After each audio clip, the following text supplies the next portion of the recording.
Oh, is there such a dream as this? Those who do not comprehend pain are unworthy of peace. How could Konoha village have transformed into this? Pain, why do you insist on this course of action? I am here to save you. What is this? Who is speaking? Chen Ruofei lay in bed, on the verge of slumber, when he was suddenly roused by this inexplicable dialogue echoing in his ears. Why can you sleep at this hour? Are you suffering from some sort of adolescent delusion? Isn't tomorrow a day off? Are you all privileged heirs? While Chen Ruofei usually enjoyed watching Naruto, this late-night disturbance left him quite discontented and annoyed. With a hint of social anxiety, he grumbled a couple of complaints before ultimately choosing to endure. However, the thought of being exploited by his boss during the day and then being kept awake at night by these antics ignited his frustration. He opened his eyes, ready to confront his neighbor, only to find that his rental apartment had vanished at that moment. He felt as though he were a meteor plummeting toward the earth. Goodness, it's been ages since I've experienced such a vivid dream of falling. It seems the exhaustion from work has truly taken its toll. Chen Ruofei instinctively regarded everything before him as a mere dream. After all, it was not the first time he had dreamt of plummeting in the middle of the night. As he descended rapidly, the multitude of small black dots on the ground transformed into a labyrinth of buildings. Contrary to his expectations of crashing to the ground and jolting awake, he actually landed steadily, just inches from the earth. Surprisingly, I didn't wake up.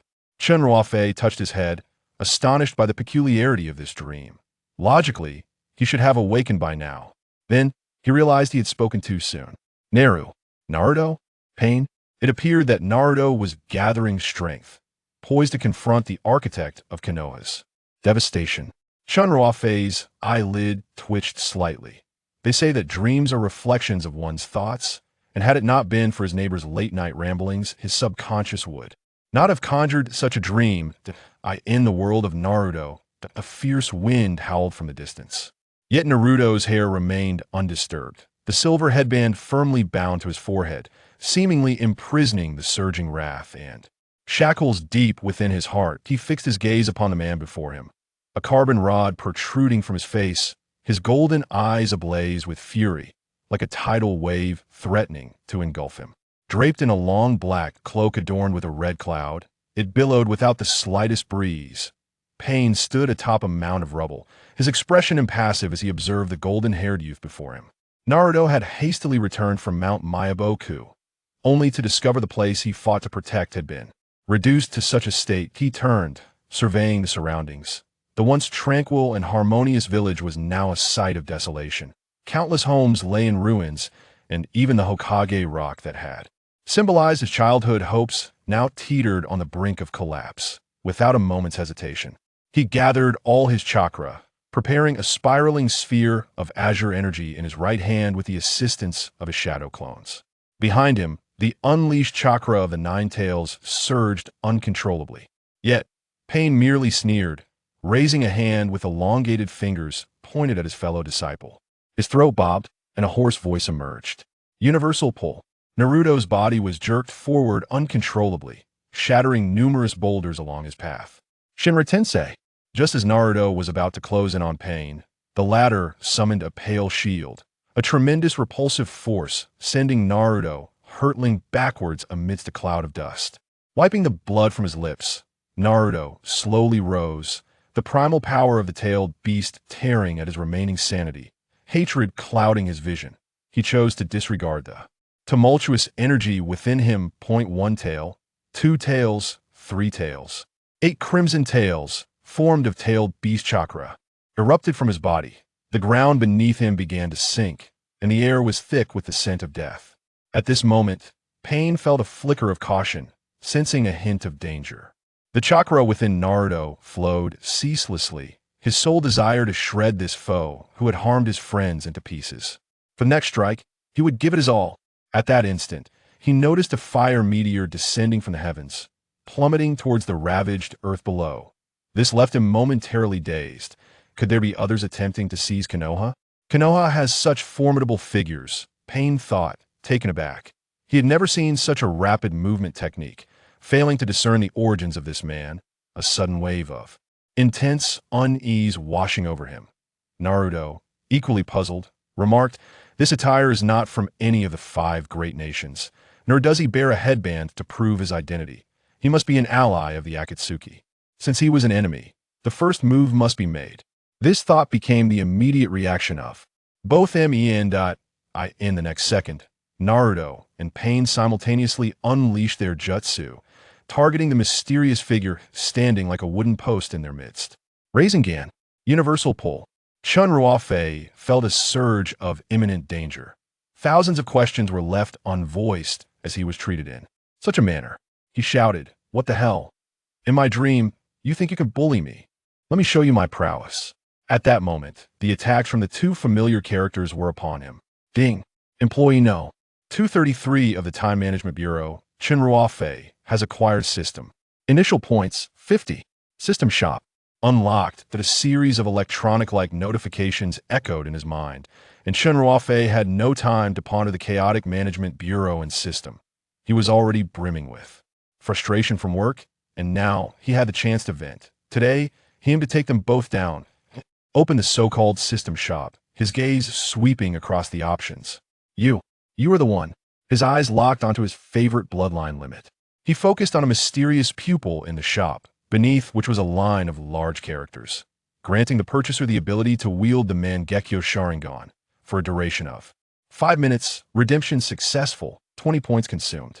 In an instant, the shop vanished. A warm, almost scorching current surged through Chen Ruofei's limbs, the sensation akin to plunging into a steaming hot spring on a frigid winter's day. It felt so comfortable that he couldn't help but hum. With an intimate familiarity with Naruto, Chen Ruofei suddenly understood. This must be chakra. His eyes then transformed, the black pupils shimmering with a blood-red hue. 1 tomo, 2 tomo, 3 tomo. The 3 tomo, imbued with boundless magic, connected and began to spin in a bizarre manner. Mangekyō Sharingan. The water stains on the ground, the shattered stones, and the tender seedlings poised to break through the earth's surface all became strikingly vivid. Before Chen Ruofei could marvel, the Rasengan was upon him, launching his body into the air. Faced with the threat to his life, Chen Ruofei had no time to contemplate. He instinctively shouted, "Kamui!" Whoosh! Whoosh! The space around him morphed into lines, twisting as if a black hole aimed to absorb all existence. The Rasengan in Naruto's hand vanished in an instant, and Pain's pull lost its efficacy. Wow, that's incredibly cool. Chen Ruofei stood frozen, unable to believe this was his doing. Since childhood, he had been enamored with Naruto, knowing every character and technique by heart. As a young anime enthusiast, he had often fantasized about wielding such powerful jutsu, but he never expected his wish to manifest so suddenly. Then, recalling something, Chen Ruofei eagerly whispered to himself, "Don't wake up yet. Don't wake up.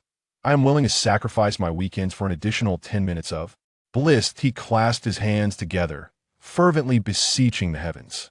"Wait, that's not right. I must spend my weekends gaming with friends at dear heavens, allow me to amend my request. I would trade a week of vacation sanctioned by my boss to remain in this dream." As he muttered his incantations, the combatants stood frozen, taken aback. Sharingan? Pain pondered, scrutinizing Chen Ruofei. "Your attire is peculiar, and your demeanor absurd.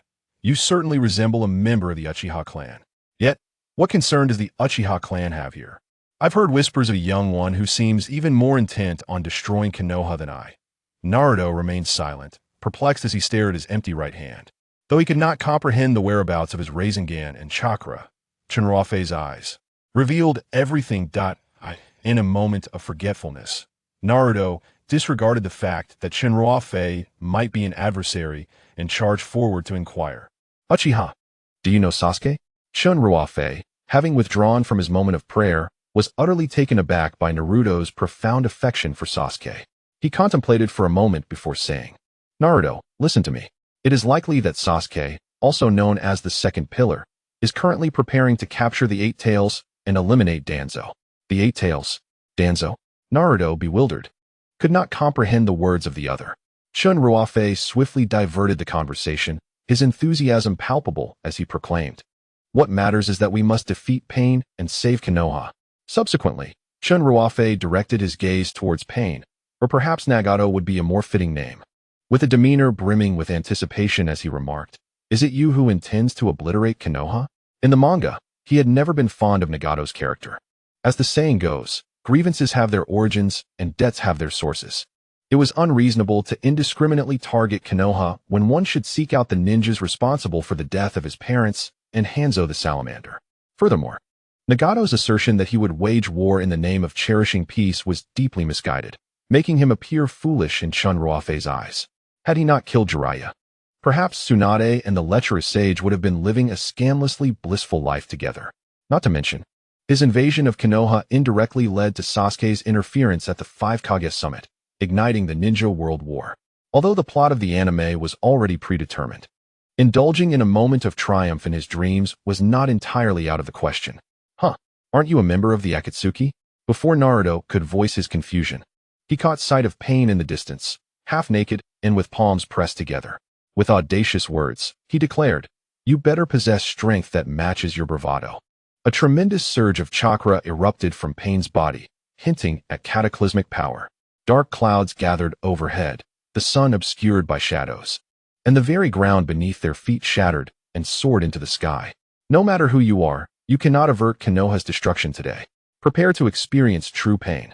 Planetary devastation. The earth fractured, transforming into massive boulders that hurtled toward the heavens, with individuals teetering and falling, their bodies vanishing without a trace. The sun's former position was eclipsed by a colossal, meteor-like object, and nothing on the ground could withstand the gravitational pull of this apparent black hole. Chen Ruofei gaped in astonishment. This forbidden technique, unique to the Rinnegan, might seem less formidable when viewed in the animation, but witnessing its true might was utterly chilling. However, his astonishment lasted only a brief moment. "Is this all? Let me show you my power." Susanoo. Before the words had fully escaped his lips, a torrent of chakra, almost tangible, erupted from his eyes, swirling around him. In mere seconds, a colossal skeletal armor, towering over 100 meters, rose from the ground. Upon closer inspection, Chen Ruofei found himself at the very center of this majestic armor. How magnificent, how awe-inspiring. As one of the most formidable defensive techniques in the Naruto universe, Susanoo was undoubtedly one of Chen Ruofei's favorite jutsu. Who could resist the allure of wielding such a colossal suit of armor capable of cleaving mountains and parting waters with a mere gesture? And it was a complete form. Clad in black, suspended dozens of meters in the air, Chen Ruofei could not help but marvel at the power of Susanoo. He recalled a scene from the anime. Sasuke was adorned in purple, Itachi in red, Obito in blue, while he himself was shrouded in an enigmatic black. Such a dream was truly extraordinary. "What is this?" Pain appeared dazed, having never before encountered such formidable power. Even the gravitational pull of the meteor above diminished significantly. The other ninjas, however, were not celebrating their temporary safety. They gazed in awe at this divine presence. Naruto, too, found himself momentarily frozen, questioning the nine tails in his mind. "Kurama, do you recognize this technique?" Susanoo, known as the power of the gods, was an absolute force bestowed only upon those who awakened the Mangekyō Sharingan. It had been a long time since the nine tails had witnessed this technique, and he murmured softly, his thoughts drifting back to a distant past. Chen Ruofei muttered quietly, "Isn't this just the universal pull? If it weren't for the time constraints earlier, I would have procured the Rinnegan and played with divine power to summon meteorites." With that, he waved his arm, and Susanoo mirrored his motion. Lamenting the lack of suitable weaponry, Chen Ruofei shrugged, his eyes suddenly catching sight of something nearby. In the astonished gazes of the onlookers, he lifted a colossal stone, approximately 100 meters in diameter, weighing it in his hands. The immense boulder was easily grasped by Susanoo's hand. Chen Ruofei squinted, aiming at the meteor in the sky. "Here we go." Suddenly, a thunderous sound sliced through the air as the stone hurtled toward the meteor with tremendous force. Boom! The deafening explosion left everyone's ears ringing. The gravitational force vanished, and countless fragments cascaded down. Divine might.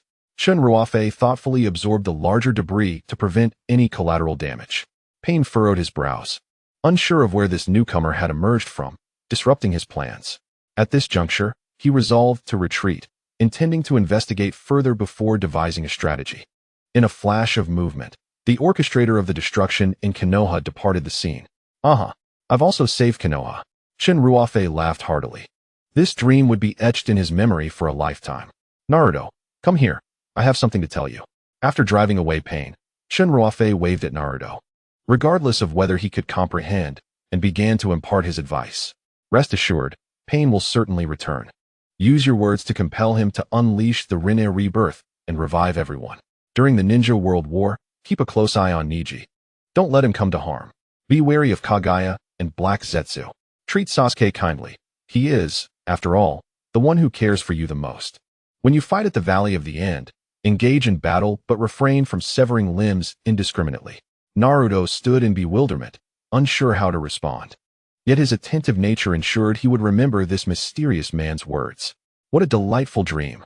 How thrilling. However, I must awaken and prepare for work. Chen Ruofei stretched, donning a tranquil smile as he readied himself for a new day as a worker. He slapped his cheeks, trying to usher himself back into reality. Yet no matter how forcefully he tried, aside from the stark pain that registered, nothing around him changed. What is happening? Panic set in. Could this be real? Brother of the Uchiha clan, what troubles you? Naruto bore a perplexed expression, gently grasping Chen Ruofei's arm. This individual's demeanor seemed utterly incongruous with their surroundings, nonetheless. He had aided Konoha. The recent display of absorbing falling rocks with the use of his divine power had significantly enhanced Naruto's fondness for him. As Chen Ruofei felt the tangible sensation of the grip on his arm, he was utterly bewildered. It appeared he had indeed traversed into another realm. Rather than feeling alarmed, he was on the verge of exclaiming with excitement. He had long since lost interest in his monotonous existence as an ordinary office worker, and the prospect of a fresh start in the beloved world of Naruto was exhilarating beyond measure. However, an abrupt and intense pain surged within his mind, akin to being gnawed upon by countless insects. The agony caused his veins to bulge and his temples to throb incessantly. Soon, darkness enveloped him and he lost consciousness. A murky river surged before Chen Ruofei, its source indistinguishable and its end unattainable. He floated in an impenetrable darkness, unable to see his own hands. Suddenly, a chilling voice echoed around him. Chen Ruofei, an ordinary individual from Earth, you now inhabit the body of an employee of the Time Management Bureau, number 233, who has been expelled for stealing from the Bureau's sacred system. What is this? Chen Ruofei marveled at the profundity of the Chinese language. He recognized each character. Yet the collective message left him in a fog. I am the sacred time system, from the depths of the universe's Time Management Bureau, possessing the ability to transcend time and space. The Time Management Bureau, what is that? Chen Ruofei rubbed his temples, attempting to maintain clarity.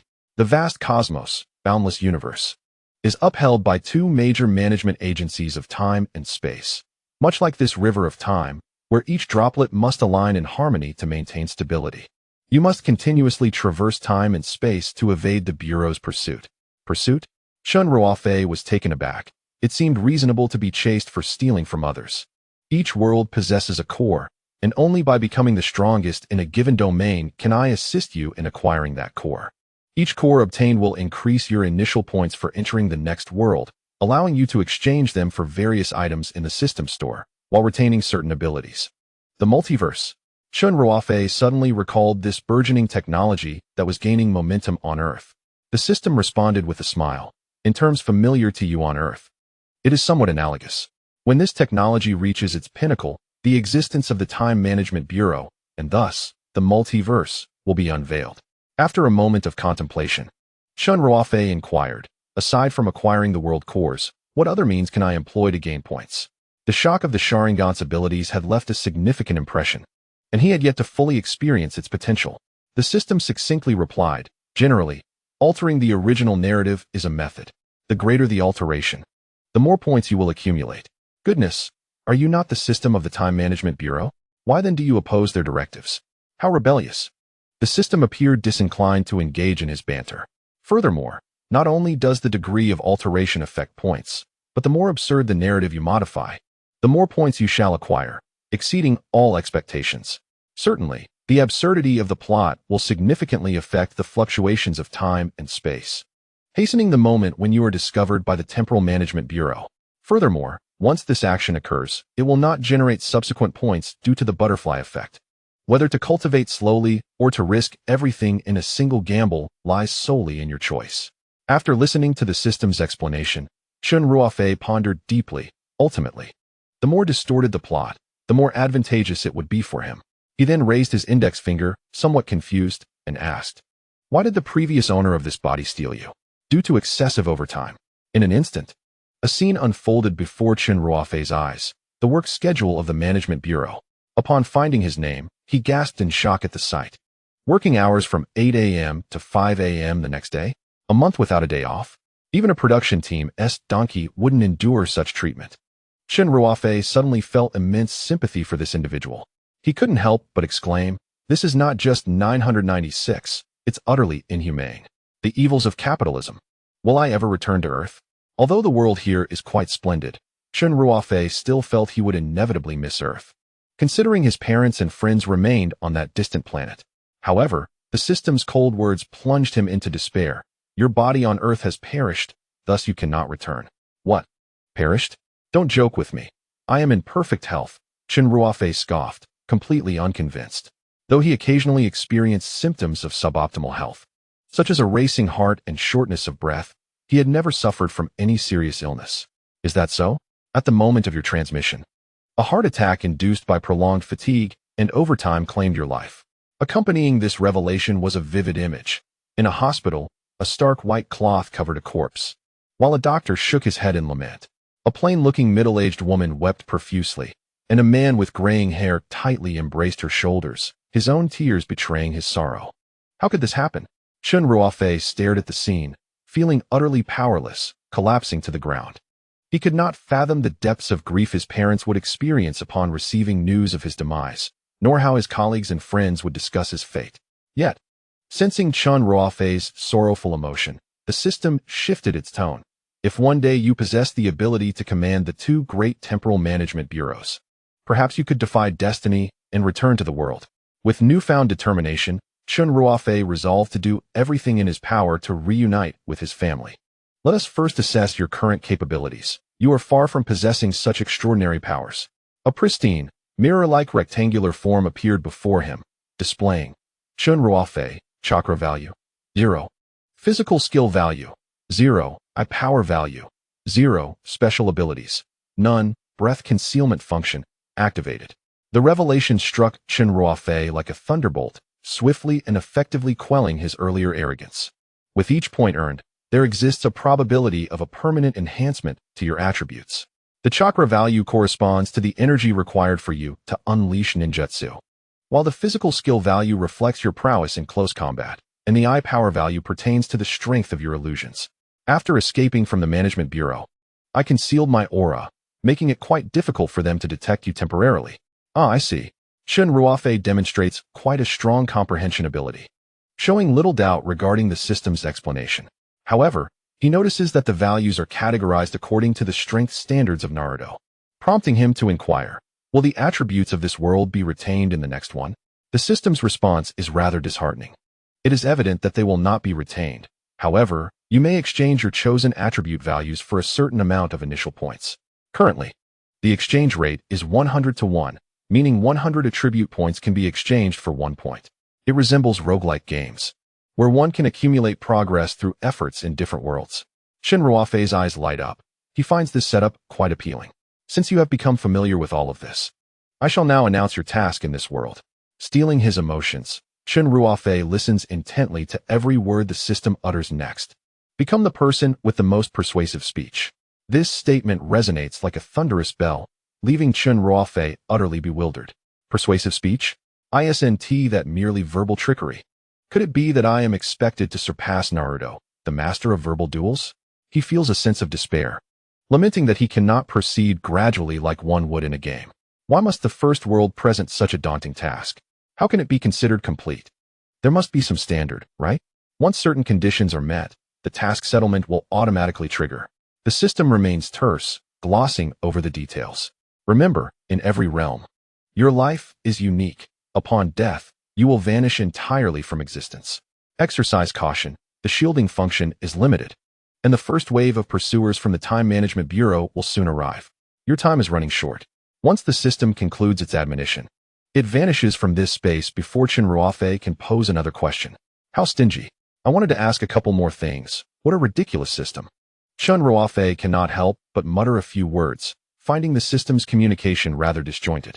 No sooner has he spoken than a disgruntled voice echoes in his mind. Young man, I advise you to choose your words wisely. I overlooked your previous insult. Be wary, or I shall exchange everything in the shop for seductive techniques. Instantly, Chen Ruofei adopts a different demeanor, chuckling awkwardly. Dear system, let us speak amicably. Do not resort to such measures. The agents of the Time Management Bureau will arrive soon. Make the most of your time. The voice grows increasingly distant and ethereal until it fades completely. The surrounding space begins to ripple like water, becoming unstable. And as the scene shifts, Chen Ruofei finds himself staring at Naruto, who gazes back in confusion. This sage, have you not departed? Might you elaborate on your earlier admonition? There are aspects I do not fully comprehend. With such a spectacular entrance, and having effortlessly defeated pain, it is difficult for Naruto not to perceive Chen Ruofei as some secluded deity. Cough, cough, my dear Ming, I initially intended for you to grasp this on your own. However, upon reconsideration, I feared you might falter, so I resolved to stay and guide you. Chen Ruofei spoke with earnest absurdity, yet Naruto, having witnessed his prowess, believed him without a shred of doubt. Is that truly so? Wow, sage, you must possess a plethora of ninjutsu. Do you think there is room for improvement in my Rasengan? Do you enjoy ramen, sage? At that moment, Chen Ruofei wished for nothing more than to seal Naruto's mouth with tape. The boy's incessant chatter was quite overwhelming.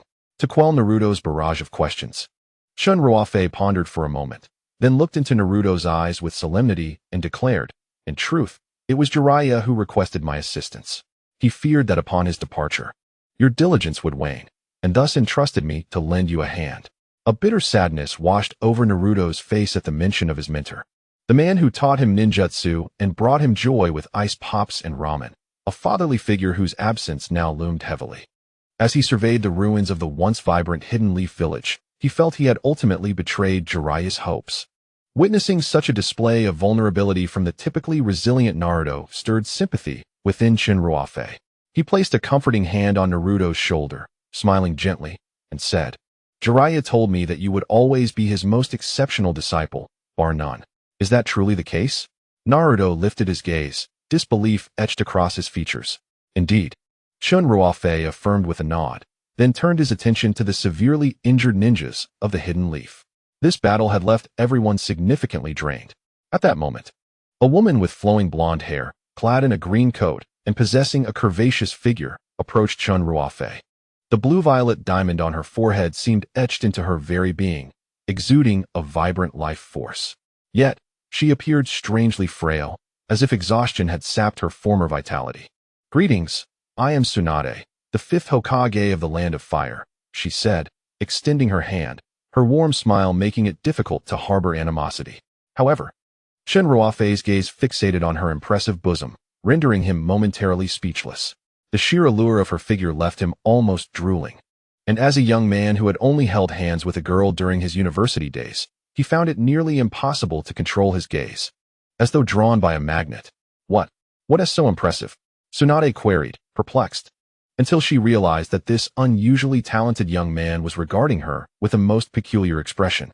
Though she aimed to treat him with courtesy, as Hokage, she possessed an undeniable authority that demanded respect. Clearing her throat twice, without ceremony, the chakra-infused surgical blade in her hand shimmered ominously. Realizing his indiscretion, Chen Ruofei's face flushed crimson, and he lamented silently. It was hardly his fault. Any man would find it difficult to resist. Nevertheless, being a member of society, he possessed the ability to adapt. With a quick mental shift, he smiled and remarked, I have long heard that the 5th Hokage is quite advanced in years. Yet upon meeting you today, you appear to be merely 18. Is that so? Tsunade, after all, is a woman. Such flattery strikes a chord. She inquired about Chen Ruofei's country of origin, eager to learn more about him and whether he could assist. The number of injured was overwhelming, and the medical team was stretched thin. At the same time, Kakashi had sustained severe injuries and was in grave danger. Chen Ruofei humbly smiled and replied, I hail from the mysterious seas beyond the 5 great nations. You may call me Ruofei. At that moment, Naruto approached, having learned that his teacher, Kakashi, was on the brink of death. Though it was somewhat impolite, he implored, as you can see, the situation in Konoha is dire. Could you possibly aid us in rescuing the wounded ninjas? Tsunade had already witnessed Chen Ruofei's formidable power, his chakra surging with an intensity that rivaled the 5 Kage. However, just as she finished speaking, a heavy voice from the medical team reached her ears.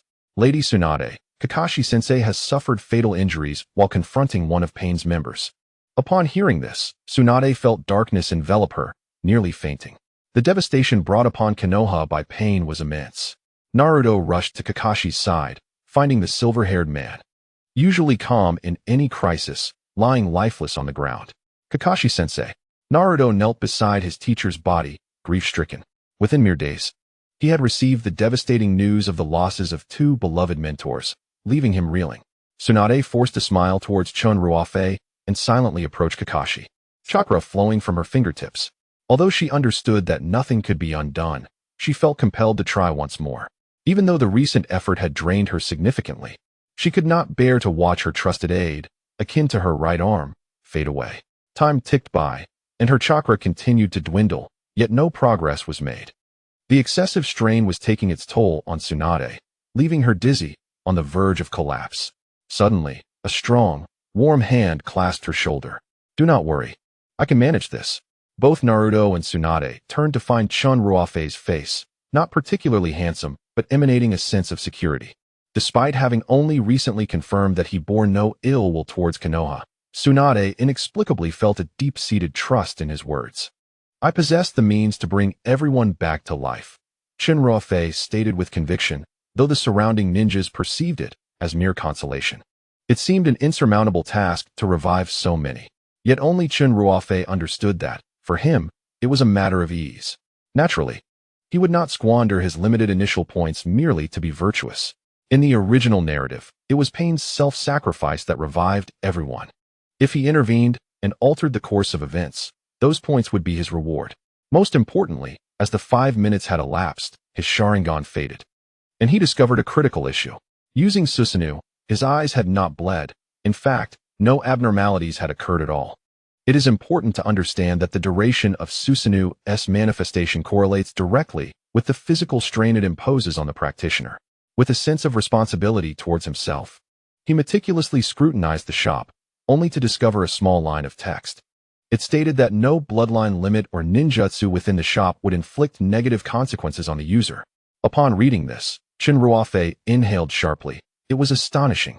The more powerful the ninjutsu, the more likely it accompanied unbearable side effects for the average person.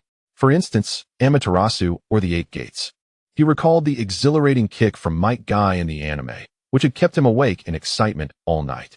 Yet here, in the shop, the side effects could be entirely disregarded. "Naruto, summon Gamakichi," Chen Ruofei instructed. Although Naruto was perplexed by Chen Ruofei's intentions, he still bit his finger, swiftly formed hand seals, and then slammed his palm onto the ground. Boom! A colossal toad materialized suddenly. Although Chen Ruofei had mentally prepared himself, he was still taken aback. It was his first encounter with a summoning beast. Such a large amphibian, if placed in modern times, would surely be dissected by scientists, shaking the very foundations of the scientific community. "Teacher Ruofei, what do you need Gamakichi for?" Considering that Jiraiya had recommended him, Naruto decided to refer to Chen Ruofei respectfully as teacher. On the surface, Chen Ruofei appeared calm and unruffled, but internally, he was elated. He had never imagined that he would one day become Naruto's mentor. He carefully observed the toad, gently reaching out to touch it, and exclaimed in excitement, "Oh, it's nothing, nothing at all. I just wanted to take a look. I've never seen such a large creature before, and I'm quite curious. By the way, what does it usually eat?" Naruto was at a loss for words. He had thought Chen Ruofei intended to take him to capture Pain. Indeed, Chen Ruofei was intrigued by various summoning beasts, while other boys fantasized about piloting giant robots. He dreamed of commanding tailed beasts. Tsunade, with her keen perception, studied Chen Ruofei's expression, sensing an underlying implication. She believed he wouldn't be foolish enough to boast without reason, since he had spoken. He must possess the confidence to back it up. However, she wondered if the village of Konoha could afford the price of enlisting such formidable ninjas, especially given the cries of the injured nearby and the blood-soaked earth that left no room for hesitation. "Mr. Ruofei, if you can save everyone, I, Tsunade, will bear any cost," she declared earnestly. With that, Tsunade placed her hands on her hips and deeply bowed to Chen Ruofei. He was momentarily stunned, as he had not made any demands. "You've misunderstood. I merely wish to see the large toad," he hastily assured her, moving forward to assist Tsunade. However, he was unprepared for the sight that greeted him as she bowed. Her already revealing attire seemed even less substantial. In an instant, he felt an intense heat surging from his core to his head, his blood pressure skyrocketing. Chen Ruofei could not help but wish to howl at the heavens, wondering what sins he had committed to endure such torment as a vigorous young man. Calming himself, he wiped away the trickle of blood from his nose, and no longer hesitated. His gaze fixated on a corner of the shop, at an object resembling a pupil that starkly contrasted with the surroundings. Consuming 20 points grants the purchaser the ability of the Rinnegan for a duration of 5 minutes. The system's voice resonates through the air. Suddenly, his piercing eyes transformed into the legendary ocular power, characterized by a blue base and a myriad of intertwining lines swirling within. Those eyes seem to encapsulate an entire world, exuding an enchanting power that ensnares the soul. Anyone who gazes into them appears to be drawn into an inescapable abyss. Naruto's pores erupted in alarm, retreating with heightened vigilance as he fixed his gaze on Chen Ruofei. He recognized those eyes all too well. Just recently, he had battled against Pain, who possessed the same ocular prowess. Could it be that Chen Ruofei was an undercover agent sent by Pain? Was the truth finally unveiled? Not only Naruto, but Tsunade also furrowed her brows in deep concern. Could her instincts have been mistaken? Was this individual truly an adversary? Chen Ruofei gradually acclimated to the power of the Rinnegan. Unlike the Sharingan, which felt like a dangerously searing flame, the Rinnegan represented a fusion of water and fire, earth and wood, embodying the cycle of life and death, as if encompassing all things in existence, signifying absolute dominion. Its power was, if not superior, at least on par with the Sharingan. Truly, it was the sage's eye. He then noticed the anxiety etched upon the faces of those around him. "Relax, relax. This is merely my ability." Upon uttering those words, Tsunade's expression morphed into one of shock, her eyes reflecting profound disbelief. It was unimaginable that someone could possess both the Sharingan and the Rinnegan simultaneously. What extraordinary being was this? Unintentionally, she cast a glance at those eerie pupils and was immediately engulfed by a chilling sensation, akin to facing an onslaught of malevolent spirits. As a tremor of dread gnawed at her very will, when she finally regained her composure, her back was drenched in cold sweat. Tsunade gaped, and after a prolonged silence, managed to utter, "You possess both?" Chen Ruofei scratched his head and replied, "What is the matter? Surprised? Isn't Sasuke the same?" Both Naruto and Tsunade exclaimed in unison. Sasuke? Realizing he might have inadvertently revealed too much, Chen Ruofei chose to remain silent. He began to channel chakra into his Rinnegan, raising both hands slowly as he commenced a series of intricate hand seals, as if these movements were etched into his memory. Of course, he would never admit that his obsession with Naruto had led him to practice every single jutsu's hand signs. After a flurry of dazzling movements, he suddenly halted, gazing ahead in bewilderment, sensing something stirring beneath the earth, eager to break free. Taking a deep breath, he slowly closed his eyes, then abruptly opened them, his lips parting as he whispered, "Outer path, samsara technique." Boom. The ground fissured, and a terrifying entity clad in white emerged from the depths. Panic ensued among the onlookers, each uncertain of what would transpire next. Was it the King of Hell? As the Hokage and the granddaughter of the first Hokage, Tsunade possesses knowledge that surpasses that of all others. Upon encountering this entity, she was immediately reminded of fragmented memories. She recalled a book that described a method for resurrecting the deceased, which involved summoning the King of Hell to return the souls of the departed. Just as she was contemplating this, the King of Hell opened its mouth, unleashing countless emerald flames. These flames represented the souls of the deceased, each seemingly imbued with consciousness, as they sought out their respective bodies and re-entered them. Once the process concluded, the King of Hell transformed into a wisp of green smoke, vanishing without a trace. To everyone's astonishment, a nearby corpse trembled slightly. Within mere breaths, those who had been slain by pain stood up one after another, touching their heads as if awakening from a profound dream. All were left in stunned silence. "What jutsu is this?" Naruto exclaimed, his mouth agape, as he had never before encountered such a terrifying notion as the resurrection of the dead. Today, He bore witness to the formidable prowess of Chen Ruofei. Forbidden technique. The rebirth of the living, Tsunade remarked from the rear, her voice laden with unimaginable shock. Indeed, the fifth Hokage was well versed in such matters. Chen Ruofei clapped his hands. Having effortlessly completed what was originally a task meant to be fulfilled by Nagato, who had met his demise at the hands of Naruto's verbal onslaught. This should be considered a plot alteration, right? Where are my points, system? As if on cue, the system responded. Plot alteration successful. Reward, 200 points. Attribute changes. Chakra value, 50. Taijutsu value, 0. Dojutsu value, 100. A remarkable transformation occurred within Chen Ruofei. In a single phrase, his perception and vision were significantly enhanced. Ecstatic. He opened the shop interface, and indeed, the points in the lower left corner had increased to 210.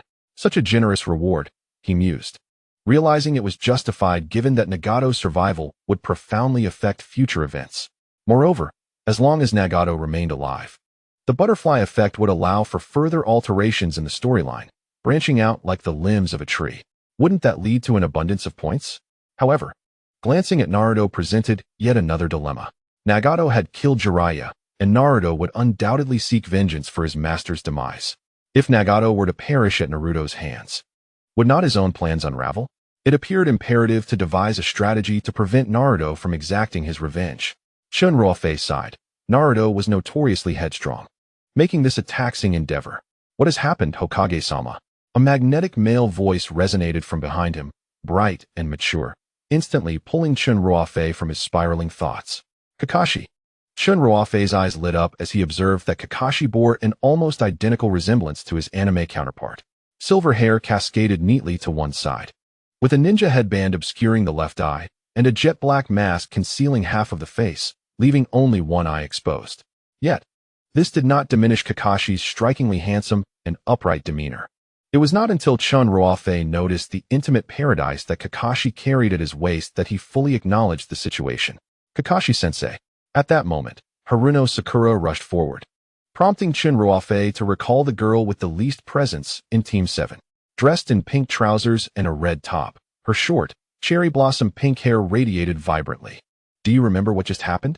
Tsunade quickly inquired about Kakashi's condition, only to receive a negative response. I only remember battling a pain, and then everything becomes a blur.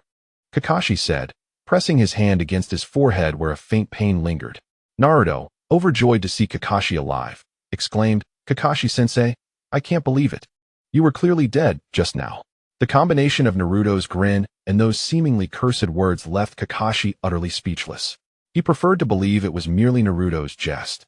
Until Tsunade pointed to Chen Ruofei and stated, indeed, but this extraordinary individual performed a forbidden technique that saved us all. In disbelief, Kakashi took a couple of steps forward and expressed his gratitude. I am Hitaki Kakashi. Thank you. You are too kind, Chen Ruofei replied, his eyes nearly crinkling into crescent shapes with a smile. Naruto. Another familiar call resonated, causing Chen Ruofei to tense slightly. He knew without turning who had arrived. The second female lead, Hinata. As for the primary female lead, that would undoubtedly be Sasuke. Are you alright, Naruto? Chen Ruofei could not help but feel a jolt of surprise upon witnessing Hinata's Byakugan for the first time. It was quite overwhelming. However, her sweet voice quickly dispelled his apprehension. He couldn't help but lament the timing of his arrival, missing the pivotal moment of Hinata's confession. Under the guidance of Tsunade and Kakashi, everyone regained their spirits and soon commenced the reconstruction of Konoha. During this period, Chen Ruofei also met with the remaining members of the Konoha 12, as well as other elite ninjas. Notably, when he encountered Neji, he embraced him warmly, unlike with the others, as if they were long-lost friends reuniting. In the realm of anime, Neji was one of Chen Ruofei's favorite characters. In the Ninja World War, that brilliant genius burdened with the fate of the Hyuga clan ultimately fell before Hinata and Naruto. Neji was evidently taken aback by this seemingly familiar yet unknown figure. Unable to recall having met him before, yet the sincerity in his eyes stirred something within him.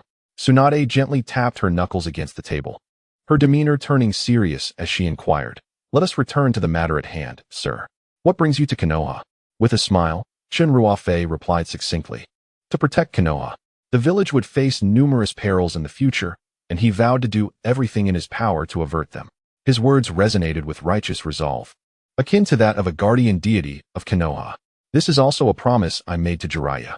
Tsunade's voice trembled slightly as memories of her former friend surfaced. Indeed, if it were not for teacher Chen Ruofei's extraordinary abilities, one might assume he could resurrect everyone, including Jiraiya-sensei, correct?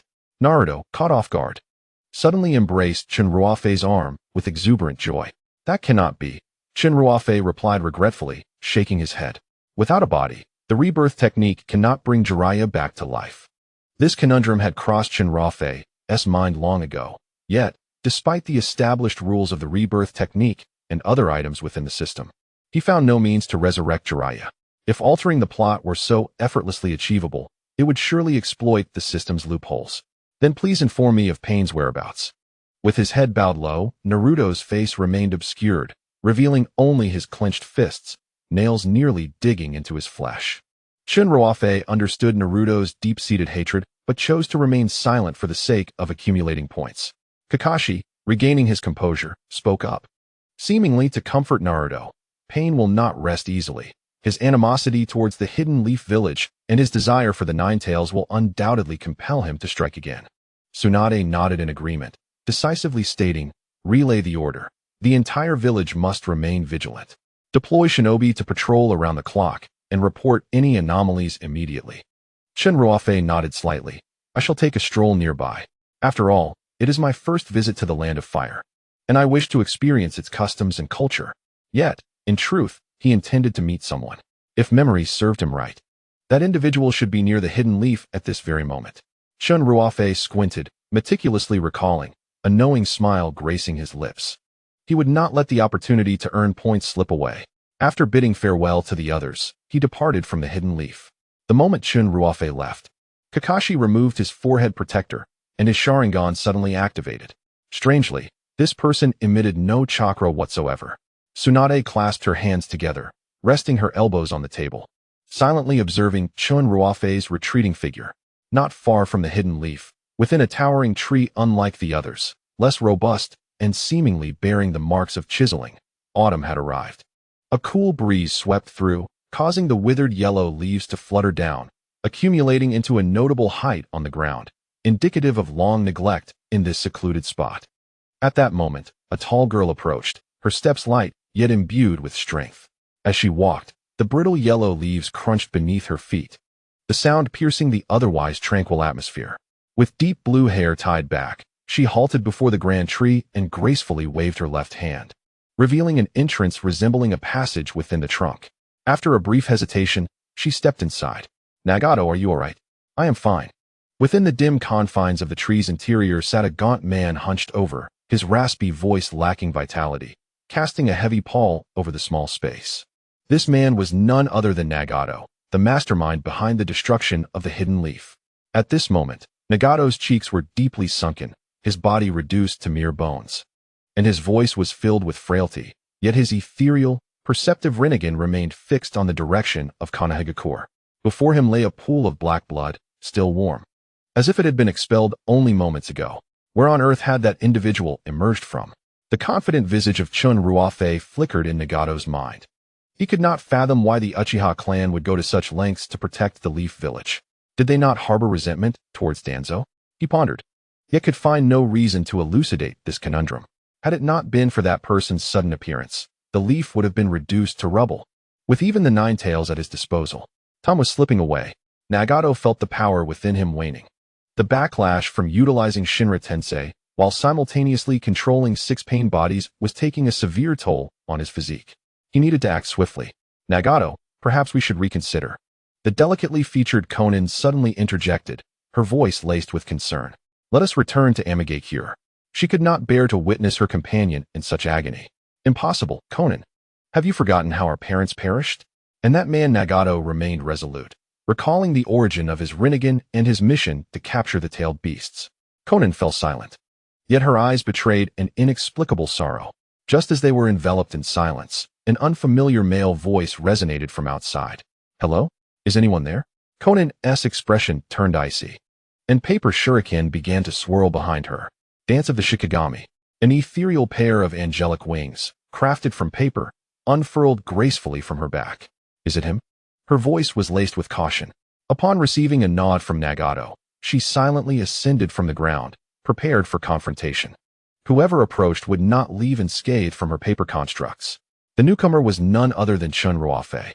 "Conan, I've come to speak with Nagato," he said, his face adorned with an amiable smile as he gazed at the girl who had sacrificed everything for her comrades.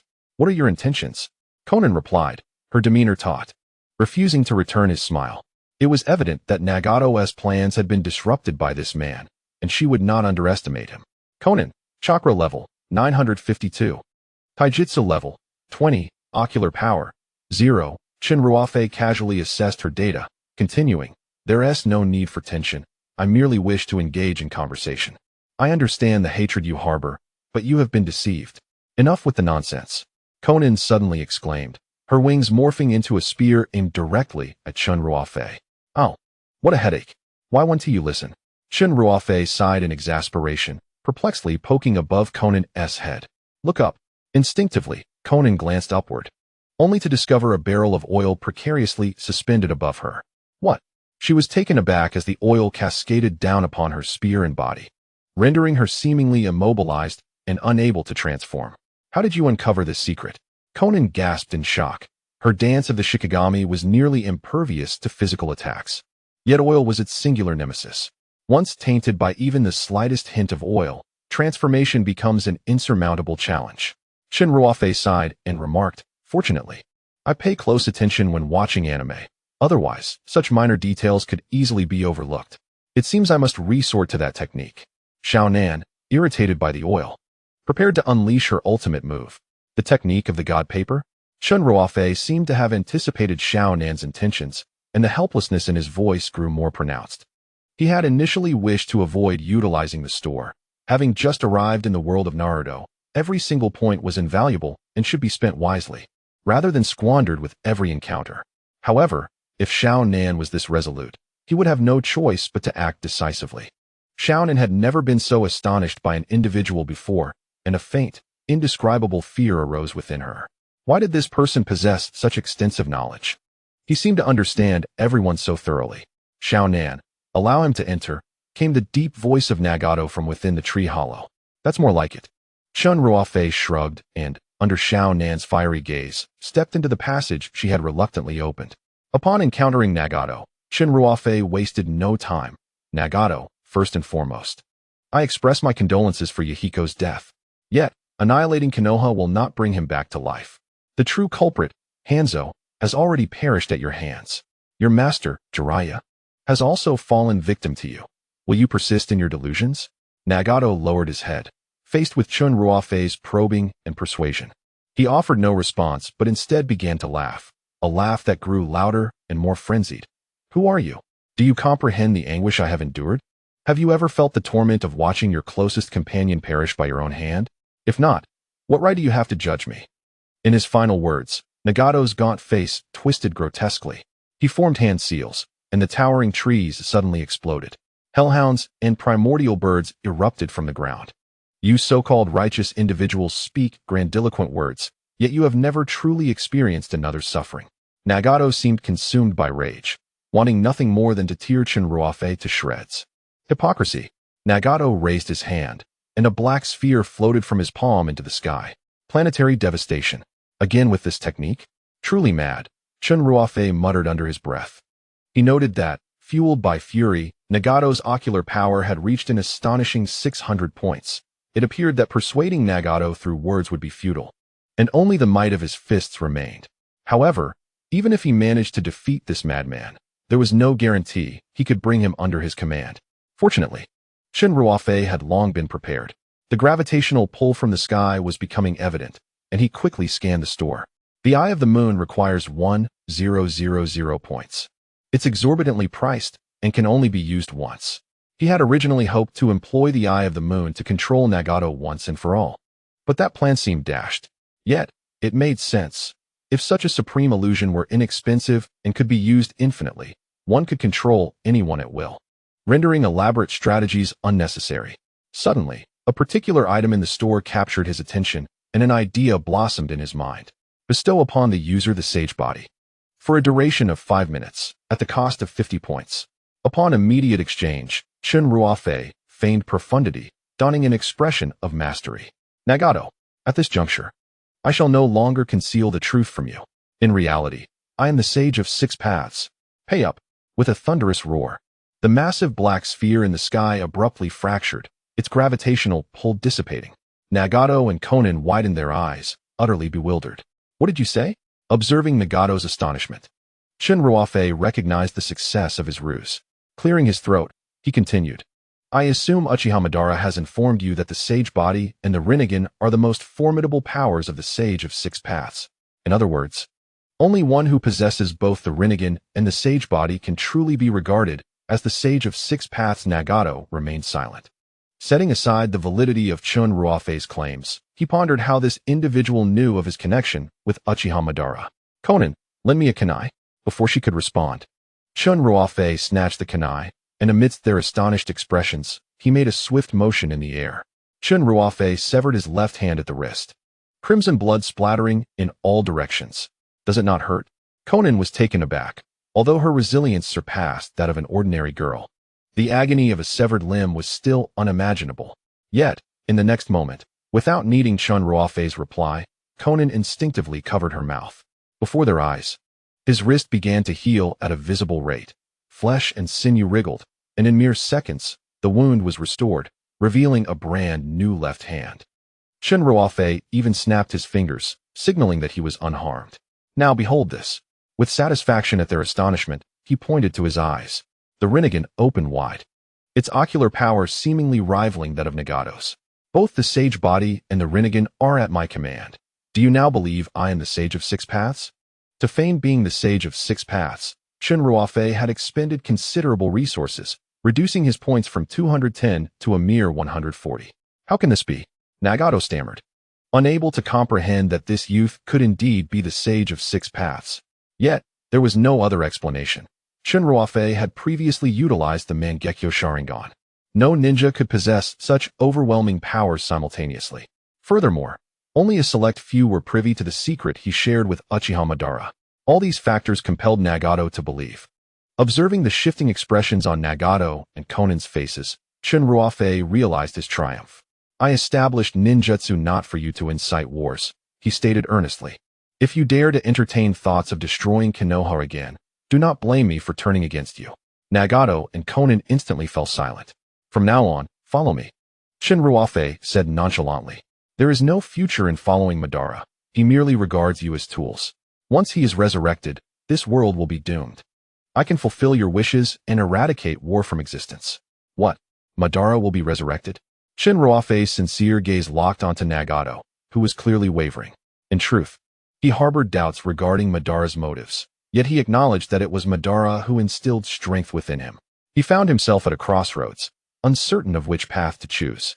Conversely, Konan appeared to align with Nagato's thoughts, though her gaze remained unwaveringly fixed on Chen Ruofei. Noticing this, Chen Ruofei curiously touched his clothing. Why do you keep staring at me? Initially, he had assumed that the Sage of Six Paths was a rather antiquated and rigid figure, akin to the third Hokage. He was taken aback, for it was unexpected to find the Sage of Six Paths so youthful and fashionable. This attire is unlike anything I have ever seen. Konan cautiously reached out to feel Chen Ruofei's clothing, recognizing it as a material she had never encountered before. My attire is, of course, of a different caliber altogether, he remarked. What benefits are there in following you? Pain pondered for a moment before finally speaking. If he wished to accompany Chen Ruofei, he needed to ensure his own strength would grow. Should Madara be resurrected, he must at least possess the means to protect himself. I can impart to you more formidable jutsu, such as this. With a confident smile, Chen Ruofei swiftly formed hand seals. Limbo border jail. In an instant, 6 doppelgangers of Chen Ruofei appeared before Nagato. Unlike the shadow clone technique, Nagato sensed that these 6 possessed 100% of Chen Ruofei's strength. This implied that, in a mere heartbeat, Chen Ruofei's power had multiplied 6-fold. Moreover, with proper coordination, the 6 Chen Ruofeis, in conjunction with the original, could unleash an unimaginable force. Nagato stood in stunned silence. Was this truly the Sage of Six Paths? However, An even more astonishing revelation awaited him. Konan glanced at Nagato, then turned her gaze toward Chen Ruofei with a bewildered expression. What are these two up to? Nothing appears to have happened. Why? Then, the look of utter astonishment. Did Konan not see? Nagato noted that Chen Ruofei had not employed any other jutsu, indicating that Konan was unable to perceive these six figures. Indeed, only the wielder of the Rinnegan could see them. The Rinnegan wielder? Nagato's pupils abruptly constricted as he silently contemplated the number of Rinnegan users. Don't count anymore, Madara. Sasuke. Excluding the Otsutsuki clan, he resolved that he would not allow such individuals to surface in the shinobi world. Chen Ruofei, discerning Nagato's thoughts, smiled knowingly and elucidated. 3 individuals. Nagato did not dwell on why Sasuke possessed the Rinnegan, attributing it instead to the Sage of Six Paths' unparalleled foresight. If he mastered this technique, he would be invincible beyond those 3. By the way, here's a fun fact. Madara could summon only 4 with this technique, seemingly intent on deepening Nagato's astonishment. Chen Ruofei added with a narrowed gaze and a playful smile, "This is not a threat, merely a reminder.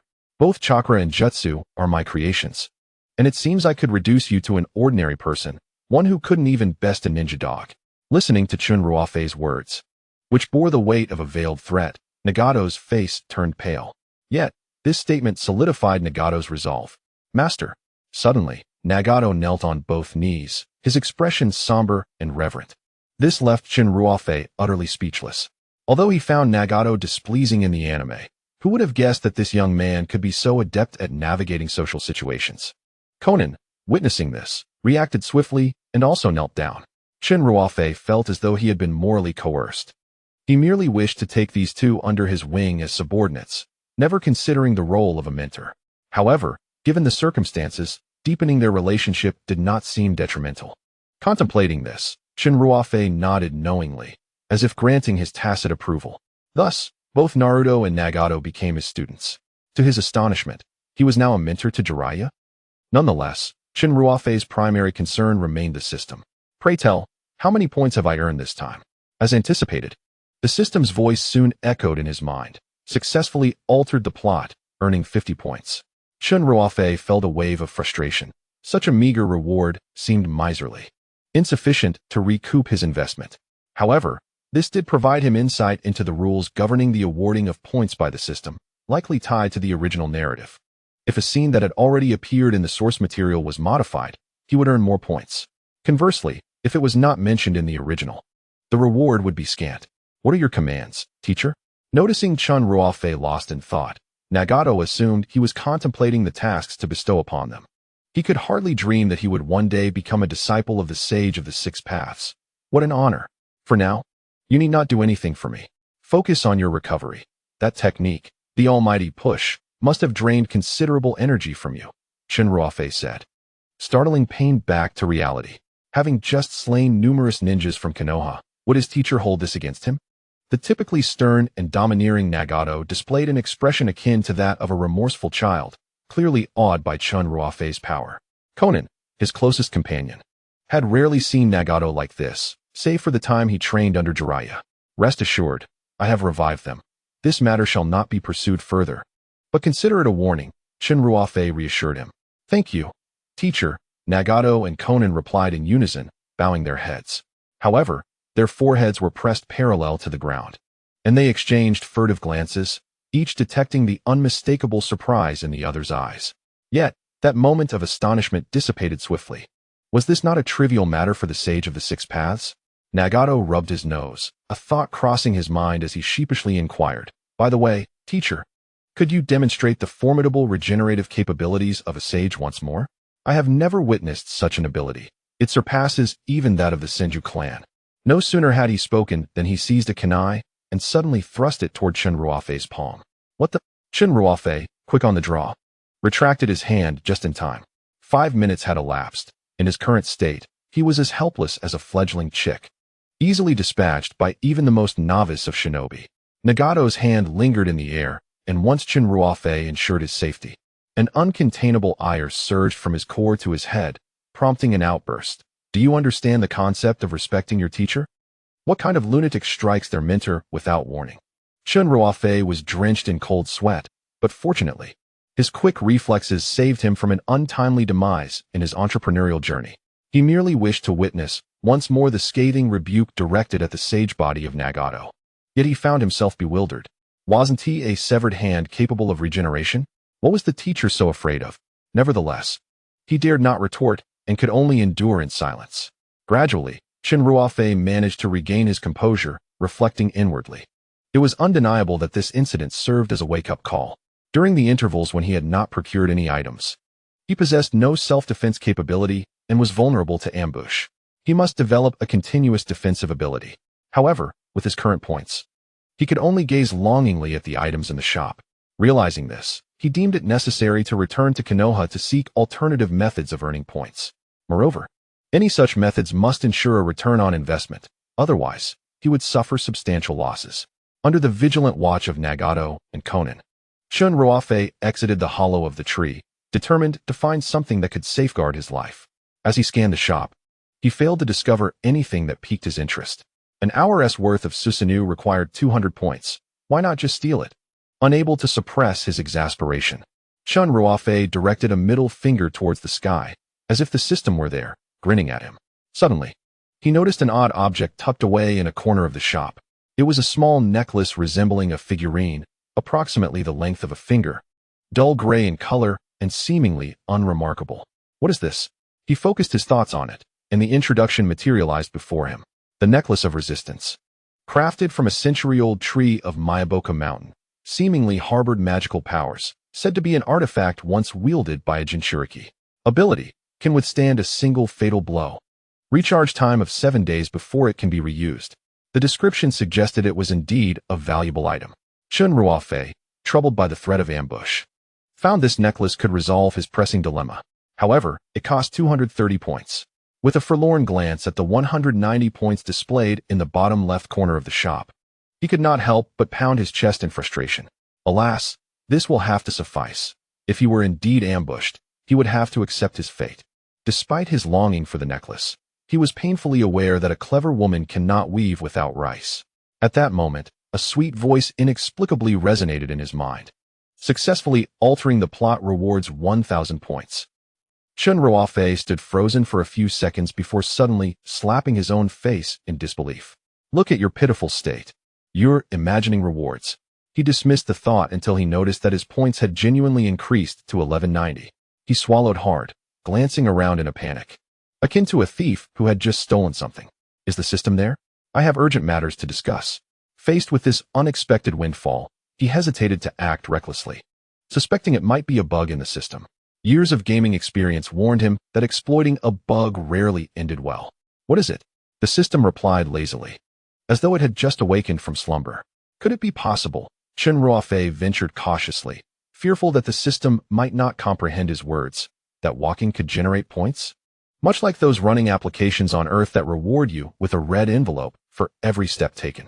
Suddenly, a pair of eyes appeared before him, seemingly originating from the farthest reaches of the cosmos, desolate, yet brimming with vibrant energy. Startled, this was the first time he encountered the entity of the system, and it genuinely took him aback. What did you just say? The system inquired, regarding Chen Ruofei with a look of incredulity, as if he were a fool.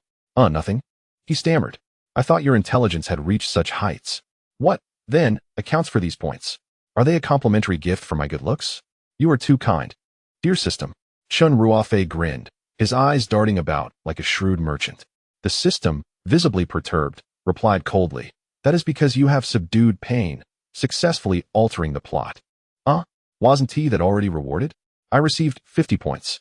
Chen Ruofei's demeanor shifted from earlier frustration to one of reverent gratitude as he gazed at the system. He dared not speak carelessly. After all, no subordinate would dare to confront their benefactor and question a mere pittance. Chen Ruofei was determined to continue his charade. Since pain has submitted to you, the likelihood of Madara's resurrection in this parallel universe has diminished. This event constitutes a significant plot alteration, hence the greater reward. Now I see, Chen Ruofei realized, understanding that the butterfly effect had already commenced. By the way, I can sense a foul odor emanating from the Temporal Management Bureau. It won't be long before they discover my whereabouts. You must elevate your capabilities swiftly, or survival before them will be impossible. Chen Ruofei nodded gravely, recognizing the urgency. His thoughts returned to the shop. Having previously been financially constrained, the sudden influx of points inspired a newfound confidence. Without hesitation, he purchased the life-defending necklace. A flash of light enveloped him, the points tally adjusted, and in an instant, his phone displayed a modest necklace. Though crafted from wood, it felt remarkably smooth in his hand, devoid of any rough texture, as if naturally formed. Chen Ruofei could even sense chakra flowing continuously from the necklace into his body. A most comforting sensation. Indeed, it is a fine item, truly worthy of your points. After sufficient observation, he no longer hesitated and adorned himself with the necklace. Despite the significant expenditure of points, Chen Ruofei felt no pang of regret. After all, this talisman could very well save his life one day. He would gather not just 200, but even 2,000 points if necessary. With the protective amulet, Chen Ruofei's spirits soared. He adjusted his attire and set off toward the Hidden Leaf Village, simultaneously clarifying his upcoming goals and plans. In essence, his mission was simple: to incite chaos within the ninja world. While observing the original work on Earth, Chen Ruofei harbored persistent dissatisfaction with the climax of the narrative, particularly the Shinobi World War segment. The battles seemed disjointed, oscillating between flashbacks and plot-driven deaths, with the delineation of power becoming increasingly nonsensical. The leniency displayed during fights could have filled the Pacific Ocean, rendering the entire affair utterly absurd. This was, indeed, one of the most criticized aspects of the later stages of Naruto. Yet, given that he found himself in this realm, he resolved to alter everything. He aspired to take on the role of a screenwriter, crafting a version of the Shinobi World War devoid of reminiscences and contrived plot twists. One that solely revolved around fists and strength, a manifestation of his ideal conflict. Experiencing a taste of Kishimoto's creative process seemed a worthwhile endeavor, and the prospect of acquiring points amid the chaos, while indulging in his authorial fantasies, brought a smile to Chen Ruofei's dreaming visage. As he effortlessly subdued Nagato, a significant event unfolded in Konohagakure. Danzo had betrayed them. Shimura Danzo, I advise you to release Hinata. I will plead your case to the daimyo, seeking leniency on your behalf. Tsunade's gaze was fixed warily on Danzo, who had ensnared Hinata with his right hand, adorned with 10 Sharingan, while his right eye was tightly bound in white gauze. Tsunade could scarcely believe that, not long after Pain's departure, at a time when Konoha found itself at its historical nadir, Danzo would seize the opportunity to strike, storming into the conference room and taking Hinata hostage. Tsunade, you have lingered in this position long enough. That old man, the third Hokage, must have been out of his mind to elect you as Hokage. Danzo's face was a mask of discontent, a stark contrast to his usual icy demeanor, as if years of suppressed emotions had surged forth. You and that old man share a striking resemblance, even in your policies. Tsunade endeavored to keep her composure, striving to remain calm. Danzo, there was a reason the third did not endorse Orochimaru. If you believe I have not done enough for Konoha, we can discuss it openly. Do you truly wish to betray Konoha? Betray Konoha? Danzo scoffed, his indifference palpable. I act solely for the sake of Konoha. Just because you and I differ in perspective, you would brand me with such an accusation? Does safeguarding Konoha from the shadows not merit the title of Hokage? The more he spoke, the more fervent his emotions became. He had initially planned to seize the Hokage position while Pain and Tsunade were embroiled in mutual destruction. However, an unexpected mysterious figure had disrupted all his schemes. Consumed by rage, he could no longer endure the situation and prepared to claim his position openly. Hinata. Suddenly, Naruto's desperate voice echoed from the corridor. The conference room door was flung open, revealing Naruto, his eyes ablaze with fury as he glared at Danzo, as if he intended to tear him apart. Naruto, calm down. Kakashi whispered urgently in his ear, aware that provoking Danzo could lead to catastrophic consequences. The situation had unfolded so abruptly that only Tsunade and Kakashi had been present in the conference room, discussing reconstruction and defense plans. Meanwhile, news of Danzo's hostage-taking spread rapidly, and members of the Akatsuki were facing off against Konoha's ninjas outside. A great battle seems imminent. Tsunade sighed deeply and said, Danzo, must you act in such a manner at this critical juncture? I shall surpass your endeavors. I will lead Konoha and the entire ninja world towards a brighter future. Faced with Danzo's relentless and confident demeanor, Tsunade felt a flicker of doubt within her. Konoha was at a perilous crossroads, and pain could return at any moment. The aftermath of that previous conflict had sown seeds of uncertainty regarding her own abilities. She could not rely solely on that benefactor. If another war were to erupt, how many lives in Konoha would remain intact? Konoha is not merely defined by its ancient structures and unique jutsu, but by the countless individuals who rise with the sun and rest with its setting. Tsunade understood this truth well. Suddenly, Danzo grinned wickedly, noticing Naruto discreetly forming a Rasengan behind his back with his shadow clones. Naruto, I advise you not to regard me with such eyes. This girl seems quite fond of you. You wouldn't want her to end up as a lifeless corpse, would you? Kakashi restrained Naruto's hand, signaling him to refrain from rash actions. He was well aware of Danzo's capabilities. Those Sharingan embedded in his arms were not to be underestimated. The odds of victory were uncertain, let alone the possibility of saving Hinata. Tsunade observed the unfolding scene, raising her gaze towards the Hokage monument outside. Forgive me, my teacher, for my presumptuous decision. Sarutobi Hiruzen, the elderly sage who nurtured the legendary Sannin, had entrusted her with the mantle of Hokage. Yet now, she was poised to relinquish this grave responsibility to the shadow that had opposed Hiruzen throughout his life. She retrieved the long-neglected Hokage hat, adorned with the symbol of fire, a representation of the dreams of countless ninjas. Danzo's smile widened, delight evident on his face. That's the spirit. I shall demonstrate how one ought to occupy this position. Kakashi and Hinata simultaneously exclaimed, Lady Tsunade, should a man of Danzo's unscrupulous nature ascend to the role of Hokage, the consequences would be scarcely better than Pain's invasion of Konoha. Tsunade merely shook her head, reluctant to admit that she was indeed evading the reality. Danzo's smile grew broader, his face wrinkled and sunken like a blooming chrysanthemum in the wilderness. He extended his left hand, the culmination of years of scheming tantalizingly close. Suddenly, he was interrupted by a commanding voice. Hold on, I have yet to agree. Chen Ruofei appeared slowly at the doorway of the conference room, standing with arms crossed. Danzo, let's be frank, not just anyone can become Hokage. Do you possess the requisite abilities? Clearly, you do not. Danzo's expression darkened, for it was this enigmatic individual who had jeopardized his plans.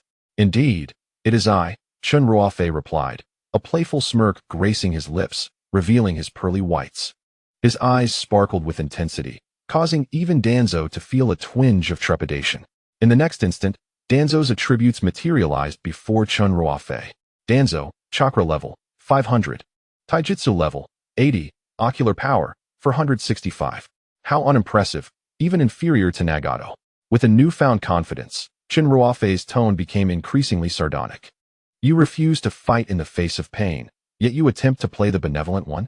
Didn't you also eliminate the ninja who conveyed information to Myobo Kuzan from Konoha? Had it not been for your collusion with Hanzo to slay Yahiko, Nagato might not have descended into the depths he inhabits today. You proclaim a desire to protect Konoha, yet your actions betray a complete lack of humanity. As he spoke, Chen Ruofei gleefully tossed wild fruits he had foraged along the way into his mouth, marveling at their surprisingly exquisite flavor. Each utterance struck at the very core of Danzo's being. What infuriated him most was witnessing this young man, barely in his 20s, speak while devouring food, utterly disregarding his authority. Is what he says true? Tsunade, jolted from her reverie, pondered how such an individual could be allowed to lead Konoha. Enraged and embarrassed, Danzo, unable to formulate a defense, released Hinata and swiftly began to form hand seals. Unperturbed, Chen Ruofei leaned against the doorframe, arms crossed, observing Danzo's actions with an air of amusement. He even casually expelled a fruit pit, which landed perfectly in a nearby trash bin. I will kill you. Danzo, a respected elder of Konoha, had never endured such indignity. Wind release, vacuum sphere. Taking a deep breath, Danzo inflated his cheeks like a frog, leaning his upper body back. He then abruptly opened his mouth, unleashing a barrage of chakra that shot forth like bullets, aimed directly at Chen Ruofei's head. Merely a trivial skill.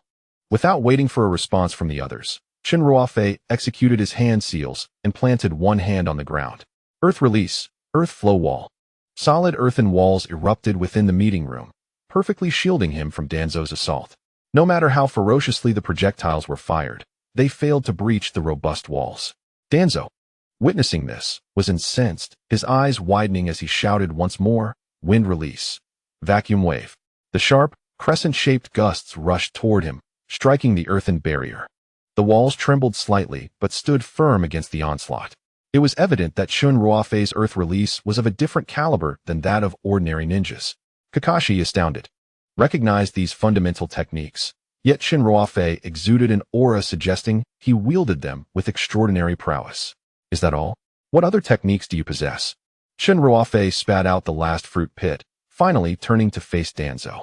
Anticipating Danzo's aggression based on his character from the original narrative, he had exchanged 10 points for half an hour's worth of foundational earth release techniques prior to their encounter. Realizing the gravity of the situation, Danzo felt a flicker of panic. This individual not only knew his secrets, but had effortlessly countered his attacks. Gritting his teeth, he resolved to unleash his true power. The useless entity known as Danzo had never witnessed firsthand how Chen Ruofei vanquished pain. He merely presumed that Konoha had repelled pain with the assistance of Naruto and Tsunade. Since you were so intent on seeking death, I shall clear the obstacles in my path to becoming Hokage. Danzo grasped the bandages on his right arm with his left hand and tore them away with sudden ferocity. 10 Sharingan eyes glared intently at Chen Ruofei. Though he was prepared, the sight of Danzo's arm still sent shivers down Chen Ruofei's spine. The Sharingan ranged from simple Tomo to the intricate Mangekyō, each one seemingly imbued with its own emotions, starkly contrasting with Danzo's malevolent grin. Particularly, as Chen Ruofei considered that each eye represented a life from the Uchiha clan. A deeper disdain for Danzo welled within him. It was no wonder Sasuke relentlessly pursued him. Tsunade, seeing Danzo's intent, suddenly shouted, "Danzo, leave the village now, and I shall hold no grudge against you." Danzo was momentarily taken aback, then placed a hand to his forehead, trembling uncontrollably, overcome with laughter. "Ha ha ha, Tsunade. Are you truly that naive?" Tsunade exhaled sharply. Behind her, Kakashi's lightning crackled in his hand, and Naruto's Rasengan was poised for action. Even Hinata had activated her Byakugan, her hands aflame with azure fire that resembled the form of a lion. However, it was a single statement from Chen Ruofei that drew everyone's attention to him. "Step back. You are not his match." This was not born from arrogance or a mere desire to show off. Rather, Chen Ruofei was acutely aware that any attacks from Tsunade and the others would be rendered futile against Izanagi. Upon seeing Chen Ruofei take 2 steps forward, Danzo felt as if his entire being were being scrutinized. Tsunade and the others hesitated for a moment, but ultimately chose to trust Chen Ruofei. They positioned themselves behind him. Remaining vigilant, the instant anything seemed amiss, they would spring into action. "Danzo, there is a simple truth you have yet to comprehend. The power of the Sharingan lies not in its quantity, but in its quality. For instance, this." Chen Ruofei closed his eyes with a cryptic smile, and when he reopened them, his pupils were a vivid crimson. Danzo's gaze faltered, shock washing over him, his soul momentarily detached. Even the Sharingan in his possession dimmed considerably. The shape of those eyes was unlike any he had ever seen.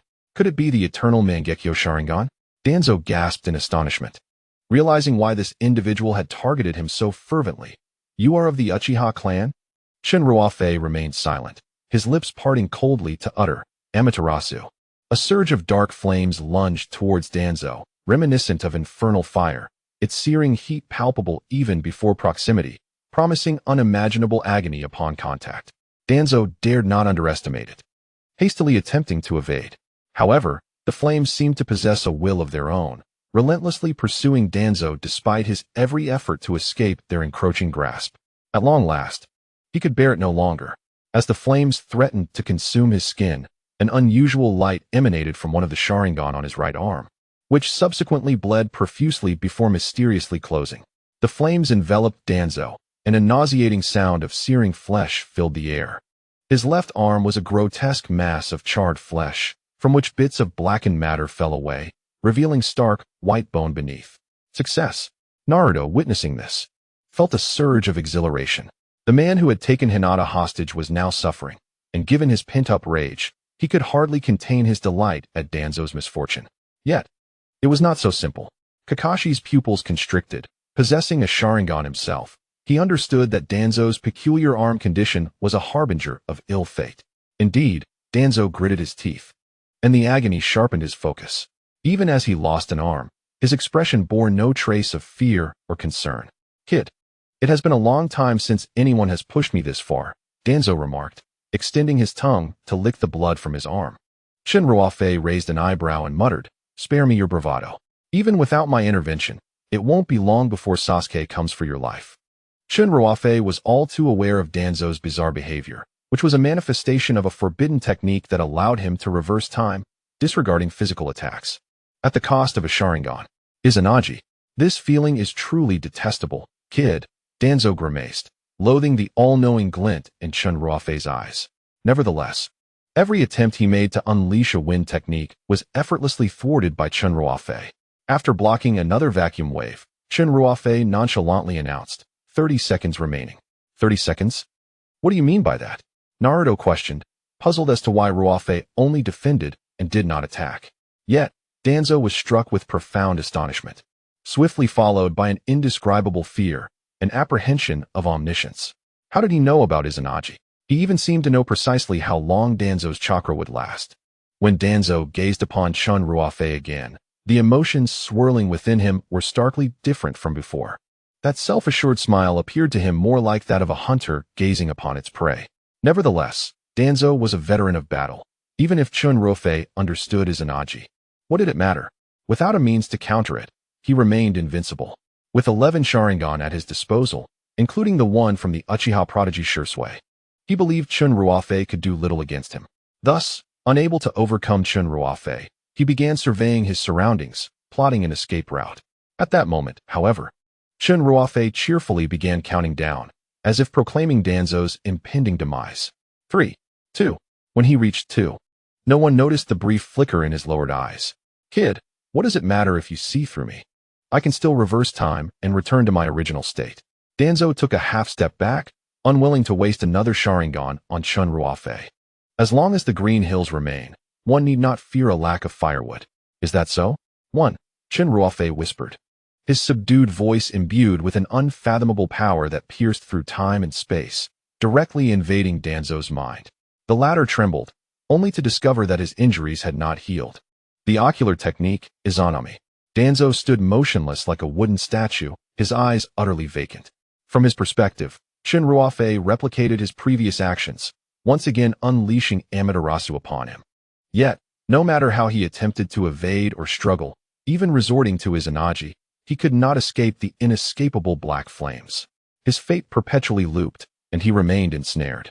It was as if a fortress of iron and bronze confined him, rendering him immobile. In the real world, Chen Ruofei approached and patted the dazed Danzo, nodding in satisfaction.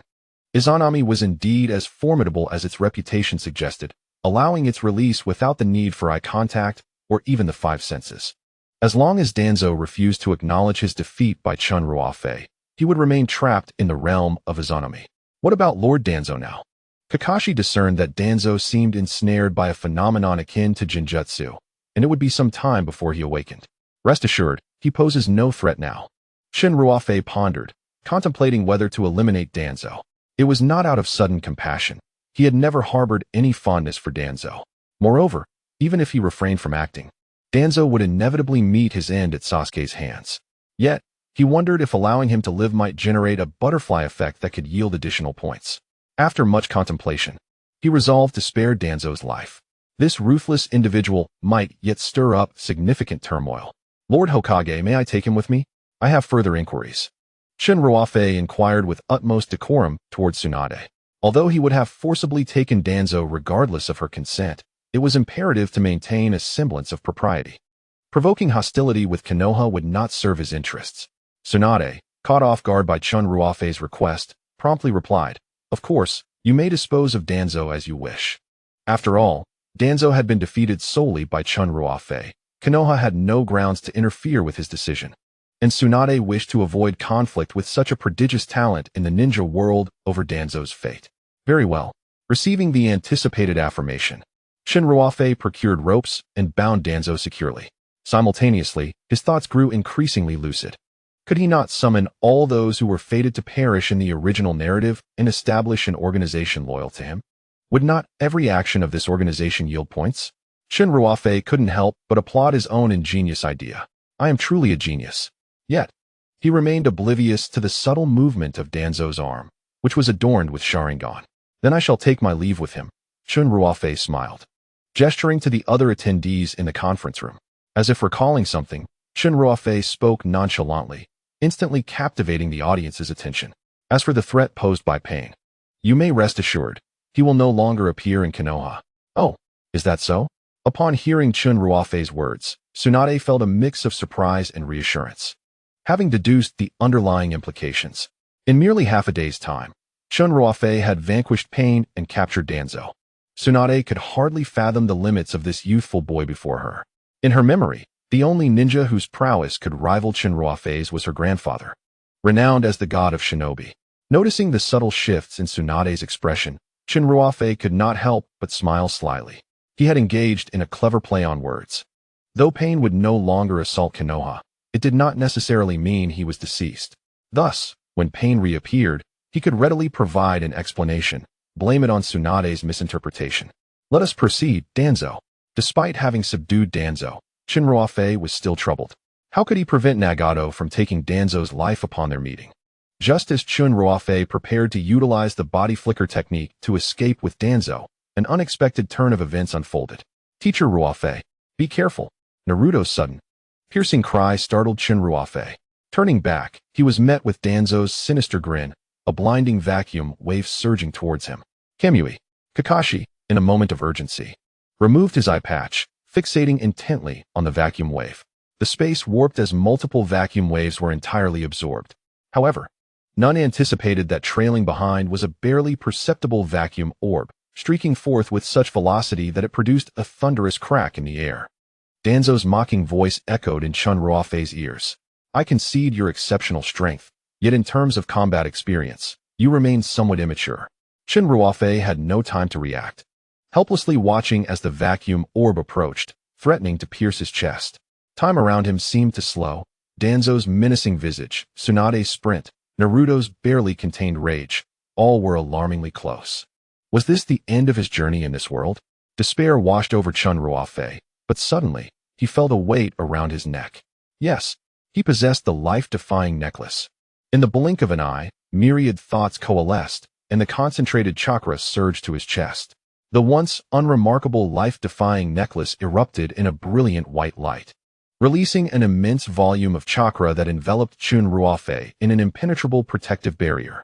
Upon contact with the barrier, the vacuum orb was rendered powerless, shattering into nothingness as if a tempest had met an iron wall. Seizing this fleeting opportunity, Chen Ruofei retreated several steps, establishing a safe distance. In the next moment, silence enveloped the scene. What had transpired? Naruto stared at Chen Ruofei, utterly bewildered. How could he emerge unscathed from such a level of ambush? His new teacher was indeed extraordinary. This thought echoed in the minds of all present. How could this be? Danzo's face turned ashen. His attack had failed at such close range? He had perceived the subtle changes in Chen Ruofei's expression, confirming that the latter had been unprepared. There could only be one explanation. His assault had not penetrated the enemy's defenses. The vast chasm of disparity in strength extinguished any other nefarious thoughts Danzo might have harbored. Phew! Purchasing the life-defying necklace was indeed the wisest decision I have ever made. Chen Ruofei remained in a state of shock, the experience far too harrowing. Had it not been for the necklace, he mused, he might have met his end. With a lingering sense of dread, he touched the necklace and noted its significantly diminished weight, indicating that its protective energy had been entirely expended.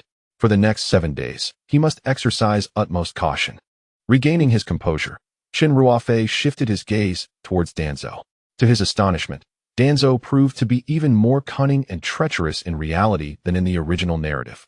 Yet, how did he manage to escape Izanami?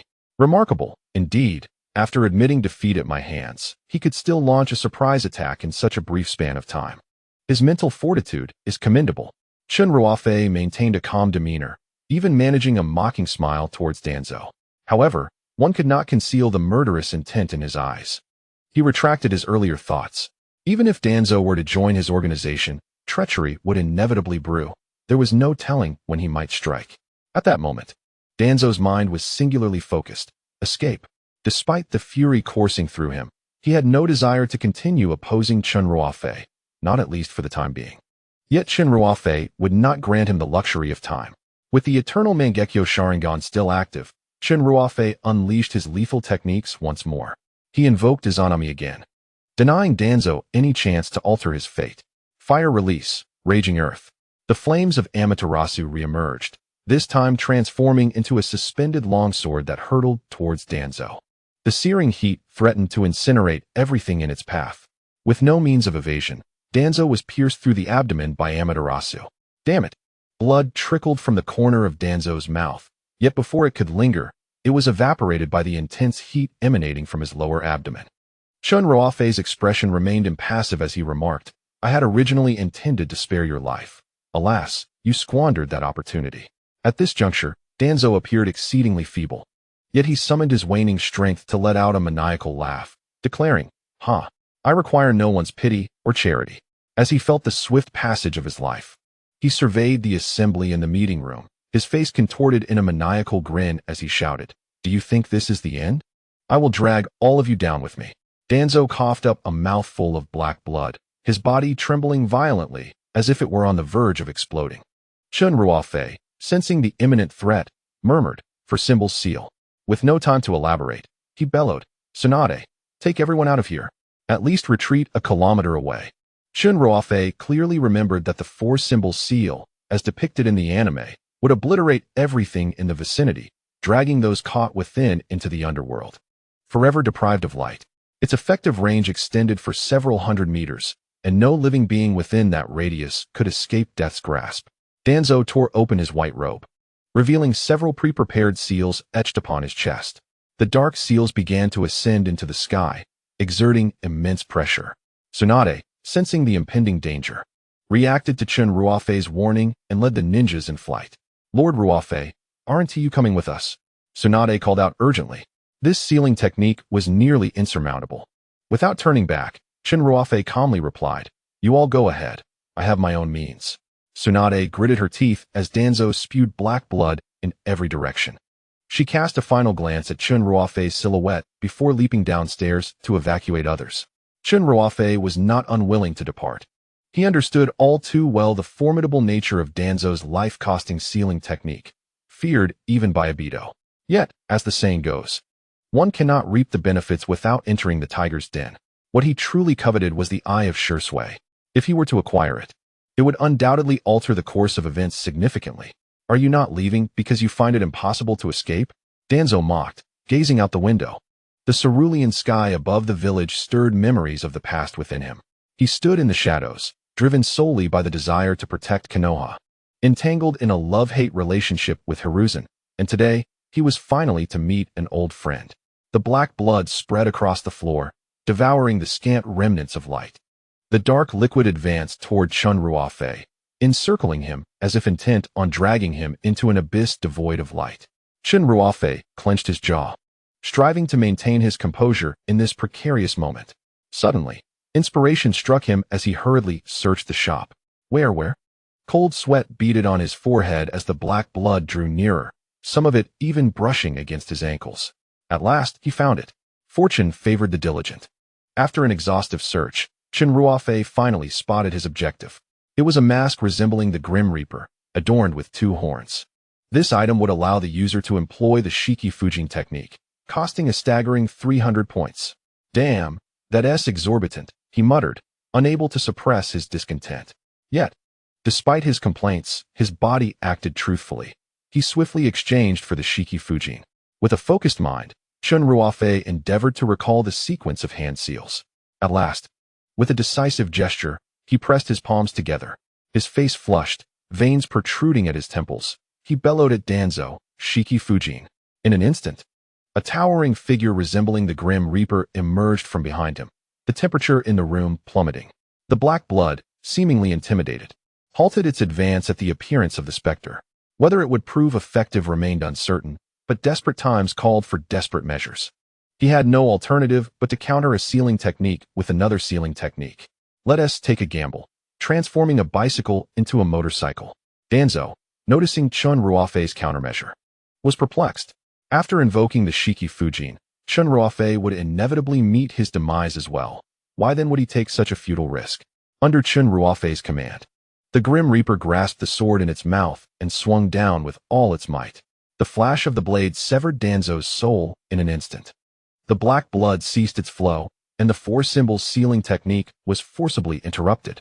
Chen Ruofei exhaled a sigh of relief. Under the binding of the Shiki Fujin, the captured target was indeed unable to utilize ninjutsu. Danzo panicked. It was evident that the outcome was mutual destruction with Chen Ruofei. Yet such a fate would allow the eye of Shursui to fall into another's hands. Despicable fiend. Danzo cursed vehemently, incredulous that Chen Ruofei would still covet his eye even in the face of death. You flatter me, Chen Ruofei replied, fists clenched. To receive praise from the most cunning and treacherous individual in Konoha was indeed a matter of pride. At this moment, the Grim Reaper had opened its abdomen, relentlessly dragging the soul of Danzo. No matter how much he cursed, Danzo was acutely aware of his helplessness and could not help but let out a long sigh. Resigned to this inevitable truth. It's my turn now, Hisashi. The visage of an old friend seemed to materialize before him, and Danzo revealed a smile of relief. In the final moments of his life, he finally relinquished the shackles and attachments that had burdened his heart. Regrettably, he realized he would never ascend to the position of Hokage. You are the sunlit Konoha, and I am but the root in the darkness. With a thud, his body fell heavily backward, completely devoid of the last vestiges of life. The Grim Reaper savored the feast, devouring Danzo's soul before vanishing from the conference room. The system's voice, as anticipated, announced, "Congratulations on successfully altering the plot. You have earned 200 points. 200, huh?" Chen Ruofei murmured, pursing his lips. This amount was neither substantial nor negligible. After all, Danzo was destined to die, so it did not constitute a significant change. Unexpectedly, the system's voice continued. Attribute enhancement, chakra value, 200, taijutsu value, 0, dijitsu value, 300. A double blessing. Under a stroke of good fortune, his attribute values surged dramatically. Feeling the surge of power, Chen Ruofei checked his points, having previously spent 30 points on the Eternal Mangekyō Sharingan, and considering the consumption from Earth Release and the Shiki Fuin. He now had exactly 1050 points. He was particularly mindful of his remaining points because he had just discovered treasures in the store while searching for the Shiki Fuin. The permanent usage rights for the Eternal Mangekyō Sharingan required 2000 points, as did the Rinnegan. Chen Ruofei was uncertain how long he would remain in the Naruto world. Continuously exchanging points in 5-minute increments was hardly a viable strategy. It would be best if he could possess them outright.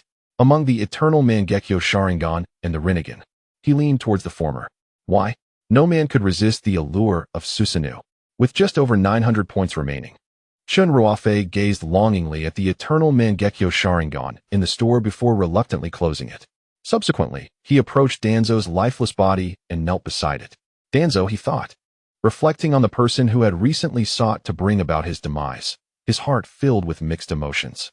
For such a ruthless yet undeniably tragic character from the original story, Chen Ruofei found it impossible to judge by his own standards. The eyes that never belonged to you. I shall take. Gently, Chen Ruofei closed Danzo's eyes with a tender stroke of his hand. Consuming 10 points, he purchased the body flicker technique. In a flash of golden light, he and Danzo transformed into a glimmer and vanished with a whoosh. The wind drifted in through the conference room window, and only the remnants of dark blood on the floor bore witness to the fierce battle that had transpired. Unbeknownst to anyone, as Chen Ruofei departed, a white snake slithered away from beneath the corner of the conference table. Several kilometers away, in a hollow tree, Nagato and Konan were quietly scheming. Suddenly, a flash of golden light appeared, materializing into a figure. Old teacher? Nagato was startled by the brilliance, though he quickly regained his composure. Internally, he was profoundly astonished. Uncertain whether the teacher had overheard the whispered conversation between him and Konan, Nagato felt a surge of curiosity. What secrets were they exchanging? Was it possible they were speaking ill of him behind his back? The anxious Nagato fidgeted, attempting to mask his embarrassment. Just as he prepared a response, he suddenly noticed another figure lying beside Chen Ruofei. Upon closer inspection, it turned out to be Danzo, his sworn enemy. In that moment, Danzo lay motionless, eyes closed, appearing utterly lifeless. Faced with the sight of his despised foe's corpse, both Nagato and Konan were momentarily taken aback. Teacher, did you venture to Konoha to exact vengeance on our behalf? Nagato's voice quivered with an unusual tremor as he connected the dots. The death of Yahiko had long been a thorn in his heart, and now, with both Hanzo and Danzo deceased, His long-awaited retribution had finally come to fruition. Chen Ruofei, evidently caught off guard by Nagato's question, awkwardly touched his cheek and replied, "Yes, yes indeed." His initial intent was merely to bring the body and pose some inquiries to Nagato. But the situation had inadvertently led Nagato to believe he had come to assist in avenging him. However, since the opportunity to grant a favor presented itself, Chen Ruofei saw no reason to decline. "I see my disciple has been consumed by thoughts of Yahiko's death, unable to find solace in either food or sleep. Therefore, as your master, I shall take it upon myself to alleviate your distress. No need for thanks." Chen Ruofei's righteous declaration completely captivated Nagato's heart, which had long been shrouded by hatred. It had been far too long since he had felt such warmth. Konan, too, was not immune to this sentiment. Known as the Ice Queen in the original work, her perpetually frosty visage rarely graced by a smile, now radiated a rare and brilliant light. Chen Ruofei, enchanted by the luminous expression on Konan's angelic face, found himself exclaiming, "Konan, you ought to smile more often. You look splendid when you do." At his words, a delicate blush adorned Konan's cheeks, reminiscent of the twilight glow as the sun sets. "Thank you, teacher." Nagato bowed deeply to Chen Ruofei. Who could have predicted that only moments prior, he and Konan had been scheming to probe Chen Ruofei's true nature? Years of deceit had rendered Nagato wary of trusting anyone easily, particularly after Chen Ruofei's suspicious withdrawal when confronted with a kunai. The sage body was not a mere ninjutsu. Could it truly have a duration? Yet now, Nagato felt a wave of shame wash over him for his narrow-mindedness and ignorance. How could he doubt a teacher who had shown him such kindness? He wished he could slap himself in reprimand. Unbeknownst to Chen Ruofei, he was oblivious to the thoughts of Nagato and Konan, and could not foresee that his unintentional actions were slowly melting the icy barriers within their hearts. "As long as you are aware that Danzo is dead, that suffices. I still have use for his body." Pain nodded in agreement, understanding without Chen Ruofei's prompting that it was likely due to the Sharingan embedded within Danzo. However, he was perplexed as to why someone as powerful as the Sage of Six Paths would require the Sharingan. Despite his doubts, he refrained from voicing them. Chen Ruofei, observing the deep shadows beneath Nagato's eyes, spoke with a serious demeanor. "I have come to pose a question to you. Teacher, I assure you that I will speak candidly and report truthfully about what I know." Although Nagato lacked the prowess of Chen Ruofei, he exuded confidence in his intelligence operations. The Rain Tiger's technique was no trivial matter. However, the next question posed by Chen Ruofei left him momentarily stunned. "Where is Orochimaru?" "Orochimaru?" Nagato was utterly unprepared for such an inquiry from Chen Ruofei. "According to my intelligence, Orochimaru has been sealed by Uchiha Itachi using the Totsuka blade." "I am aware of that." Chen Ruofei waved his hand dismissively. He was familiar with the storyline of the Hokage. Yet he found it implausible that the master of so many core technologies, hailed as immortal, would meet his end so easily. "What I am asking is the whereabouts of his clone. Do not tell me you are unaware." Chen Ruofei placed his finger on his lips, narrowing his eyes into a slit. Nagato noticed the barely perceptible impatience in the corner of Chen Ruofei's eye and, realizing his blunder, immediately donned a diligent smile. "Konan." Upon hearing Nagato's call, Konan nodded and a piece of paper floated toward him. Nagato infused it with chakra, and the previously blank paper suddenly shimmered with light, resembling a map. "Teacher, you can find Orochimaru by following this map," he said. Chen Ruofei accepted the map and replied softly, "Understood." He examined the map, satisfied, and tucked it away, admonishing, "Remember, do not speak of this to anyone." "Understood," Nagato responded while nervously chuckling, causing Chen Ruofei to feel a sense of unease. "What is it?" "Teacher, when will you teach me that technique?" Nagato was preoccupied with the thought of the reanimation jutsu, a powerful technique that he could only watch helplessly. Cough, cough, cough. Chen Ruofei nearly choked, almost forgetting about this matter. Previously, he had merely boasted. He had no intention of teaching anyone ninjutsu. At this juncture, he could only resort to evasive tactics. "Nagato," Chen Ruofei sighed, as if recalling something regretful. "It is not that I do not wish to teach you, but your control over the Rinnegan is not yet sufficient. Everyone desires to learn. Can everyone truly master it? If you lack the capability, it is futile. Do you not understand?" He continued pragmatically, "I advise you to first comprehend the concept behind the Rinnegan. You were utilizing the planetary devastation quite well. Why would you wish to exchange that? Is that so?" Nagato was utterly baffled, failing to grasp Chen Ruofei's words. When he turned back, Chen Ruofei had already vanished using the body flicker technique. Soon, Chen Ruofei arrived at the indicated location on the map. It was a dim, shadowy cavern. Despite the sun still lingering in the sky outside, leaving some warmth in its wake, the temperature within was chilling enough to induce shivers. Chen Ruofei shuddered, tightened his clothing, and ventured inside. The further he delved, the more the cold penetrated, akin to plunging into icy waters stripped bare. In this vast, dark domain, the ground beneath Chen Ruofei's feet occasionally emitted a particularly jarring hissing sound, the unmistakable sound of a snake flicking its tongue. This sinister place was unmistakably the dwelling of Orochimaru. Chen Ruofei cautiously dragged Danzo along, careful not to step on any snakes. At last, at the end of the subterranean passage, he encountered the industrious Orochimaru. Orochimaru, with a chakra level of 972, a taijutsu score of 200, and a dojutsu value of 0, acknowledged Chen Ruofei, without pausing his work, his hoarse yet magnetic voice unmistakable. For a fleeting moment, if Chen Ruofei closed his eyes, he might have believed he was watching an anime. You knew I was coming? Chen Ruofei was taken aback. It was the first time someone had not been surprised by his presence.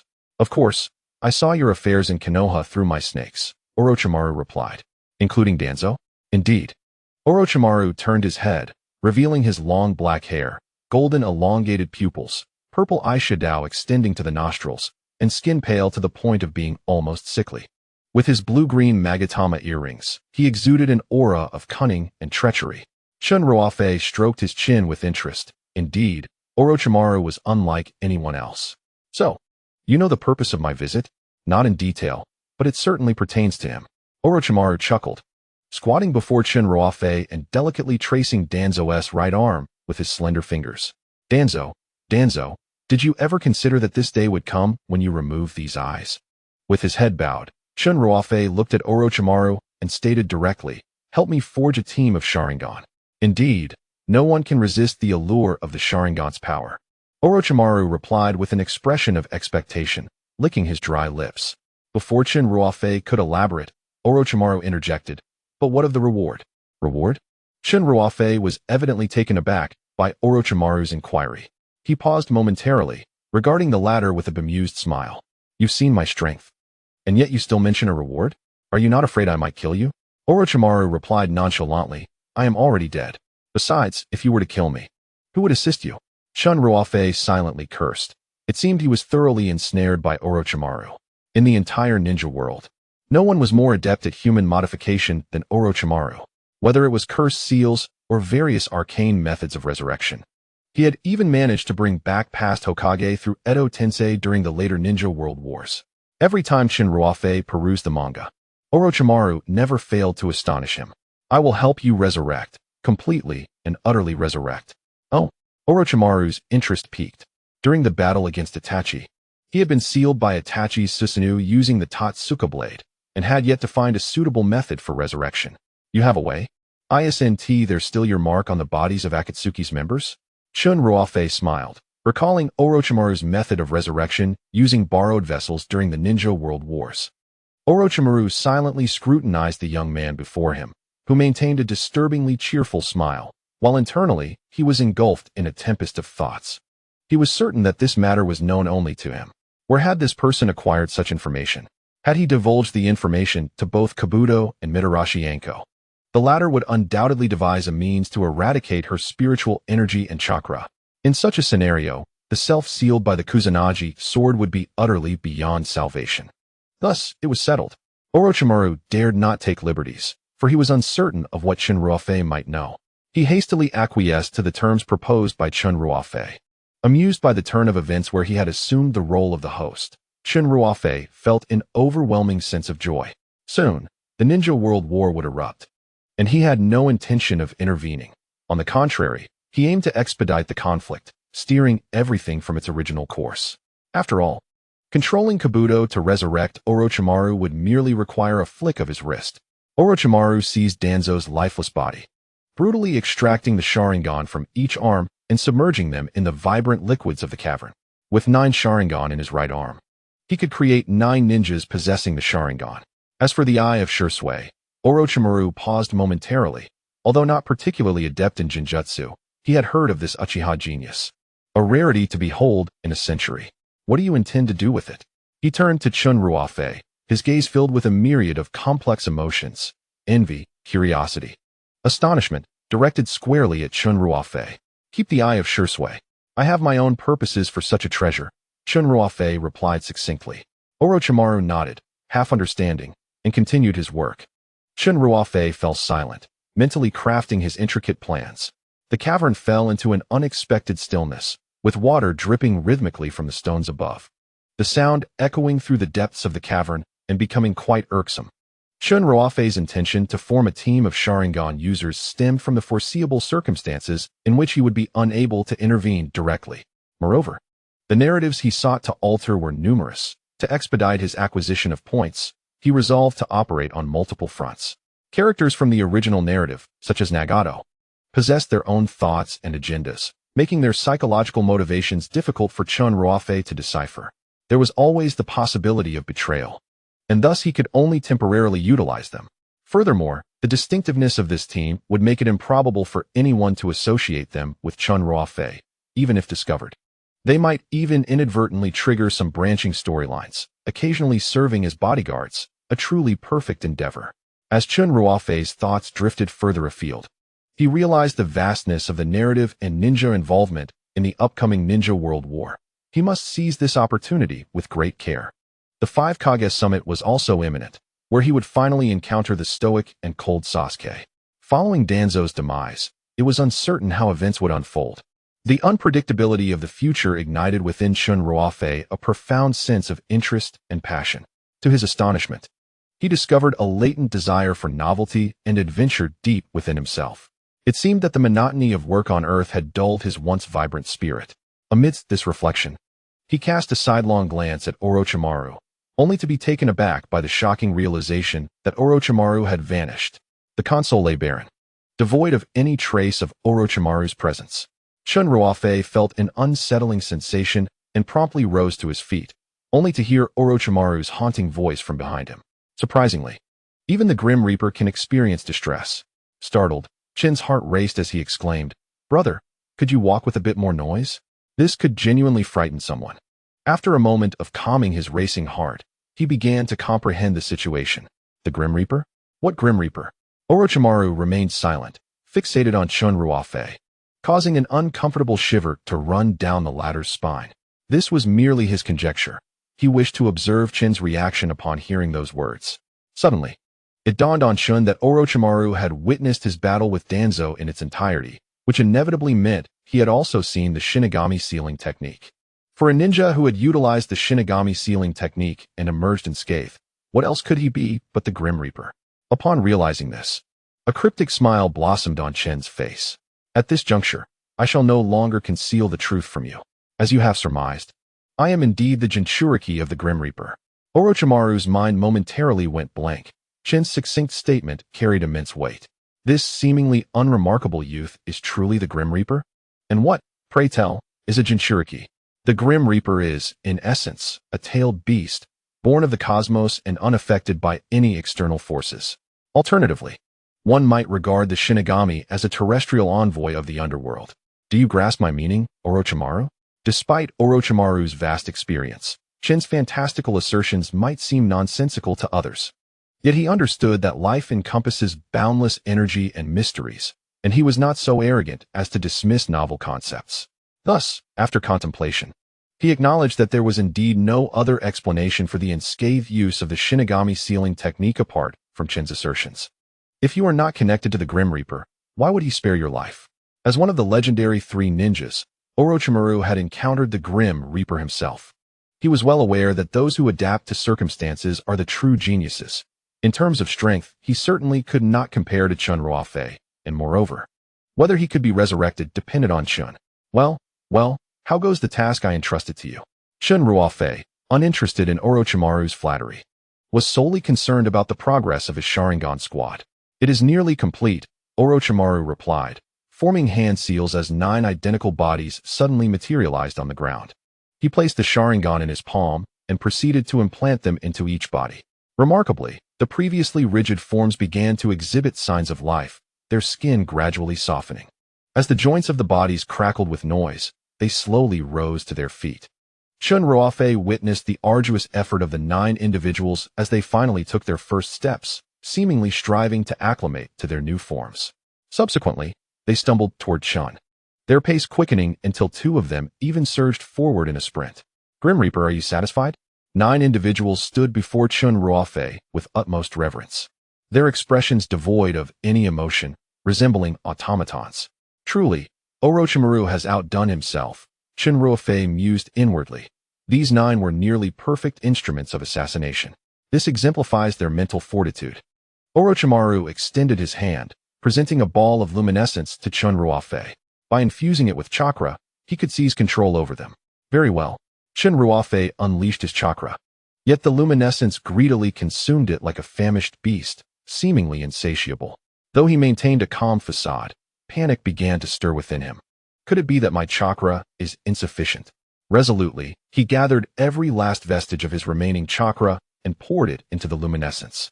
At the critical juncture, the chakra he provided barely satiated the glow.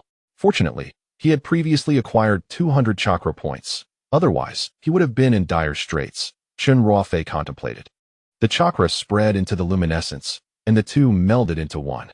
The 9 individuals simultaneously turned to Chen Ruofei, their Sharingan eyes gleaming with a crimson light.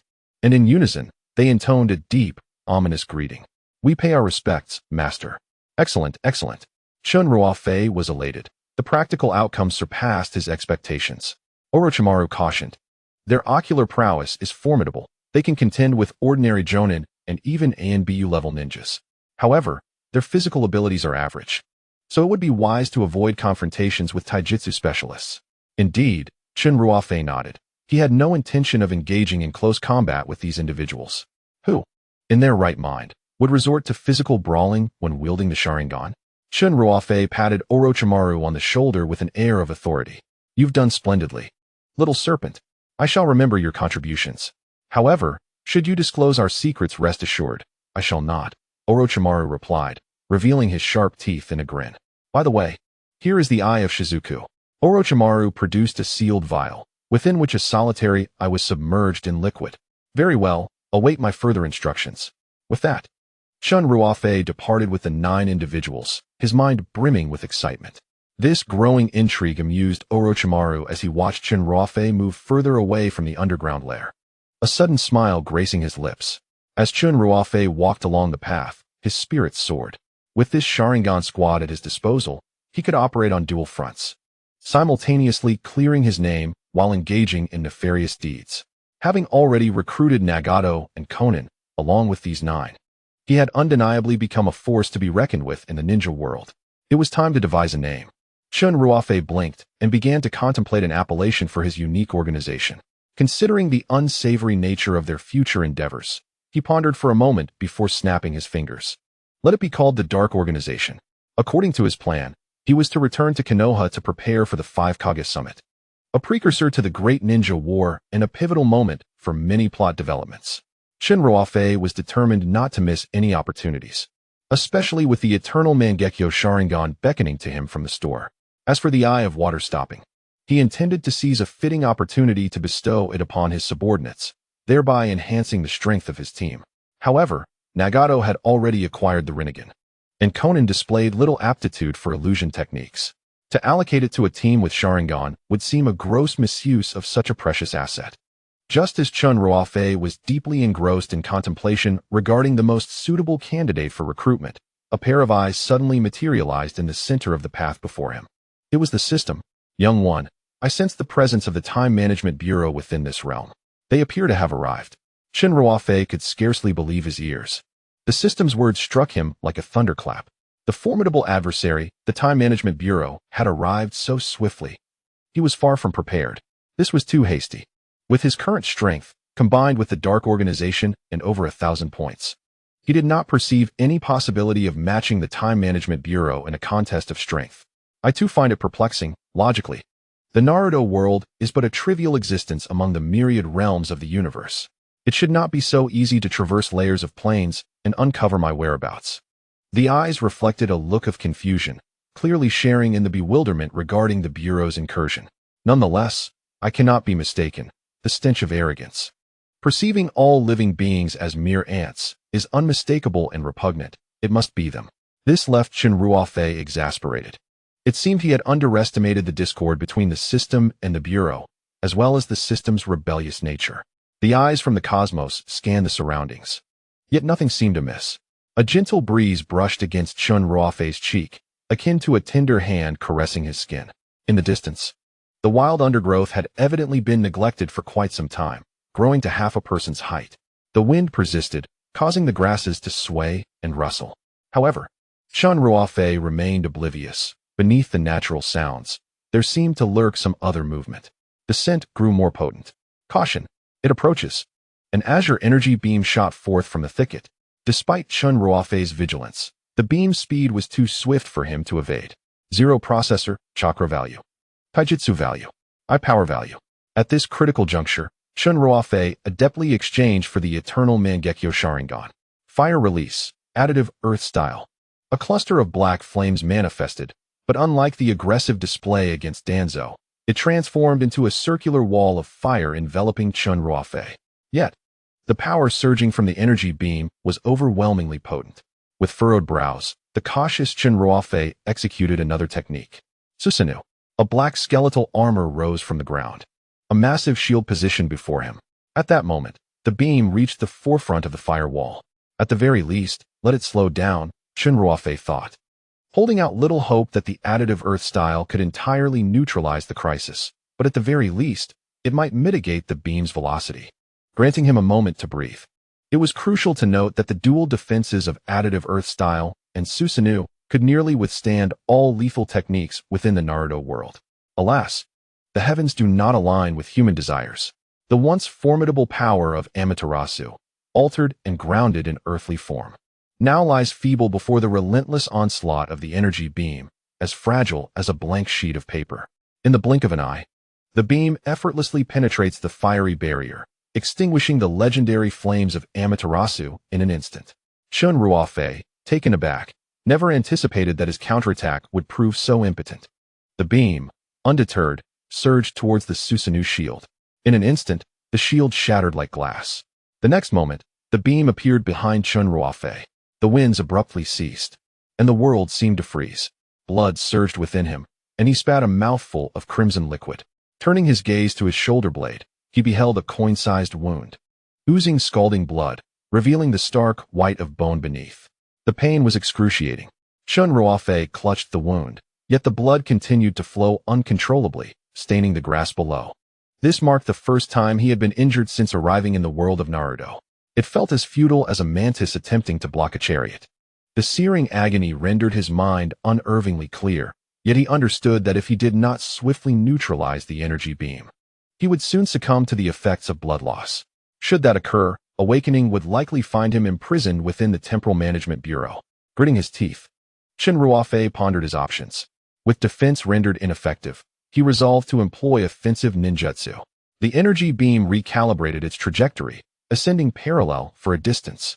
At that moment, Chen Ruofei felt a profound sense of humiliation, for the beam now aimed directly at his forehead. System, respond, I can scarcely hold on. He yearned to summon the system for guidance, yet no matter how fervently he called, silence ensued. It appeared he was left to fend for himself. Faced with the threat to his life, Chen Ruofei disregarded all else, exchanging a plethora of ninjutsu in haste. His points plummeted to a mere 700. Wind release, spiraling shuriken. Sage art, 5 right guardians. Realm separation technique. Nearly 10 diverse ninjutsu cascaded towards the beam, including the Amaterasu from the Sharingan squad. However, as a consequence, the eyes of the 9 were damaged to varying extents. Die. Chen Ruofei glared fiercely at the dazzling array of ninjutsu he unleashed, fervently wishing for it to obliterate the beam.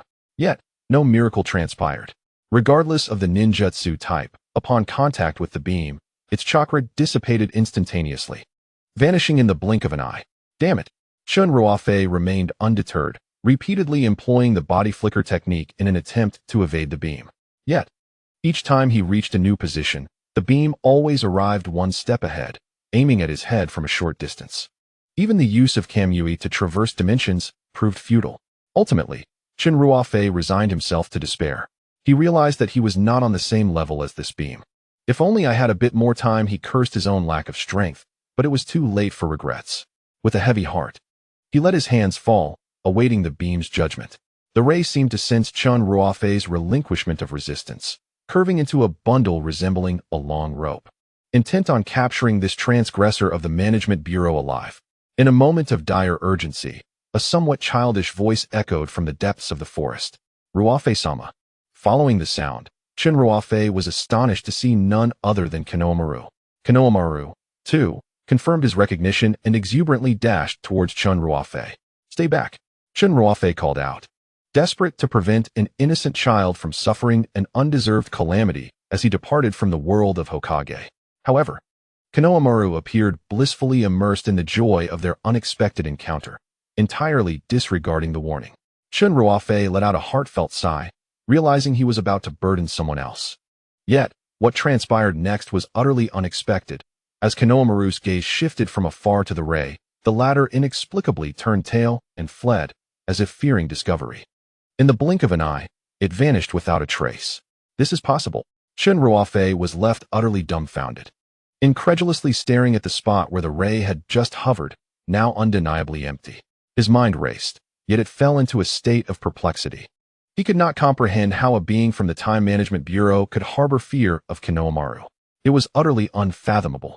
He struggled to understand how an entity of such magnitude would tremble before a relatively obscure child. "Ruofei-sama, what brings you here? Are you injured?" The robust and spirited Konohamaru, draped in a blue cloak, had to tilt his head to gaze up at Chen Ruofei due to his shorter stature. Yet this did not diminish the admiration evident in his eyes. Chen Ruofei placed a hand on his shoulder, offering a calm smile. "Oh, I am in a hurry to return to Konoha."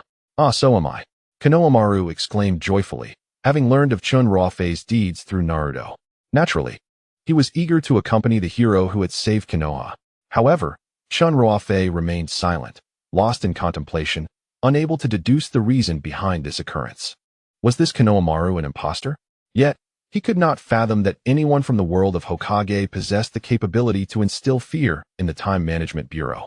Stop overthinking, he admonished himself, recalling the Bureau's regulations forbidding the revelation of their whereabouts in alternate worlds, as such actions could destabilize the flow of time. So that's how it is. Although he had unraveled the truth, upon hearing that voice, Chen Ruofei was still filled with ire. "So, you're no longer playing mute? If only the system had offered some advice earlier, perhaps I wouldn't have been injured." The sense of helplessness, facing formidable foes with all efforts rendered futile, was an experience he never wished to endure again. The system, aware of Chen Ruofei's recent brush with death, softened its tone, which lacked its usual severity, even carrying a hint of apology. "What you say is true. Do you think I wish to confront those wretched beings? I simply cannot reveal my presence before the Bureau, for they would only hasten their pursuit of you. I am quite curious about what transpired between you and the Bureau." The system has not hesitated to use profanity when describing the Management Bureau, while Chen Ruofei previously regarded it as mere banter. He has now begun to genuinely suspect that there has been some unpleasant history between the Management Bureau and the system. The system's voice lowered, evidently reluctant to delve into the matter. "Once you leave this world, you will understand." Chen Ruofei shrugged. Since the system was unwilling to elaborate, he opted not to press further. After all, he harbored no fondness for an organization that had nearly taken his life upon first encounter. "They have already discovered your presence. An attack is likely imminent, and you must elevate your abilities swiftly." "Swiftly? How swift is swift?" "Initially, I activated a breath concealment feature, but it now seems to have been penetrated." The system refrained from providing a direct answer, its tone unusually tinged with concern. "As for the exact timing, you shall discern that for yourself." Chen Ruofei lifted his gaze towards the suddenly materializing countdown in the void. 48 hours remaining. "Return me to Earth. I am done with this." How could one elevate oneself in 2 days? Perhaps it would be more practical to find a shovel and dig a pit to hide in. "Prepare," the system prompted, to which Chen Ruofei could only offer a wry smile. "This time I have Konohamaru. What about next time?" The means by which he earned points indicated that he could not be with those from the Naruto world at all times, and whenever he found himself isolated, he would be like a fish on the chopping board. Seeking some psychological comfort, Chen Ruofei inquired, "Do you know the strength of the Management Bureau? For instance, what level was that ray just now? If the ray represented their ultimate weapon or high-level combat power, it would be somewhat acceptable." After a moment of contemplation, the system responded, "It is roughly akin to the stones found on your Earth. I wish to return home." Suddenly, a shout broke Chen Ruofei from his melancholy. "Lord Ruofei, are all of these your friends? Their eyes are so striking." "Oh no, how could I have forgotten?" Chen Ruofei slapped his forehead, realizing he had neglected the presence of the Sharingan squad. With a sweeping gesture, he moved the squad out of sight, then covered Konohamaru's mouth, hoisting him onto his shoulder, saying, "It's nothing. They are not my friends, merely passers-by. Let us go. Let us return to Konoha." Just as Chen Ruofei was frowning over the arrival of the Management Bureau, peculiar changes suddenly manifested in a nondescript corner of the universe, billions of light years from Earth. In the boundless cosmos, darkness served as the eternal backdrop, yet upon this canvas, a layer of rippling waves emerged from nowhere. Akin to a leaf falling onto a tranquil lake, expanding until it engulfed the entirety of the observable area. This signified instability within the fabric of space. In that fleeting moment when the entire expanse trembled, the anomalies abruptly vanished, and two indistinct beings emerged from the shadows. Have you located the coordinates? In a lesser dimension, a zero-level processor has been dispatched. A zero-level processor? Could this be too perilous? After all, the system has evolved to possess intelligence. Fear not. It is more than sufficient to handle those primitive beings. The matter has stirred quite a commotion, and our rivals at the Space Bureau are reveling in our misfortune. It is imperative that we ensure no errors occur. If necessary, individuals may be sent to execute a disguise operation, and remember to erase any unwarranted memory traces. Understood. All has returned to tranquility. As night deepens, Tsunade sits in her office chair, cradling a slightly yellowed old photograph.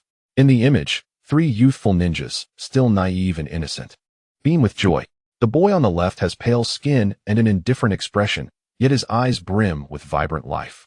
The boy on the right raises a fist that exudes nascent strength, only to have his ear fiercely tugged by the petite girl in the center. How swiftly time has passed. So many years have flown by, yet those moments can never be reclaimed. Orochimaru's fate remains uncertain. Jiraiya sleeps eternally beneath the sea. And it seems only she has fared well, having ascended to the position of Hokage. Yet, Tsunade alone understands that she bears the deepest sorrow. She reaches for a can of alcohol on her desk and pours its contents down her throat. A hand, imbued with unimaginable strength, now delicately caresses the image of that carefree youth. "Jiraiya, I have lost my entire life, yet unexpectedly, you have allowed me to win in the end." Tick-tock. Two streams of tears slowly cascade down Tsunade's exquisite cheeks. By day, she is the commanding leader of Konoha, bearing the weight of pressure as she relentlessly oversees the reconstruction efforts with unwavering determination. By night, she simply sheds her burdens, reminiscing about old friends. "Do you need a tissue?" A concerned male voice suddenly breaks the silence in the empty office. "Who?" Tsunade instinctively gathers chakra, her right hand clenched into a fist, ready to strike. "It is I." The magnetic voice of Chen Ruofei resonates within the office. "Ruofei, is it? You're unscathed, I trust?" After the battle with Danzo, Chen Ruofei had seemingly vanished from existence, and despite Tsunade's relentless search throughout Konoha, no trace of him could be found. Even Danzo was nowhere to be seen. "Yes, I am fine." "And Danzo?" Tsunade gazes into Chen Ruofei's clear eyes. "Dead." His reply is curt and decisive, as casual as discussing what to eat for dinner. Tsunade is momentarily taken aback, then nods silently, lost in thought. Danzo's demise was anticipated. The black blood on the ground contained chakra that could not have been wielded by him unless at the cost of his own life. She suspects that Chen Ruofei's disappearance is likely connected to Danzo's Sharingan. After all, she cannot fathom what on Danzo's corpse could possibly have caught Chen Ruofei's interest. However, what terrifies her most is that Chen Ruofei emerged unscathed from that sealing technique, and in such a short span, he had already dealt with the body. Chen Ruofei approached Tsunade, whose face was adorned with tears reminiscent of pear blossoms, and withdrew several sheets of paper from the table, presenting them to her. "I lament the fate of Jiraiya. In the realm of Hokage, aside from Naruto and Sasuke, Jiraiya ranks among the top 3 in popularity. That man, who outwardly exudes a nonchalant demeanor yet displays unwavering resolve in critical moments, has consistently brought both laughter and tears to the hearts of Naruto fans. Tsunade accepted the tissues with a gentle smile, intentionally concealing the photographs beneath her arm to shield them from Chen Ruofei's gaze. It was not solely due to her appearance potentially affecting Chen Ruofei's perception of her and Konoha. She also wished to keep her vulnerable side hidden from others. Much like an oyster, which instinctively encloses itself in times of danger and hardship. Observing Tsunade's tear-streaked yet desperately forced smile, Chen Ruofei suddenly spoke. "Jiraiya mentioned you to me." At these words, Tsunade trembled involuntarily. She refrained from inquiring about what Jiraiya had said, yet the anticipation in her eyes shone like a full moon, impossible to disguise. Though the young Tsunade possessed a splendid figure, her habitual choice of attire often obscured her elegance. Before departing for the Rain Village, he had remarked that if he returned alive, he would buy her a new outfit. His plain words, devoid of any embellishment or sweet confessions, resembled the mundane exchanges typical among friends. However, upon hearing this, Tsunade was overwhelmed with tears, as though a sharp arrow had pierced her heart. He also expressed that if he did not return, he entrusted me with the task of conveying to young Tsunade the importance of carrying forth Konoha's will in his stead. Where Konoha flourishes, the fire of life persists. Of course, all of this was mere fabrication conjured by Chen Ruofei. He had never encountered Jiraiya since his arrival. Yet, he was acutely aware that had Jiraiya lived, he would undoubtedly have spoken in such a manner. Since arriving here, Chen Ruofei had always prioritized gaining points. However, this evening, upon witnessing Tsunade's tearful visage, he could not help but feel a pang of compassion. Suddenly, he felt a twinge of sorrow, for in Tsunade, he saw the reflection of his mother, who had crumbled in the wake of her untimely departure. The loss of close relatives and dear friends is akin to a poison that rends the heart. Compelled by an inexplicable impulse, he gently brushed his finger along Tsunade's nose, saying, "No more crying, young Tsunade." As she listened to words reminiscent of what Jiraiya had long wished to express, but never found the courage to say, Tsunade wept like a child. In that moment, the silhouette of Jiraiya seemed to merge with that of Chen Ruofei, amidst the intertwining emotions of regret and sorrow. The helpless Tsunade instinctively embraced Chen Ruofei. Feeling the pressure around his waist and the faint sound of her sobs, Chen Ruofei remained motionless, gazing at Tsunade in a daze. His hand tenderly stroking her flowing locks, hoping to offer her a modicum of solace. Prior to this moment, Chen Ruofei had always regarded those around him, including Tsunade, as mere instruments for acquiring points, but in this instant, he suddenly recognized that they were vibrant, flesh and blood individuals. Yet, a sudden interruption from the system shattered Chen Ruofei's reverie. Successfully altering the narrative, he earned 800 points. In the shop, the points surged from 690 to a staggering 1,500 before finally coming to a halt. Chen Ruofei's hand, which had been gently caressing Tsunade's hair, abruptly froze. He had done nothing. Yet could it be that offering solace to others could yield points? Perhaps he should contemplate establishing a psychological counseling center in Konoha. The service industry indeed proves lucrative, thanks to his guidance, coupled with the revelation of Pain's demise. Tsunade relinquished her animosity towards the Akatsuki organization and subsequently chose not to participate in the Five Kage Summit. Is it truly possible to achieve such outcomes? Chen Ruofei, caught off guard by the multitude of ways to accumulate points, never anticipated that his mere utterance of a few words could dispel the shadows lurking within Tsunade's heart. Yet, an even greater surprise awaited him. With his attribute points enhanced, he now possessed a chakra value of 600, a taijutsu value of 200, and a dujitsu value of 788, with 44 hours remaining until the next pursuit. Good heavens! Chen Ruofei was at a loss for words to articulate his astonishment and elation. Why had he received such a substantial increase in attribute points this time? Moreover, the growth was balanced across 3 categories. His fortune had evidently surged. In an instant, he felt an overwhelming surge of power coursing through his body, his muscles rapidly expanding, and his once loose clothing now felt constricting. He sensed that he could now strike down a bull with a single punch, or even shatter a towering ancient tree. The transformation brought about by the increase of 200 points in taijutsu was nothing short of monumental. Furthermore, his perception of the world had significantly sharpened. His senses had undergone a degree of evolution, enabling him to faintly hear the conversations of those below. As for his dujitsu, Chen Ruofei speculated that if he were to summon Susanoo now, he would likely surpass all existing height records for Susanoo. Perhaps in the future, he could focus on Dojutsu as his primary avenue for development. Lost in thought, he failed to notice Tsunade releasing her grip. Your body is undergoing a transformation. Tsunade was equally astonished by the changes in his physique. Even certain unexplainable areas had begun to respond, and she covered her mouth in disbelief. Just moments ago, Chen Ruofei had appeared somewhat frail, yet he had suddenly become remarkably robust. Furthermore, his already dangerously intense gaze now exuded an even more formidable aura. Perhaps it was simply a result of prolonged weeping that had clouded her vision. Chen Ruofei offered an awkward smile, not wishing Tsunade to uncover his secret. In contrast to Chen Ruofei's transformation, Tsunade felt a sense of embarrassment regarding her previous actions. Had she truly been holding on to him all this time? Clearing her throat, Chen Ruofei, fully aware of her thoughts, kindly reassured her, I want to say a word about this. Rest assured, we shall pretend nothing has occurred. Tsunade playfully blinked, grinning at him. Hee, then that is settled. Chen Ruofei was slightly taken aback. The mature and composed Tsunade from the original narrative possessed such an adorable side? Kishimoto, you deceiver.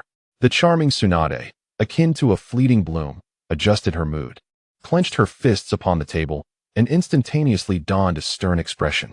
It was as if all that had transpired was merely a dream. Unless it is concerning a matter of importance, why have you sought me out? The formality of her tone left Chen Ruofei momentarily perplexed. His thoughts tangled in a web of confusion. The swiftness with which she shifted her demeanor was more rapid than his own calculations. The complexities of a woman's heart are as elusive as needles in the depths of the ocean. However, Tsunade's words sparked a realization in Chen Ruofei, reminding him of the purpose of his visit. I have come regarding the 5 Kage summit. On his journey back to Konoha, Chen Ruofei had received news from Konohamaru that, following his departure, the emissaries of the other 4 villages had requested a summit to discuss strategies against the Akatsuki organization. He had initially intended to accompany Tsunade to the summit, hoping to garner some points for himself, as the Temporal Management Bureau loomed over him like the sword of Damocles, ever threatening to fall. Before that moment arrived, he wished to bolster his own defenses as much as possible. Yet, fate had conspired against him, and Tsunade was unable to attend. As anticipated, upon hearing his words, Tsunade pondered for a moment before responding. Indeed, that matter exists, but I do not intend to participate. Chen Ruofei, already aware of the outcome, feigned contemplation as he touched his face. But wouldn't our absence impact Konoha's reputation? This question momentarily stumped Tsunade. There was a semblance of truth to his assertion. If the other 4 villages attended while Konoha did not, it would undoubtedly invite criticism. Caught in a dilemma, Tsunade was at a loss until Chen Ruofei proposed, what if I represent you and attend the summit in Konoha's name? With my abilities, I should be able to uphold Konoha's honor. Tsunade had not anticipated Chen Ruofei's keen interest in the summit. After a moment's reflection, she recognized the merit in his words. Given his strength and perspective, he could indeed yield more effective outcomes for the summit. After careful consideration of his suggestion, Tsunade acquiesced. Thank you. Tsunade gazed earnestly at Chen Ruofei, as if she perceived a shadow of Jiraiya within him, a source of strength in critical moments. A sense of fondness blossomed in her heart for this enigmatic yet formidable young man, who possessed a delicate side beneath his formidable exterior. Were she not the Hokage but an ordinary kunoichi, perhaps they would have forged a deep friendship. Alas, the burdens of her position forbade her from indulging in personal sentiments. It is I who should express my gratitude, Chen Ruofei replied with an inexplicable smile, acknowledging that, without Tsunade, his strength would not have surged so dramatically. As the prelude to the Ninja World War loomed, he needed to consider how to maximize his points during the 5 Kage summit. He meticulously reviewed the proceedings of the summit and discerned that its inception was rooted in the incident involving Sasuke. The foremost task was to prevent Sasuke from attacking Killer Bee. After a moment of contemplation, he swiftly reached a conclusion.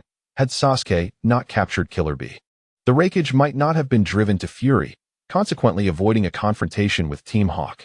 However, Sasuke remained unaware of Danzo's demise. Might we dare to advance the narrative further? Chen Ruofei bit her lip, a plan forming in her mind. In the land of lightning, within the village of Yunin, the 4th Raikage, sat upright with an air of gravity. His bronze-hued muscles showcased an unparalleled strength, while a pair of inverted eyebrows arched over his stern, lightning-like gaze, emanating an intimidating ferocity that was difficult to meet. Emblazoned upon his shoulders was the emblem of shurikens, and a golden lion belt rested upon his well-defined abdominal muscles, further amplifying his commanding presence. Anyone who beheld him for the first time would inevitably conjure the image of a fierce beast reigning at the apex of the food chain beyond the wilderness. Is there still no news of Killer Bee? Furrowed his brow, the imminent 5 Kage summit looming, yet his brother, Killer Bee, remained unaccounted for. He pondered extensively. The village of Yunin had not engaged in enmity with others, and with the summit approaching, no one would possess the motive to abduct the brother of a Kage at such a critical juncture. After much contemplation, all signs pointed toward that enigmatic organization, Akatsuki. Once again, those dark and despicable individuals. Clenching his left fist, he struck the table with a force that momentarily shook the robust marble, causing a serpentine crack to appear at the edge. The two guards nearby flinched. Indeed, the rake's strength was beyond ordinary comprehension. We have uncovered some clues at the last known location of Lord Killer Bee. After analysis by sensory-type ninjas, it has been confirmed to be linked to the Sharingan. The Sharingan. In the entire ninja world, the only clan possessing the Sharingan was the Uchiha. I recalled hearing that within Akatsuki was a ninja named Uchiha Itachi, who possessed extraordinary ocular power. This further solidified his suspicions, as only a scant few Uchiha still lived. I raised his voice, commanding, "Inform the personnel that during the 5 Kage summit, we must intensify the village's patrols to prevent a sudden assault from Akatsuki. Darui, Ki, prepare yourselves, we shall depart today." Darui and Ki exchanged glances, bowing respectfully to A. As Raikage strode out of the conference room, an urgent shout from the guards pierced the air. "Report, Lord Raikage. Lord Killer Bee has returned. He is at the village entrance." What? I felt a thin layer of blue chakra surging around him, electric energy coursing through his movements. And in the blink of an eye, he arrived at the village entrance. True to the guard's words, Killer Bee stood there, his short sword on his back. "Killer Bee, where have you been?" Upon seeing his brother, A's demeanor instantly brightened, rushing forward to inspect B for any injuries. Killer Bee's lips curled into a grin. Instead of answering A's question, he raised several fingers. "Yo, speak properly." Without hesitation, A delivered a punch to Killer Bee's head, interrupting the latter's flow. The rap was abruptly halted as Killer Bee clutched the bump on his head, finally adopting a serious demeanor. Upon encountering Sasuke, he soon found himself embroiled in a fierce battle. Unfortunately, Sasuke had brought allies, and outnumbered, he was captured by Sasuke. Just as he feared he would be compelled to surrender the 8 Tails, a group of unfamiliar figures suddenly emerged from the shadows. They engaged Sasuke's Hawk team in combat, rescuing him in the process. 9 individuals? After hearing Killer Bee's account, it was puzzled. Who was aiding them from the shadows? Among them was a female ninja adorned with wings made of paper, single-handedly blocking the path of a burly figure wielding a large blade from Sasuke's team. Most notably, she was quite striking in appearance. Killer Bee vividly described the scene, while he felt an urge to strike him again. "Did you notice the jutsu they employed?" I was unable to comprehend the identities of the 9 and resorted to using ninjutsu. Their eyes, similar to those of Uchiha Sasuke, were wielding jinjutsu. I quickly grasped a crucial insight from the resemblance. Thus, it seemed to indicate an internal strife within the Uchiha clan. I had uncovered a lead. Yet he resolved to wait for the 5 Kage summit to personally inquire with Tsunade. Meanwhile, several hundred kilometers away, in a concealed cavern, Chen Ruofei was tallying the points he had just accrued. Successfully altering the plot had earned him 500 points. Indeed, it was Chen Ruofei who orchestrated the rescue of Killer Bee with the Sharingan squad. However, saving Killer Bee was merely a fragment of Chen Ruofei's grander scheme. His ultimate goal was to incite disarray among the 5 great nations, undermining the impending ninja coalition from within. He pondered whether A, that careless fellow, would discover the chakra mark he had secretly inscribed on Killer Bee. With a wicked smile, Chen Ruofei mused that this grand game had only just begun. Refocusing his thoughts, he turned his attention to the point tally displayed by the system.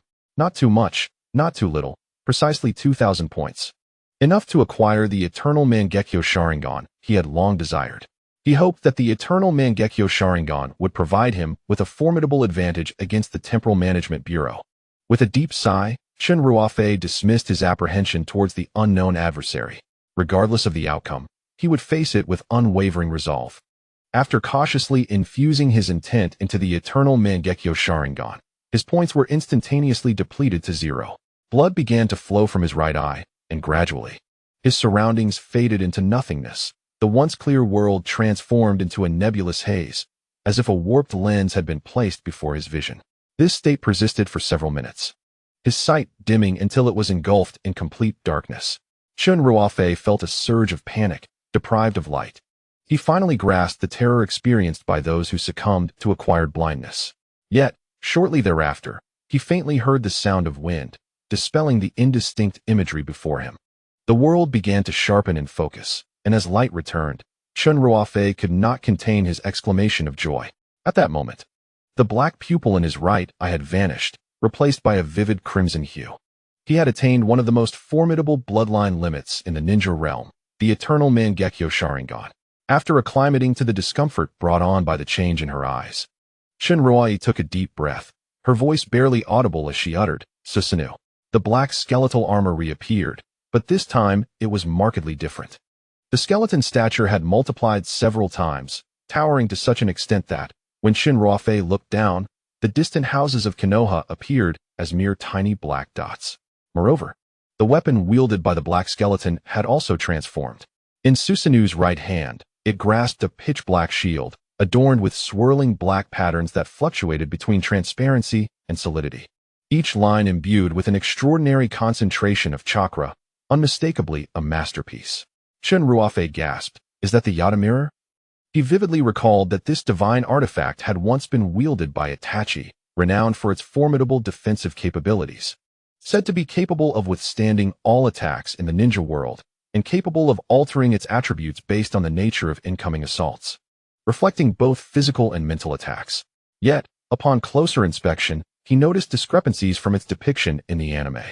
At the center of the Yata mirror lay a slowly rotating brown magatama. Is that the Yasaka magatama? Chen Ruofei confirmed the identity of the object affixed to the Yata mirror, an immensely powerful long-range weapon capable of obliterating anything. However, he had never heard of these two items merging into one. With a mix of skepticism and curiosity, he infused a modicum of chakra, and the Yasaka magatama promptly separated from the Yata mirror, responding to his will. To his astonishment, what was once a magatama the size of a skyscraper in Susanoo's grasp now resembled a mere toy in his hands. Chen Ruofei gently tossed it, and in its wake, all life in its path was instantaneously vaporized by the immense shockwave, creating ground fissures spanning hundreds of meters. This is incredible. Chen Ruofei was left speechless by the scene before him. Its power eclipsed all the ninjutsu he had ever witnessed, even surpassing the Tenpankei. With a mere thought, the magatama returned to his hand like a boomerang. Meanwhile, the patterns on the Yata mirror deepened considerably.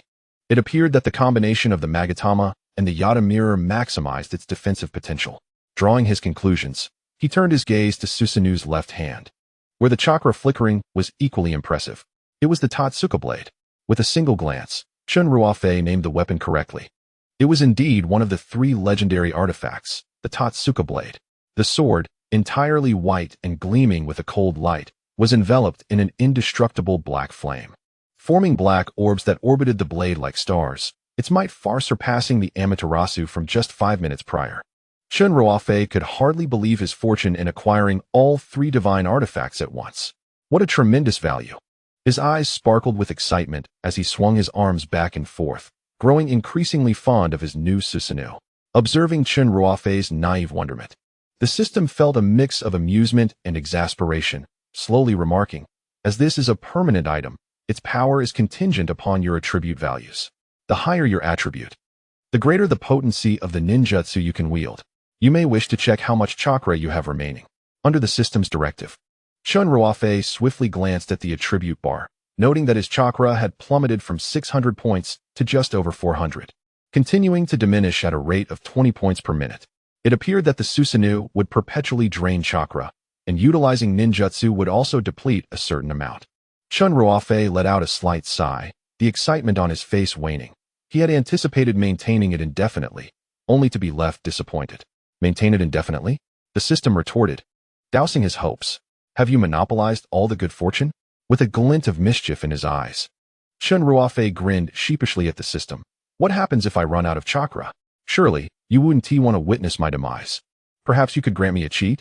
One that offers infinite chakra. In response to Chen Ruofei's subtle ploy, the system adopted a stern demeanor. Once consumption ceases, chakra will gradually replenish at a slow rate. If you are impatient, the shop offers chakra potions, clearly priced without deception, and haggling is not permitted. Scoundrel, an absolute swindler. Chen Ruofei muttered under his breath, having no choice but to peruse the shop. A small chakra potion restores 100 points of chakra at the cost of 50 points. A medium potion restores 500 points for 200 points, and a large potion restores 1,000 points, costing 360 points. Taking a deep breath to steady his emotions, he could no longer contain himself upon seeing a particular item. The chakra spring instantly replenishes all chakra at the expense of 1,000 points. After holding back for so long, Chen Ruofei finally sputtered, "Is there a possibility that you wish for my demise? What a blatant robbery. Do you think points are mere pebbles to be casually collected?" The air was filled with his vehement complaints, echoing like a lingering melody. In the face of his torrent of abuse, the system only grinned. Baring its teeth, "What did you say? I couldn't quite catch that." Soon after, all items in the shop erupted in a waft of mist. And as the haze dissipated, Chen Ruofei gasped in astonishment. Rows of female attire resembling Naruto were provocatively winking at him. Harem technique allows the user to don female garments. Costing 1 point. "Oh dear, system, look what you've done. I was merely jesting." Chen Ruofei continued with a playful grin, "Do not take it seriously. I only wished to lighten the dreary atmosphere." It wasn't until the system huffed coldly that the shop returned to its original state, prompting Chen Ruofei to conceal his ingratiating smile. "I shall remember this. Just wait," he thought to himself. The next day, the ninja world was bustling with activity. As a significant event, the 5 Kage Summit was set to convene. The leaders of the 5 hidden villages would bring their guards to the neutral land of Iron to negotiate a collaborative effort against the Akatsuki organization. Meanwhile, Chen Ruofei was pondering how to shake off Naruto, who was clinging to him. "Teacher Ruofei, take me with you." The news of Chen Ruofei standing in for Tsunade at the 5 Kage Summit has swiftly spread throughout Konoha.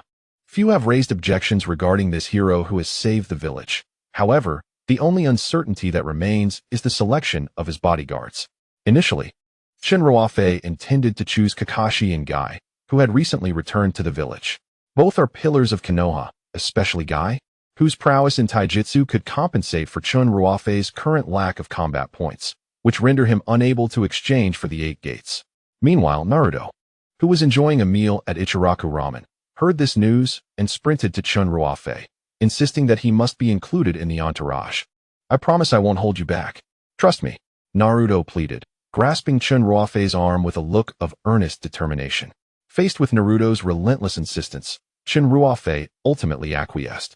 However, his agreement was not solely due to Naruto's persistence. He considered that Sasuke would also attend, and perhaps sparks would fly between Naruto and Sasuke, allowing him to reap some rewards. Elated, Naruto began packing his belongings in preparation for departure. "Oh no, the land of Iron is quite far. I need to bring plenty of provisions. What if I get thirsty on the way? Should I pack some water? And what if I suddenly crave ramen? I must ask Uncle Ichiraku for some packaged noodles." Chen Ruofei and Kakashi exchanged exasperated glances as they observed Naruto bustling about. Finally, Chen Ruofei could no longer contain himself. He grasped Kakashi with one hand and, without further ado, pulled Naruto along with the other. "Teacher Ruofei, do you want ramen too? If you mention my name, you get a discount." Naruto, oblivious to the situation, mistook Chen Ruofei's actions as a shared enthusiasm for Ichiraku Ramen. Chen Ruofei silently mused, such incessant chatter. He harbored serious doubts that Sasuke's decision to part ways with Naruto was not due to the latter's incessant prattling, reminiscent of Tang Sing. Eternal Mangekyō Sharingan, Kamui. With a swift motion, Chen Ruofei's right eye's pupil shifted, and a rift materialized in the space beside him, just large enough for 3 to pass through. Kakashi maintained an outwardly calm demeanor, yet internally, he was astonished into silence. Although he had witnessed Chen Ruofei utilize Kamui before, the rapid advancement of his ocular prowess in merely a few days was astonishing. Moreover, if he was not mistaken, Chen Ruofei was employing the Eternal Mangekyō Sharingan, a fact that Kakashi, as a fellow Sharingan wielder, understood all too well in terms of its implications. in the entire ninja world. It seemed that no one could surpass Chen Ruofei in ocular abilities. While Kakashi was aware of his own natural talent, he could not help but feel disheartened in comparison to Chen Ruofei. As Kakashi stepped through the spatial rift, Chen Ruofei, without hesitation, tossed Naruto into the breach, who was still marveling at the phenomenon. After a brief farewell to Tsunade, he too stepped into the rift. The ethereal crack sealed shut behind them. Left alone, Tsunade stared blankly at the place where the rift had just appeared for a moment, then ran her fingers through her hair, sensing the lingering essence of Chen Ruofei's presence. In the world of Naruto, within the Land of Iron, a circular conference room specifically constructed for the 5 Kage Summit was graced by the entrance of 3 individuals, drawing the gentle laughter of a woman who awaited them. Feng, it has been quite a while. Her emerald green eyes, cascading auburn curls intertwined, casually tied at the top with a bundle of blue rubber bands, exude an air of languor. One eye is obscured by her hair, and her lips are a soft pink. With a voluptuous figure and fair skin, she dons a blue strapless dress that accentuates her mature aura. Lady Tsunade, you have become even more beautiful, remarks Temari, clad in a black combat outfit, her back adorned with a 3-starred fan, offering a polite smile to Tsunade. Standing silently beside them is Kankuro, his face adorned with purple markings and a dark hat, busily fiddling with his puppet. Tsunade gazes at Gaara, who stands with arms crossed, stifling a chuckle as she says, among the 3 of you siblings, one pretends to be aloof, another is as stiff as a log, yet Temari, you are the most articulate. Shadows, you have arrived with remarkable speed. Gaara, burdened by a gourd half his height, strides forward, leaving a trail of shifting sand in his wake, as though the ground itself is in pursuit of its sovereign. His dark circled eyes envelop his emerald gaze, emanating a steely and indifferent expression that belies his years, hinting at burdens far beyond ordinary comprehension, a truth subtly inscribed upon his forehead by the character for love. One can manipulate sand, another moves with the swiftness of lightning, and there's even an elderly gentleman who can fly. I had no choice but to arrive early. Tsunade responds with a shrug, appearing somewhat exasperated. Fortunately, we arrived a day in advance after receiving the news. The timing is just right. Choji, wearing black-framed glasses, appears rather bashful, wielding a pair of twin blades. He blinks at Tsunade, softly reminding her, Lady Tsunade, weren't we worried about being too slow? Hence we hastened our journey 3 days in advance. Thud. Tsunade delivers an unrelenting punch to the back of Choji's head, whom she regards as a son. Choji, if you remain silent, no one will mistake you for a mute. Ouch, ouch, ouch. Choji hops around, clutching the swelling bump on his head, his mouth agape, revealing serrated teeth reminiscent of a shark. This comical display elicits laughter from those present, enlivening the previously somber atmosphere. Curiously, Tsunade, idly toying with her hair, stares pensively at the chair emblazoned with the character for fire, pondering what could be troubling Tsunade. With her disposition, she should have arrived by now. Esteemed guests, welcome to the Land of Iron. Just as Tsunade is lost in thought, a side door slowly opens, revealing a middle-aged man adorned with a long beard and bandaged head, dressed in layered green armor and wielding a samurai sword, a quintessential image of a Japanese warrior. He is Mifune, the host of this 5 Kage Summit. Wow, I wonder how skilled he is with that blade, muses Choji, one of the 7 ninja swordsmen, his curiosity piqued by Mifune, who has achieved prominence solely through his swordsmanship and physical prowess, devoid of ninjutsu. Even the twin blades in his grasp emit a buzzing sound, seemingly eager for a worthy adversary. General Mifune, you are too kind, Gaara expresses with respect towards this distinguished warrior, whose prowess is unparalleled. Mitsuhira nodded slightly, acknowledging Gaara's presence. The clanking of his iron armor echoed as he spoke solemnly to his guards. Currently, only the Reikage and Tsuchikage remain absent. Once the 5 Kage have assembled, the discussions will commence. Please, allow me a moment. No sooner had he finished speaking than a few coughs from elderly gentlemen resonated outside, accompanied by the faint sound of thunder splitting the air. It appeared that someone was swifter than us. The guards of the Iron Country opened the door, revealing the venerable Inoki, his hair gray and face lined with wrinkles, floating gracefully in the air. Reikage silently cancelled his lightning release armor. The Tsuchikage and Reikage had now entered the assembly. Wow, is that the Tsuchikage Inoki from Iwagakure? Chojiro's attention shifted instantaneously from Mitsuhira to Inoki. Despite his advanced age, He radiated an undeniable vitality. Remarkably, he could fly. Although it was said that the wind Kage could do so as well, it required the use of jutsu. And Chojuro had yet to encounter a ninja capable of soaring through the skies without such enhancements in his 2 decades of experience. Gaara, the wind Kage, had previously met the third Tsuchikage. Surrounded by swirling sand, he bowed slightly alongside Kankuro and Temari to greet Inoki upon their first sighting. Tsunade also suppressed her playful demeanor, casting a respectful glance towards Inoki.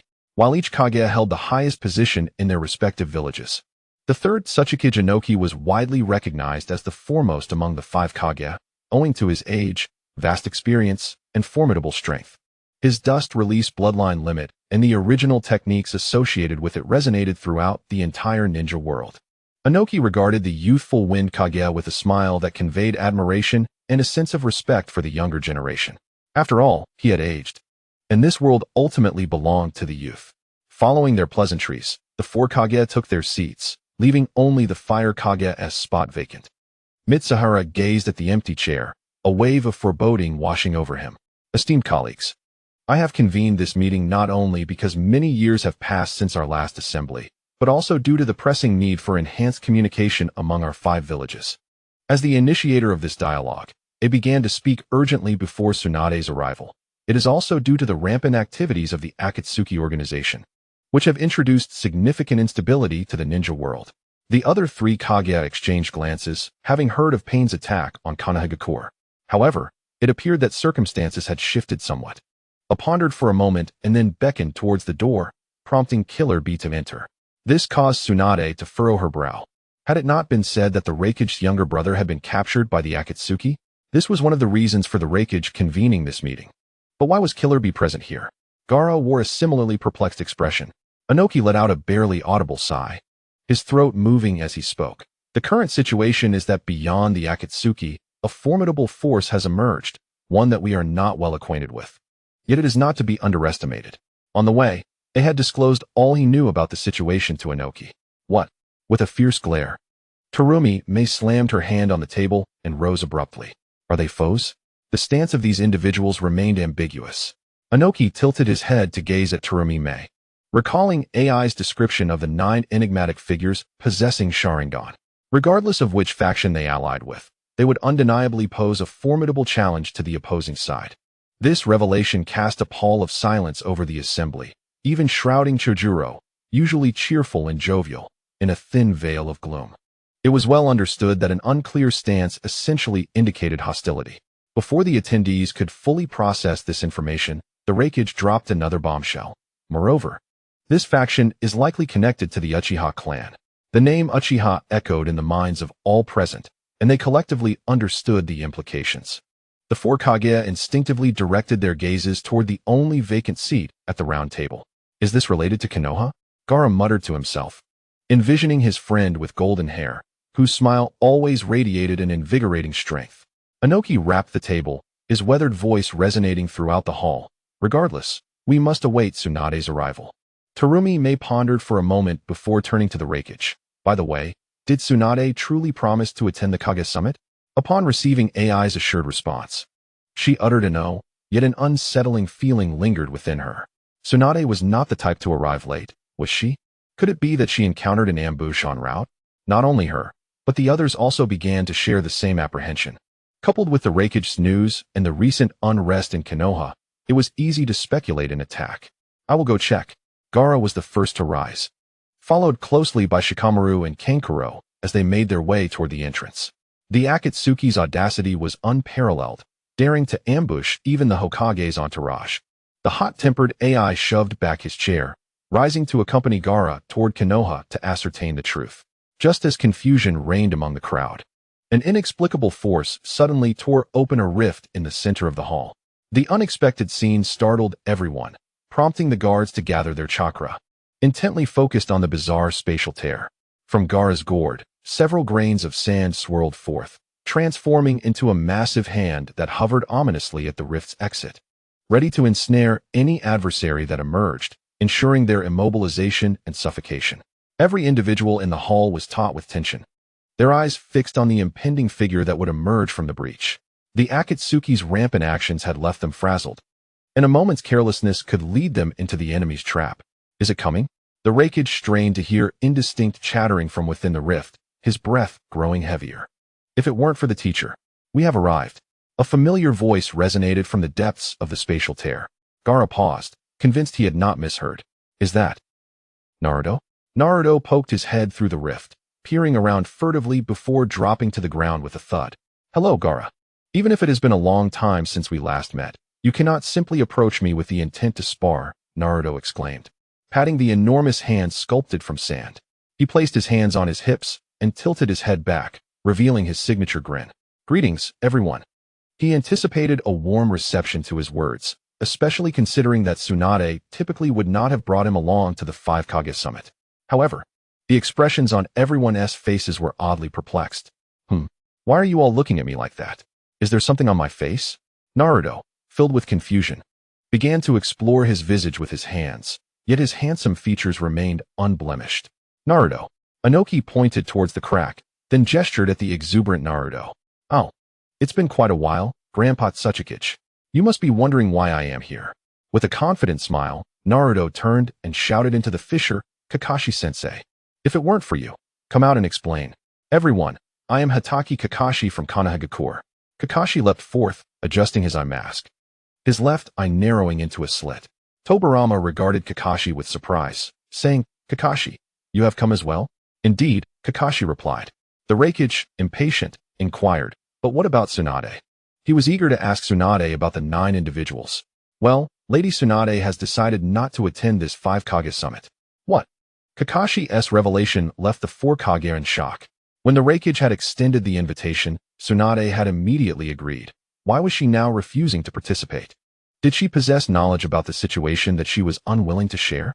Whispers circulated among the attendees, as the most crucial figure in their discussions had seemingly abandoned them. However, Kakashi appeared to have anticipated their reactions. He remained unfazed and continued to enhance communication among the villages, although she will not attend this meeting. She has invited Lord Ruofei to represent her and engage in discussions with all of you.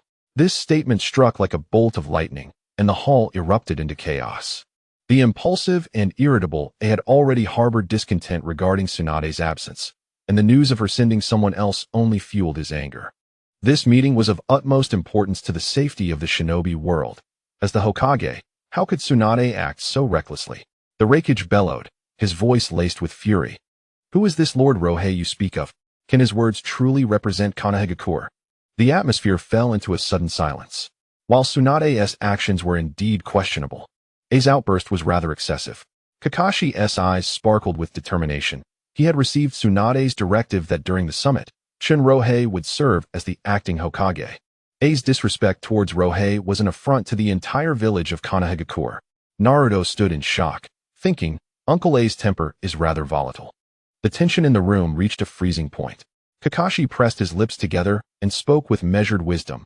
4th Reikage, I advise you to retract your earlier remarks. This constitutes a provocation against Konohagakure. With that, Kakashi raised an eyebrow.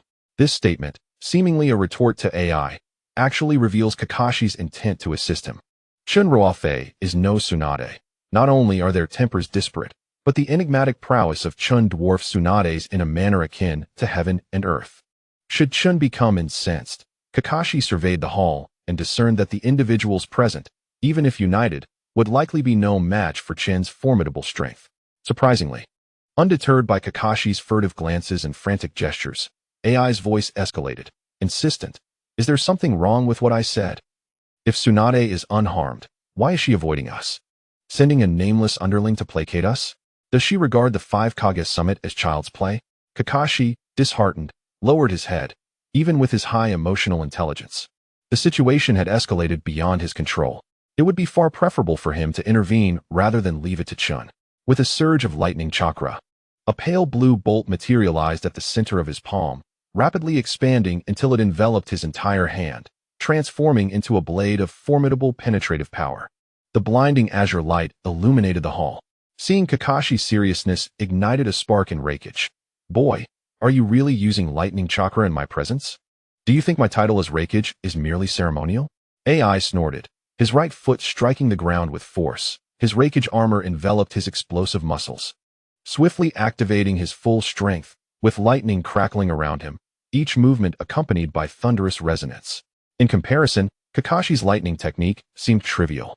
The tension escalated, with a confrontation on the brink of eruption. AI.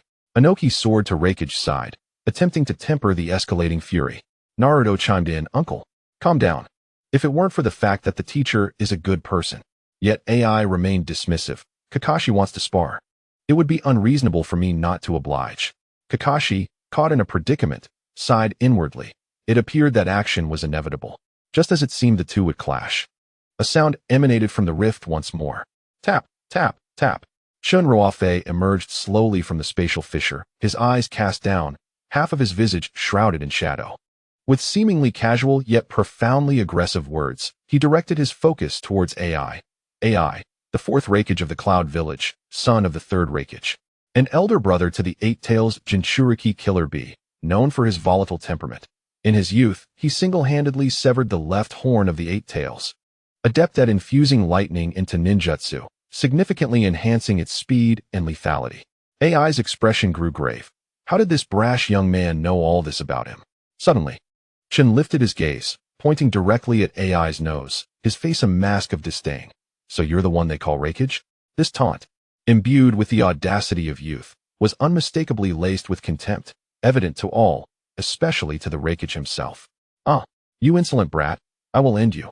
AI glared fiercely, his arms bulging, his expression conveying an intent to tear Chen apart. AI's chakra level, 623, taijutsu level, 500, ocular power, 0. Chen Ruofei lazily stretched. The sound of his bones cracking echoed through the air. "If you wish for the Five Shadows Conference to continue, then temper that arrogant disposition of yours." In the original text, it was evident that Chen Ruofei recognized AI's volatile temperament, yet reality proved to be even more disheartening. Despite AI's initial tirade, it was merely a retort from Chen that provoked him to violence. What sort of individuals are these, capable of managing even a village with such temperament? Chen Ruofei scoffed, remaining non-committal about AI's character. Upon hearing Chen's words, AI froze momentarily. Though impulsive and easily enraged, he was not devoid of intellect.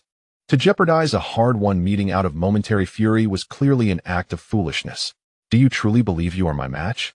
Chen Ruofei shifted his tone, activating his Eternal Kaleidoscope Sharingan, coldly fixing his gaze upon the Raikage, and that piercing look swept across the gathering.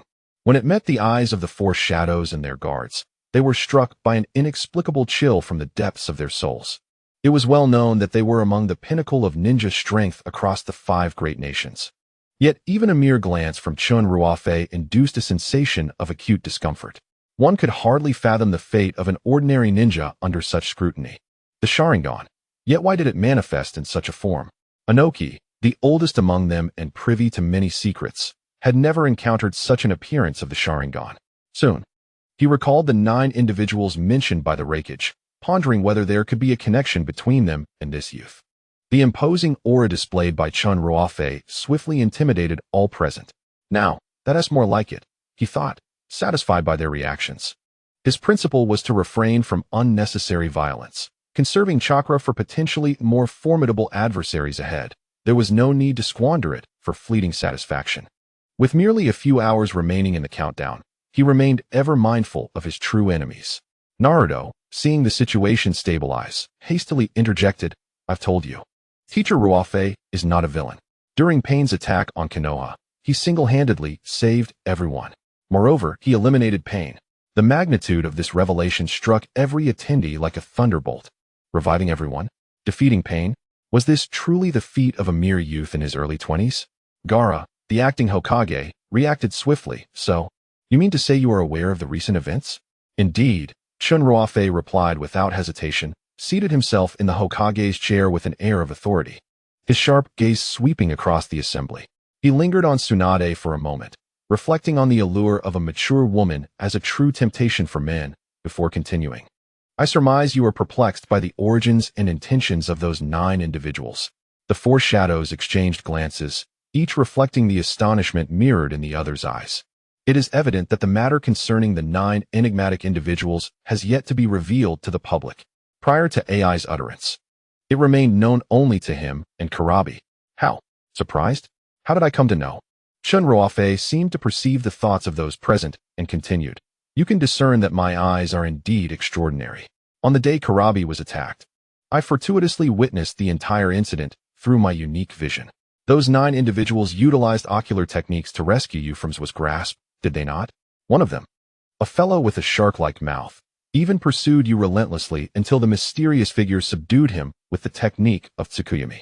Chen Ruofei vividly recounted the entire sequence of events, his description rich and animated. Naturally, how could it not be vivid? This incident was entirely his conception. Suppressing a chuckle, Chen Ruofei paused momentarily, tapping his head with his finger, and remarked, "Use your intellect. It is patently evident that this was a performance staged for you." The 4 spoke in unison. A performance? Consider this. If the mysterious individuals were truly adversaries of the Akatsuki organization, or even the Hawk Squad, why would they refrain from delivering a lethal blow? The leader of the Akatsuki, Pain, possesses a formidable intelligence network. Could it be that after the truth comes to light, they would not be able to trace their whereabouts? If the entire Akatsuki were to mobilize, Chen Ruofei rapped his knuckles on the table, speaking coldly, in the entire shinobi world, there should be no one who could stand against them, correct? The 4 shadows exchanged glances, unable to identify any logical fallacy in Chen Ruofei's reasoning. Compassion towards an enemy equates to cruelty towards oneself. If they were indeed foes, merely rescuing Karabi and departing would be utterly implausible. Gaara pressed his lips tightly together, questioning with uncertainty. But what, pray tell, is their purpose in staging this performance for us? Purpose? Chen Ruofei chuckled. The purpose is to lull you into a sense of security, leading you to believe that another faction is combating the Akatsuki, only to launch a sudden attack and ignite war. His argument was compelling and swayed nearly all present, save for the Reikage. Whether due to lingering anger from the recent conflict or genuine disagreement with Chen Ruofei's assertions, the Reikage voiced his dissent. Why should we trust your words? How can you prove that you are not allied with those Akatsuki members? How to prove?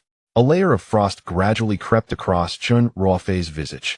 AI's incessant provocations were nearing the brink of his patience. He even contemplated whether to eliminate him, thus acquiring points. However, for the greater good, he endeavored to restrain himself. Others sighed in exasperation. It was apparent that Chen Ruofei's demeanor was presently amicable, yet the Reikage insisted on pushing this formidable youth into opposition. Very well. Let me share another piece of news with you. Chen Ruofei placed his hands behind his back, reclining in his chair with nonchalance. Soon, Sasuke will arrive here. Uchiha Sasuke? Upon hearing that name, AI's hair nearly stood on end. He had been troubled by the inability to locate this rogue ninja. Will Sasuke truly come? A few beads of sweat emerged on Naruto's palm. That name had been a constant source of concern for him. At that moment, Inoki fixed his gaze upon Chen Ruofei's seemingly innocuous visage and softly inquired, as a member of the Uchiha clan, why do you oppose Sasuke and Itachi? Throughout their previous exchange, Inoki had been scrutinizing Chen Ruofei's expressions, noting that this youth exuded an unsettling air of control, as if they were mere puppets upon a stage, while a true puppeteer plotted something of great consequence. Without hesitation, Chen Ruofei retorted, that is a secret of our clan, and I shall offer no further enlightenment. Inoki was poised to press further when Chen Ruofei abruptly interjected, you had best prepare yourselves. He is already here. The youth flashed a confident smile. And scarcely had he spoken when the grand entrance of the hall collapsed with a thunderous crash, sending dust swirling in the air. Before anyone could discern the newcomer, a booming voice rang out, where is Danzo? Chen Ruofei remained unfazed, smirking as he remarked, such is the nature of his arrival. It is quintessentially Sasuke. As the dust settled, the Hawk team, led by Sasuke, stood at the entrance, their intimidating gazes fixed upon the assembly. Uchiha Sasuke, chakra level, 750, taijutsu level, 150, jujutsu level, 560. Who is that kid? Shogo scanned the hall, his amber eyes landing on Chen Ruofei. Why is an unknown wretch occupying the Hokage's seat? Where is Tsunade? It appears she anticipated our quest for vengeance against Danzo and has concealed herself, sending a scapegoat in her stead. Sasuke smirked coldly. Clad in a pure white kimono with deep blue trousers, the front opened to reveal a small Uchiha clan emblem on the back, gray arm guards extending down to his palms, and a purple belt cinching his waist, with the Kusanagi sword poised for swift action. Whoever he is, it matters not. We shall simply eliminate him, declared Suigetsu, his white hair and purple eyes accentuating his characteristic jagged grin, a large executioner's blade slung across his back. Hand poised upon its hilt, ready to strike at a moment's notice. Sasuke, you've been quite swift. I almost couldn't keep up.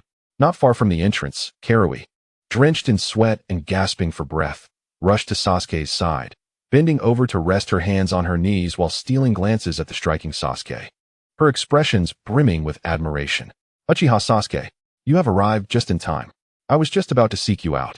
AI, flushed with fervor, surged ahead of the group, glaring at the rogue ninja who sought to harm his younger brother. However, before he could launch an attack, a flash of yellow streaked past, and suddenly, Naruto stood before him. Sasuke, where have you been all this time? Naruto inquired, concern etched upon his face as he regarded his erstwhile comrade. Yet, the response was the sharp sound of the Kusanagi, sword being drawn from its sheath. Sasuke appeared momentarily lost in thought. For some reason, the more Naruto focused on him, the more he felt an unsettling irritation. This former friend seemed to obstruct his path to vengeance, hindering his advance. Nevertheless, he inhaled deeply, exhaling slowly before stating, Naruto, step aside. This does not concern you. Your affairs are my affairs. Are we not friends? Please do not hinder me, or I may truly resort to violence. Sasuke said coldly, his grip tightening around the Kusanagi sword. The blade, glimmering with a chilling luminescence, reflected Naruto's astonished and bewildered visage. Suigetsu and the others hesitated to act, well aware of the intricate bond between Sasuke and Naruto. Any reckless move before Sasuke's command could provoke his discontent. If you truly wish to assault the 5 Kage, you shall have to step over my corpse first. Steam billowed from Naruto's nostrils, his pale blue eyes radiating a resolute spirit as he entwined his fingers, summoning several shadow clones with a resounding pop. He then extended his hands, palms facing upward. With the assistance of his clones, chakra surged in erratic directions, gradually coalescing into a cerulean Rasengan. Suigetsu and his companions instantly sensed the gravity of the situation, and Jugo activated his cursed seal. Having heard of the formidable nature of this chakra sphere, they watched Naruto's every move with vigilant gazes, knowing that if he dared to strike, even without Sasuke's words, they would unite against him. The 4 Kage and their guards arrived by Naruto's side, the atmosphere thick with impending conflict. The tension in the hall escalated dramatically.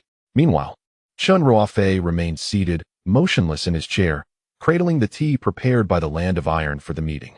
Kakashi, flustered, never anticipated that hostilities would erupt before the discussions could even commence. His reluctance to intervene stemmed from his confidence in Naruto, who had mastered Sage Mode and possessed an undeniable capacity for self-defense, especially with the protection of the 4 Kage. The Jinchuriki of the 9 Tails was too vital for the shinobi world. The Kage would risk everything to prevent anyone from taking Naruto away. On the other hand, Kakashi was intrigued by Chen Ruofei's capabilities and strategies, eager to observe how this enigmatic figure would navigate the current predicament. However, as he witnessed Chen Ruofei remain unfazed, Kakashi grew anxious. Lord Ruofei, what should we do now? This tea is quite delightful. It surpasses tea guinyan, Chen Ruofei remarked, gently blowing away the floating tea leaves before savoring a sip, the fragrance of the tea enveloping his palate. Kakashi was taken aback, given the urgency of the situation. Chen Ruofei was leisurely enjoying tea. Noticing Kakashi's speechless expression, Chen Ruofei misinterpreted it as discontent over his solitary indulgence, exclaiming, "Oh, Kakashi, would you care for a sip? It's quite pleasant, and it's free. One might as well partake." Kakashi's eye twitched as he swallowed hard. They are about to fight. Let them fight. I would relish the chaos, Chen Ruofei replied candidly. If a battle ensues, won't the points come rolling in? Kakashi found himself utterly perplexed by the thought process of this acting Hokage and chose to remain silent. As long as Chen Ruofei was present, no matter who arrived, nothing would stir the waters. Sasuke, shall we truly refrain from intervening? Shueiwe, drenched in cold sweat, felt the oppressive aura of the 4 shadows bearing down upon him. Although they had yet to make a move, the sheer pressure was nearly suffocating. He mentally calculated that their combined ages likely did not surpass that of the Tsuchikage. These ancient beings must possess formidable, hidden techniques. Before Sasuke could respond, the Raikage took the lead, igniting the conflict with fervor. Lightning release, furious thunder axe. Ike's attack came forth with unrestrained vigor. He leaped into the air, gathering an abundance of lightning at his feet.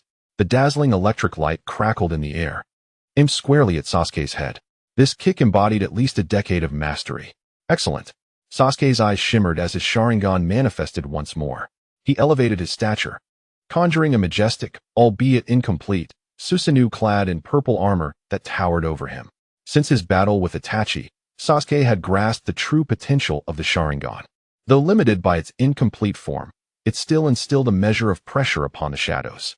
So, this is the ninja who vanquished Deidara? Anoki's pupils constricted.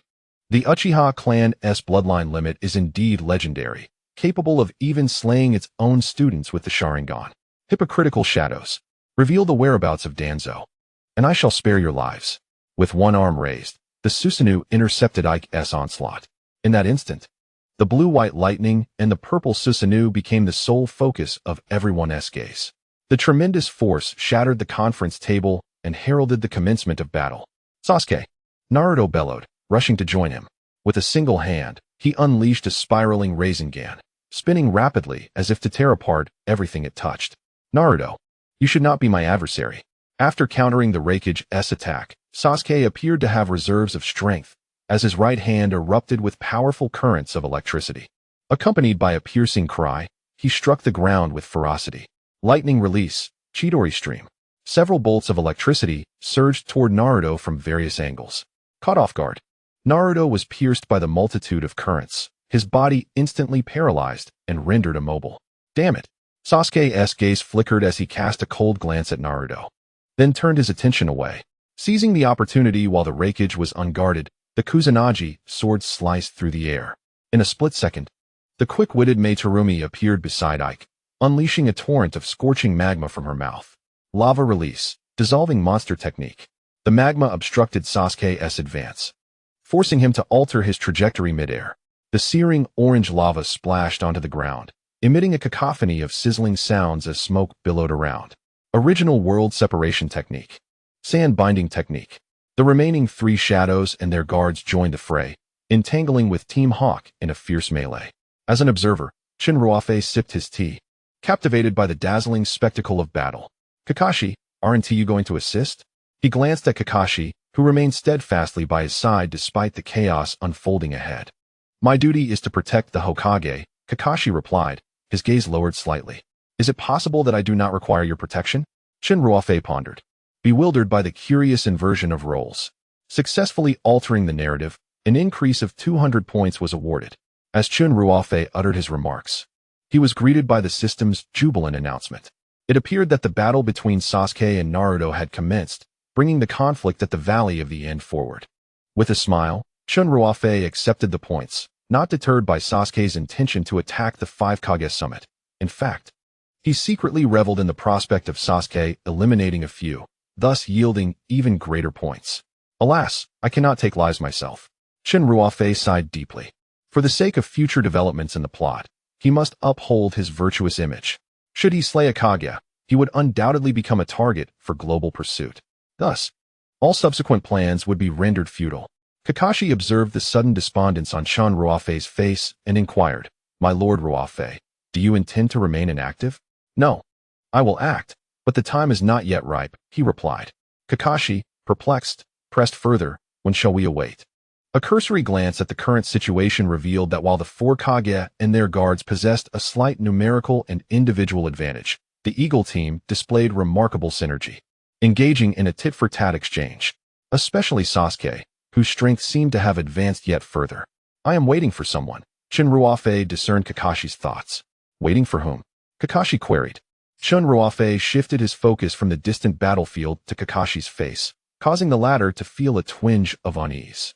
With a sly smile, he replied, A dear friend of yours. He then disregarded Kakashi's bewildered expression, muttering to himself, I wonder how the situation is progressing on the other side.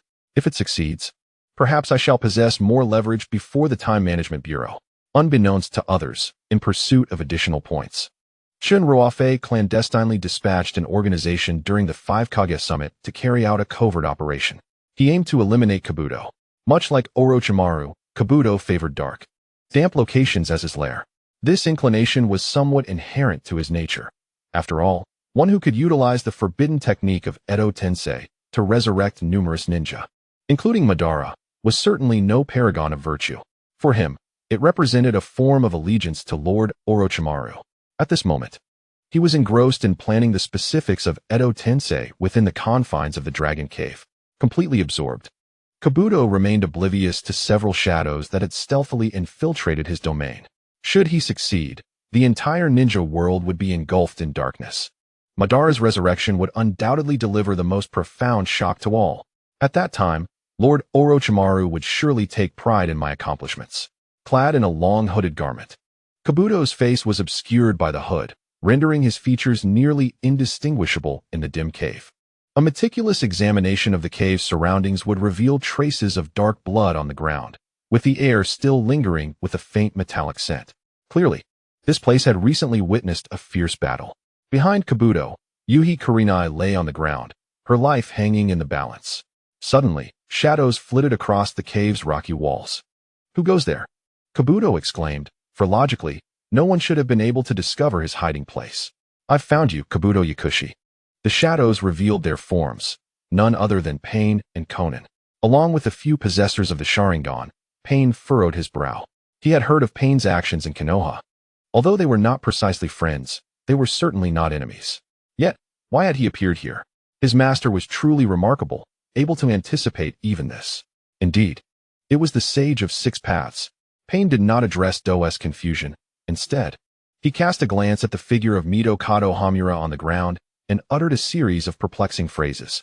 Before Chen Ruofei returned to Konoha, he had sought out Nagato, accompanied by his team of Sharingan users. He did not mention what Do might do next, but instead directly ordered Pain and Konan to eliminate Do. Thus, Madara would utterly lose the possibility of resurrection. Initially, Chen Ruofei had contemplated absorbing Do into the Akatsuki. However, he reconsidered. Entrusting such a vital technique as Edo Tensei to another was concerning. What if Do, for his own reasons, suddenly turned against them? That would lead to chaos. As the new leader of the Hokage, Chen Ruofei would not permit such an occurrence.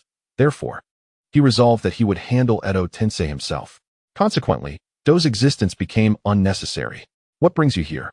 Do sensed something amiss with Pain, and he also noticed several silent figures lurking behind him. Their eyes appeared crimson.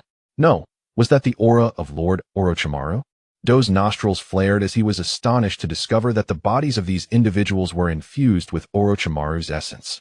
But hadn't Orochimaru already been sealed by the 10th blade?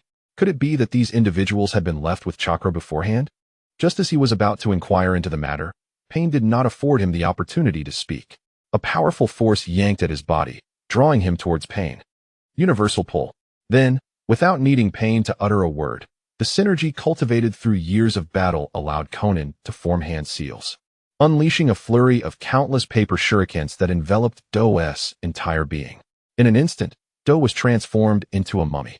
Paper jutsu, binding technique.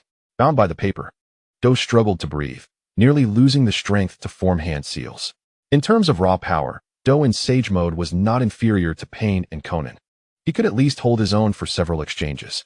However, Pain's sudden assault, commencing with such a controlling technique as universal pull, left Do utterly defenseless. Damn it! Do's consciousness began to blur. The thin air robbed him of his capacity for thought. In the face of imminent death, he bit down on his tongue, the pain and taste of blood jolting him back to some semblance of clarity.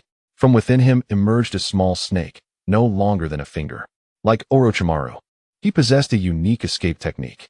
The snake darted swiftly around the corner, glancing back to see its body devoid of life, its faceless visage expressing an eerie semblance of anger. Though he did not understand why Pain sought to kill him, he vowed to exact revenge if he could escape. Just as Do thought he had eluded capture, a sphere of black flames blocked his path. Amaterasu.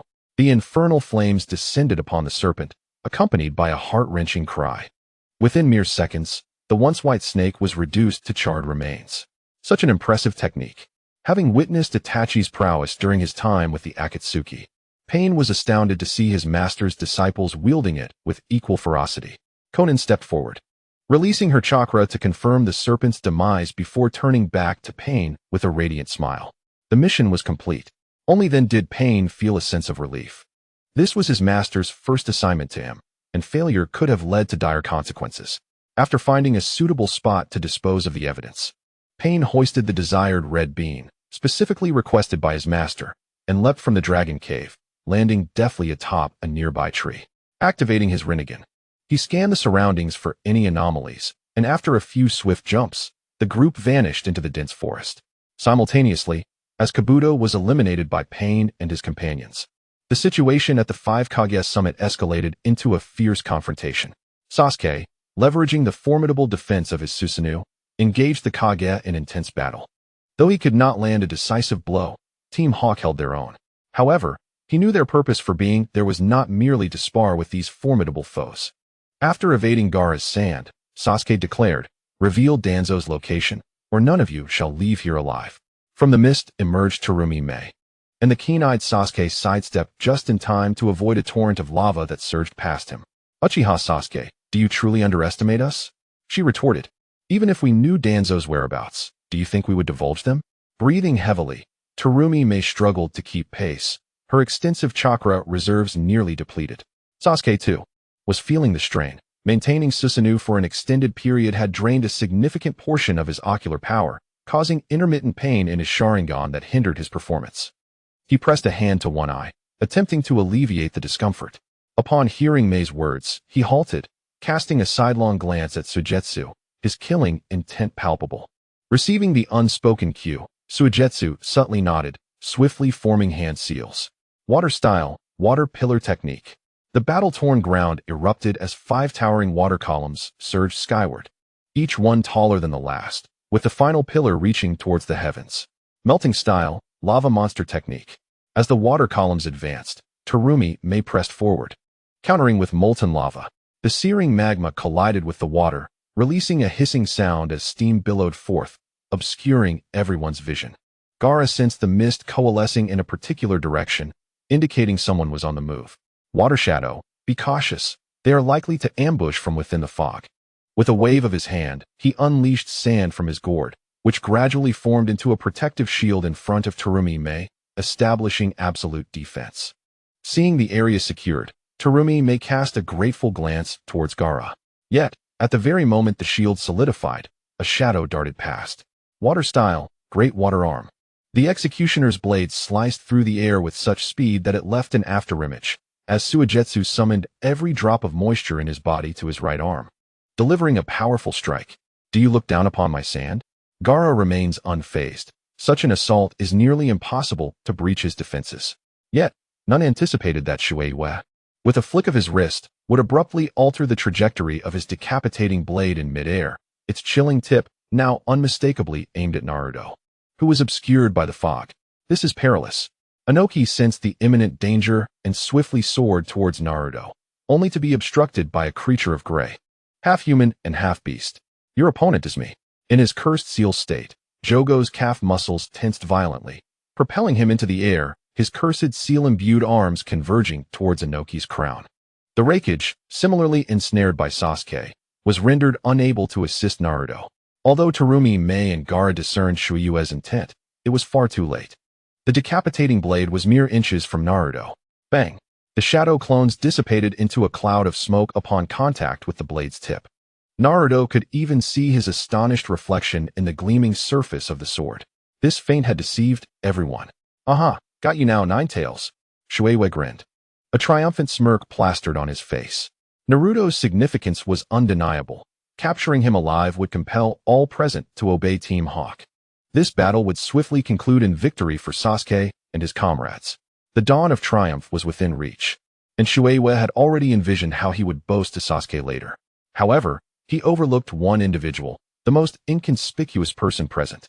"Kagetsuchi, activate." An ominous black flame materialized from Chen Ruofei's eyes, encircling Naruto in a rapid, unerring motion.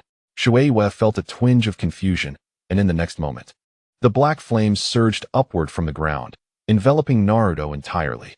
At that instant, the decapitating blade descended, but against the protective circle of black flames.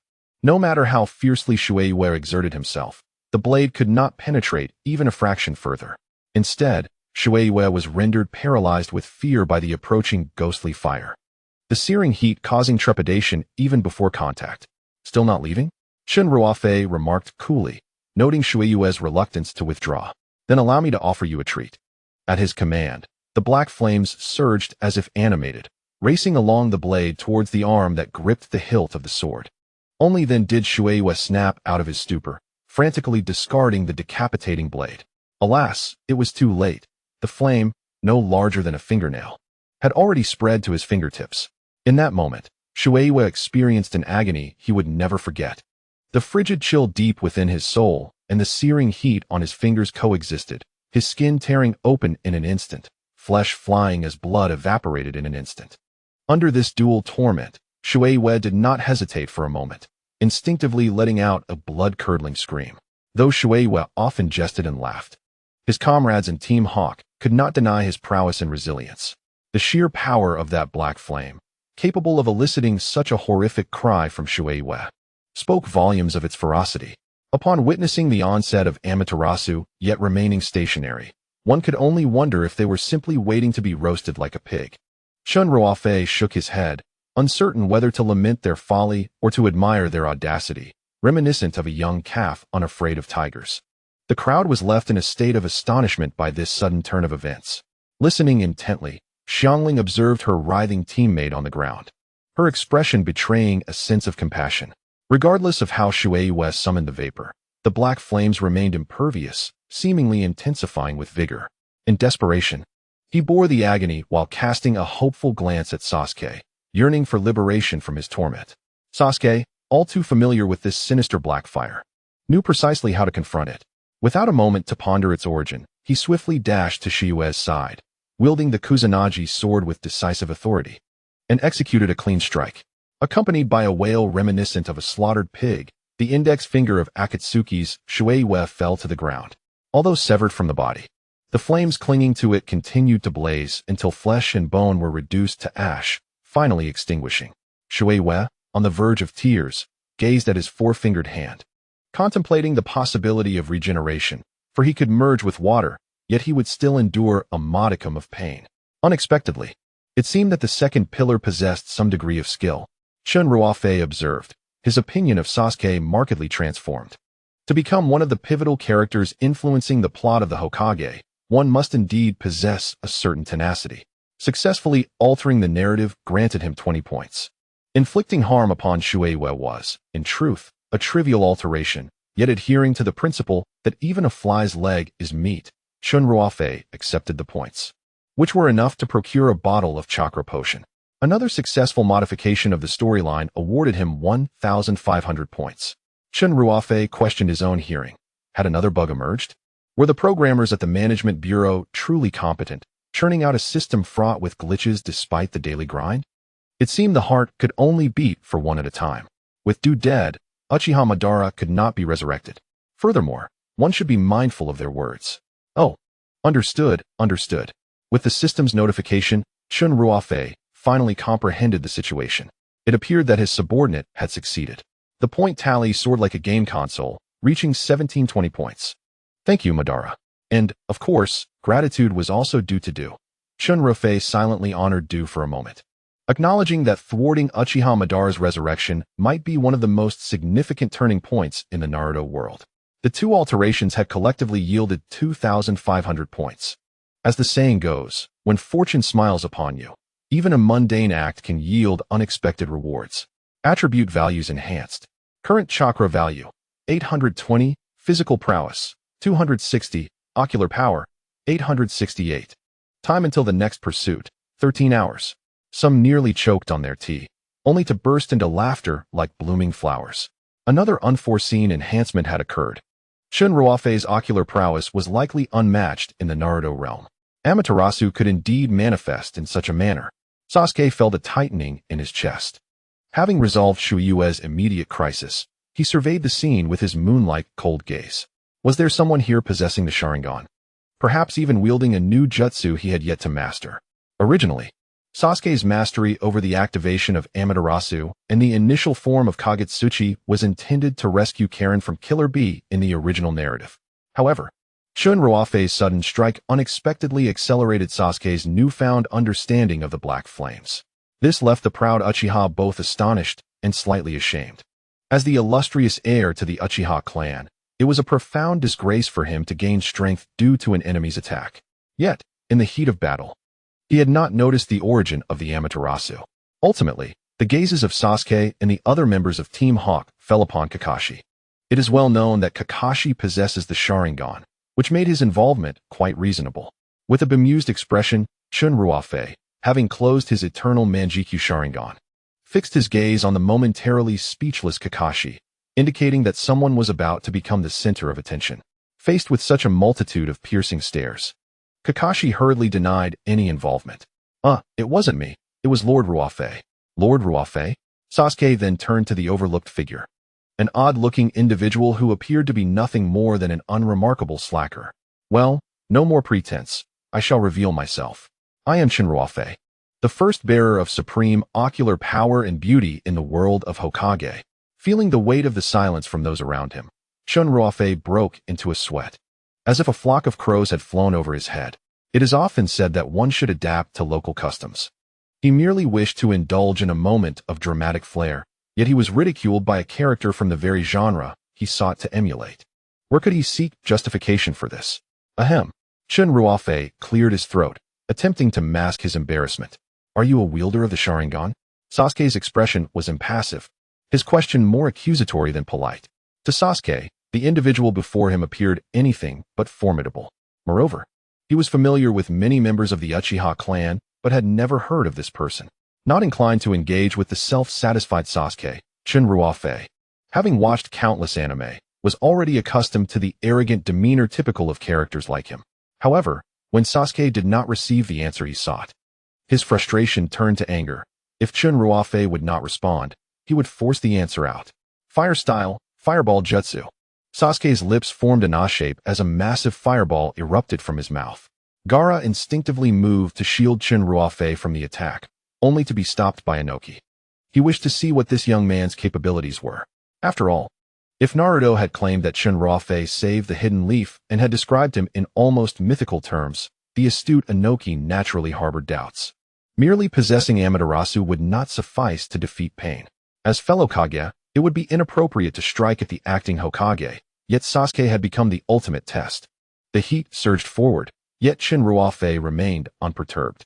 Ignoring him was one thing, but why seek a dramatic confrontation?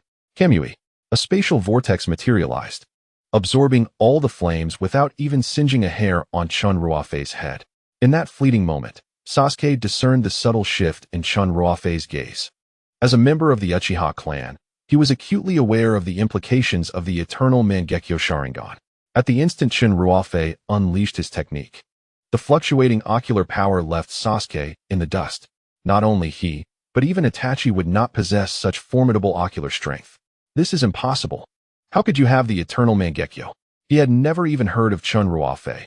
How could someone with ocular power surpassing Itachi emerge from his clan? The world dazzles with its allure, yet without strength, one must not show off. Chen Ruofei closed his Sharingan and resumed sipping his tea, completely disregarding Sasuke. He meticulously conserved every drop of chakra, for he still had to contend with Obito. At that moment, Sasuke appeared as if he had lost his mind. His eyes wide with disbelief, fixated on Chen Ruofei, unwilling to accept this reality. I refuse to believe it, he muttered, his face contorted. He had always considered himself the genius of the Uchiha clan, burdened with the mission of restoring his family. However, upon encountering Chen Ruofei, he realized that the disparity between individuals could be greater than that between man and dog. It was akin to struggling to escape the novice village, believing a bright future awaited, only to be swiftly felled by a seasoned player with a mere 2 strikes. Who could accept such a fate? Outside, the sunlight abruptly dimmed, the originally clear sky obscured by an ominous cloud. Wasn't today supposed to be sunny? Why had it suddenly turned overcast? Chujiro, who had been standing in a patch of bright sunlight, now found himself enveloped in shadow. Crack! A thunderous roar reverberated across the horizon. AI lifted his gaze, peering through the glass at the skylight. Sensitive to the nuances of thunder and lightning, he immediately sensed the anomaly. The electric particles in the air surged dramatically. Even if he summoned his most potent lightning technique, it would not reach this magnitude. In truth, everyone felt the shift without his prompting. The atmosphere grew increasingly arid, and a faint crackling sound filled the air, with some individuals experiencing a pronounced tingling sensation throughout their bodies. Disheveled and disheartened, Sasuke raised his right hand, arcs of electricity dancing in his palm. "Let us see how you handle this," he shouted, invoking the technique. Lightning release, Kirin. Accompanying his fierce declaration was the violent descent of his right hand. Roar. A colossal dragon of lightning erupted through the skylight, its piercing roar threatening to shatter eardrums. The lightning dragon circled in midair, gathering strength before it surged toward Chen Ruofei. "Reappear in the form of your demise." The lightning release, Kirin, was an absolute amalgamation of speed and power, nearly impossible to evade. Even someone as formidable as Itachi had fallen to this technique. Thus Sasuke held steadfast confidence in his ability to defeat Chen Ruofei. He sought to prove that after Itachi's death, he was the last and only genius of the Uchiha clan. Such overwhelming pressure would compel even the four Kage to retreat. Even the Raikage, famed for his lightning techniques, displayed a momentary glimmer of astonishment upon witnessing the lightning dragon. Unlike conventional ninjutsu, the true strength of the lightning release, Kirin, lay in the harnessing of the forces of nature by the practitioner.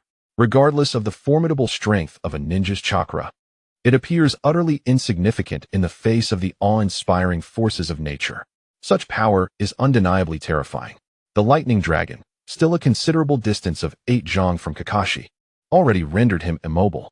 Is this truly a technique that Sasuke can unleash? In such a brief span, Sasuke had already distanced himself significantly from the other 2 members of Team 7. Expressions of astonishment and even fear were etched upon the faces of the onlookers. Only Chen Ruofei remained unfazed, casually clearing his ears as if the lightning dragon were but a mere paper construct. "This move might suffice against your brother Itachi, who has been playing coy, but do you genuinely believe it to be formidable?" "Ha, such audacity." Sasuke scoffed at Chen Ruofei's words, still defiant even in the face of impending doom. Initially, Chen Ruofei had no intention of engaging. He muttered to himself, indeed planning to observe the skirmish from the sidelines. But he did not anticipate that the unattractive Shui Wei, a disciple of Dong Zhuo, would employ a tactic reminiscent of using the emperor to command the lords. He remained acutely aware of the mission that had brought him to this world. If anything were to happen to Naruto, the task would remain unfulfilled. "Since you have repeatedly shown your disdain towards me, perhaps you are unaware that the Four Shadows are equally eager to test the true strength of this acting Hokage." As the lightning dragon drew ever closer, he slowly closed his eyes, attuning himself to the violent surge of electrical power. "Let your little blades pierce the darkness. Behold." A vivid, blood-red light erupted from Chen Ruofei's pupils, akin to a deathly blossom from the depths of hell. The divine power of Susanoo. Bang! The ominous skeletal Susanoo arose from the ground, shattering the ceiling of the hall with an unstoppable force, debris raining down. Yet the Susanoo continued to grow, ultimately reaching over 100 meters in height before coming to a halt. A colossal black demon manifested before the eyes of all present. What is this? No one in attendance was spared from the terror instilled by this monstrous apparition. The world-ending power, typically relegated to historical tales or folklore, had now manifested, evoking unparalleled shock and an exhilarating rush of blood. Though both wielded Susanoo, the disparity between Sasuke's and this form was akin to that of an ancestor and a descendant. The self-proclaimed genius, Sasuke, gazed up at this towering deity, mouth agape, yet unable to utter a single word. It was simply too powerful, so formidable that he felt he could not even aspire to reach its heights, too overwhelming that he lacked the courage to pursue. At that moment, an unprecedented sense of loss and fear surged within him. How could a firefly dare to compete with the brilliance of the full moon? At that instant, the lightning dragon descended. Boom! The impact generated a shockwave that obliterated the entire structure in an instant, as the ninjas deployed defensive techniques to shield themselves. While the samurai from the land of iron, lacking ninjutsu, could only watch helplessly as their bodies were instantaneously annihilated. Following this, the anticipated scene of engulfing darkness and a battle that would eclipse the heavens failed to materialize. The black Susanoo merely raised its left hand, casually slicing through the air with a motion as simple and unpretentious as chopping vegetables, yet it bore an overwhelming force. The thunder dragon emitted a mournful cry before abruptly splitting in two. The once surging power of lightning vanished in an instant, leaving no trace of its existence in the realm. The dark clouds dispersed, and blinding light once again illuminated the land. Under the sun's rays, the Susanoo reflected a shimmering brilliance, adding an aura of sophistication and dominance. Is this truly the end? Nagajuro swallowed hard, realizing that when the shockwave had struck, he had never anticipated being so close to death. The mere aftershock from the collision had nearly suffocated him. How could he possibly contend with a deity that seemed to touch the heavens while standing upon the earth? Was that the Yata mirror? Sasuke gazed at the semi-ethereal shield gripped in Susanoo's right hand, his complexion paling, and the Kusanagi sword and the Magatama. The artifacts of the Uchiha clan had coincidentally appeared together, all wielded by a single individual. The sheer magnitude of Chen Ruofei's divine power, augmented by these three legendary items, left him unable to fathom its height. Absolutely, one should never become an enemy of this individual. This notion resonated with everyone present. Even the typically fiery Reikage found himself stammering. It was fortunate that he had refrained from attacking just moments before. He couldn't help but wonder if he had left a negative impression. Regret washed over an immense regret. If Chen Ruofei were a vengeful person, his previous words might have warranted his demise 100 times over. Of course, the village hidden in the clouds and the land of iron would face destruction alongside him. At that moment, Chen Ruofei cast a glance at the Reikage, seemingly sensing the abrupt shift in the man's attitude. A's heart leapt to his throat, surprised to find Chen Ruofei merely responding with a cold smile. This was the truth of the world. Strength reigned supreme. Once he felt he had sufficiently instilled fear, Chen Ruofei willed the Susanoo to dissipate, returning to the ground. Ruofei-sensei, may I accompany you next time to see the view from up there? I've never witnessed such a panorama from such heights. Upon landing, Naruto rushed over with starry eyes, clearly idolizing Chen Ruofei. Truly, as the protagonist, his thought processes were indeed extraordinary. After smilingly acquiescing to Naruto's request, Chen Ruofei adopted a serious demeanor and surveyed the crowd again. This time, no one dared to meet his gaze. I have already slain Danzo, though the news has yet to be disseminated. This sudden declaration plunged Sasuke into despair once more. Despite the fact that his enemy had been vanquished by a kinsman, he could not summon joy within him. Had Danzo truly perished? The four Kages exchanged incredulous glances. Yes, Shimura Danzo conspired against the position of Hokage during Pain's assault on the village and has been eliminated by Lord Ruofei. Kakashi nodded, providing official confirmation. Previously, Tsunade had instructed him and Naruto to maintain strict secrecy regarding Danzo's death until further notice. However, now that Chen Ruofei had disclosed it, Kakashi saw no reason to conceal the truth any longer. Unbeknownst to him, the proxy Hokage had nearly attained an equal standing in Kakashi's esteem as Tsunade. Chen Ruofei gazed at the silent Sasuke, whose demeanor reflected the despondency of the entire Hawk team after witnessing the vast chasm of power. A mischievous smile crept onto his lips. Uchiha Sasuke, as a member of the same clan, I advise you to abandon any treacherous thoughts. Do you truly believe that those 9 individuals could cause the 5 great nations to lower their guard? Such delusions are folly. The transgressions committed by the Hawk team and the Akatsuki will one day demand recompense. I express my utmost contempt for your despicable tactics on behalf of Konohagakure. In an instant, Sasuke's head snapped up, a look of confusion etched on his face. What are you talking about? Not only Sasuke, but also the other 3 members of the Hawk team were collectively bewildered. They had done nothing wrong. How could they be deemed despicable? Those 9 individuals? Hadn't they been the shinobi dispatched by the 5 great nations to rescue Killer Bee? They were even curious about where the 5 nations had found so many Sharingan users. The 4 members of the Hawk team found themselves flustered by the wind.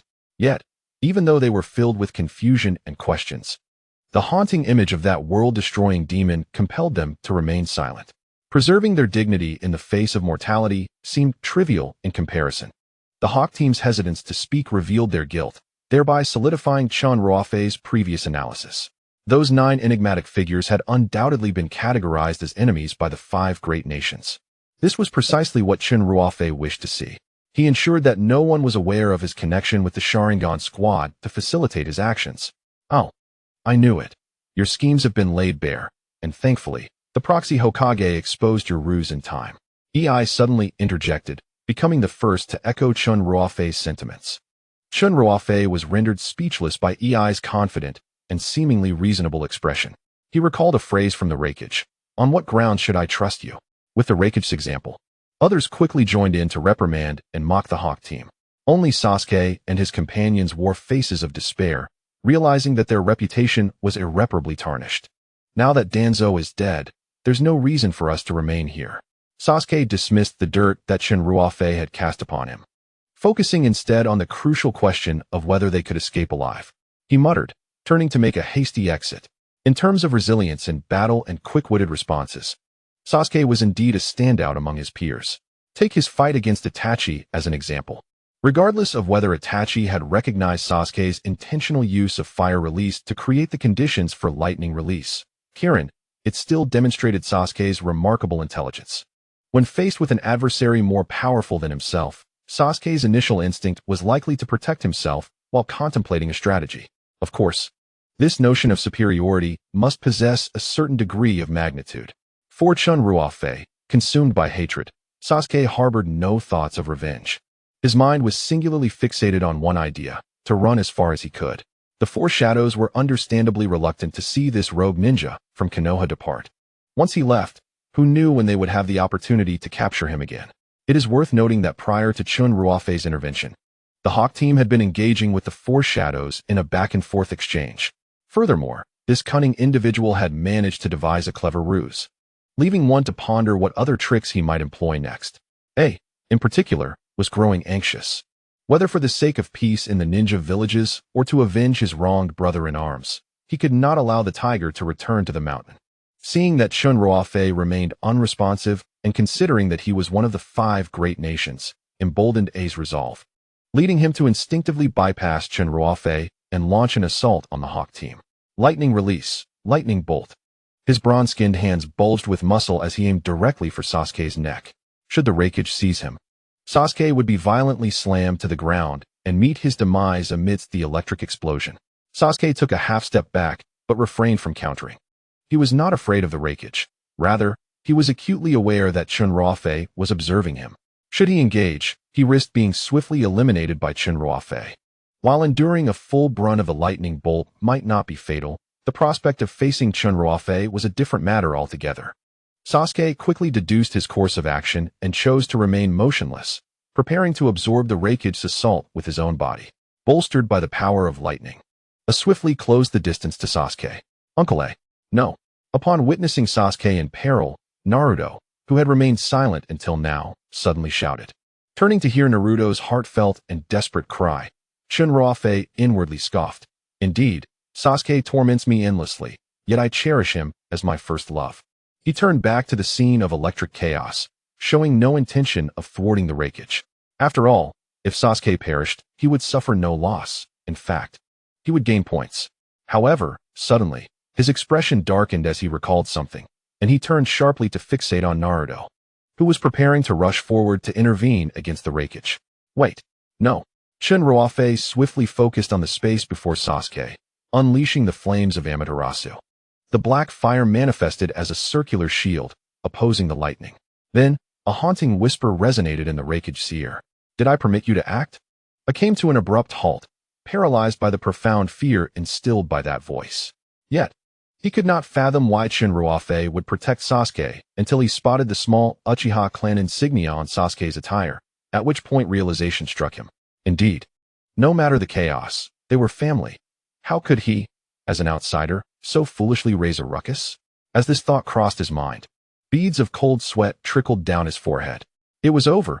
Just moments ago, he had eagerly echoed Chen Ruofei's sentiments to redeem his image, but now, the little goodwill he had painstakingly earned from Chen Ruofei would likely vanish.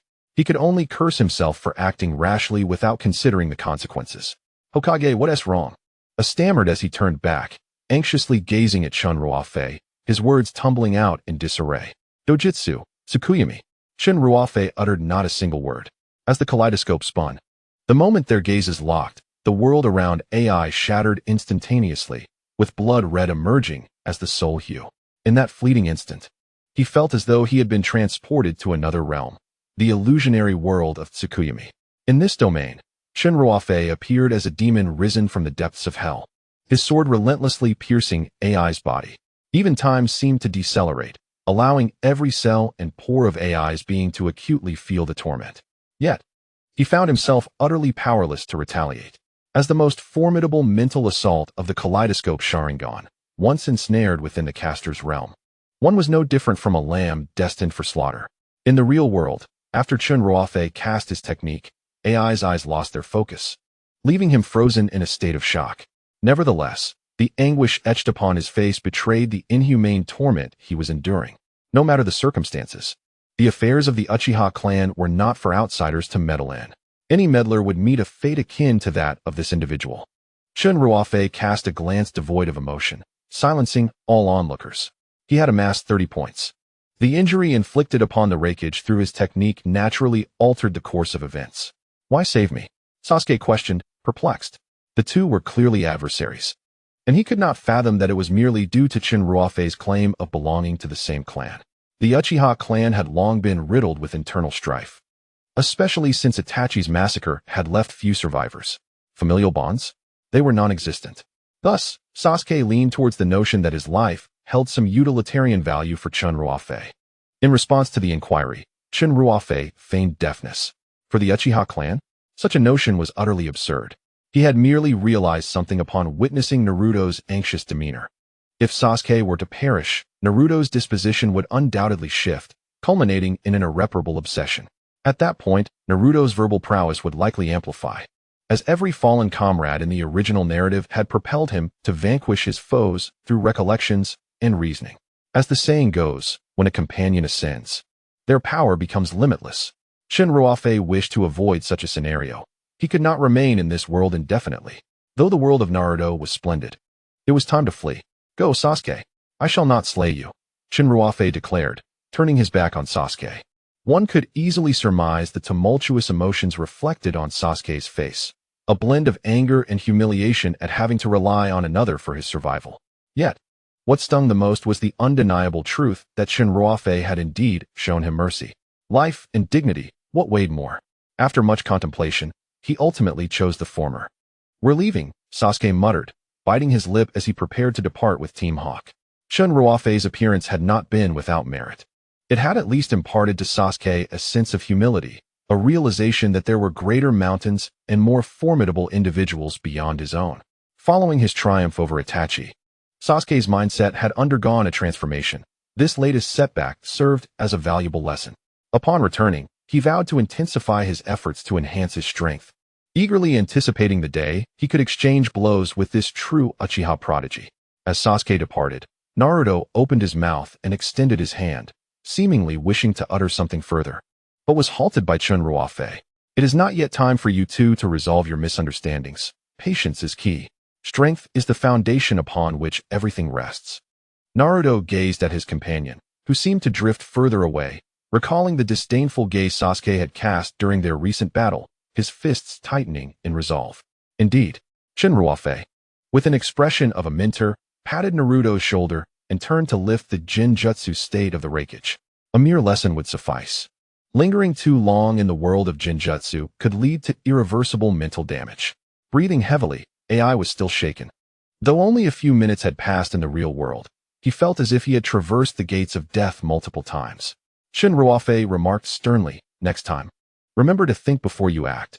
Absolutely, AI replied with a sheepish grin, now hesitant to oppose Chen Ruofei. Wait, is Sasuke returning? The keen-eyed Kakashi noticed a figure clad in blue and white rapidly changing direction towards them. No sooner had the thought crossed his mind than Sasuke appeared before Chen Ruofei. Though I do not know your name, as a member of the same clan, I beseech you to accept me as your disciple. With a clang, the Kusanagi sword fell to the ground as Sasuke clenched his teeth and bowed at a 90-degree angle. The crowd was left in utter shock. He had come to a resolution. With Danzo deceased, he would do whatever it took to fulfill the mission of reviving his clan, believing that any humiliation was merely a test from the heavens. Moreover, acknowledging Chen Ruofei as a teacher was not a disgrace, given their shared lineage. Chen Ruofei nearly choked on his own disbelief, wondering why everyone here was so eager to take on a mentor. Others were equally bewildered. What was happening? Naruto, initially taken aback, soon burst forth with joy. Hooray! Sasuke, you've finally come to your senses. Learning from Teacher Ruofei will surely elevate your strength. Teacher Ruofei? Naruto, have you already taken him as your mentor?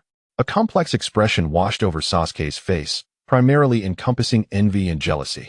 This guy always seemed to have such good fortune. After contemplating, Chen Ruofei realized that taking Sasuke as a disciple might not be a disadvantage.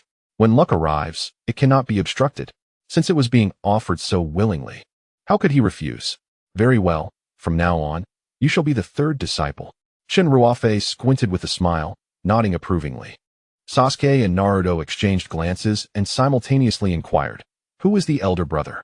Realizing he had nearly revealed too much, Chen Ruofei swiftly changed the subject. That's not important.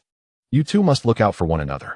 As for Team Taka, they would henceforth be under the auspices of Konoha. Evidently, Sasuke had consulted with Shigetsu, Suigetsu, and Karen before making his decision, and they had no objections to Chen Ruofei's choice. In fact, for them, following such a formidable man was indeed a stroke of fortune. Now that they had returned to Konoha, they were expected to exhibit the conduct befitting a ninja of the village. At Chen Ruofei's behest, Sasuke, along with Killer Bee and the Raikage, offered their apologies, which the Raikage, understanding the weight of the situation, graciously accepted. Although the anger within had yet to subside, it mattered little, for Sasuke was now the new disciple of Chen Ruofei. By the way, teacher, what was the true nature of those Sharingan-wielding ninjas we encountered earlier? Sasuke pondered deeply, unable to comprehend why, in such a brief span of time, this formidable bloodline limit had proliferated like an abundant crop. Was it possible that during Itachi's massacre of their clan, Chen Ruofei and his father Fugaku had managed to preserve some remnants? Hush! Chen Ruofei gestured for silence, signaling Sasuke to keep this matter discreet.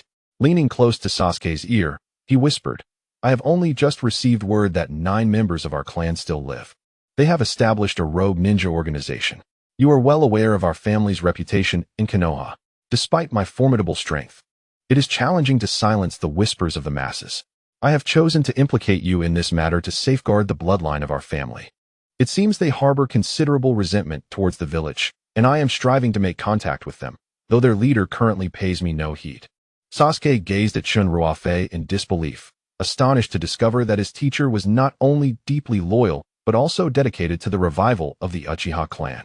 Reflecting on his previous suspicions about Chen Ruofei, where he had assumed he was merely a tool for his own purposes, he felt an overwhelming sense of shame. In contrast, he had been solely fixated on revenge, his perspective far too narrow. Rest assured, teacher, I shall not speak a word of this. Sasuke quickly assessed the implications and vowed to keep the secret safe.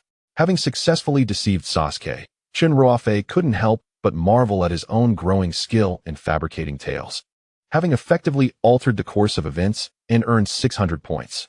With the points secured, he felt a surge of joy. Initially, he had aimed to acquire 2,000 points during the 5 Kage summit, yet before Obito's arrival, his total had already surpassed expectations, reaching 2,320 points. Speaking of which, why hadn't Obito arrived yet? The anticipation was becoming unbearable, Chen Ruofei murmured to himself. With less than an hour remaining on the countdown, his underlying anxiety intensified. For only points could provide him with a sense of security. As if in response to Chen Ruofei's thoughts, a spatial rift suddenly appeared in the air. A man wearing a brown, spiral-patterned mask emerged from within. 5 Kage, your summit, Obito, or rather the masked man, began to speak, but then sensed something amiss. A dozen pairs of eyes were fixed upon him, their hostility unmistakable. What is the meaning of this? The astute Obito was momentarily perplexed. Logically, Sasuke should have been causing chaos at the 5 Kage summit, and he was supposed to announce a declaration of war against the ninja world. The atmosphere suggested a recent battle, yet here lay a scene of harmonious coexistence. Had he misread the script? Was there an error in how he had arrived? Obito furrowed his brow, realizing that this was not the scene he had anticipated, especially with Sasuke seemingly at peace among the Kage. What of the Moon Eye plan? In light of this unexpected situation, Obito opened another spatial rift, stepping through once more, only to find everyone still intently watching him. It is truly unexpected that you, with your thick brows and large eyes, have also turned traitor. Ruofei immediately suspected that Sasuke had defected, causing a rift among them. The masked man. Terumi May raised her head, filled with caution. There was an undeniable aura of danger emanating from this sudden apparition. A betrayal is a betrayal, yet it hardly alters the grand scheme. Ruofei dismissed Terumi May's concerns, perceiving them as inconsequential. However, why was he present here? Upon catching sight of Kakashi, he involuntarily trembled, a reaction that Chen Ruofei astutely observed. TSK, yet another poignant pairing from the world of Naruto has emerged. The tales of Obito are well known among fans of the series. Ever since he witnessed Rin's tragic death at Kakashi's hands, this once docile child underwent a profound transformation, becoming Madara's right-hand man. With his formidable ocular powers, he tirelessly labored to create a world where Rin could exist.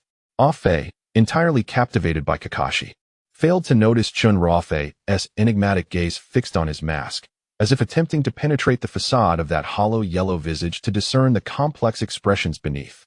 Why does this person continue to stare at me? Kakashi felt an unsettling discomfort under the scrutiny of those eyes hidden behind the mask. The gaze felt eerily familiar. Yet he could not recall any prior encounter with this individual. Could he truly be the old friend that Ruofei had mentioned? If you remain silent, I shall treat you as an enemy. As Inoki noted Ruofei's prolonged silence, his demeanor shifted to one of sternness. Chakra surged through his body like a tide, resonating with the tremors of his chakra points. Ruofei turned his neck, producing a series of popping sounds.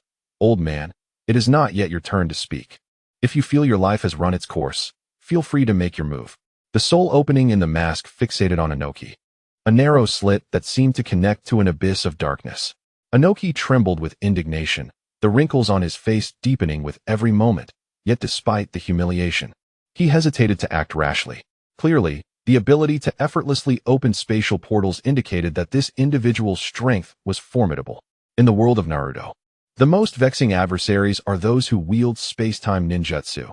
The outcome of a battle is uncertain, and even if one emerges victorious, the opponent can simply retreat into another dimension, leaving one powerless to pursue.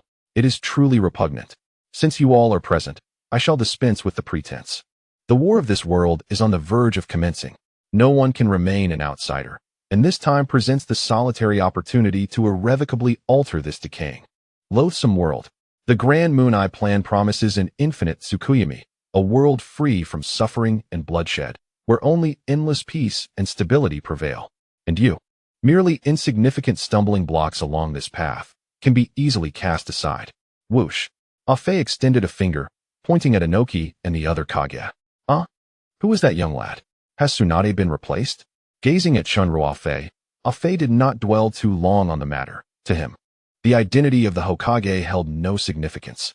This seemingly impassioned declaration cast a monumental bombshell upon the serene lake's surface. The Akatsuki organization intends to unilaterally wage war. Are you aware of the gravity of your words? Temari's brow furrowed, fury igniting within her. Having been unloved since childhood and regarded as a mere failed experiment, Temari harbored a profound loathing for war. The anguish, the solitude, the desolation. Once the drums of conflict resound, countless lives would be shattered, families torn apart, and children left orphaned. Bereft of love and companionship, their childhoods would be rendered exceedingly arduous, much like his own. With a brooding expression, anger surged within him, the character for love upon his face appearing even more crimson. There was no way he would allow those who sought to disturb the peace while espousing hollow morality to prevail. The power of the wind shadow and Shikaku shall be mine to claim. There is no need for haste. Ruofei's smile deepened, the threat in his words unmistakable. Yet no one dared to make the first move, for all understood that the true authority in this gathering had yet to speak. Suddenly, the sound of applause reverberated in the air. Startled, Ruofei turned towards the source of the sound, revealing a youth he had never encountered before. This fellow possesses quite the audacity. Like the others, Ruofei instinctively categorized Chen Ruofei as one of those naive youths unafraid of danger. Yet, it was evident that Chen Ruofei was no mere calf, but rather a formidable warrior. Well said, my masked brother in the shade of feculent yellow. You propose to activate the infinite Tsukuyami, allowing all to deceive themselves in the world crafted by the Ten Tails? A flawless world without regret. What a grand vision you paint. It would be a shame if you did not pursue a career in human resources.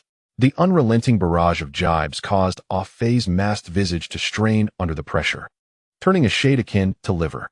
While he did not comprehend the meaning of HR, he at least knew that his mask was not of a feculent hue. This audacious lad, with such a sharp tongue, how has he survived until now? He He was just about to open a spatial rift beneath Chen Ruofei's feet, intending to teach this audacious youth a lesson in another realm. However, Chen Ruofei's subsequent words utterly incapacitated his ability to think. "Ruofei, have you ever considered that Lin would not wish to see you transformed into this grotesque semblance of a being? Perhaps it would be more fitting to call you by your other name, Uchiha Obito?" The masked man in midair felt as if struck by lightning. His expression dazed as he nearly plummeted to the ground, standing there like a wooden puppet. How could this nameless youth know his true identity, Uchiha Obito? Another bombshell detonated among the crowd. Although not everyone recognized Obito, the surname Uchiha was laden with implications that stirred the imagination. Lin, Obito, these names were enough to render even Kakashi, who had never faltered in the face of peril, breathless. He stood there, dazed and uncomprehending, his eyes devoid of focus, utterly unable to believe the words he had just heard, as if struck by a bolt from the blue. After taking a short, spasmodic breath, Kakashi steadied his trembling hand and lifted his gaze towards the equally bewildered figure of the masked man. He longed to utter something, yet his lips merely quivered without control, failing to form a single word. He had never imagined encountering his dear friend, who was believed to be long deceased, in such a manner at this very place. "Kakashi-sensei, what is wrong?" Naruto observed the unusual behavior of his teacher, having never before witnessed such disarray in him since they had met. In haste, he rushed to Kakashi's side, intending to support him. However, before he could draw near, Kakashi pressed his lips tightly together and raised his palm towards Naruto, signaling him to keep his distance. Others around them also turned their attention towards the scene unfolding. Kakashi, trembling, approached the masked man, his neck held high. He placed his hand upon the tilted forehead protector and pulled it off with force, revealing the other eye that opened instantly. "Is it truly you?" The Sharingan, which had accompanied him for so many years, radiated an unprecedented brilliance. It was the eye of Hitaki Kakashi and also belonged to Obito. "Obito?" The wind tousled Kakashi's silver hair, revealing his eyes filled with joy yet tinged with weariness and regret. The very person who had granted him the Sharingan was now scarcely 5 meters away, yet he felt the chasm between them to be insurmountable. Obito offered no reply, merely gazing silently at Kakashi. With his identity exposed, there was no longer any need for concealment. The masked man removed his mask with one hand, revealing the striking visage of Uchiha Obito. Uchiha Obito, chakra level, 670, taijutsu level, 150, eye power level, 530. Despite being merely in his 20s, Obito's hair was already white, and his weary, melancholic eyes seemed to have borne the weight of countless sorrows. At the moment of seeing Obito's true face, Kakashi's thoughts drifted back to a long time ago, to a period when Rin was still alive, and their lives were filled with joy. Until that fateful mission, the most painful memories surged within him, causing Kakashi to bend over, gasping for breath, as if merely recalling a fragment of the past rendered him breathless. "Long time no see, Kakashi." Obito smiled enigmatically, relishing the sight of Kakashi in such despair. Noticing the situation, Naruto inquired, "Kakashi-sensei, do you know him?" "Know him? We are old friends," Obito replied with a sardonic tone, though his wandering gaze fixated on Chen Ruofei. He could not comprehend where his plan had faltered, why it had been uncovered. Aside from the deceased Madara, no one should have known his true identity. Regardless, this individual could not be allowed to escape easily. He must be captured and thoroughly interrogated. With this thought, Obito's Rinnegan quietly began to gather power. He possessed the art of space-time ninjutsu, effortlessly whisking Chen Ruofei away from the presence of those around him, as if plucking an object from a pocket. Unexpectedly, the prey he had targeted, Chen Ruofei, suddenly spoke. "Obito, do not gaze at me with such eyes, or I shall become enraged." In the next instant, the Eternal Mangekyō Sharingan was activated.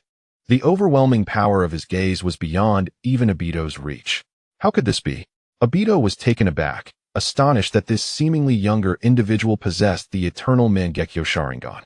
No wonder Sasuke had pledged allegiance to the 5 great nations. In the face of such a disparity in strength, surrender seemed the only means of survival. Obito's gaze shifted. Given this revelation, taking Chen Ruofei away would be quite challenging. However, seizing Naruto was still a possibility. The power of the Nine Tails was an indispensable and crucial element of the Moon Eye plan. Perhaps he could take advantage of this opportunity to capture Naruto, sparing himself the trouble of searching for him in Konoha later. If he were to act in Konoha, the difficulty would multiply significantly. Having resolved this in his mind, Obito maintained an outward facade of curiosity and astonishment towards Chen Ruofei's eyes, while secretly unleashing Jinjutsu with his Rinnegan. To flaunt one's skills before the master? Even if you wield the Rinnegan, you shall kneel before me today. Yet, Chen Ruofei saw through Obito's scheme at a glance. In a realm invisible to others, a wisp of gas subtly emanated from his eyes. This faint gas, though weak, seemed to possess the power to obliterate all illusions. Under Chen Ruofei's control, it slowly yet powerfully drifted towards Naruto. An unseen battle between the Eternal Mangekyō Sharingan and the Rinnegan was quietly unfolding. Damn it! Obito inwardly cursed. What on earth is that thing that can see through my illusion? As he unleashed his mental power to invade Naruto's mind, that peculiar gas resolutely obstructed his Rinnegan's influence.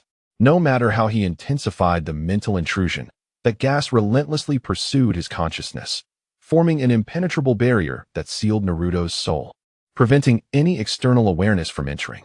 Damn it, I refuse to believe this. Obito, who typically held absolute confidence in his Rinnegan, was unprepared for such a formidable opponent today. The Rinnegan's ability activated. In an instant, all movement ceased. Reality itself appeared to have been paused, with every expression frozen in the moment before Obito unleashed his power. Except for Chen Ruofei. This was Obito's illusionary world, where the density of spiritual power was so profound that even Kakashi and Sasuke, both wielders of the Sharingan, could not engage in battle. Now, this was a one-on-one battlefield between him and Chen Ruofei. A mere parlor trick, Chen Ruofei remarked with a knowing smile. In the realm of illusions, the Sharingan was the true ancestor. Aware of the formidable nature of Chen Ruofei's eyes, Obito did not dare to underestimate him. An overwhelming tide of spiritual energy surged forth. He sought a decisive blow. The dense spiritual power, nearly tangible, surged through the air like a wild steed, galloping fiercely. Intriguingly, this was the first time Chen Ruofei had witnessed the utilization of mental strength in such a manner. He observed with great interest the steed that embodied all of Dato's mental prowess. Of course, this phenomenon could only manifest when both combatants' mental energies reached a certain threshold. Since you are a horse, allow me to demonstrate mine, Chen Ruofei declared, adopting an unusually serious demeanor, not out of fear of Dato's power, but rather to ascertain the current extent of his own ocular abilities. Closing his eyes, he committed himself fully for the first time, diligently sensing the waves of heat coursing through his limbs and bones. Are you not even going to take any defensive measures? Dato scoffed at Chen Ruofei's feigned blindness, believing that true strength requires no such ostentation. As the saying goes, a single powerful strike surpasses a myriad of intricate techniques. Mere moments later, the warhorse charged toward Chen Ruofei, its ferocious mental force exploding outward. A mere fragment of that dispersed mental energy could obliterate an ordinary person's mind, rendering them a fool. Dato envisioned Chen Ruofei succumbing to mental collapse, reduced to idiocy. At that moment, Chen Ruofei abruptly opened his eyes. Simultaneously, a vague silhouette of an unknown creature materialized behind him, its form reminiscent of a tiger with wings, yet it bore the fangs of a dragon. Before Dato could fully comprehend the creature's appearance, it lunged forth, its claws striking with pinpoint precision, seizing the warhorse's front hooves with an unstoppable grip. The warhorse let out a pained cry. What is happening? A piercing pain shot through Dato's head, as if insects were gnawing within. Chen Ruofei chuckled sinisterly, then bellowed. Die! The unknown creature howled in response, its claws exerting brutal force side to side. With a resounding crash, the once mighty warhorse was torn asunder in an instant. Dato's face contorted in agony as he clutched his head, collapsing in despair.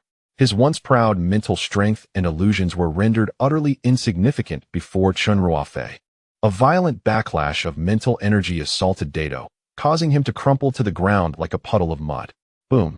Even the surrounding space quaked. As Dato's remaining mental energy struggled to maintain the most basic stability of the illusionary realm. Hiss, hiss, hiss. The illusionary space shattered, and a gentle breeze swept past Chen Ruofei. He had successfully altered the narrative, earning himself 500 points. Dato had indeed provided a substantial amount. It seemed he needed to catch bigger fish. Compared to the meager points from battling Team Eagle, 500 points were significant. The actions of the others resumed their normal pace, only to halt once more. This time, due to the sight of Dato, pale-faced, and spitting blood on the ground. Where was the arrogance he had just displayed? What had transpired? Had the battle concluded? Chen Ruofei casually crossed his arms behind his head, striding forward with confidence, nonchalantly gesturing to seal off Dato's escape to other dimensions. You have lost.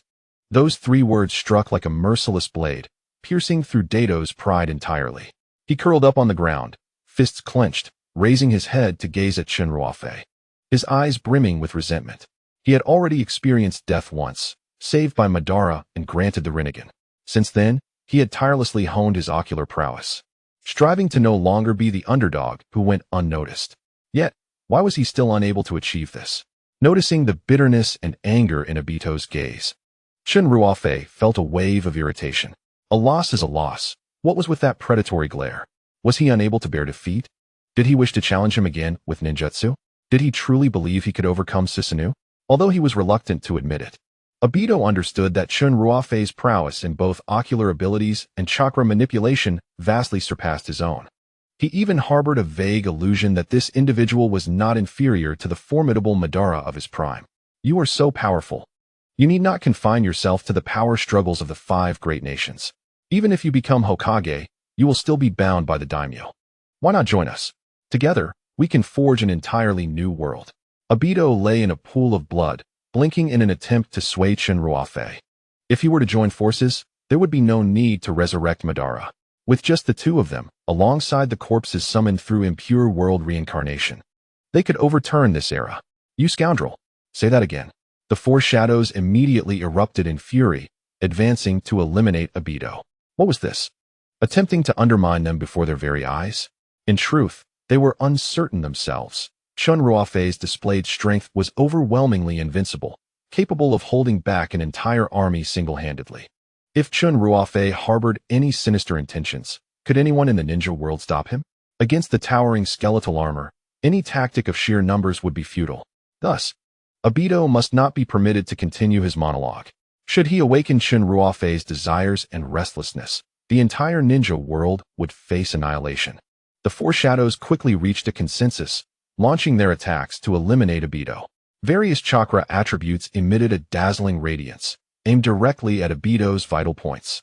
Inoki glanced at Chen Ruofei, a sense of dread lingering in his heart. Thankfully, Chen Ruofei was present. Otherwise, they alone would never have been able to subdue Uchiha Obito. Suddenly, a wave of ocular energy interrupted Inoki's thoughts. Kamui. The space twisted in a spiral, and the 4 shadows ninjutsu was completely swallowed. All eyes turned toward Chen Ruofei in unison. What are you looking at me for? I didn't do it. Chen Ruofei shrugged helplessly. This time it truly wasn't his doing. Meanwhile, Kakashi was gasping for breath, maintaining the stability of the dimensional space. Absorbing the 4 shadows ninjutsu was no trivial task. One misstep could lead to spatial rupture and a backlash against the Sharingan. Kurenai, puzzled, wondered why Kakashi would intervene to save Obito. As the capable assistant to the Hokage, did he not comprehend the threat Obito posed to the ninja world? I apologize, esteemed shadows. Obito and I still have some personal matters unresolved. He cannot perish here just yet. I implore you all to grant me a little more time. Kakashi, with a demeanor of humility, bent forward sincerely requesting the crowd. To this plea, surprisingly, it was Obito who first refused. Summoning an unexpected surge of strength, he forced himself to stand, spitting a mouthful of blood at Kakashi's feet, soiling his pristine shoes. Today, I have indeed fallen, but little did I expect you all to have found such a formidable ally. Yet, I beseech you to conceal your feigned sympathy. It is truly repugnant to me. The anguished visage of Rin, pierced by lightning, lingers vividly in Obito's mind, rendering him impervious to Kakashi's hypocritical compassion. Kill me, so that I may reunite with Rin in another realm. He approached Kakashi step by step, frail yet imbued with unwavering resolve. Let me witness how the illustrious Hatake Kakashi can mercilessly turn against his own comrade. The tumultuous surge of blood within him, a consequence of Chen Ruofei's spiritual blockade, continued to reverberate through Obito's very core. He was oblivious to the continuous stream of blood trickling from the corner of his mouth. The soft patter of blood falling to the ground was hardly audible, yet to Kakashi, it resounded painfully. The figure of his once dear friend, now drawing ever closer, began to meld with the Obito of his childhood. Even as he turned his head, Rin stood beside him, her face radiant with a smile as she gazed at the two. Kakashi, kill me. Another furious shout erupted, and Rin's form vanished, replaced by the bulging veins on Obito's neck, which erupted into a deafening roar. Just as you killed Rin, come forth. Kakashi shook his head, slowly retreating. Rin's death, undoubtedly, bore its own complexities and sorrows, yet Kakashi chose not to explain. He understood that Obito was not in a place to absorb any reasoning. However, he could not bring himself to truly end Obito's life. For a moment, the typically decisive Kakashi found himself ensnared in an unprecedented dilemma. The terrifying visage of Obito, resembling a madman, undoubtedly astonished Chen Ruofei. The fates of Obito, Rin, and Kakashi can be encapsulated in a single phrase. One dies, one's heart dies, and one wishes for death. Yet he never anticipated that Obito harbored such profound animosity towards Kakashi. Recognizing Kakashi's indecision, Chen Ruofei discerned that the moment had arrived. Uchiha Obito, have you ever contemplated that what you perceive may actually be orchestrated for your eyes alone? The thunderous voice momentarily halted Obito's advance, and he slowly turned to face Chen Ruofei, his gaze urging him to continue. After all, he believed he would not leave this place alive today. He may as well relinquish any thoughts of resistance and listen to their justifications.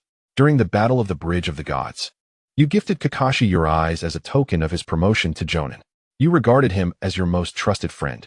Yet you never anticipated that Raikiri would shine with Rin's blood that day. In mere fragments of speech, Chen Ruofei unveiled the most difficult-to-accept narrative between the two. Kakashi stared in disbelief at Chen Ruofei. How could it be? Why does Chen Ruofei know everything? He kept this matter buried deep within his heart for decades, unknown to anyone. Even the fourth Hokage remained oblivious to the truth. Yet Chen Ruofei described it with such precision, as if he were an eyewitness.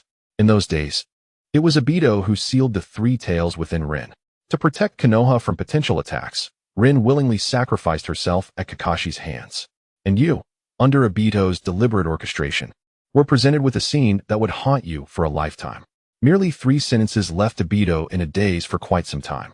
Were it not for Lord Kakashi gazing at Chen Ruofei, as if he were witnessing a miracle, he might have doubted whether Chen Ruofei was the reincarnation of the three tails, for how else could he know such details so clearly? You lie. After a prolonged silence, Obito was struck by an unbidden word that touched a nerve, and he angrily gestured. If that is the case, then why didn't Kakashi tell me? Tell you? You would have gone on a rampage right then. There was no opportunity. Chen Ruofei raised an eyebrow, appearing to understand Obito well. Have you considered that without witnessing this scene for yourself, would you have willingly joined Obito's plan? Obito instinctively opened his mouth to question, only to realize he had no grounds for doing so. The truth as articulated by Chen Ruofei seemed to adhere entirely to logic. If he doubted it, he could easily investigate Konoha's records, where there should be documentation regarding the three tails within Rin.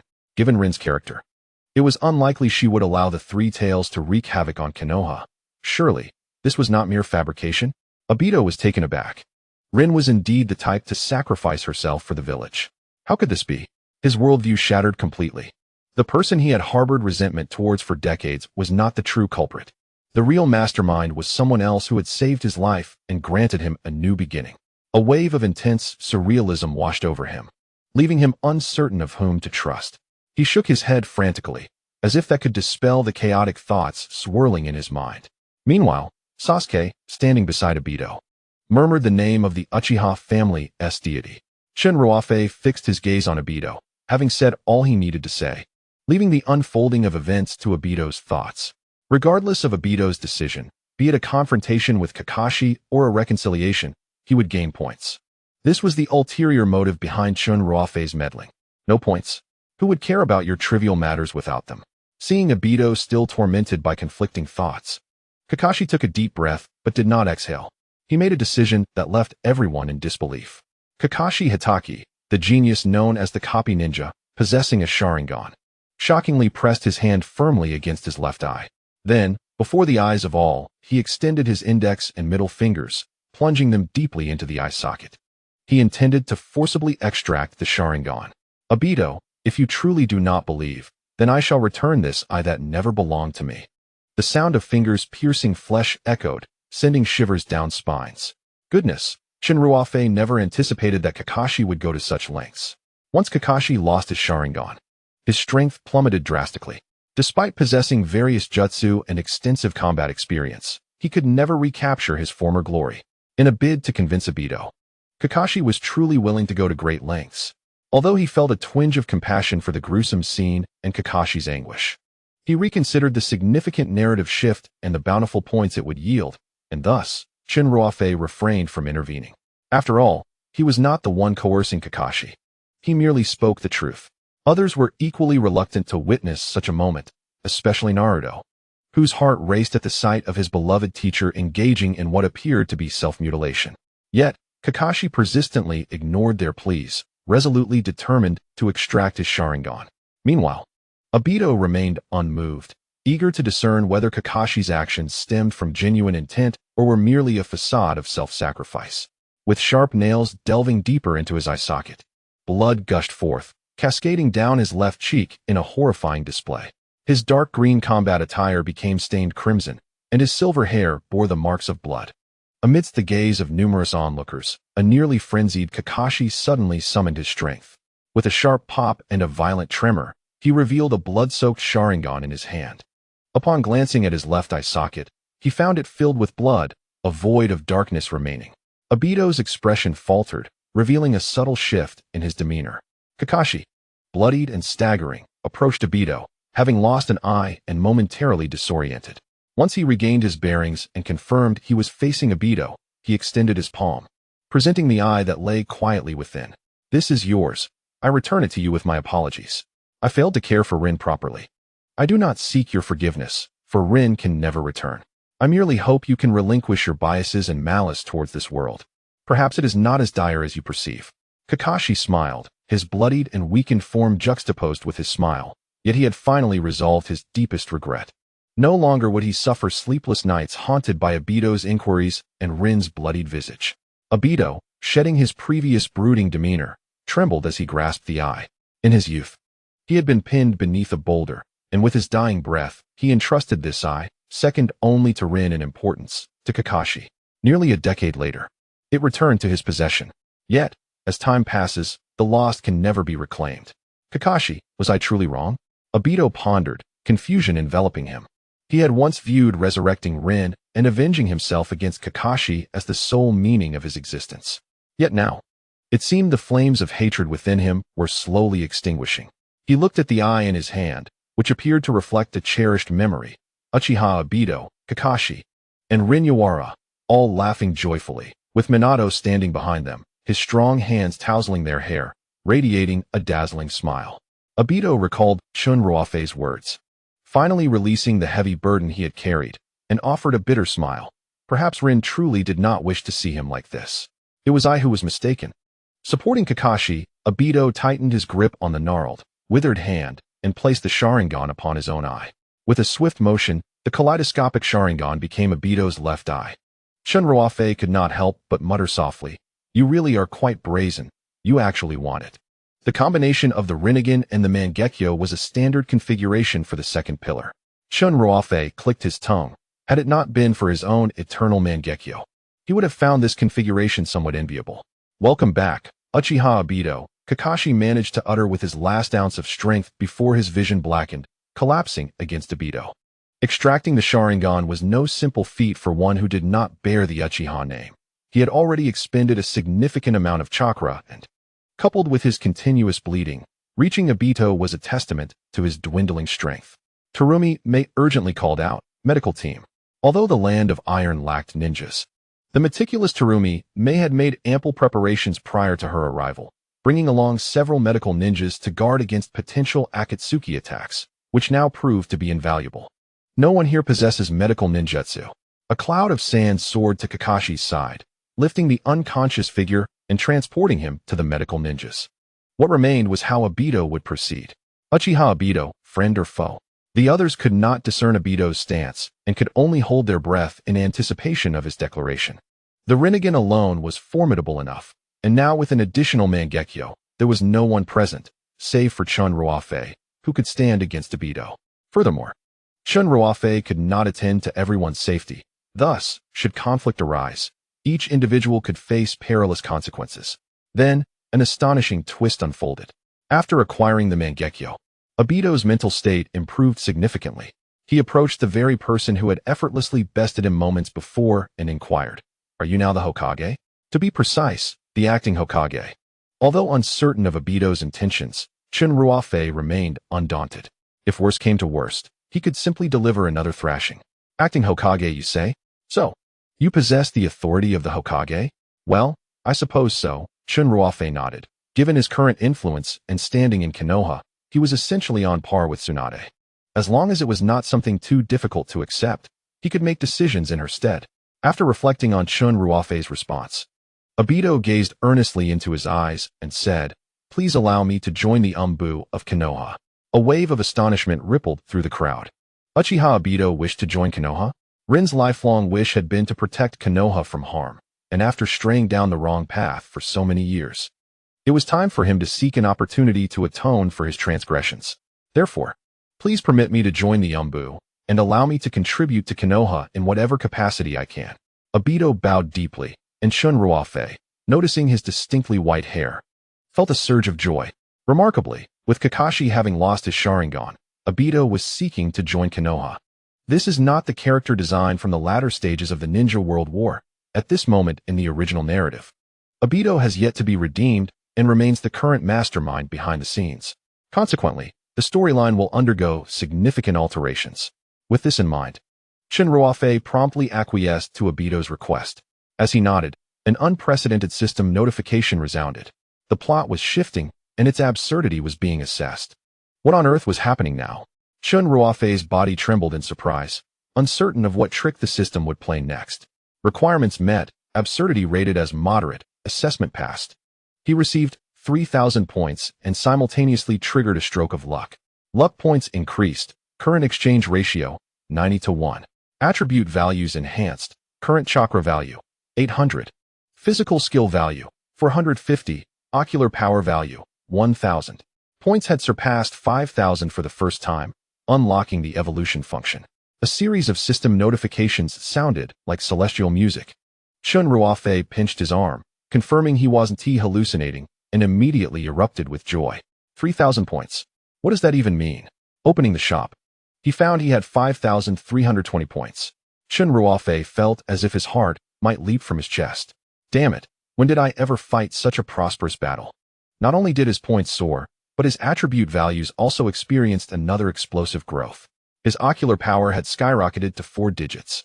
Obito, upon returning to Konoha, sensed Chen Ruofei's anomaly.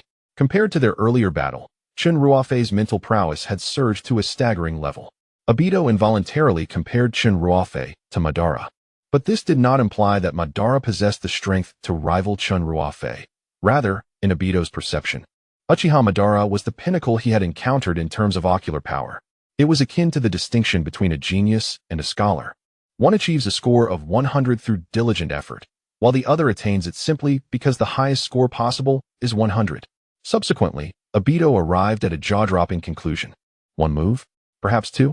If the peak Madara were to engage with Chen Ruofei, he might manage to remain undefeated within 3 exchanges. Beyond that, it would hinge on Madara's fortune. The overwhelming mental energy, even without direct eye contact, caused his knees to weaken, as if an irresistible force compelled him to submit. It was unfathomable to consider what spectacle would unfold should Chen Ruofei unleash his full ocular power. Obito could not help but secretly rejoice that Chen Ruofei's control over chakra was slightly inferior, barely reaching the level of a Kage. Otherwise, the fate of the entire ninja world would likely rest upon Chen Ruofei's whims. Yet, he was unaware that while Chen Ruofei's chakra value was not particularly high, he had the ability to consume medicinal potions. What on earth was this evolution function? Chen Ruofei had no time to ponder Obito's thoughts or the expression in his eyes. All his attention was fixated on the evolution function recently mentioned by the system. After contemplating for some time, he finally noticed subtle changes in the system shop. Next to the Eternal Mangekyō Sharingan, a small red button had appeared. Focusing his intent, rows of tables suddenly materialized. The initial purchase of the Eternal Mangekyō Sharingan D-level ability enhancement requires merely 5,000 points, guaranteeing an additional ability. The enhancement to C-level necessitates 100,000 points, with a certain probability of acquiring extra abilities. There are 5 tiers ranging from D to S, with the point requirements escalating geometrically. However, Chen Ruofei's attention was firmly captured by the two words, bolded and highlighted in crimson, initial purchase. Beside the enormous exclamation mark, there were ostentatious embellishments that shimmered with a gaudy brilliance. Everything felt achingly familiar. Chen Ruofei found himself at a loss for words to describe his current emotions. System, come forth, we must converse about life. After summoning the system, Chen Ruofei pondered for a considerable time before finally inquiring, do you also engage in video games there? The system seemed utterly perplexed by such a naive question. Video games are one of the greatest inventions of entertainment in this universe, enriching the spiritual lives of various intelligent beings at minimal cost. Why would one not play? Do you also have initial purchases? Why not? No one can resist the allure of an initial purchase, can they? Is the interface similar to this? Chen Ruofei was momentarily speechless. It turned out that video games were immensely popular throughout the universe. Not precisely. I merely studied your Earth-esque culture, like the peculiar organizations of penguins and pigs, and crafted it this way to trigger your muscle memory and guide your spending. I appreciate the effort. You truly have gone to great lengths. Chen Ruofei barely restrained the impulse to strike down the system in frustration. Will this ability enhancement be retained when transitioning to the next world? This was the question of utmost concern for Chen Ruofei. Strengthening was imperative. Otherwise, how could he grow stronger? Yet, what if he discovered that the enhancement effects were confined to the Naruto world? That would leave him with no avenue for grievance. Certainly. Then that is reassuring. Chen Ruofei felt a weight lift from his heart. He could now proceed with the enhancement with peace of mind. 5,000 points, though he felt a pang of reluctance. It must be said that the system's strategy had indeed proven effective. Initial purchase, one must partake, or risk loss. With the conviction that enhancement was inevitable, Chen Ruofei gritted his teeth and resolutely expended the points he had just acquired. Purchase successful. Current points, 320. Enhancement in progress. Estimated time, 2 minutes.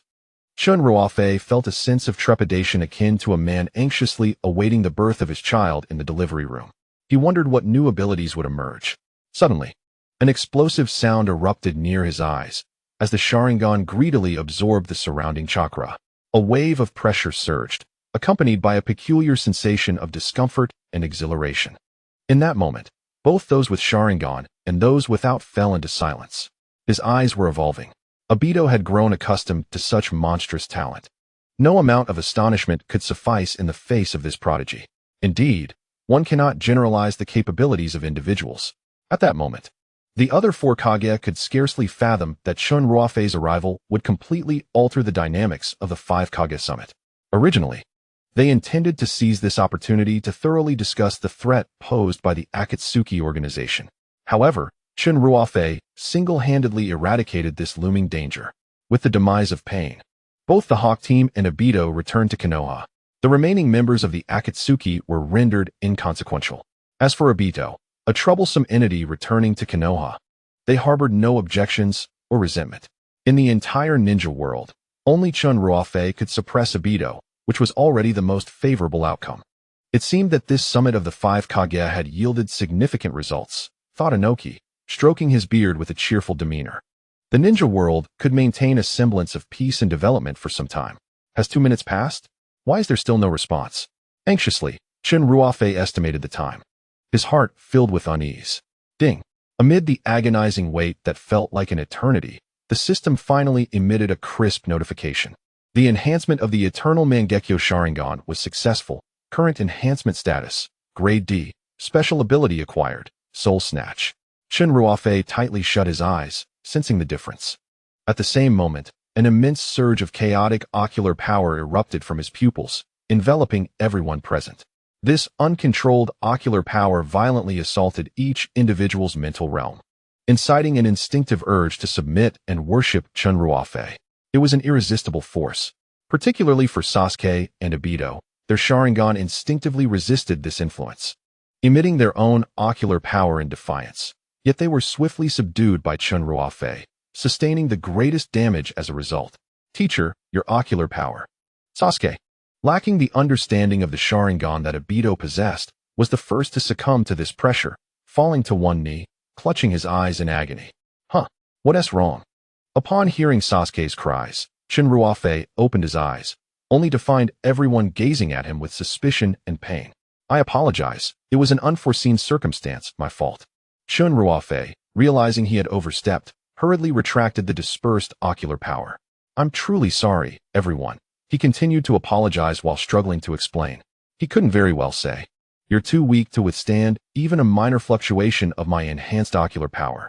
As the mental pressure abruptly lifted, the group collectively exhaled in relief. Meanwhile, Chen Ruofei joyfully discovered that his ocular power had surged to 2,000 points, an almost doubling explosion of growth. This summit of the 5 Kage was indeed worthwhile. In just 1 hour, his overall attributes had undergone a monumental transformation. Concurrently, he noticed a delightful change. His eyes now possessed the ability to discern the weaknesses of others.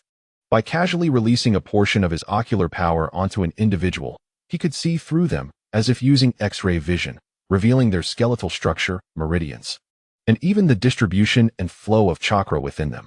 Consequently, the next time he faced an adversary, targeting their chakra-rich areas would easily incapacitate them. Oh, the new ability is called Soul Snatch. The very name exudes an aura of power. Upon closer inspection, it was indeed as impressive as it sounded. Soul Seizing, one of the enigmatic abilities of the Eternal Kaleidoscope Sharingan. It allows the user to extract the life force or chakra of another for their own use. Notably, the degree of absorption is contingent upon the disparity in strength between the two parties. This succinct introduction scarcely masks the profound implications of the ability. While the notion of siphoning chakra is relatively straightforward, akin to stealing energy, the capacity to appropriate life force is indeed formidable. Chen Ruofei's immediate association was with the vampires he had encountered in various cinematic works. He felt the urge to find someone to practice this newfound power on. With a smacking of his lips, Chen Ruofei eagerly scanned the surroundings, only to find no suitable opponent among the crowd. Never mind. I'll wait for the agents from the Time Management Bureau to arrive. Let them experience the sensation of no return. After his significant leap in power, Chen Ruofei felt a surge of confidence. Compared to their last encounter, even if he couldn't claim victory against the Time Management Bureau, he certainly wouldn't face defeat in a humiliating manner. Just as he pondered this, an abrupt notification chimed in. Ding. Another piece of good news? With a beaming smile, Chen Ruofei attentively awaited the system's subsequent announcement. However, the content diverged sharply from his expectations. Warning, personnel from the Time Management Bureau are approaching. Estimated arrival time, 1 minute. What? His smile instantly froze, and alarmed, Chen Ruofei glanced at the countdown. Just moments ago, there had been several hours remaining before the 5 Kage summit. Now, in the blink of an eye, it had dwindled to a mere minute. This is it. I forgot how the absurd plot accelerates the discovery by the Bureau. Chen Ruofei slapped his thigh in frustration, realizing he had been too caught up in his elation to remember this crucial detail. The system retorted with exasperation. Next time you feel joyous, do not forget to check the countdown. The events involving Obito and Kakashi accelerated by several hours. And those were merely typical absurd incidents. They are already here. Be cautious, as I sense something amiss with their presence compared to last time. Chen Ruofei braced himself. Yet upon surveying his surroundings, he furrowed his brow. Wait a moment. This is the world of Naruto. How could the Bureau possibly intrude here? He vividly recalled how Konohamaru had inadvertently rescued him last time. Now, with the natives all around, wouldn't the Bureau be violating the laws of time and space? However, he had no time to ponder further, for the uninvited guests had arrived. Suddenly, 2 swirling portals resembling wormholes opened in midair, and a man clad in black emerged. Descending gracefully from several dozen meters above like a sprite harnessing the winds. Moments later, a woman dressed entirely in pure white, devoid of any patterns, descended with equal poise. Chen Ruofei instantly recognized that the woman's eyes were extraordinary, a Rinnegan in one eye and an Eternal Kaleidoscope Sharingan in the other. In an instant, the black-clad man and the white-clad woman stood before the gathered shinobi, devoid of any insignia of a ninja village, nor did they possess headbands or kunai, tools of the shinobi. Immediately following his ethereal and graceful entrance, the man abruptly shifted his gaze, mechanical in its precision, as if scanning the apprehensive crowd for something, until he locked eyes with Chen Ruofei. Who are you? Yimu's 2 withered hands slowly clenched into fists. Though the 2 uninvited strangers had yet to utter a word, he could already sense an overwhelming hostility emanating from them. Cold, lethal, as though those qualities were their very essence. "Hey, I'm talking to you," Lei Ying AI exclaimed, pointing a finger at the man in black, his body instinctively leaning forward in a defensive posture, ready to strike at any moment. De Yi Mu, filled with suspicion, murmured, "They don't appear to be from the village. Yet they are not samurai from the land of iron either, otherwise they would be clad in armor. Hence, there exists but one possibility." Following the gaze of the duo, De Yi Mu noticed that Chen Ruofei seemed to be bracing for a formidable confrontation. Good heavens, are these individuals from the Time Management Bureau? What an unexpected transformation into human form. Chen Ruofei resembled a solitary wolf, the eerie crimson glow of his Sharingan swirling ominously over the two figures. It appeared that they had activated new permissions. In their pursuit to capture him without causing further disturbances in the multiverse, they had possessed individuals within the Naruto world, albeit at the cost of their own powers being severely suppressed. Is that so? Chen Ruofei mused thoughtfully, then proceeded to examine their attributes. The woman in white had a chakra value of 1500, taijutsu value of 0, and ocular power of 2000. The man in black possessed a chakra value of 1500, taijutsu value of 2000, and ocular power of 0. Severely restricted, Chen Ruofei's eye twitched. "You call this suppression? With 2000 in ocular power and 2000 in taijutsu. What kind of suppression is that? Everyone be cautious. Their strength is formidable," Obito exclaimed, activating his Rinnegan, astonished to find that the ocular power of the woman in white was not inferior to Chen Ruofei's. How did the ninja world become populated with so many anomalies? And that man, he's built like a bull. A single punch from him could easily be fatal. Regardless of their prowess, the priority was to subdue them. Whether motivated by his own ignored inquiries or a desire to showcase his abilities before Chen Ruofei, Lei Ying AI began to limber up, taking the initiative to strike first. Activating the lightning armor, AI did not underestimate his opponents. He pushed his speed to its utmost limit, leaving behind streaks of blue and white in midair. Perhaps adhering to the principle of not striking a woman first, AI charged towards the man in black. The onlookers held their breath at Lei Ying's current velocity. Only the late 4th Hokage, Minato Namikaze, could rival him within the entire ninja realm. Even if he could not inflict damage, at the very least, he could evade their counterattack, or so they thought. However, reality surpassed all expectations. In the blink of an eye, AI, transformed into a streak of blue light, reached the man in black, so swiftly that even the crowd behind him failed to react. His speed seemed to slow down time itself, rendering the entire world as if it were solely occupied by Lei Ying. Meanwhile, the expression of the man in black remained fixated on Chen Ruofei. "Heh, little brat. Do you dare to underestimate the speed of Lei Ying?" AI fixed his gaze on the sluggishly reacting man in black, channeling all his strength along with the power of lightning chakra into a punch aimed directly at the man's nose. However, just as the blow was about to land, the man in black moved. A smirk of disdain crept upon his lips as he effortlessly twisted away from AI's attack. Thunder Shadow was taken aback. Could there truly be someone capable of surpassing his reaction and speed within his own realm of lightning? Then, to his astonishment, he witnessed the man in black not only evade his punch, but also step back gracefully, using his left hand to firmly catch the blow. A resounding impact echoed through the air. How could this be? Feeling the immense force at his joint, Thunder Shadow found himself in a state of panic. He then observed the man in black's lips parting slightly as he slowly uttered a single word, "weak." In stark contrast, the man's right hand surged forward in a counterpunch. Thunder Shadow's pupils constricted in an instant. Instinctively, he attempted to retract his hand to protect his chest. Yet, his fist was firmly grasped by his opponent, rendering him immobile. In this critical moment, he was left with no choice but to block the oncoming assault with his other hand. The speed was astonishing. AI had intended to meet the man in black's fist with his palm, hoping to alleviate the force of the blow to the greatest extent possible. Little did he anticipate the opponent's punch would be delivered with such swiftness. In his flustered state, AI could only use his forearm to shield his body, relying on the golden steel gauntlet extending from his wrist to absorb the oncoming force. The collision was thunderous. Boom. A cloud of dust erupted as Thunder Shadow AI's body soared through the air like a cannonball, propelled by the sheer force of the impact.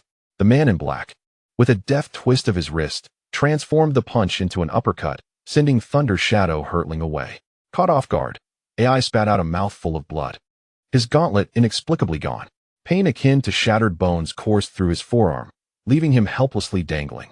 The overwhelming power had obliterated his gauntlet, shattering his forearm in the process.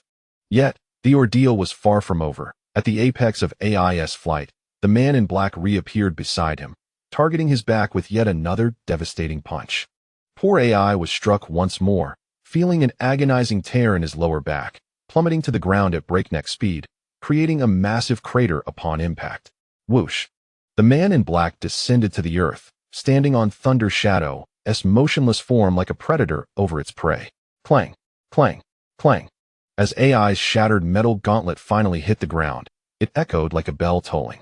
Renowned for his physical prowess and speed, Thunder Shadow AI was utterly overwhelmed in a single exchange. No one had anticipated such a complete defeat for the Thunder Shadow. The man in black, seemingly still with reserves of strength, felt a surge of power as he observed AI, humiliated and resentful, gaze up at him. Each of his steps bore down with added force. The disgrace of one of the five shadows was palpable, and the expressions on everyone's faces reflected their discomfort. Yet, the might of the man in black was undeniable. No one present could rival him in physical combat, especially with a woman possessing both the Sharingan and Rinnegan standing nearby. Suddenly, the man in black spoke. Step aside. What we seek is him. Between the expressions and words, all attention was directed towards Chen Ruofei. Not a chance. Daemu stood before Chen Ruofei, making a public declaration. Even if you were to tread upon the corpse of this old man, I would not allow you to take him away. Indeed, others soon joined in solidarity. This deeply moved Chen Ruofei, prompting him to choke back a question to the system. By the way, system, if these individuals were to be slain by the Time Management Bureau, would that count as altering the plot? Would there be any points? That does not count. It is a temporal subplot unrelated to you. Very well, then there is no need for everyone to perish in vain. If Daemu and the others were aware that, at the moment they pledged to protect Chen Ruofei with their lives, he was entangled in such dilemmas, they might feel quite differently. I appreciate everyone's goodwill, but when faced with the minions of Uchiha Madara, I will not allow anyone to be harmed. What? Uchiha Madara? The crowd gasped, then quickly acknowledged the reality. Chen Ruofei was rapidly becoming a formidable figure in the ninja world. The only one with the capability and intent to pose a threat to him was indeed Uchiha Madara. When did Madara retain such formidable subordinates? The recently defected Obito, bewildered, wondered why. If Madara had such powerful followers, he would need to act himself. You are merely a part of his grand design.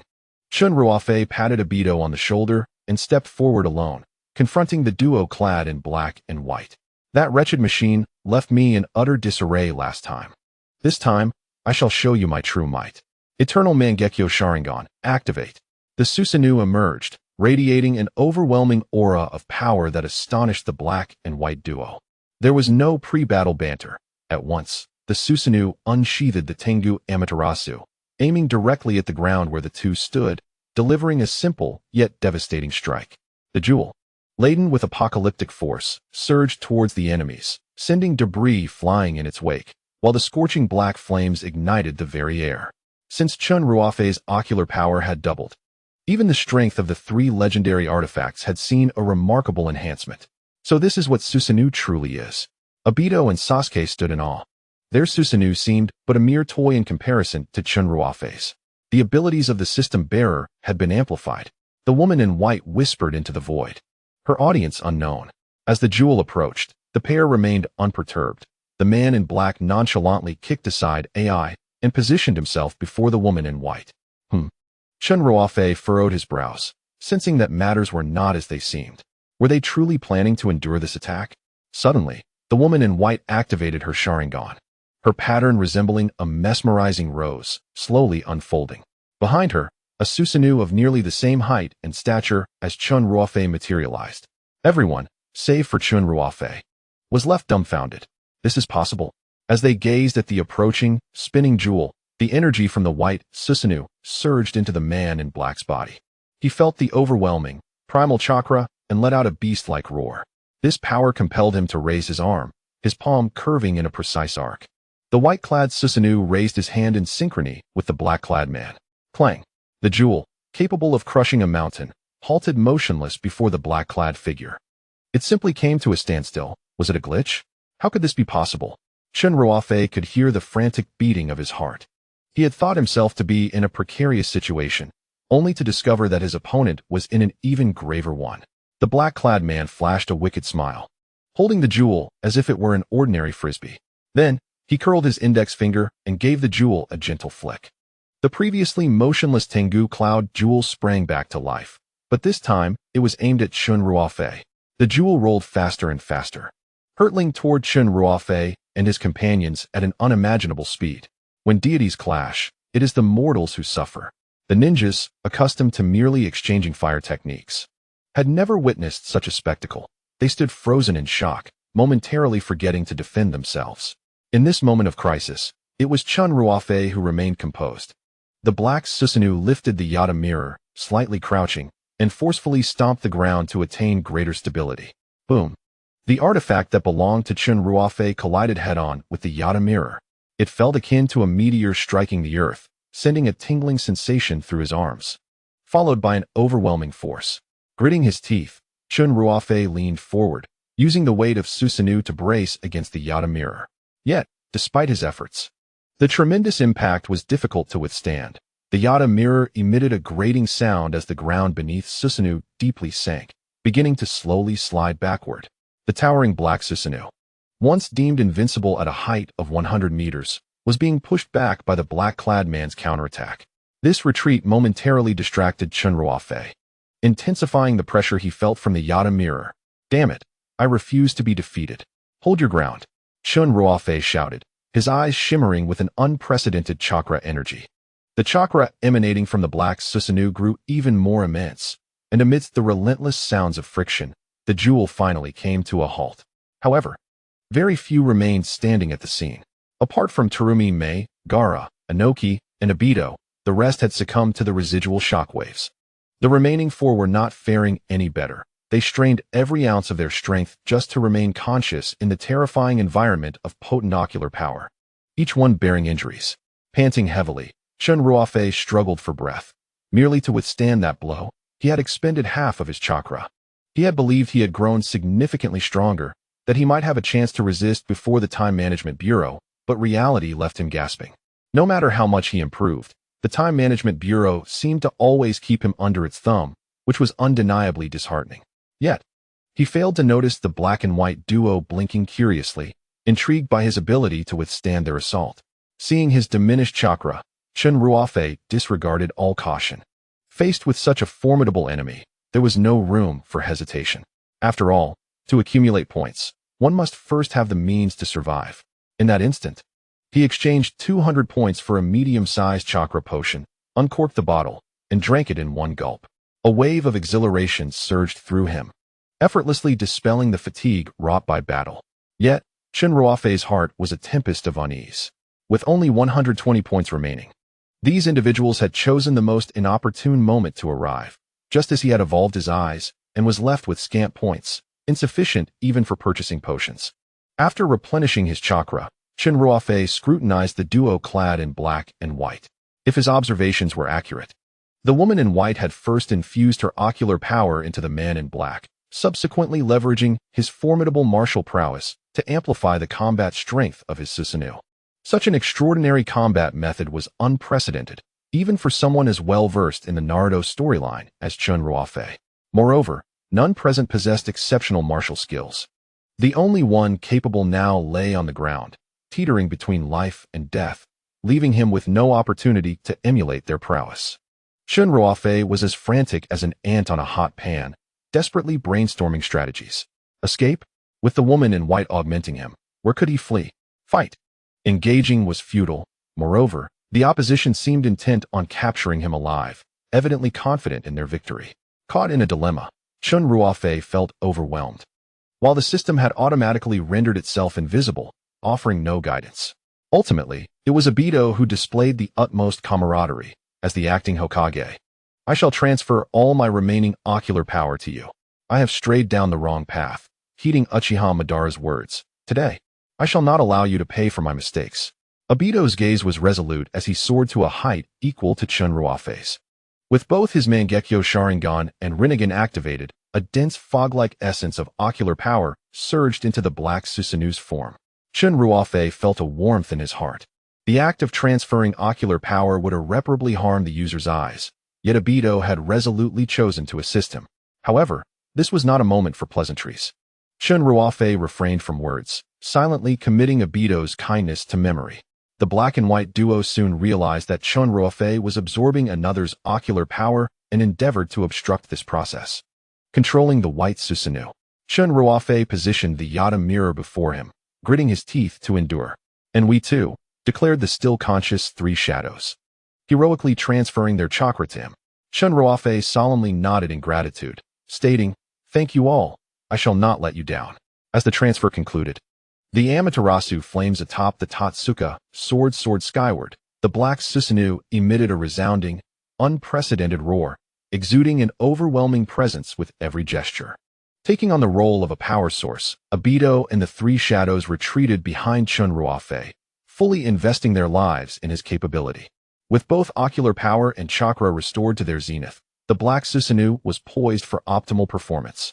Without further ado, Chen Ruofei opted for an aggressive approach. After several summons, his control over the Susanu had become increasingly adept. The black Susanu, wielding the Totsuka sword, moved with a remarkable and steadfast agility. Two Susanu clashed violently, erupting with a thunderous sound of battle.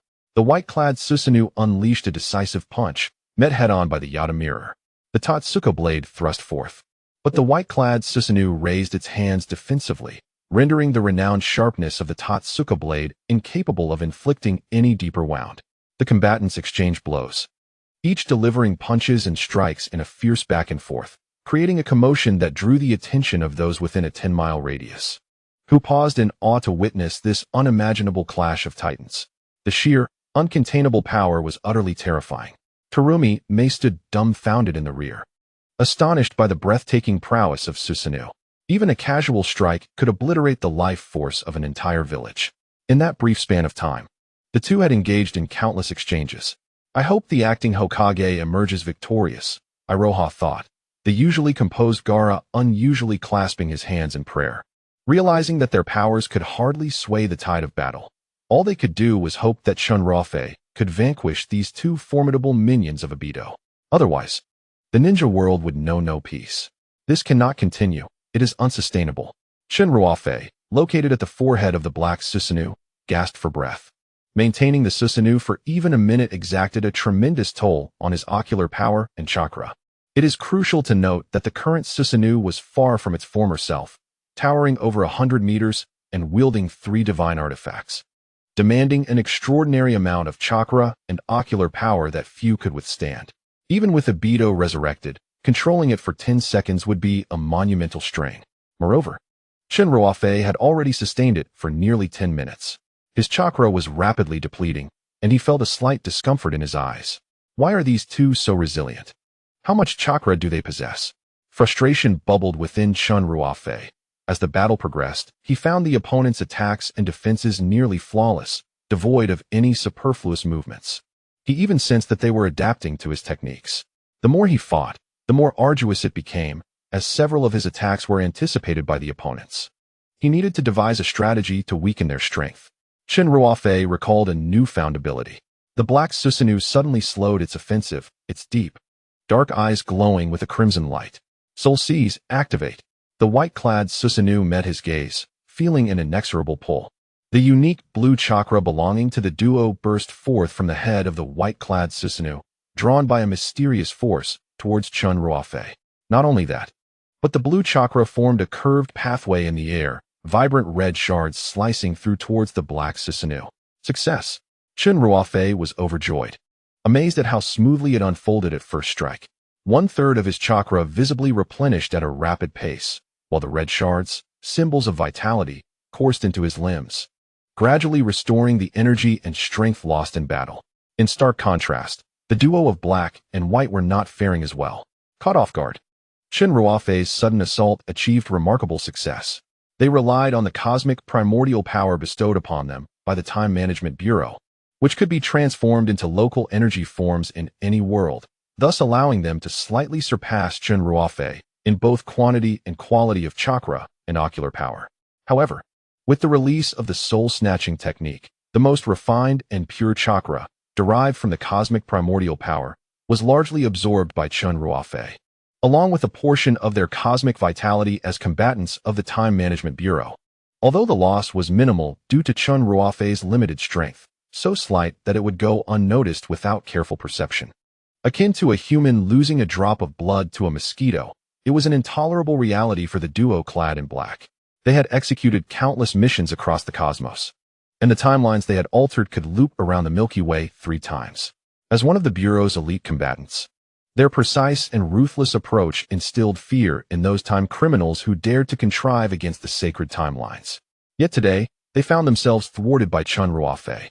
Though this young upstart possessed a divine system, it was, at best, a paper tiger with wings, incapable of unleashing the full potential of the system. An unprecedented fury blossomed in their hearts. The Bureau had yet to ascertain Chen Ruofei's origins, but his visibly carbon-based life form clearly indicated a lineage from a lower dimension. This mere insect from a backward plane had audaciously seized the inviolable cosmic vitality from beings of the highest echelon in the universe. It was a blatant desecration. The man in black's gaze darkened, his murderous intent barely restrained. The Bureau's mandate was to capture alive, with lethal force permissible only in life-threatening situations, to reclaim the system. Initially, they had found it laughable. Even if their powers were reluctantly suppressed, how could such a seemingly trivial task pose a threat to their lives? Yet now, their dignity, more precious than life itself, had been subjected to profound humiliation. Thus, they reconsidered their course of action.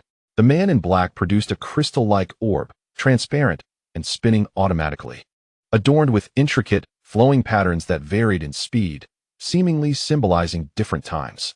These patterns appeared to harbor unfathomable mysteries, and should one of them release energy, it would pose a significant question as to whether the entire world of Naruto could withstand it. This was their transporter, the very device that allowed them to traverse the myriad temporal dimensions back to the Bureau upon mission completion. They intended to absorb the energy within the transporter to exact a deadly retribution upon Chen Ruofei. Although this would result in insufficient energy for the transporter, they planned to draw upon the core energy of this world to replenish it. In essence, they resolved to eliminate this ignorant lower being, even if such an illicit act would invite unnecessary complications, potentially incurring the Bureau's wrath, even at the expense of all sentient life in this world. A stream of pure energy, devoid of any impurities, emanated from the sphere, gently wafting into the white-clad Susanoo. Moments ago, the Susanoo had shrunk in form due to the loss of chakra, yet now it radiated with intense and chaotic chakra fluctuations. The connection channel to the black Susanoo was instantaneously severed. The soul stealing had ceased. What was happening? Why did it suddenly feel as if it were invigorated? A tremor coursed through Chen Ruofei's heart. The scales of victory had momentarily tilted in his favor. Yet now they swayed unpredictably. He never anticipated that his soul stealing, while a potential remedy for the predicament, could also herald the onset of his own purgatory. After completely absorbing the energy from the sphere, the white Susanoo began to diminish gradually, until it vanished entirely. It appeared as though all the chakra had violently surged into the body of the black-clad man. In an instant, the ground trembled, the sky roared, thunder rumbled, and wind and rain assailed the scene. The entire world of the Hokage seemed to be on the brink of apocalypse. What exactly was transpiring? Had he absorbed the Susanoo? Chen Ruofei felt a surge of fear. This apocalyptic vision was certainly beyond the powers of a mere ninja. The level of cheating displayed by his opponent was utterly absurd. Could they not at least adhere to the rules of the game? With no retreat available, Chen Ruofei was left with no choice but to press forward. Surely these two could not possibly defeat him with a single blow? Yet, he soon discovered that they might indeed be capable of such a feat. The black-clad man had descended into a frenzied state, his chakra energy rampaging within him, seeking an outlet. And the most suitable target, of course, was Chen Ruofei. From the perspective of the Susanoo, the black-clad man, standing approximately 6 feet tall, seemed no larger than an ant. Yet this seemingly insignificant ant unleashed an astonishing burst of speed, so swift that even with his Sharingan activated, Chen Ruofei could not discern his movements. The ant charged toward the foot of the black Susanoo, pushing off the ground with its legs, leaping an astonishing 20 to 30 meters, and delivered a simple yet unremarkable punch toward the Susanoo. What appeared to be an audacious strike akin to a mayfly shaking a tree landed squarely against the shin of the black Susanoo. Crack! The shin bone snapped in response. Losing its center of gravity, the black Susanoo tilted and collapsed in the opposite direction, witnessing the colossal figure descending toward him. Gaara and the others quickly employed various teleportation jutsu to evade. Boom. The rear of the Iron Country's conference hall was flanked by the trapezoidal farmlands upon which the local farmers depended. The Susanoo crashed into a waterlogged area, sending up a spray of muck and filth. Fortunately, during the summit of the 5 Kage, Mibu had ordered the evacuation of nearby farmers, leaving the fields devoid of any living souls apart from the crops. Otherwise, this incident would surely have claimed many lives. Damn it! Chen Ruofei exclaimed a curse. As the Susanoo lay in the fields, covered in mud and the remains of dead fish and shrimp, pain radiated intensely from his shins, rendering him immobile. The Susanoo was merely an external manifestation of Chen Ruofei's ocular power and chakra, and any injuries sustained were entirely synchronized with his own.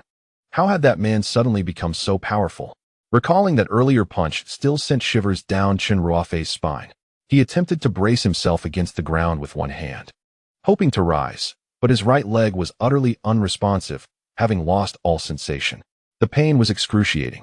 Chen Ruofei's brows furrowed in a twisted expression, as he had never before endured such severe injury. It felt as though his bones, intertwined with sinew, had been shattered by a single blow.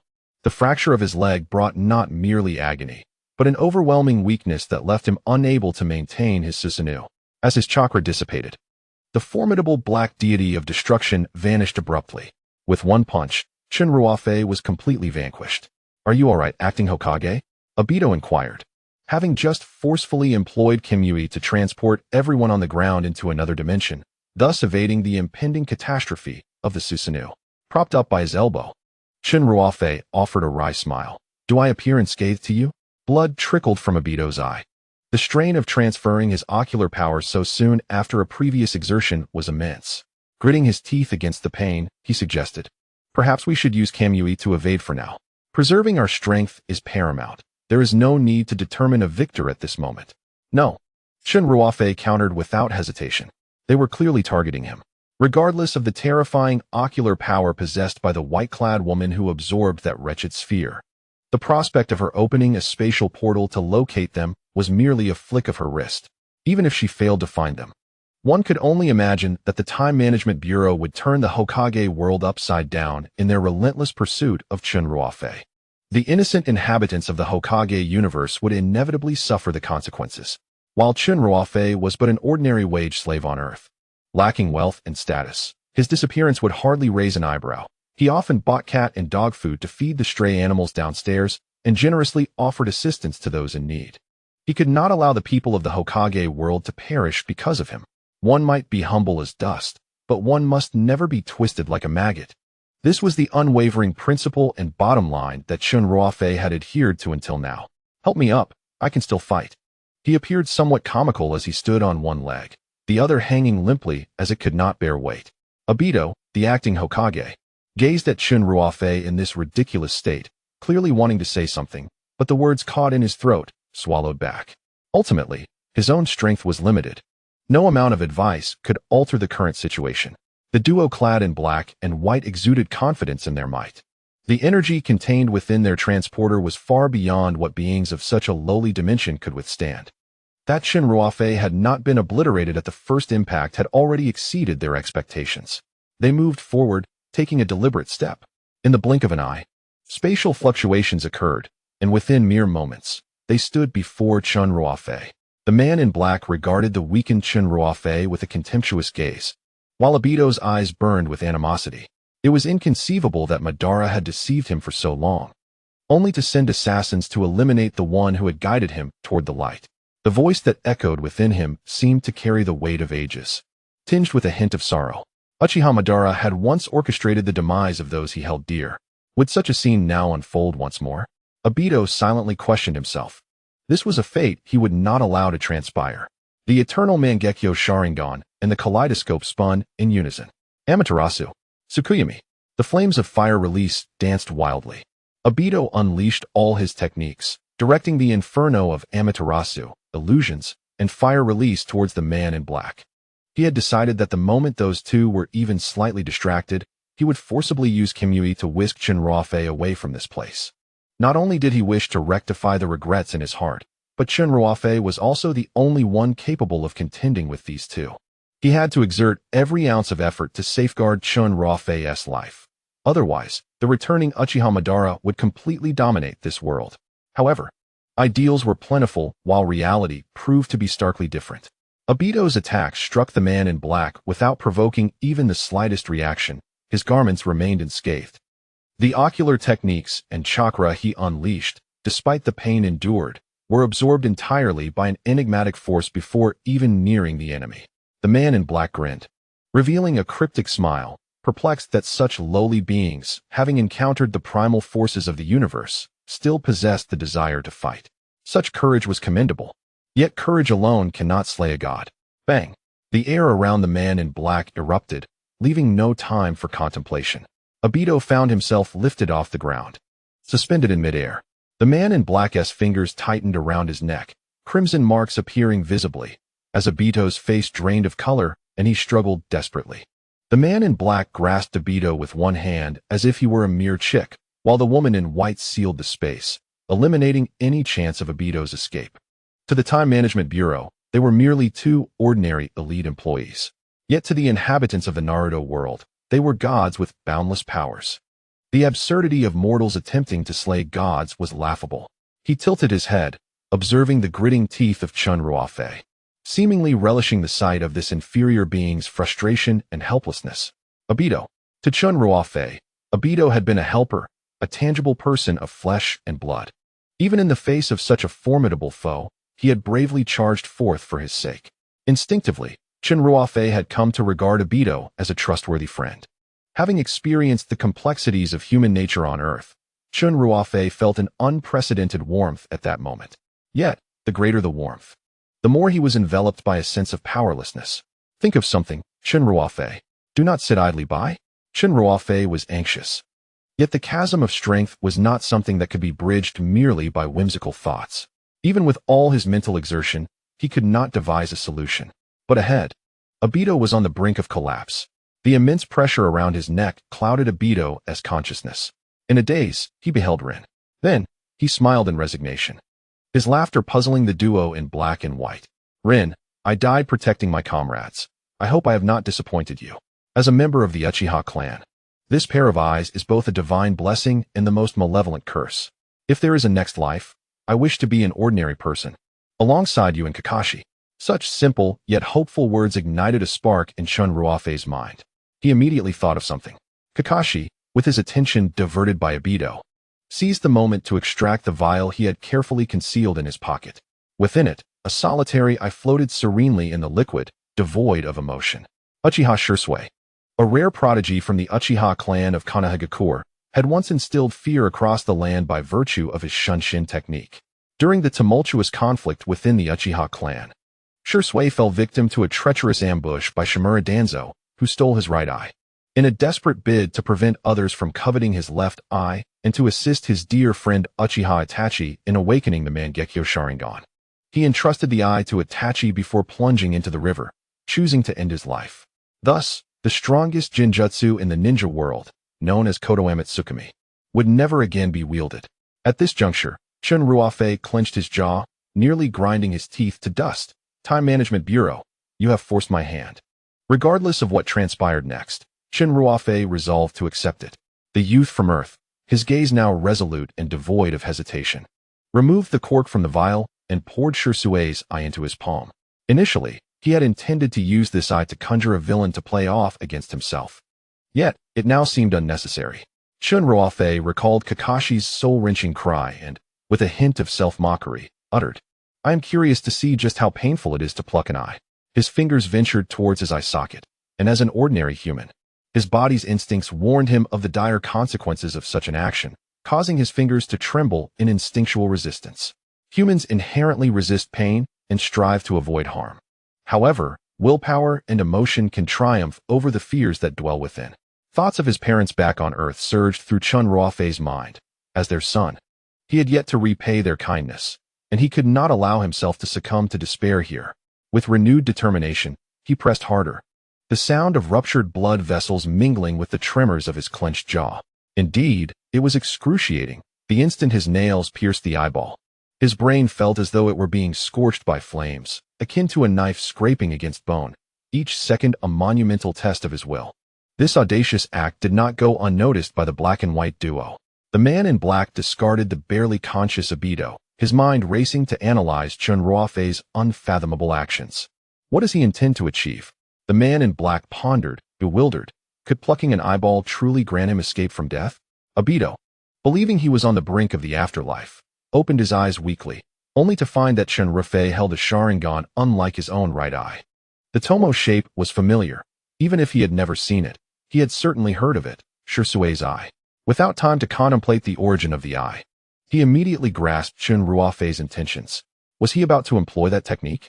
Glancing at the advancing figure of the man in black, Obito could only silently hope that Shusui's eye would yield a surprise.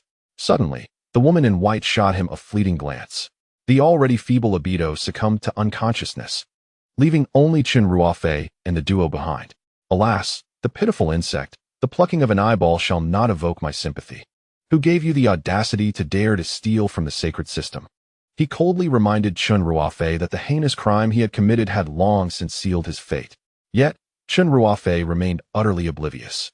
Observing such a reaction, the man in black found amusement and chose not to intervene, watching Chen Ruofei resist with stubborn defiance. For those who desecrate higher beings, the ultimate fate is to be tortured to death after exhausting all means. He aimed to completely shatter Chen Ruofei's pitiful pride, making this ungrateful insect understand the true nature of disparity. Finally, through relentless effort, Chen Ruofei produced his own left eyeball. At that moment, he was drenched in blood, his face entirely covered in searing crimson, yet he cared not. Casually wiping it with his sleeve before grasping the eye of water and forcefully pressing it against the vacant left eye socket. A jolt akin to an electric shock surged to his brain, dopamine rapidly flooding his system, an unexpected wave of euphoria engulfing him, prompting an indescribable gasp to escape his lips. Hearing this untimely sound, the previously silent woman in white chuckled. The man in black's reaction was even more exaggerated. He laughed uncontrollably, bending over with his hands on his belly, exclaiming, "What a pitiful and laughable lower species. Approaching death, yet you seem to revel in it. Huh. When you die, I shall feel even greater pleasure." Perhaps due to the influence of the eternal kaleidoscope Sharingan, Chen Ruofei quickly acclimated to the eye of water. As the light refocused and the surroundings became clear, he extended a hand towards the man in black, gradually lowering all fingers except for his middle one. "Here's a universal greeting for you. Time Management Bureau, I could not care less." The man in black could hardly believe his ears, his expression one of disbelief. This soon-to-be-dead inferior creature dared to insult the Time Management Bureau, the very authority governing the cosmos, in such a crude and direct manner? What audacity! His complexion shifted from pale to a sickly gray, regarding Chen Ruofei, as though he were a corpse. "You little brat, I shall grant you a swift end." The joints of the man's fingers cracked ominously as he prepared to strike, still forming a fist. Just one punch. Even before the fist arrived, the fierce wind it generated surged towards the crown of Chen Ruofei's head. To his surprise, Chen Ruofei not only did not evade but also smiled mockingly. "Do you really see yourself as some kind of one-punch man?" In an instant, the eye of water whirled. Illusion technique, heavenly deception. At that moment, Chen Ruofei's aura underwent a dramatic transformation. He resembled a century-old ice, unyielding and frigid, yet radiating an unmistakable sharpness. The intensity of his ocular power reached an unprecedented peak, surpassing even that of the woman in white. The man in black was engulfed in uncertainty, instinctively choosing to evade the overwhelming force of Chen Ruofei's gaze. However, Chen Ruofei's target was never him. The woman in white, despite not locking eyes with Chen Ruofei, let out a muffled groan in an instant. The surging ocular power surged into her eyes, as if entering a desolate realm. "This is bad." The man clad in black felt the lingering power of Susanoo dissipate entirely. Alarmed by the changes occurring behind him, he swiftly altered his direction to assess his companion's condition. Once the divine technique was activated, the target's mind began to succumb to corruption. The white-clad woman's Rinnegan and Eternal Mangekyō Sharingan momentarily flickered with confusion. A fleeting struggle between her autonomous consciousness and Chen Ruofei's overpowering force for control over her body. Yet, as the most formidable illusion, the divine technique would not be easily shaken off.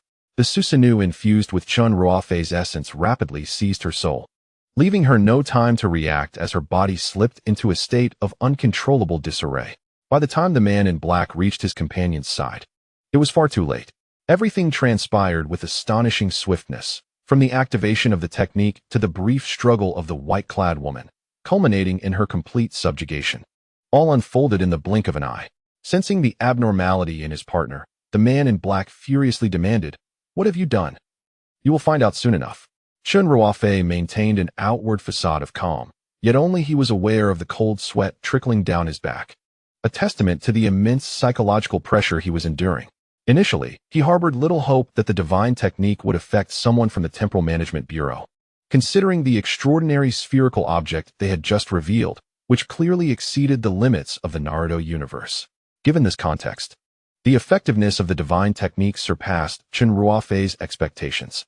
Just as he finished speaking, the white-clad woman turned her head, her once familiar face now icy and unrecognizing, as if confronting a complete stranger. 028? What is wrong with you? The man in black, observing this peculiarity, instinctively called out her identification number within the bureau, attempting to awaken the distant gaze. Yet, no matter how fervently he shouted, she remained unresponsive. "Lowly creature, I shall kill you." With no reply forthcoming, the man in black unleashed his fury upon Chen Ruofei. Although he was oblivious to the mysterious machinations at play, he believed that by slaying Chen Ruofei, the technique would naturally unravel. Chen Ruofei, however, would not remain passive. His earlier hesitation to attack the man in black was a result of his endeavor to master control over the white-clad woman's body. As he attempted to execute this supreme technique of domination for the first time, he found himself unable to split his focus effectively. It was akin to the awkwardness of forcing oneself to paint with one hand while writing with the other. This disconcerting sensation easily incited a deep-seated resistance within.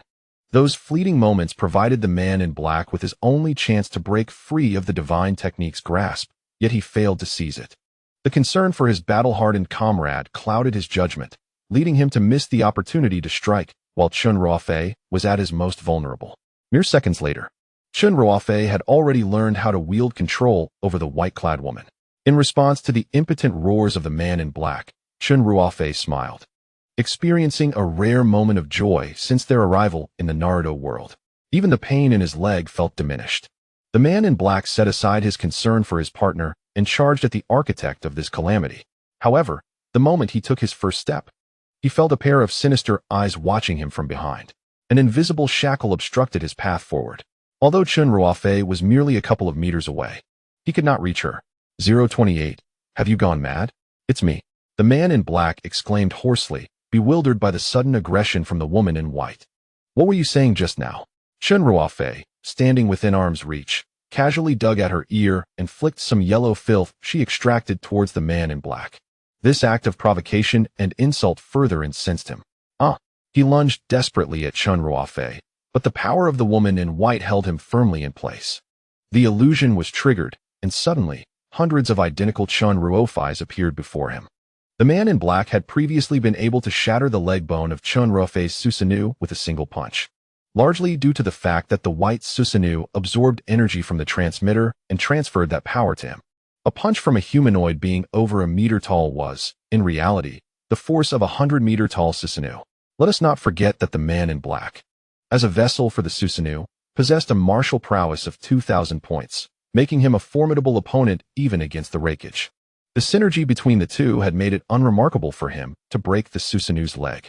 However, at this moment, devoid of the white Susanoo's enhancement, the man's strength was significantly diminished, rendering him merely a martial genius.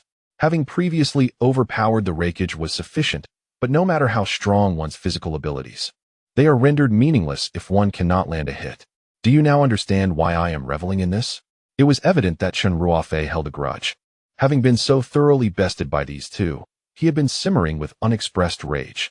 Now, with control over the woman in white, he was determined to reclaim his dignity. I heard your martial skills are exceptional. Is that so? From the perspective of the man in black, the multitude of Chen Ruofei's performed identical movements and uttered the same words, leaving him unable to discern reality from illusion. Fueled by rage, he began to throw wild punches and kicks at Chen Ruofei. Yet, in the realm of reality, all Chen Ruofei observed was the man in black battling the air, futilely exhausting his strength. This exemplifies the power of illusion. Without bloodshed, one can kill invisibly. What do you say? Are you still so formidable?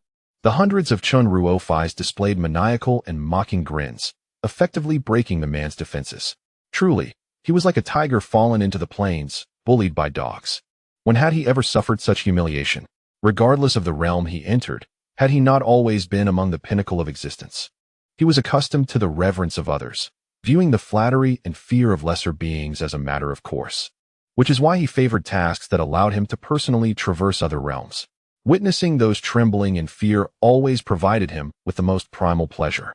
But this time, it was entirely different. As he threw punch after punch, trapped within the illusion, he was acutely aware that these Chen Ruofei's were mere figments. As he entered the world of Naruto, he found that the cosmic energy here was exceedingly sparse. To open a dimensional passage into this realm, he had to suppress his own strength. He and the woman in white were forced to choose between martial prowess and ocular power. Otherwise, the world of Naruto would be unable to sustain their cosmic energy, risking imminent collapse. Had he been in a higher dimension or the vast cosmos, he would have already torn Chen Ruofei to shreds. Ah, the wretched insect! The man in black howled skyward, nearly driven mad by fury. Unexpectedly, upon hearing these words, Chen Ruofei ceased his mocking smile and suddenly adopted a serious demeanor. 100 voices echoed coldly. Insect? The ocular power of the woman in white suddenly surged. Izanagi, activate. The man in black felt his restraints intensify. Despite his limbs remaining intact, he was rendered immobile. In swift succession, the indistinguishable clones charged towards him, extending their hands. Slap, slap, slap, slap. One after another, resounding slaps met the man in black's face, the sound reverberating through the air, leaving countless crimson handprints on his dark cheeks. You incessantly refer to us as inferior beings, insects. I've tolerated you for far too long. Are we not human? Are we mere beasts to be easily bullied and slaughtered by you? You pursue us while spewing insults. Do you hail from America, reveling in this discriminatory theatrics? Chen Ruofei cursed while his hands quickened their pace. The area was filled with the jubilant sound of slaps. The man in black was rapidly losing his senses. Several teeth knocked out, blood and saliva mingling down the corners of his mouth. Truly, his skin was tough. My hands are sore from the effort. Chen Ruofei blew on his reddened palms, a cool sensation easing the fiery pain. I will annihilate you. The man in black, his consciousness fading, saw multiple images of Chen Ruofei before him, as if he had multiplied into thousands. Even if his martial skills and resilience were formidable, he was no match for around 100 individuals attacking him simultaneously. Yet, despite his exhaustion, the murderous intent towards Chen Ruofei did not wane. Noticing the man in black's stubbornness, Chen Ruofei declared, "To hell with you." He casually bent down to pick up a small stone from the ground, aligning it with his thumb to gauge the direction. After weighing it in his hand, he enveloped the stone with chakra and hurled it with all his might towards the man in black's forehead, like a meteor of divine fire. Accompanied by a piercing sound of slicing air, bang, the stone struck bone. Blood gushed forth. The man in black was dealt a heavy blow, staggering backward. The world fell silent. Adhering to the principle of ensuring a decisive finish in combat, Chen Ruofei stepped forward and stomped twice on the man in black's head. Once satisfied that he was irrevocably dead, he finally felt at ease. Then, gazing at the lifeless body of the man in black, he scoffed. With the right application, even a stone can take a life. The man who had always regarded himself as a superior being, viewing others as mere fodder, ultimately met his demise at the hands of an unremarkable little stone. It is indeed a profound irony. After resolving the crisis, Chen Ruofei finally had the leisure to attend to his new eyes. System, manifest, he commanded, having dealt with the situation. With a sense of relief, he clapped his hands, summoning the system. The woman in white stood quietly beside him, resembling a dutiful servant. Unlike other illusions, the power of the different celestial being allowed for a permanent control over time once activated. Now that the threat had dissipated, the system spoke. Who would have thought you possessed such skill? I knew those two were no match for you. It had observed the entirety of the battle, remaining silent out of necessity to conceal its presence. Chen Ruofei retorted, "You were silent while I was being thrashed, yet now you strike with full force after my victory." He understood the system's reservations. The battle had been harrowing. Had he not had the quick wit to switch to the still water eyes, he might have found himself sipping the soup of the deceased. System, may I retain these eyes indefinitely? Indeed. As long as the enhancements are self-acquired rather than purchased from the store, they can be preserved permanently. And can these eyes be further enhanced? Chen Ruofei caressed his left eye, as if cherishing it deeply. If the still water eyes could not be upgraded using points, it would indeed be troublesome. Given Chen Ruofei's pace of advancement, it would not be long before the strength of the eyes would lag behind. Surely, he could not resort to plucking out his eyeball for a replacement. Moreover, there was no eye in the world of Naruto superior to the still water eyes. The system fell silent. You had better show some conscience. I nearly lost my life to defeat those two, even risking the removal of my eyeball. After all my efforts.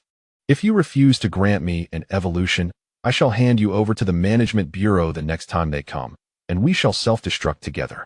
Faced with Chen Ruofei's earnest warning, the system relented. What a statement. Of course, enhancements are possible. You do possess a conscience after all. By the way, do these eyes have an attribute panel? They do, the system affirmed, and a pristine panel appeared. Current attribute values. Chakra value, 1000, Taijutsu value, 450. Eye power value, 2850, right eye 2000, left eye 850. Exchange rate, 90-1. Time until the next pursuit, unknown. It appeared quite favorable. The still water eyes granted Chen Ruofei an additional 200 points in chakra and 850 points in eye power.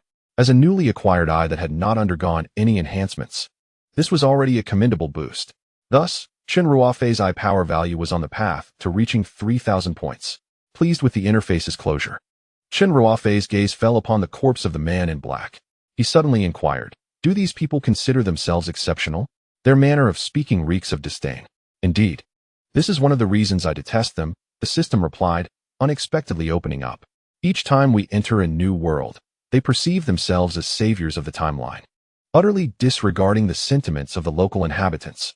In the pursuit of maintaining the sanctity of the timeline, they are capable of committing any atrocity, viewing human life merely as a disposable commodity, utterly disregarding its value, all the while hypocritically proclaiming their commitment to the greater cosmic good. It is a sentiment shared by many a hero.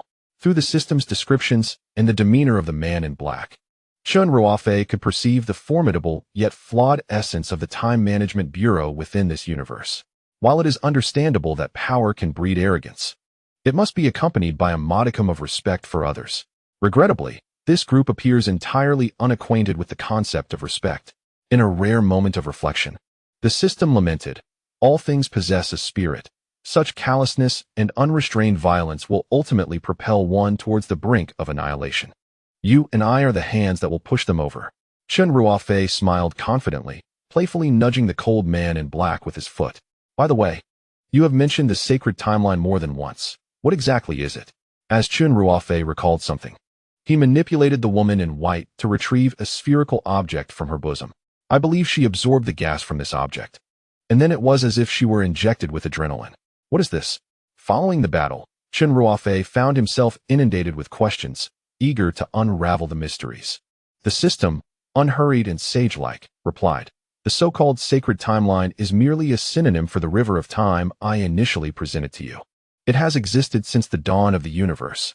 Within the cosmos, there are worlds numbering in the billions, categorized into 3 tiers, lower, middle, and upper, by the 2 governing bodies of time and space, based on the inherent cosmic energy they contain. However, irrespective of a world S tier, every sentient being's choices can potentially alter the timeline. For instance, whether you consume 1 or 2 buns for breakfast on Earth can lead to a shift in the timeline."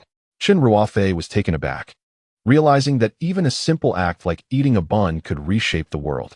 If, within the sacred timeline, you consumed 1 bun, then consuming 2 would create an entirely new timeline. This new timeline is referred to by the Bureau as a branch of the sacred timeline. Chen Ruofei seemed to grasp the concept and continued. "So, if I were to consider buying soy milk after consuming 2 buns, wouldn't that create yet another branch?" The system praised him, quite astute. This exponential explosion of infinite branching within the cosmic timeline results in an unfathomable multitude of worlds that defy numerical estimation. Yet, an excess of branch timelines can destabilize the sacred timeline. Thus, one of the responsibilities of the Time Management Bureau is to eliminate those illogical and excessive branch timelines. Eliminate? How do you eliminate them? The system hesitated, lingering in silence before finally responding, by annihilating everything. This is why I assert that they see only stability and disregard human life. Chen Ruofei took a deep breath and, with a playful smile, teased. It seems your rebellious nature is not entirely a misfortune. As for this sphere, you need not await my response. Simply reach out and touch it to discern its essence. The system's words carried a hint of barely perceptible amusement. Without a shred of doubt, Chen Ruofei stepped forward, gazing intently at the crystalline sphere held delicately by the woman in white, and instinctively reached out to touch it. In less than a tenth of a second, regret washed over him. The moment his fingers made contact with the sphere, an overwhelming tide of data surged into his mind like a ferocious beast from the ocean depths, leaving no room for contemplation. A sharp, electric pain coursed through his nerves until, at long last, that sensation began to fade. In the next instant, Chen Ruofei found himself beneath an expansive starry sky, countless stars twinkling above him. He felt an irresistible urge to reach out and caress those luminous celestial bodies. Driven by an unseen force, he found himself soaring into the air. Yet, no matter how fervently he pursued them, the stars remained tantalizingly out of reach, as if they were thousands of miles away, despite their proximity. Upon relinquishing his pursuit, he was astonished to discover that the stars appeared somewhat altered. His eyes widened in disbelief.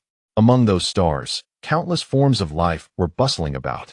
As he surveyed the scene, some stars seemed to be in their prime, teeming with vibrant beings whose names he could not recall nor had ever encountered. Yet he could distinctly sense their uncontainable vitality and essence of life.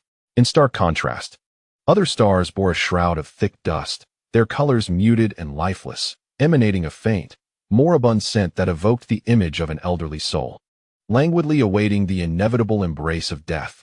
Each star represented a world, and within each world resided innumerable lives. In the void, the ancient voice of the system echoed. They all have fathers and mothers, and they will have sons and daughters of their own. Their happiness is not contingent upon food, wealth, or status, until the Time Management Bureau arrives. As the system's words faded, Chen Ruofei beheld a black materializing beside one of the stars, rapidly expanding until it filled the entire space. It was an enigmatic creature with dozens of tentacles, each adorned with suction cup-like appendages. The most terrifying aspect was its maw, which dwarfed entire planets by several magnitudes.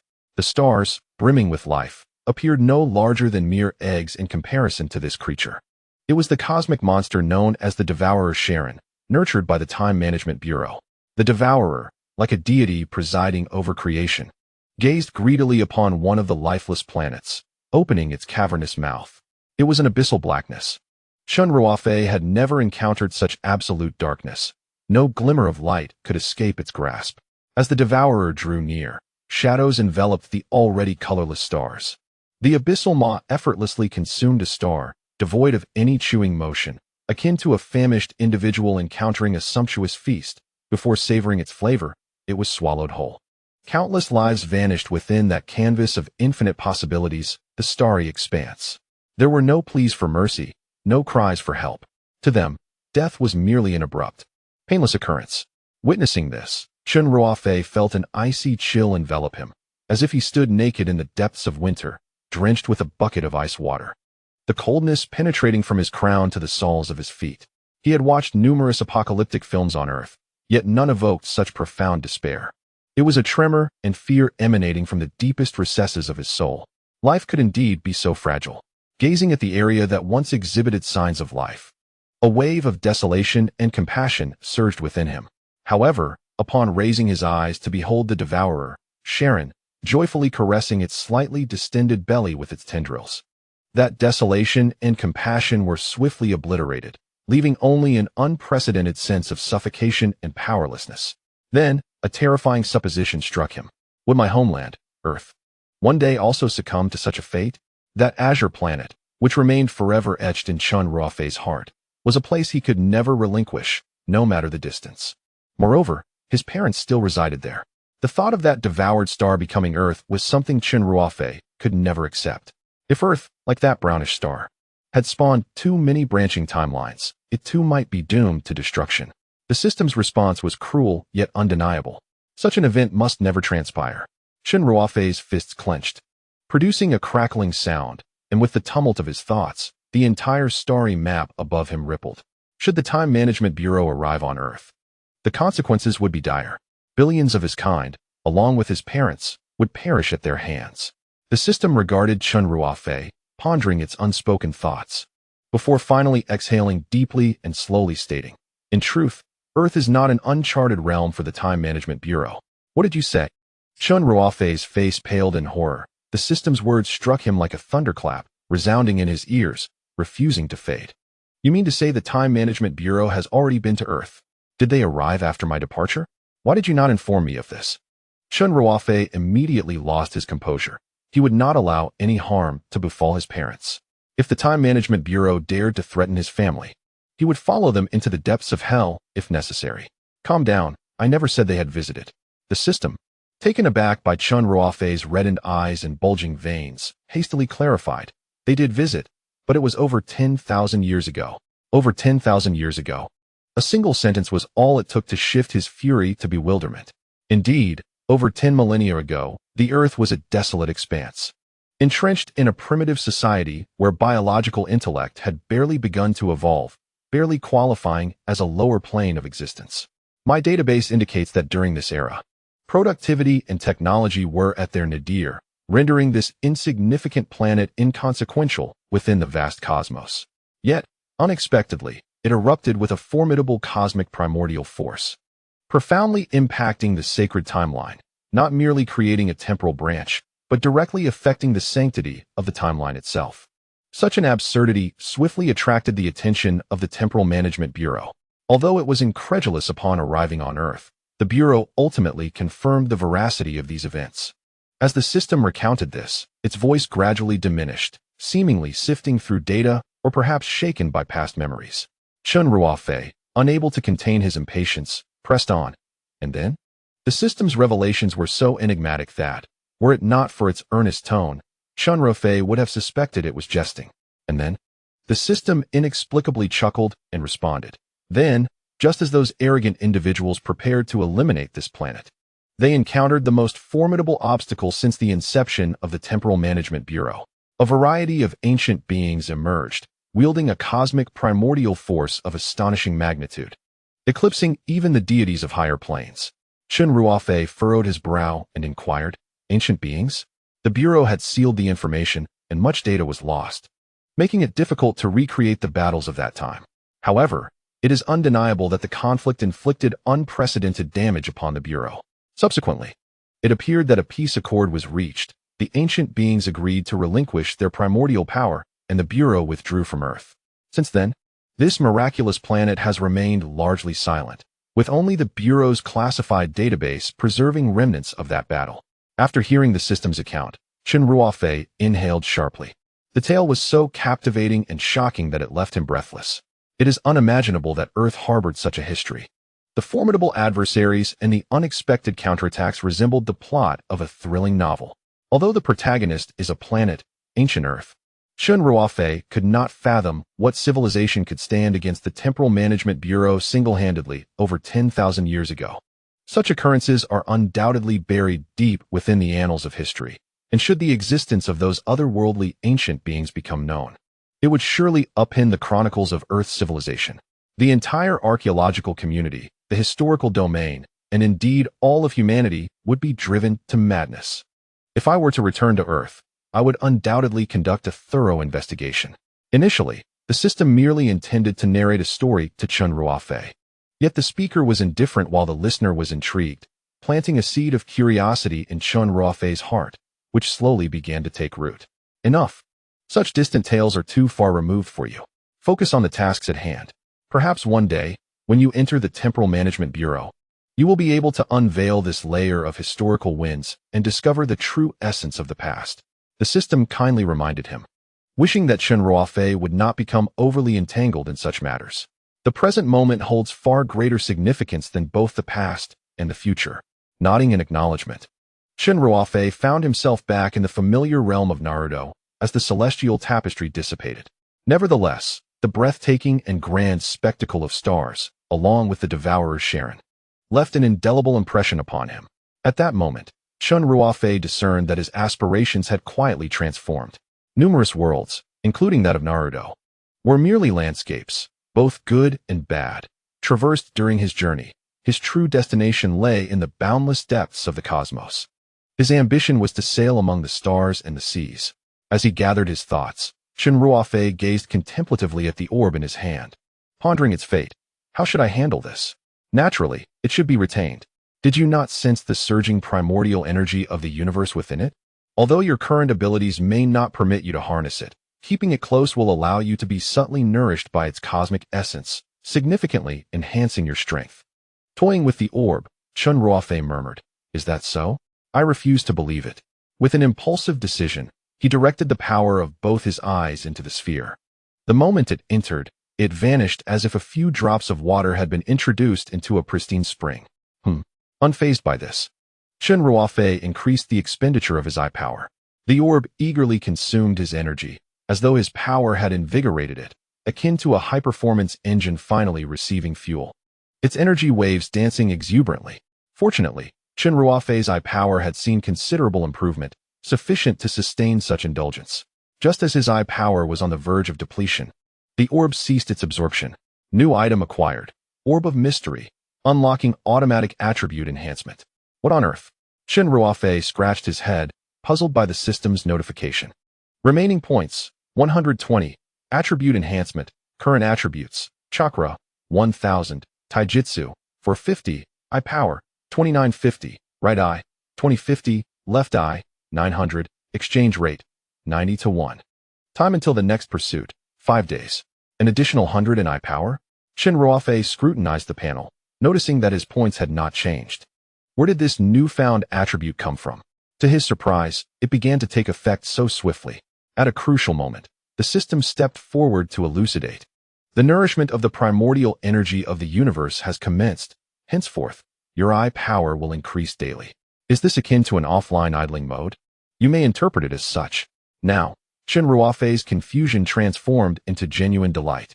100 more each day, accumulating like grains of sand into a tower, or collecting small things into a great abundance, would amount to 3,000 in a month. That would more than double his current power. A marvelous treasure, truly a marvelous treasure. Though you nearly cost me my life not long ago, I still hold you dear. Chen Ruofei reveled in his fortune, cradling the orb of mystery in his palm, his pupils betraying an unmistakable affection. Unexpectedly, through a series of fortuitous misadventures, this duo of contrasting colors has brought him considerable benefits. However, such advantages are often accompanied by inherent risks. For instance, the absorption of Chen Ruofei's ocular power severed the energy connection between the sphere and the management bureau, leading to the bureau's early discovery of Chen Ruofei's whereabouts. At this moment, as Chen Ruofei found himself caught in a web of mixed emotions, the system, gazing through a pair of ethereal eyes at the enigmatic sphere, whispered, "What a remarkable young man. He has indeed absorbed it." Initially, the system believed that given Chen Ruofei's current strength, he would be unable to gain the sphere's recognition, yet the outcome contradicted its expectations. It seemed that there was indeed a reason for his selection. The system regarded Chen Ruofei with admiration. In just a few short days, having traversed life and death, this young man had grown in battle, emanating an energy distinct from others, with the mysterious sphere tucked securely into his embrace. Chen Ruofei approached Obito with a heart full of concern. He extended a finger to test Obito's breath, and only then did his tightly furrowed brow relax. Fortunately, there was still a faint breath of life. Using the same method, he discovered that Reikage was also alive, although the robust man was now severely injured. With shattered ribs and barely a whisper of life remaining, he still possessed a flicker of vitality. As for the others, having not faced the brunt of the black-clad man's assault, their injuries were likely not severe. In truth, even if they had perished, Chen Ruofei could resurrect them using the reincarnation technique. However, with limited points at his disposal, it was prudent to be frugal unless absolutely necessary. It is often said that a man who knows how to manage his resources is the most charming. Why does it feel like there are fewer people? I love Raikage, and the others are still in the alternate space. Chen Ruofei smacked the back of his head, lamenting his poor memory. Turning to the woman in white, he observed her spirited eyes whirl for a moment before deciding, "From now on, you shall be called Little Bai." The woman, devoid of autonomous consciousness, nodded respectfully, acknowledging her master's intent. If the personnel of the Temporal Management Bureau were to discover that one of their subordinates had been given such a casual name, reminiscent of a pet, their faces would surely freeze in disbelief. "You indeed have a knack for naming," the system remarked, having witnessed Chen Ruofei ponder for quite a while, contemplating a name of literary elegance, only to arrive at this. "You don't understand. As we say in our Dragon Kingdom, a humble name fosters prosperity," with a silly chuckle. Chen Ruofei gently waved his arm, prompting the woman in white to respond to his command. Her ocular power manifested, and her form gradually became transparent until she vanished. Perhaps having caught a glimpse of Little Bai's eyes, the system recalled something and curiously inquired, "By the way, I have a question for you." "What is it?" Chen Ruofei was just about to open the dimensional space to retrieve Gaara and Inoki, but the system's question caused him to pause momentarily. "When you exchanged eyes, why didn't you use the sage body?" Silence ensued, an interminable silence. After a long while, Chen Ruofei finally donned a glum expression and replied softly, "What a splendid question. Why didn't you remind me?" The sudden elevation of his voice startled the system. "The personnel from the Management Bureau are present, rendering my appearance impossible. You see, I once believed you harbored some peculiar inclinations, deriving pleasure from the agonizing stimulation of eye-piercing pain. Although our relationship is symbiotic, I still hold a deep respect for your unique experiences. I respect your idiosyncrasies. That pain nearly incapacitated me, at the brink of life and death. How could one ponder such trivialities? Were you on the verge of losing too much blood, trembling as you grasped the doctor's hand, and murmuring, 'Doctor, remember to administer the anesthetic?'" Chen Ruofei was nearly driven to the brink of exasperation, realizing that his previous suffering had been in vain. It was akin to saving money for a month for a coveted item, only to discover upon successful payment that it was a mere freebie. "Thank you. My blood pressure has soared." The system, suddenly enlightened, chimed in, "Oh, is that so? Next time you engage in eye-piercing, do remember to activate the celestial body. I appreciate your concern." Chen Ruofei, feeling a wave of frustration, thought of delivering a punch to this wretched system. Once such matters are resolved, there is no need for further reminders. Having finally quelled his pent-up exasperation, Chen Ruofei cast a disdainful glance at the system, activating the Eternal Kaleidoscope Sharingan, which unveiled a swirling vortex of space that slowly opened in a clockwise manner. Gaara and his companions tread cautiously, fearful of encountering the menacing visage of the man in black upon stepping outside. Only when they beheld Chen Ruofei, hands clasped behind his head, his body covered in mud, yet wearing a broad smile, did their anxious hearts find solace. As their heels met the solid ground, Temari surveyed the surroundings. Besides Chen Ruofei, no one else stood in sight, making the intensity of the previous battle all too evident. Acting Hokage, where are those two adversaries? Inoki's muscles and nerves remained taut, haunted by the psychological shadow cast by the formidable white-clad Susanoo, capable of splitting mountains. There, Chen Ruofei gestured towards the ground not far ahead. There lay the man in black, sprawled like a lifeless dog, his once arrogant demeanor utterly vanished, leaving only his hollow gaze fixed unwaveringly upon the sky. Strangely, he bore no visible wounds, save for a slight indentation at his forehead, his face marred only by handprints. Is this man truly deceased? The trio found it utterly incredulous. Based on their understanding of the situation prior to entering the alternate dimension, Chen Ruofei had clearly been the one at a disadvantage. However, sharp-eyed Temari concurrently noticed a stone beside the body of the man in black, its bloodied side perfectly matching the wound on his forehead. Could it be? Temari covered her mouth in astonishment, realizing her own thoughts were quite unsettling. Yes, he is dead, and another woman has escaped.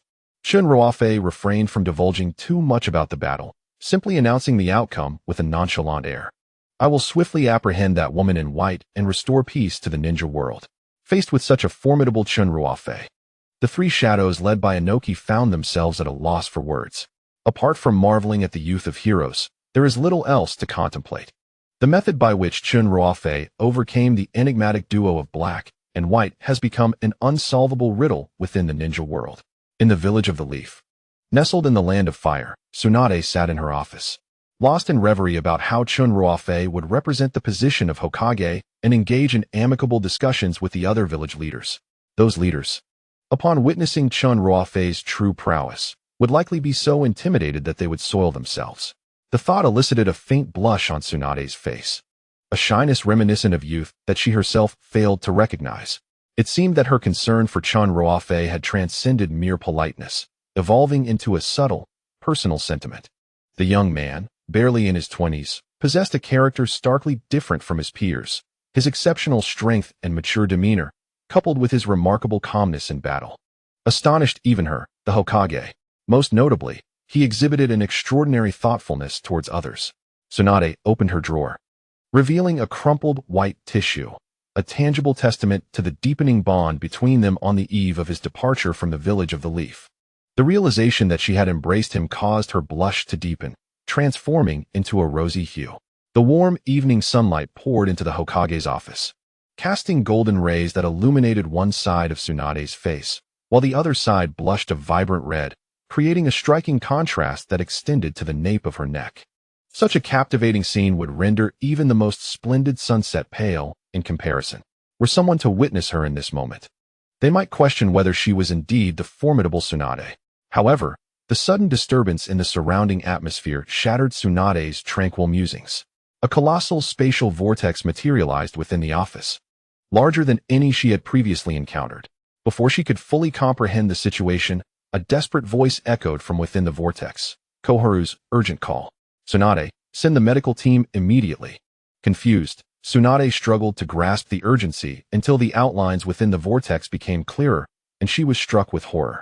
A massive hand formed of sand bore a multitude of unconscious individuals, Kakashi, Reikage, and the primary forces from various villages, including Chojuro and Darui.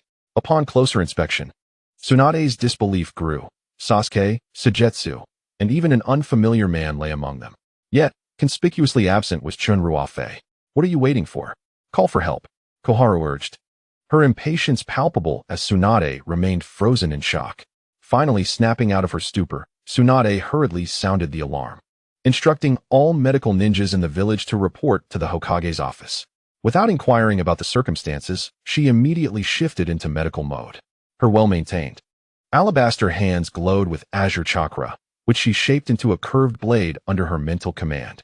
The chakra's surgical blade, healing technique, skillfully sliced at the wounds of the unconscious ninjas, blood splattering onto her face, yet she remained undeterred. In her eyes, there existed a resolute determination to heal everyone.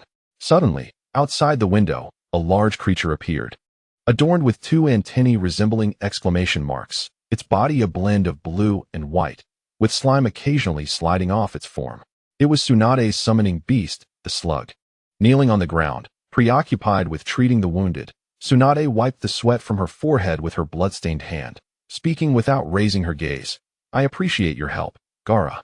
Understanding her unspoken command, Gaara transformed sand into a massive hand, gently lifting the lightly injured and delivering them to the slug, which adeptly enveloped them within its form. Tsunade-sama, what is the emergency? Sakura Haruno rushed in, accompanied by a group of medical ninjas, only to be met with the sight of injured individuals sprawled across the office. Sakura, come help me.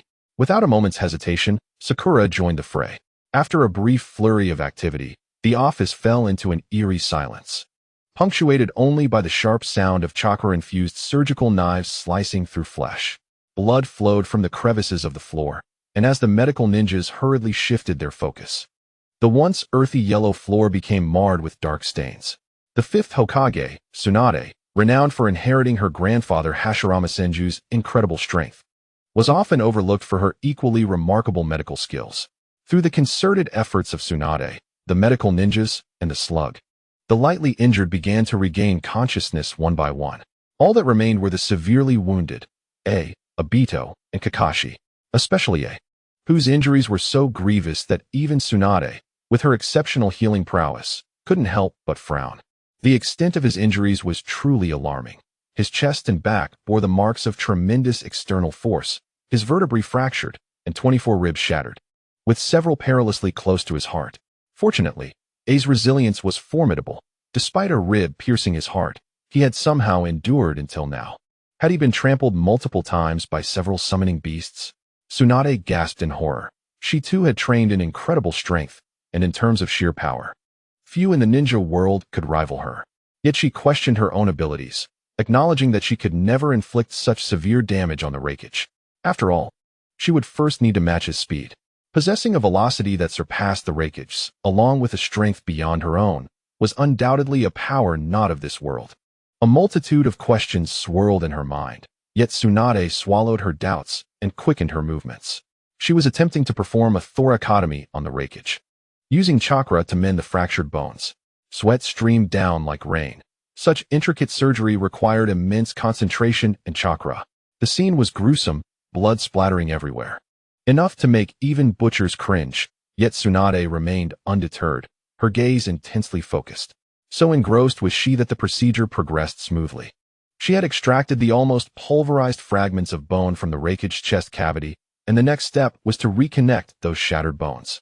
The onlookers could only watch, fully aware of AI's extraordinary injuries, yet none possessed the healing arts.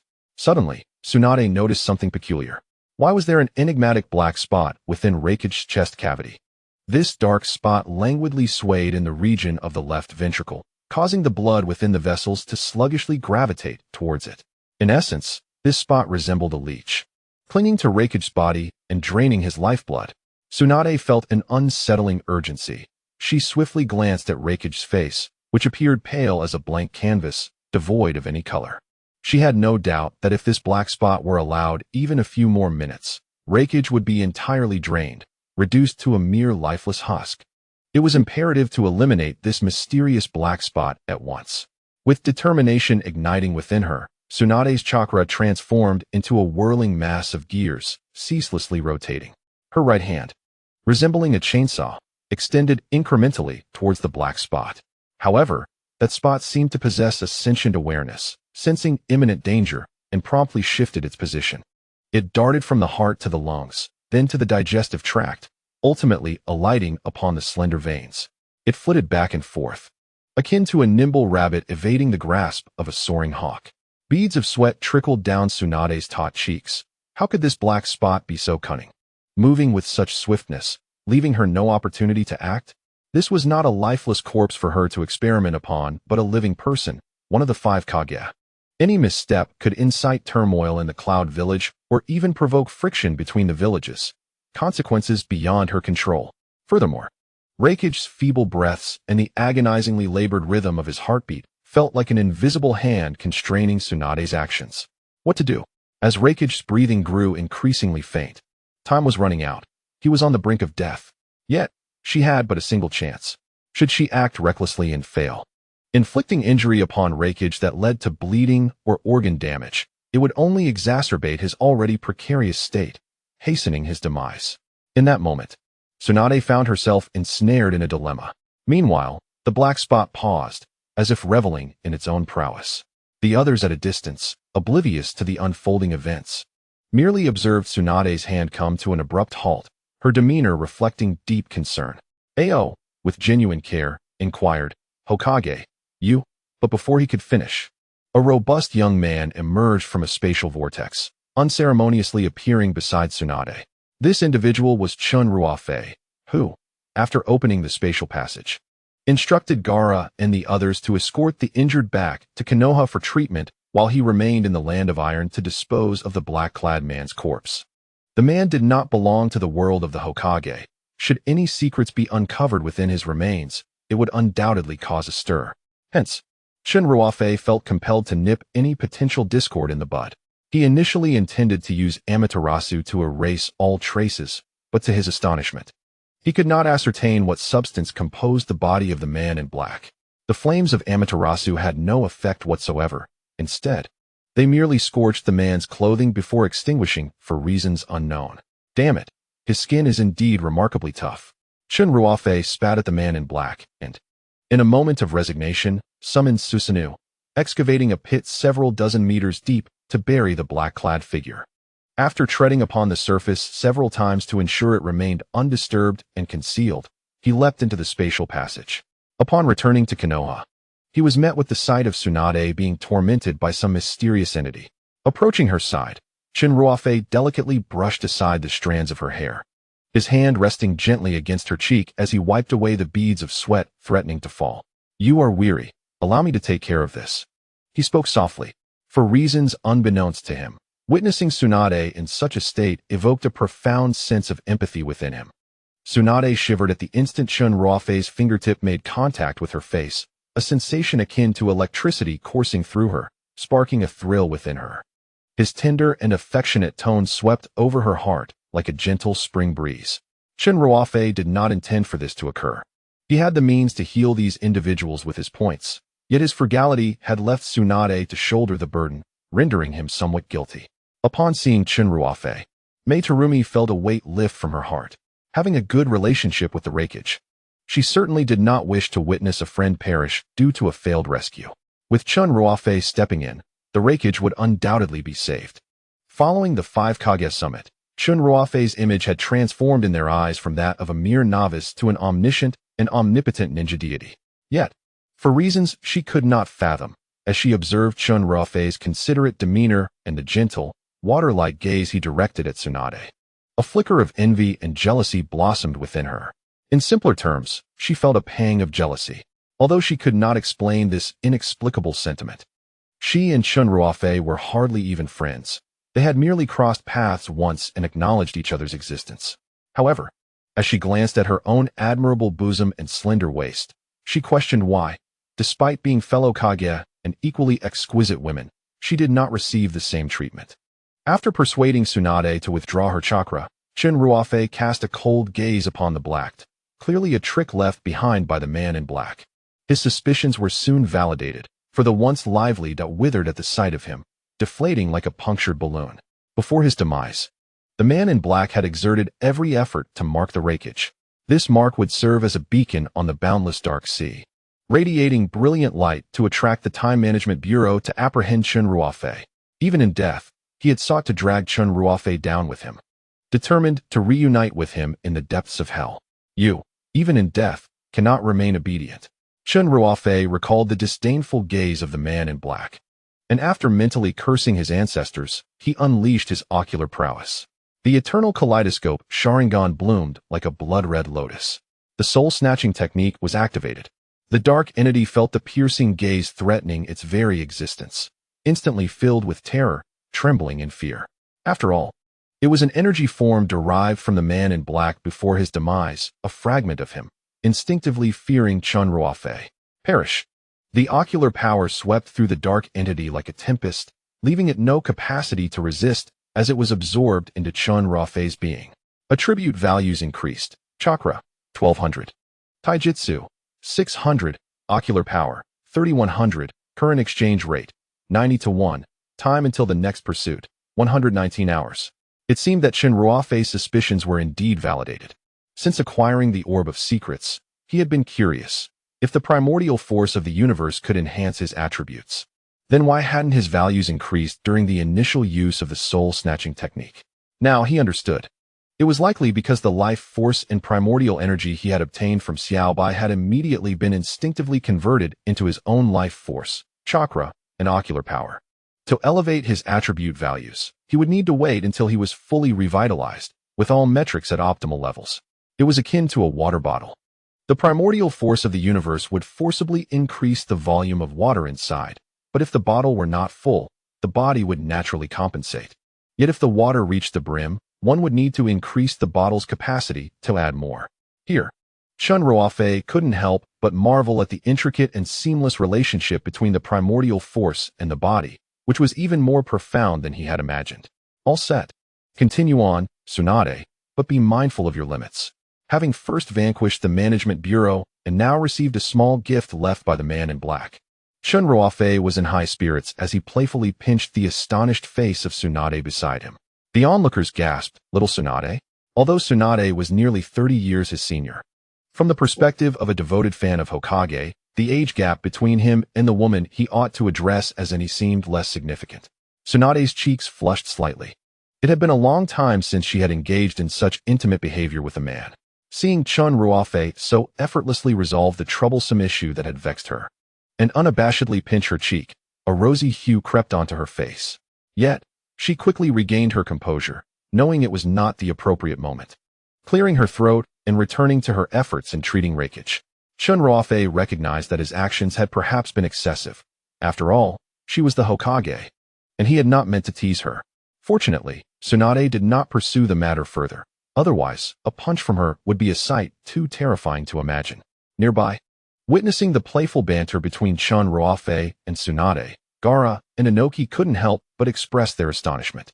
Poor Reikage, unable to open his eyes, was being force-fed dog food. Alas, with the assistance of Chen Ruofei, Tsunade's healing endeavors flowed smoothly. During this process, she encountered challenges such as insufficient chakra, but Chen Ruofei transformed into a high-capacity power bank, continuously supplying her with chakra. For Chen Ruofei, chakra replenished automatically. However, should he choose to employ it himself, he would need to exchange points for medical techniques. Since he had already troubled Tsunade, a few more inconveniences seemed trivial. As the ancients say, it is shameful to waste points. Time swiftly passed, and when the radiant moon, resembling a jade plate, hung high in the night sky, Tsunade and the medical team of Konoha concluded their treatment of all injured individuals. The remaining time was entrusted to the slug, which took on the responsibility of escorting the injured to Konoha Hospital for recuperation. Tsunade rose to stretch her sore arms, and then entered a mode of relentless inquiry. What was truly happening? How did the Five Kage summit devolve into such chaos? And why was Sasuke present here? What had transpired with Kakashi's eyes?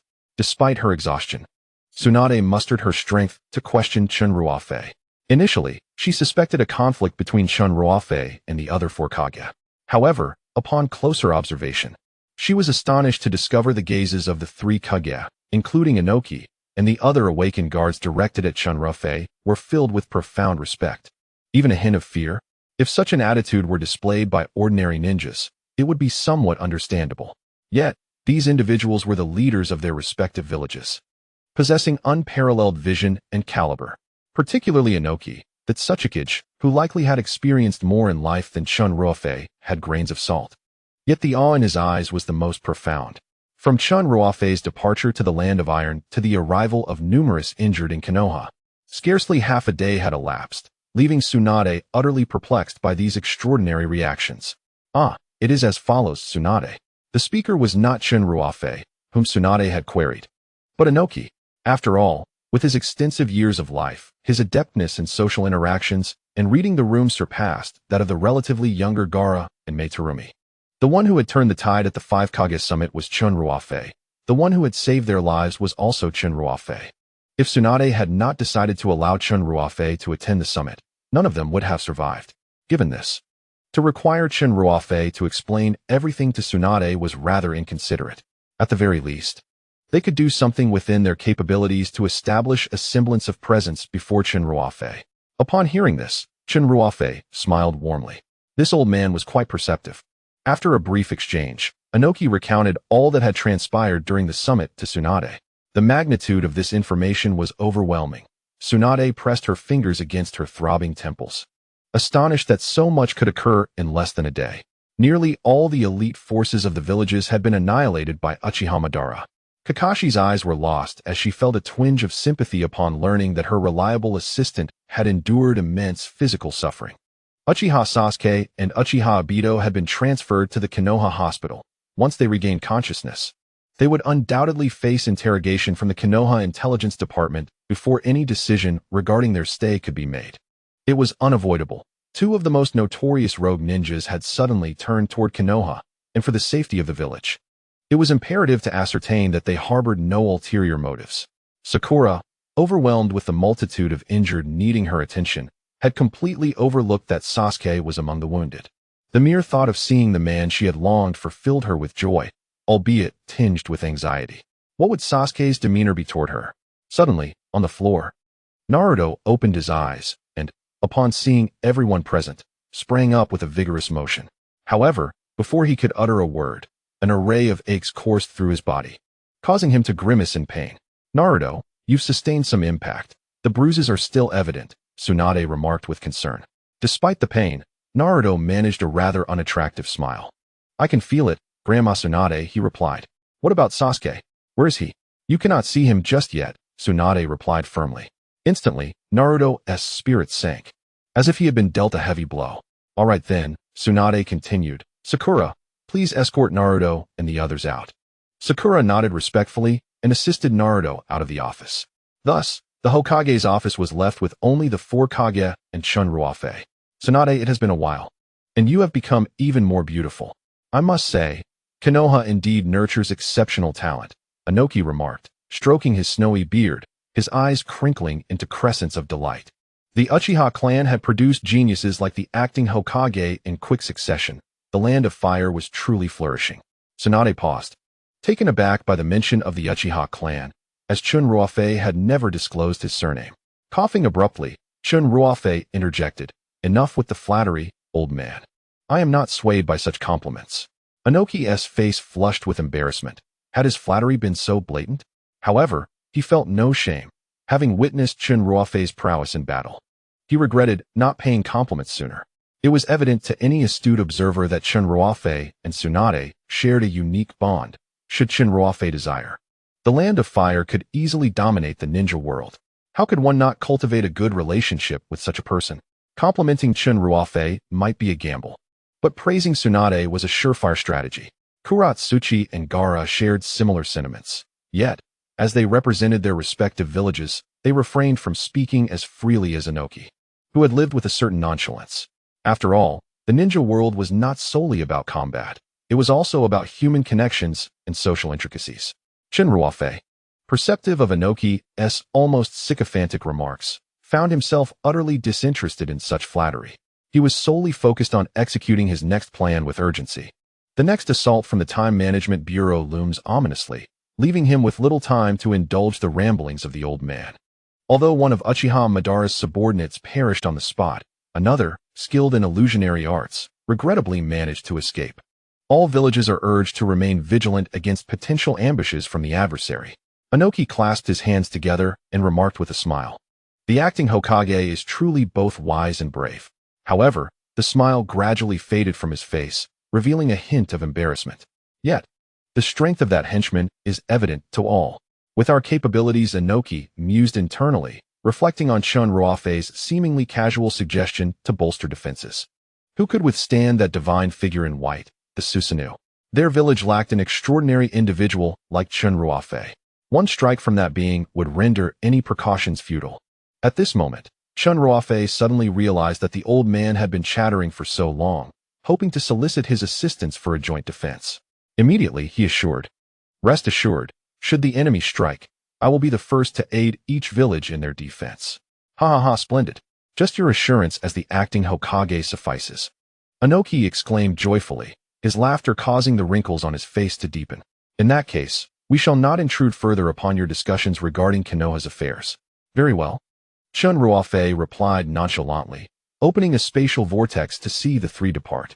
It was only when they had completely vanished into the depths of the vortex that he contentedly remarked, At last, this world is at peace.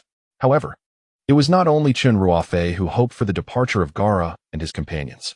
Tsunade, with her head bowed and eyes downcast, inquired, Ruofei, I have a question that I am uncertain whether to voice. Speak freely, but please refrain from calling me Lord Ruofei. It feels rather peculiar. Then how shall I address you? Tsunade suddenly lifted her gaze, her eyes shimmering like starlight. Just Chen Ruofei will suffice. Very well, Tsunade replied, emboldened by his apparent openness, and summoned her courage to ask, Where exactly do you hail from, Chen Ruofei? The mottled moonlight filtered through the window, while the wind outside rustled the distant trees. Their eyes met, yet words eluded them. After their time together and the recent unexpected events, Tsunade felt her once icebound wariness towards Chen Ruofei gradually thawing. He had not only protected Konoha single-handedly, but had also shielded the entire ninja world from the encroaching darkness of war. As a benefactor to Konoha, he was also a benefactor to her, Tsunade. Such a person should not warrant her continued suspicion. At the thought of her previous biases against Chen Ruofei, she felt a wave of shame wash over her. If he truly harbored ulterior motives for the ninja world, he would have acted long ago. You initially mentioned that you come from a region beyond the 5 great nations, yet just now that Sasuke referred to you as a member of the Uchiha clan. Logically, that Sasuke would not fabricate such an unnecessary lie, and your name sounds quite unusual. So who exactly are you? Tsunade began, but suddenly felt a chill in the room. Instinctively wrapping her arms tighter around herself as she awaited Chen Ruofei's response. As soon as these words were uttered, Chen Ruofei, who was usually gentle with Tsunade, abruptly altered his demeanor, growing suddenly indifferent. Why does it matter where I come from? Tsunade's eyes widened, realizing her slip of the tongue, and she hastily waved her hands. No, I do not doubt you. I'm merely a bit curious. Such an answer evidently caught Tsunade off guard. All you need to know is that I will not bring harm to Konoha, Lady Tsunade. Lady Tsunade quietly lowered her head, remaining silent, her lips murmuring Chen Ruofei's address towards her. In an instant, self-reproach and vexation surged within her heart, blaming herself for asking such a careless question. The sound of shoes tapping against the floor echoed as Tsunade lifted her head, only to find Chen Ruofei had turned his back, his hands in his pockets as he made his way to the door. His voice lingered in the office. Get some rest, Hokage-sama. Good night. With that, Chen Ruofei was about to leave. Will you always be around?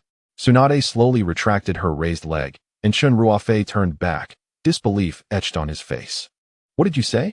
Tsunade struggled to control the upward curve of her lips, striving to appear less despondent. She smiled and replied, No, it's nothing. Allow me to see you off. Chen Ruofei opened his mouth as if to say something, but only managed to blurt out a single word. Okay. Extending her hand out the window to gauge the temperature outside, Tsunade turned back, grabbing a black coat from the rack and draping it over herself. When she faced him again, the look of disappointment had vanished from her features, replaced by an air of upright authority. It was as if nothing had transpired moments before. Witnessing this transformation, Chen Ruofei let out a quiet sigh. Let's go. Tsunade stood tall, striding towards Chen Ruofei. However, she forgot to watch her step. Just as she was a mere stride away from him, a sudden screech echoed from the floor, the sound of a metal object scraping against wood. Tsunade felt her footing slip, losing her balance. In a reflexive action, she instinctively leaned toward Chen Ruofei. Careful. Without a moment to think, Chen Ruofei dashed forward, catching her before she could fall. At that moment, the moonlight outside seemed to shine even brighter. Are you all right? Chen Ruofei assessed the sole of Tsunade's shoe, where a black metal object was wedged. It was a button from her clothing. When he looked up at Tsunade's face, he found her expression icy, as if it could freeze water. How long do you intend to linger there? Following the feminine voice, Chen Ruofei suddenly realized that his hand was resting in a rather sensitive area. I'm so sorry. I thought it felt so soft, flushing crimson like a ripe fruit. Chen Ruofei hurriedly withdrew his hand, though he couldn't deny that the sensation was unlike anything he had ever experienced. After hastily rubbing his hand against his clothing, he firmly assisted the visibly displeased Tsunade back to her feet. Tsunade fixed her gaze upon the metal extracted from the sole of her shoe, abruptly shifting the conversation. It must have been a button inadvertently torn from one of the injured during treatment. Surely, that was the case. Chen Ruofei ran his fingers through his hair, chuckling awkwardly. He had never experienced romance, and was utterly unprepared for such a scenario. In terms of combat, he was self-taught, yet when it came to matters of the heart, he remained as pure as a blank canvas. The two exchanged glances, both smiling sheepishly. 1 second, 2 seconds, gradually, their smiles faded, yet their eyes remained locked on each other's faces. Chen Ruofei could even detect the subtle fragrance emanating from Tsunade, a sweet aroma akin to honey, invading his nostrils and stirring his heart. One could not deny that Tsunade had aged remarkably well. Her complexion was a flawless blend of white and pink, delicate as a freshly bloomed lotus. Even from such close proximity, she exuded an air of perfection, and though she did not smile, the remnants of her earlier joy lingered on her face like the echoes of music after it has ceased. Am I beautiful? Tsunade asked, a captivating smile gracing her lips as she placed a hand on Chen Ruofei's shoulder. Her breath was warm, a tempest reminiscent of ancient cavalry charging forth, sweeping across Chen Ruofei's face. In that moment, he conceded, he was utterly entranced. Very beautiful, he stammered, the naive youth swallowing hard, feeling the dryness of his throat dissipate. Would you like to kiss me? Tsunade giggled, her laughter ringing like chimes in the wind, ignited by Chen Ruofei's compliment. He found himself at a loss for words. unable to respond to such a question that every man across the globe would answer uniformly. If he were to err, he wished for the law to punish him, rather than being toyed with by Tsunade. Kissing. His mother had always taught him that lying was a poor habit. Was he truly about to surrender his first kiss? Oh heavens! This was not of his own volition. He never imagined that this fantasy, dreamt by every Naruto fan, would manifest in his own life. Chen Ruofei was exhilarated. His journey into the world of Naruto had not been in vain. As he pondered these thoughts, the person opposite him made a move, only her hand. Tsunade suddenly seized Chen Ruofei's arm, her tone turning icy. With a swift twist of her fingers, she said, "Think about it." Ouch! The pain radiated from his arm, causing him to grimace. Why was Tsunade deviating from the expected? Not only that, but her behavior reminded him of his elementary school female classmate, who also had a penchant for pinching. Was it the case that all women in the universe employed such tactics against men? No one had ever touched him in such a manner. Had it been anyone else, he would have retaliated countless times. With a serious expression, Tsunade declared, "Consider this your punishment." After uttering those words, she released him. After all, she was a Hokage and a single woman of considerable age. Even if she held a fondness for Chen Ruofei, and even if it was unintentional, the scandal of such an incident reaching the public would be unbearable for her reputation. Chen Ruofei rubbed his arm vigorously, the pain finally subsiding. He not only did not get angry when Tsunade pinched him, but instead eagerly extended his other arm, leaving Tsunade utterly perplexed. "Hello, I would like to touch again." Tsunade was rendered speechless. Was Chen Ruofei's audacity directly proportional to his prowess? In the wake of the unexpected incident, both Chen Ruofei and Tsunade remained uncomfortably close, their faces mere inches apart. Yet, they had forgotten one crucial detail. The Hokage building was a place where people could enter at any moment.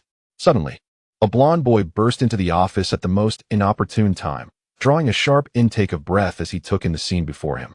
"Grandma Tsunade, Teacher Ruofei. What are you doing?" To speak candidly, Chen Ruofei had always harbored a fondness for Naruto.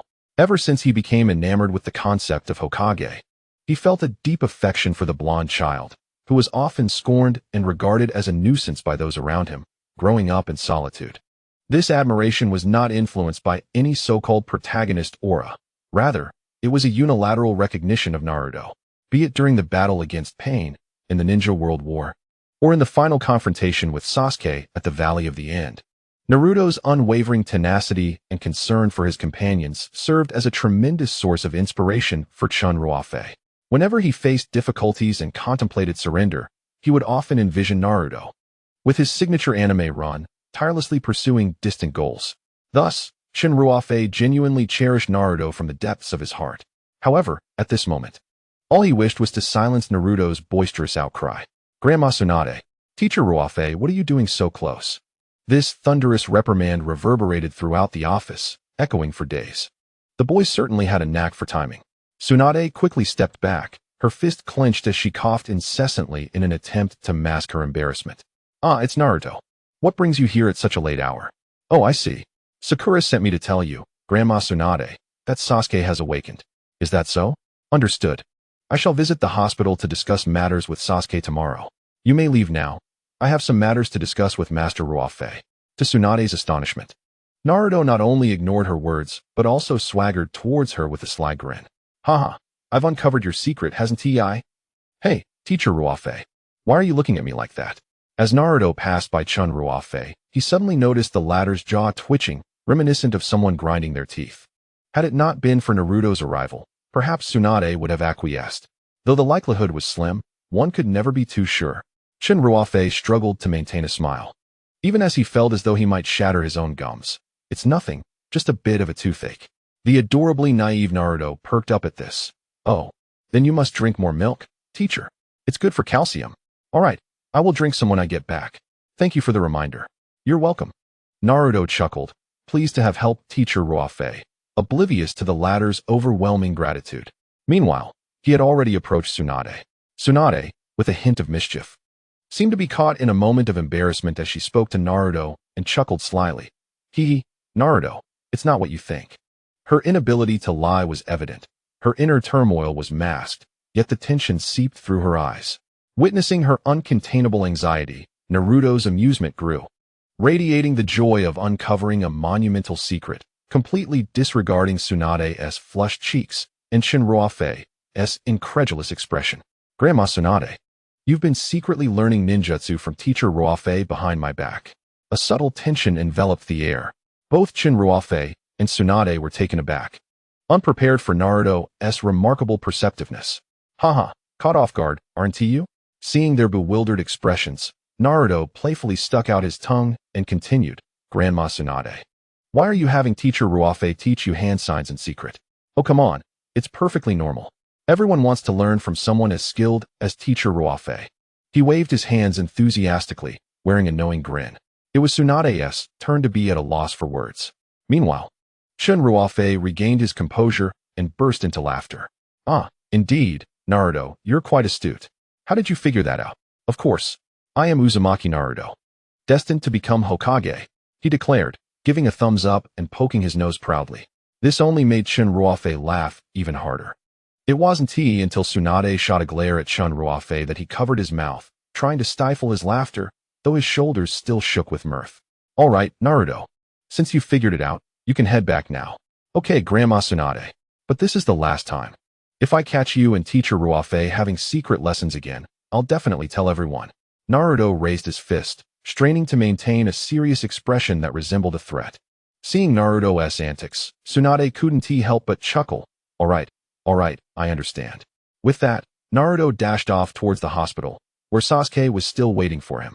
Moments later, Tsunade approached the window, ensuring Naruto had exited the Hokage building before she sighed heavily, her hand resting on her chest. That child. Suddenly aware that Chen Ruofei was watching her intently, she snapped. What are you staring at? After having successfully sent Naruto away, Tsunade noticed Chen Ruofei, who was suppressing his laughter. You haven't pinched my arm yet. I can't wait any longer. Do you believe I would poke you? Startled, Chen Ruofei leapt back several steps. I believe. Then get some rest. See you tomorrow. Without allowing her a chance to respond, Chen Ruofei quickly vanished. Left in silence for a moment, Tsunade retrieved a mirror from the desk drawer, gazing at her reflection. She then glanced down at the enviable features that countless women envied. The earlier scene replaying in her mind. With a gentle touch to her forehead, she turned her face to smile. On the other side, Chen Ruofei traversed the dense woods outside of Konoha with purpose. Although he could have effortlessly used the body flicker technique to locate Nagato, he chose instead to immerse himself in the serene darkness of the night, allowing the cool breeze to instill a sense of calm within him. Upon discovering a stream, he crouched down and splashed a handful of crystal-clear water onto his face, followed by a firm slap to his cheeks. The frigid water, biting and sharp in the late hours, gradually extinguished the fiery turmoil that had ignited within his belly. The events that had just transpired were undeniably exhilarating. And as a fully functional adult male, it was challenging to keep his thoughts from spiraling. What are you doing, Chen Ruofei? This is hardly the time for such distractions. He chastised himself. With formidable foes ahead, indulging in frivolous thoughts will only mire you deeper in confusion. Women will only hinder your swiftness in drawing your blade. Suddenly, another voice echoed in his mind. But can you truly blame me? Tsunade is simply too captivating to resist. Just her visage, her physique, who could possibly remain steadfast? With a dismissive shake of his head, Chen Ruofei expelled the two inner voices from his thoughts. At that moment, the system chimed in with a teasing tone, TSK. It seems your youthful heart has stirred. You call it youthful heart? Can you not use a more suitable term? Chen Ruofei replied, exasperated. Perhaps fluttering affection would suffice? Or better yet, let's not change it at all. Do you truly hold me accountable for this? I assure you, it is not intentional, he countered, his gaze fixated on his right hand, recalling the soft sensation that felt as if he were floating on clouds. The system, taken aback, had never anticipated Chen Ruofei would seek its counsel on such matters. Is it possible that I, too, am single? He mused aloud. Oh, right. I forgot you aren't even human. How could you have a girlfriend? Chen Ruofei remarked, a hint of mockery in his voice. You're merely envious of those who can. With the moonlight illuminating his surroundings, he peered into the water's surface, then picked up a small stone from the riverbank and cast it into the stream. Plop! The dull sound of the stone hitting the water broke the stillness, sending ripples across the surface. He watched as his reflection slowly returned to its former state, resolving to banish all trivial thoughts, with a heart unburdened by romantic distractions. His sword would be drawn with clarity, After this internal tumult, Chen Ruofei regained his composure and stepped into the vortex of the summoned space. What did you say, teacher? We are to obey her. Nagato exclaimed, bewildered. Why? Just because she has a stoic demeanor? What does that have to do with anything? Why should I heed her? Who does she think she is? Nagato's indignation was palpable as he pointed at the seemingly unassuming woman in white beside him. Sighing in frustration, Chen Ruofei felt exasperated, only to witness the sudden awakening of the woman's eyes. The piercing gaze of her Rinnegan and the mesmerizing kaleidoscope of her Eternal Mangekyō Sharingan conveyed one undeniable truth to Nagato. He stood no chance against this seemingly simple woman clad in white. I take back what I said. This woman will undoubtedly lead us well. Nagato's swift change of heart brought a sense of satisfaction to Chen Ruofei. As long as you understand, I will soon entrust you with a crucial task that must be executed with utmost seriousness. Chen Ruofei suddenly adopted a serious demeanor. Nagato and Konan exchanged glances, nodding gravely. Following this, Chen Ruofei articulated his plan. During his description, Nagato repeatedly interrupted, his face a mask of disbelief. Even Konan occasionally cast astonished looks at Chen Ruofei. Yet, unfazed, Chen Ruofei methodically laid out his course of action. So, do you understand? I comprehend. But I fail to grasp why you, teacher, would pursue such a course, Nagato replied, his gaze unwavering yet indifferent as he fixed his stare on him. Are you attempting to decipher the intentions of the Sage of the Six Paths? The intensity of Chen Ruofei's eyes exerted even greater pressure on Nagato than during their last encounter. Logically, the Rinnegan surpassed the Sharingan in rank, yet for Chen Ruofei, that principle held no validity. Before him, Nagato's eyes resembled those of an innocuous and docile kitten. And no, I wouldn't dare, Nagato stammered, hastily lowering his head. Proceed with your tasks without hesitation. Upon completion, I shall grant you what you desire. From this moment forth, her words are my words. Do you understand? Under the weight of this carrot and stick approach, Nagato and Konan indeed dared not utter another word. Chen Ruofei rubbed his nose thoughtfully, then retrieved a slender bottle containing a cerulean liquid from his pocket. After handing the perplexing bottle to Nagato, he spoke with an undeniable authority, "Drink this." Nagato gazed at the bottle containing what was evidently a dubious substance, his expression betraying his discomfort. With a forced smile, he inquired, "Teacher, what exactly is in this?" Yet internally, he was already in turmoil. Chen Ruofei's response was brutally straightforward. Poison. Nagato swallowed hard, his gaze darting uncertainly. He had merely expressed curiosity. Surely, the teacher did not intend to take his life. Chen Ruofei's penetrating gaze struck like a lightning bolt, and his impatience was palpable. I said drink it. Konan raised her hand, attempting to intervene, but Nagato swiftly halted her with a gesture. He subtly shook his head, adopting an awkward smile. Fine, I will drink it. Taking the bottle, Nagato pressed his lips tightly together. After exhaling a deep breath through his nostrils, he gritted his teeth, quickly uncorked the bottle, and tilted his head back, gulping down the mysterious liquid in one swift motion. Konan covered her mouth with both hands, stifling any sound out of respect for Chen Ruofei. Yet her heart felt as though it had been cruelly pierced by a sharp blade. Staring at the now empty bottle, a cascade of memories flashed through Nagato's mind. Jiraiya, Yahiko, and their childhood in Amegakure. He could hardly fathom that his end would come here today. At this juncture, questioning Chen Ruofei's motives for such a ruthless act bore no significance. Anyone capable of inciting the wrath of the Sage of the Six Paths would be beyond salvation, even by divine means. Nagato grasped the weeping Konan's hand, intending to impart a final message. Yet, he suddenly sensed something amiss within his body. After consuming the poison, his chakra pathways felt as if a dry sponge had been submerged in water, voraciously absorbing chakra. Bang! Bang! The eyeball quivered twice, and in an instant, an unprecedented surge of vitality coursed through his body. Both his ocular prowess and chakra had significantly advanced. Konan gazed at Nagato, who had suddenly gone still, bewildered and at a loss. The emaciated man, who had thought himself half a step into the underworld, incredulously touched his eyes. Was this a moment of revival? Ha! Chen Ruofei's unexpected and boisterous laughter startled both Nagato and Konan, leaving them filled with doubt. What a grand jest! That was not poison at all, but rather a small gift I bestowed upon you. After consuming it, do you not feel an increase in chakra and under the transformation of the Rinnegan, an enhancement of your ocular power?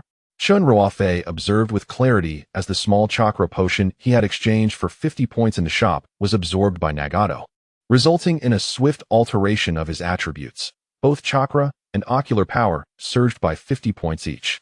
At this revelation, Nagato finally comprehended the situation, his heart swelling with joy. Upon seeing Chen Ruofei's cunningly triumphant grin, Conan's previously anxious heart finally found solace. Nagato sighed deeply, realizing it was not poison after all, and his gaze now held an additional hint of admiration.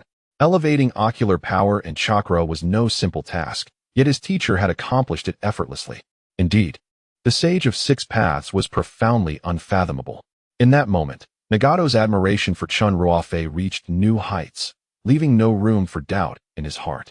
Chen Ruofei, with a sage-like demeanor, squeezed Nagato's shoulder. Experiencing the taste of psychological demise is not pleasant, is it? Nagato candidly replied, not at all. The fear that envelopes any being upon realizing their impending demise surpasses all other fears. Suddenly, Chen Ruofei's expression turned icy, his pupils gleaming like two swords of frost, piercing straight to Nagato's heart. Should you dare entertain any other thoughts, I assure you, you will encounter a terror tenfold greater than what you just experienced. And it will be undeniably real. It is often said that one's university years are the period of greatest leisure, and Chen Ruofei was no exception. During his time in college, he often indulged in literature concerning the intricacies of the human psyche, though the books had since vanished amidst the chaos of gaming with his roommates. Yet, even with such a superficial understanding, it was a formidable advantage in the world of Naruto. The lingering dread of death had not yet dissipated when Nagato heard Chen Ruofei's menacing words, rendering him motionless. Nodding like a chick pecking at grain, Chen Ruofei was thoroughly satisfied with this outcome. After this series of maneuvers, even 100-fold courage would not lead Nagato to harbor any ill intentions. With the only uncontrollable variable within the Akatsuki now stabilized, subsequent matters would undoubtedly become more manageable. Now, Chen Ruofei stepped back a few paces, his solitary fingers stroking his stubbled chin. All core members of the organization were now assembled: Nagato, Conan, and the 9-man team possessing Sharingan. Regardless of their placement in any nation, they represented a force that could not be overlooked. As for the outliers, those with extraordinary abilities were not included in this reckoning. As the first step towards igniting war, Chen Ruofei suddenly realized he might have overlooked something and turned to Nagato, asking, "Nagato, how many rogue ninjas remain in the Rain Village?" "Approximately 100, Nagato replied. "That will suffice. Instruct your subordinates to spread the word across the great nations, claiming that a new force is stirring within the ninja world, and war is imminent." "Understood." Without questioning the rationale, Nagato nodded resolutely. Additionally, deploy a contingent disguised as locals at the borders of various nations to incite friction and disputes. Ensure that this is completed within a day. It must be convincing enough to deceive everyone. Do you comprehend? I will exert every effort to accomplish the task. Once the time is ripe, I will relay the signal for the commencement of new actions through her. Chen Ruofei glanced at Xiao Bai and continued, "Execute the plan I outlined earlier with precision and order." Having conveyed these instructions, Chen Ruofei prepared to depart, now merely awaiting the chaos to unfold among the prey. These plans had been meticulously crafted since his arrival in the world of Hokage, but tonight, Naruto's unexpected appearance shattered his secluded world with Tsunade and sparked a profoundly shocking revelation within him. "All right, you may proceed." Chen Ruofei offered Nagato an encouraging glance, but paused midway to the exit.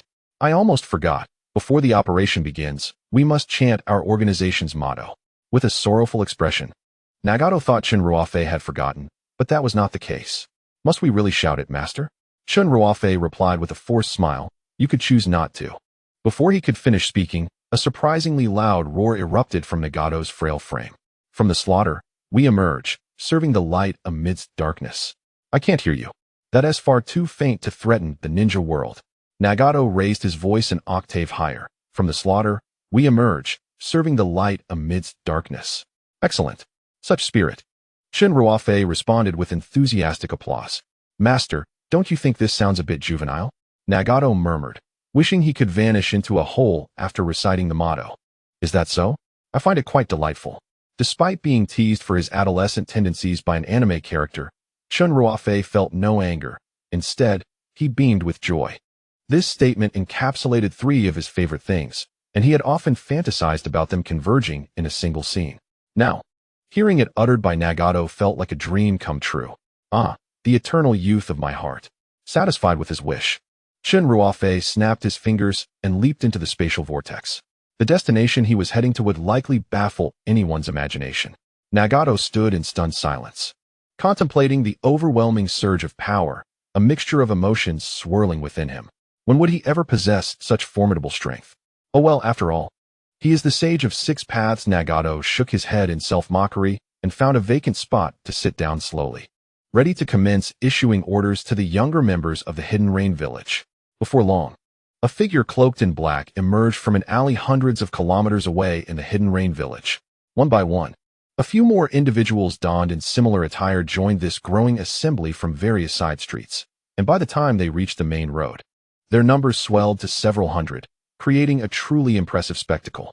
They moved with precision, their actions swift and efficient, their clothing concealing their faces, resembling mass-produced automatons gliding gracefully through the incessant rain of the Hidden Rain village, splashing water in all directions as the sound of their footsteps echoed persistently. Upon arriving at the village entrance, they paused for a moment in silence, as if preordained, before dispersing in different directions. Koro was an ordinary ninja from the Sand Village in the Land of Wind, born into a challenging environment without any powerful connections or extraordinary talents. From a young age, he recognized the reality of being an ordinary person, yet this awareness did not deter his relentless efforts. Through monotonous daily training, he successfully passed the Chunin exams, becoming a competent Chunin. Although his innate abilities prevented him from ascending to the ranks of Jonin, he found contentment in his accomplishments. After the 5 Kage summit, the Wind Shadow had just returned to the village and hastily convened a security meeting for the Sand Village.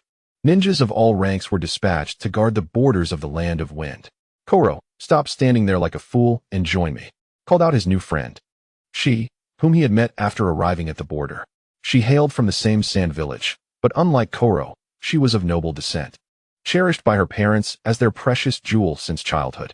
Had it not been for the Wind Shadow mobilizing all ninjas, Koro's status would have never allowed him to forge a friendship with someone like Shi, whom he could only admire from afar.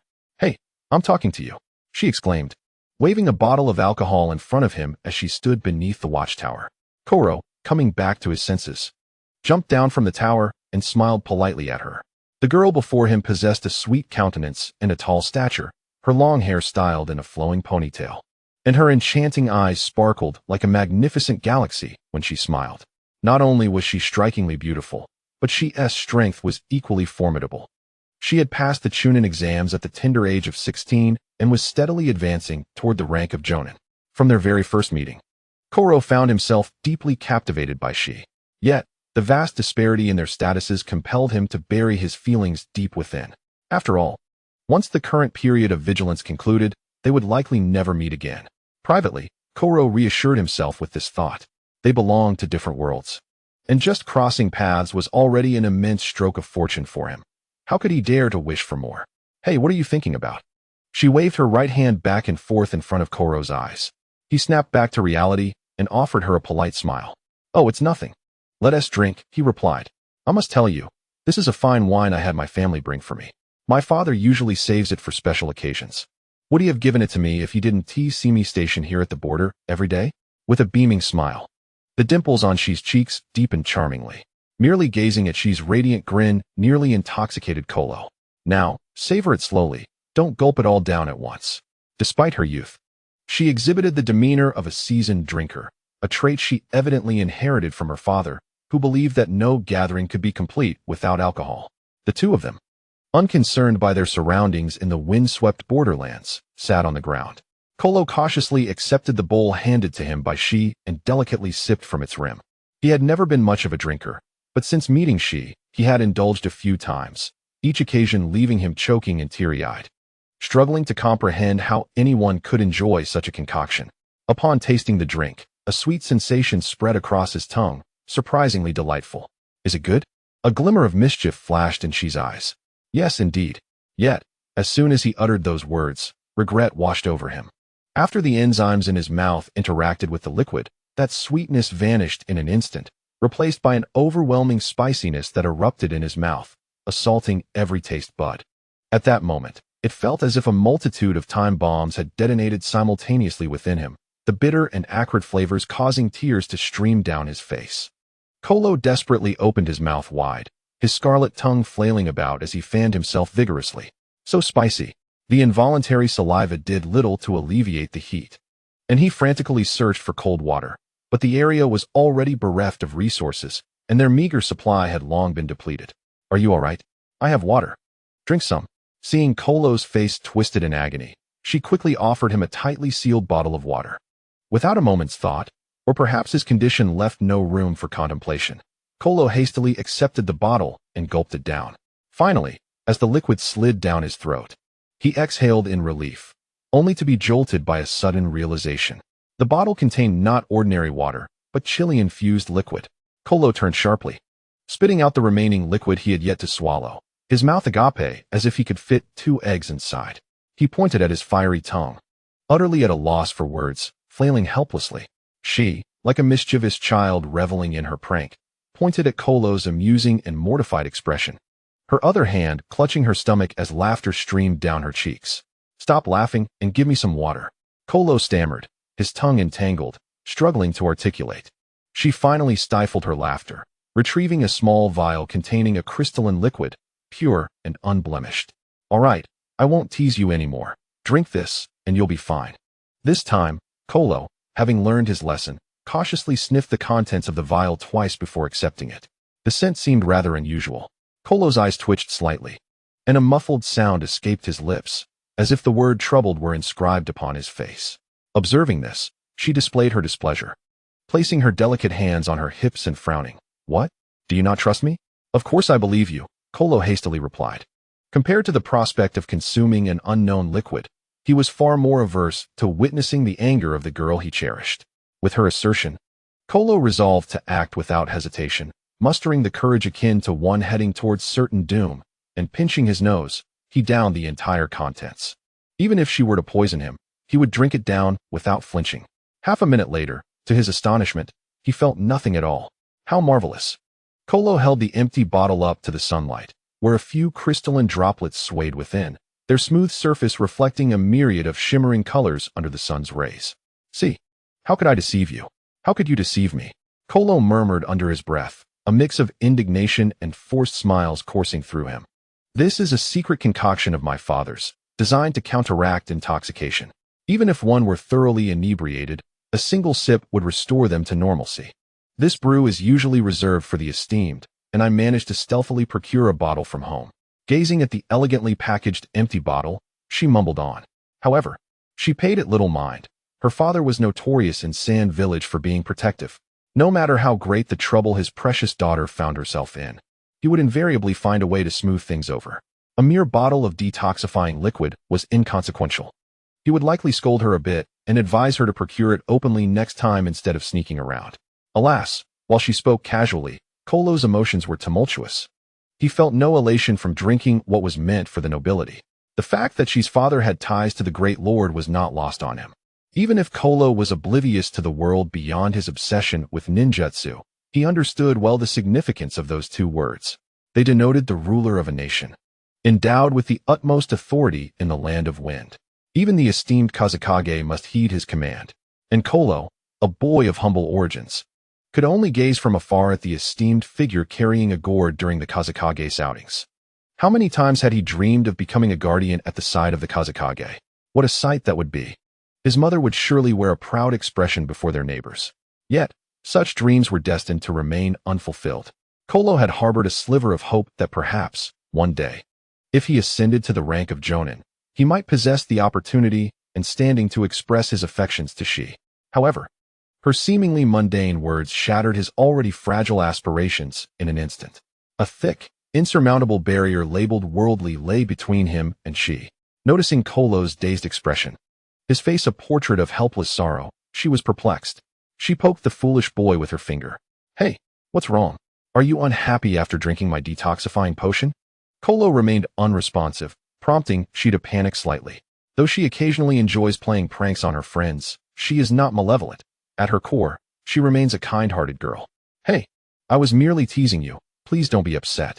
Despite her repeated explanations, Chloe continued to ignore her, prompting she to speak with a hint of a sob. I just wanted to make you laugh. Please don't be unhappy. Is it too much for me to apologize? Upon hearing her sorrowful tone, Chloe's tumultuous thoughts were instantly cleared.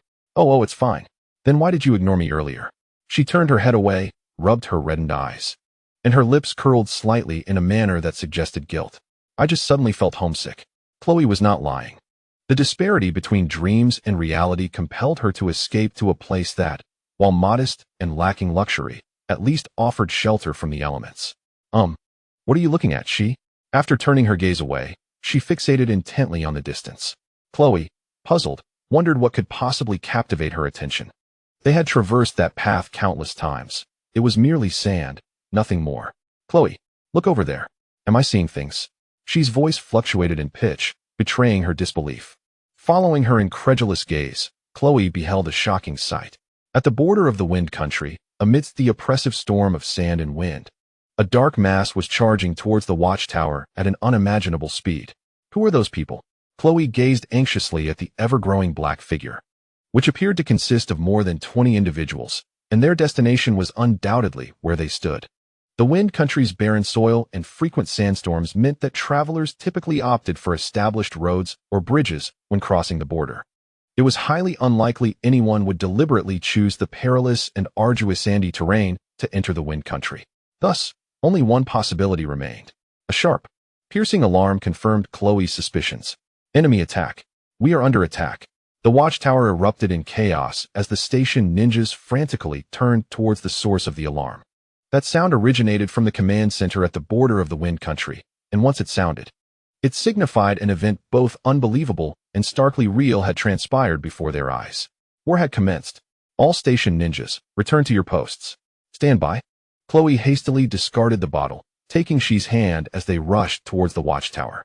The shattering of the bottle was loud, yet amidst the tumultuous scene of the border outpost, no one paid it any heed. Within mere minutes, all ninjas who had sought a moment of respite had returned to the watchtower, their faces etched with tension. As the malicious intruders had breached the border, the words Wind Country hung ominously at the entrance, transforming into a nightmare for all station ninjas. In the face of the enemy, those 3 words could very well seal their fates. Is it the people from the Fire Country? Chloe's gaze remained fixed ahead, her palms slick with sweat, yet she firmly held on to Shi's hand, as if to intertwine that delicate, jade-like hand with her own destiny. Before Gaara ascended to power, the Land of Wind, plagued by scarce resources, frequently found itself in conflict with neighboring nations over resource disputes, which was hardly surprising. However, with the advent of the new Kazekage, the nation shifted from a policy of plunder and warfare to one of amicable relations with other countries. He began to encourage the citizens to cultivate green plants and staple crops, aiming to mitigate the impact of sandstorms on their lives. Thus, the people of the Land of Wind held a profound gratitude for Gaara. His presence transformed the relentless cycle of slaughter and combat into a thing of the past. The men were no longer mere statistics, disposable in the eyes of the feudal lords, but returned to their lives as pillars of their families, sons, husbands, and fathers. Yet, amidst this newfound peace, the populace had inadvertently forgotten a crucial truth. Their survival had once depended upon warfare and plunder. War was the very foundation of the Land of Wind. On this fateful day, the ominous black dots on the horizon and the deafening alarms awakened deep-seated fears of war that coursed through their veins. As they observed the approaching ninjas from the Land of Fire, Shi, a young girl accustomed to privilege, remarked, "Isn't our relationship with the Land of Fire quite amicable?" Growing up in an affluent environment, with a father who often interacted with the Kazekage and the feudal lords, she possessed an understanding of the ninja world that far surpassed that of her peers. She frequently overheard her father, inebriated, reminiscing about the Kazekage, as well as the esteemed figures of Kankuro and Temari, and some ninjas from Konoha, who were old acquaintances. Particularly notable was a certain Naruto, for whom the Kazekage would even risk his life to protect. To Shi, this was unfathomable. She could not forget the astonishment in her father's eyes when he returned home one evening, reeking of alcohol and collapsing onto the sofa, revealing a level of admiration she had never witnessed before in a man she believed to be invincible. She had been raised with the belief that one must be selfish to survive. Their family had endured in Mangekyō for generations precisely because of her father's adeptness at navigating the treacherous political landscape. Without the ability to read the room and make concessions for their own benefit, their family would have long been devoured by the ambitions of larger or smaller powers. Thus, she assumed that if her father was so self-serving, those in even higher positions must be even more so. Yet, the Kazekage, with his esteemed status, was willing to sacrifice his life for a mere ninja from another nation, reportedly a low-ranking one at that. This suggested to her that Mangekyō maintained amicable relations with Konoha. Could it be that the news was mistaken? She pondered, for the Land of Fire had no reason to wage war against them now. Nonetheless, her voice trembled involuntarily. After all, she was but a naive girl of merely a decade, well protected by her father. War and death had never featured in her lexicon. Yet, the possibility loomed ominously. Kolo gently caressed Shi's back, the delicate silk fabric allowing him to feel her exquisitely fragile skin, perhaps due to overwhelming fear. Despite standing in the blazing sun atop the watchtower, Shi's body temperature was even lower than usual. The cool, silky sensation surpassed all the finest jade in the world. As if seeking solace, she instinctively wrapped her arms around Kolo. He froze in place, paralyzed, as though the very blood within him had ceased to flow. Happiness arrived so unexpectedly. In that fleeting moment, a strange thought emerged in his mind. He found himself somewhat grateful to the aggressive ninjas from the Land of Fire. It was their presence that granted him such intimate contact with Shi. Soon, the 20 or so ninjas responded to Kolo's gratitude with decisive action. Whoosh, whoosh, whoosh. The raging winds and sands could not mask the sharp sounds of shurikens slicing through the air.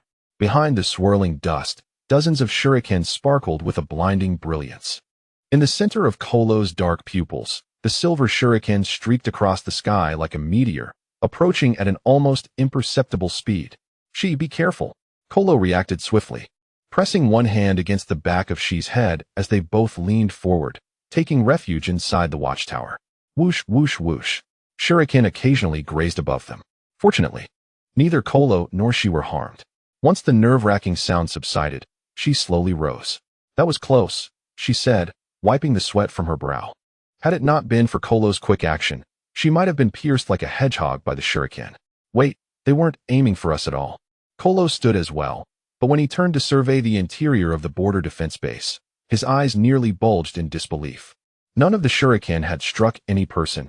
Instead, they had all embedded themselves deeply into the ground at various angles. Moreover, these were no ordinary shuriken. Kolo swiftly formed hand seals, wind release, wind wall technique. Almost simultaneously with Kolo's incantation, a violent explosion reverberated. Dozens of shuriken, rigged with explosive tags, detonated at the border of the Land of Wind. Meanwhile, in a key ward of Konoha Hospital in the Land of Fire. Sasuke, are you certain you wish to join the Umbu organization? Tsunade inquired gravely, her gaze fixed on Sasuke, whose complexion had improved significantly. A cloud of doubt hovered between her brows. Sasuke turned his head towards the sunlit window and replied, Yes, I have made my decision. I asked for your support, Hokage-sama. Tsunade-sama, please agree to it. Sasuke has finally come around. Naruto chimed in, seizing the opportunity to persuade Tsunade. I do not oppose it. But the idea of both Uchiha Sasuke and Obito joining Konoha overnight is, under any circumstances, unimaginable. This would greatly enhance Konoha's strength. Both possess at least the power of a Kage, especially Obito, whose strength has become unfathomable after acquiring Kakashi's Sharingan. However, Tsunade was acutely aware of the true reason for their desire to join Konoha. It was solely due to Chen Ruofei. Only he possessed the ability to keep these two individuals in check. If ever Chen Ruofei were to leave Konoha, the potential for rebellion from these two would be unfathomable.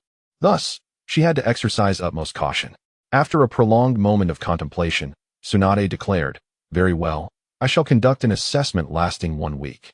Should you and Obito pass, I will permit your return to Konoha. Sasuke gazed at Tsunade's resolute countenance and replied, Understood. He recognized that this request placed Tsunade in a difficult position, given the harm he had previously inflicted upon Konoha. Trust, after all, requires time to cultivate. Yay!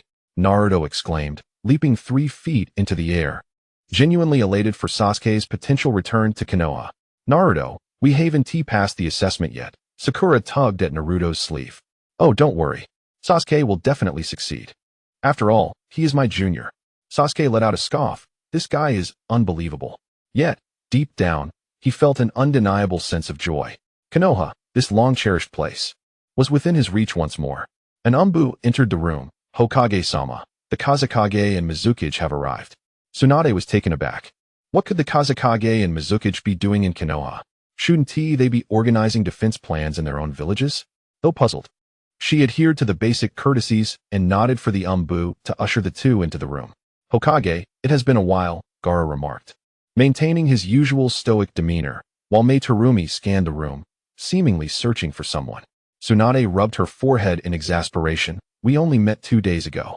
We have come to express our gratitude to the acting Hokage, Gaara replied coolly, ignoring Tsunade's complaint.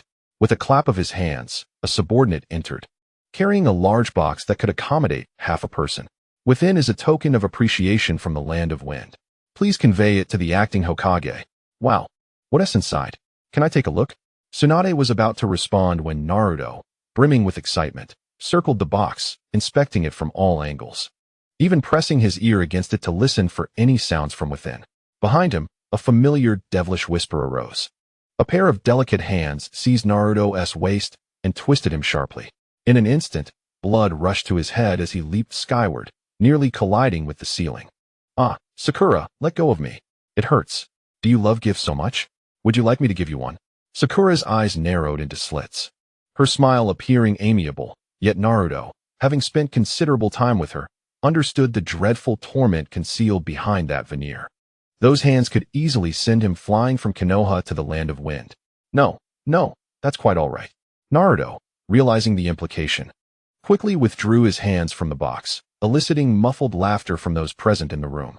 On behalf of the acting Hokage, I express our gratitude for your kindness. Tsunade gestured for her subordinates to take the box away. Mei Terumi looked around for a while before inquiring, is the acting Hokage not currently in Konoha? Indeed, he is not. Upon the mere mention of Chen Ruofei, Tsunade couldn't help but feel a flutter of anxiety. Of course, it was not only Tsunade who held concern for Chen Ruofei. The astute Naruto quickly interjected, has the teacher left? Just a couple of days ago, I saw Granny Tsunade and teacher Ruofei face to face. Tsunade's expression turned to one of alarm, and she hurriedly stepped forward to cover Naruto's mouth. Naruto, you must be hungry. Go eat some ramen, it's on me. With stars sparkling in his eyes, Naruto eagerly nodded. Once Tsunade was assured that the boy would refrain from further comments, she released him with a sigh of relief. That was close. However, she soon realized that everyone in the room was gazing at her with knowing expressions. Just as she prepared to explain, a resounding male voice echoed through the ward. Who says I'm not in Konoha? Chen Ruofei leaped down from a spatial vortex. Instantly, the thoughts of everyone in the room were captivated by him. The man seemed to possess an innate charm, magnetically drawing attention to himself regardless of his words or actions, becoming the center of the gathering. Upon seeing Chen Ruofei, Tsunade felt a twinge of embarrassment and stammered, Why, you're here? Yes, he replied, seemingly having forgotten that night, and offered Tsunade a radiant smile.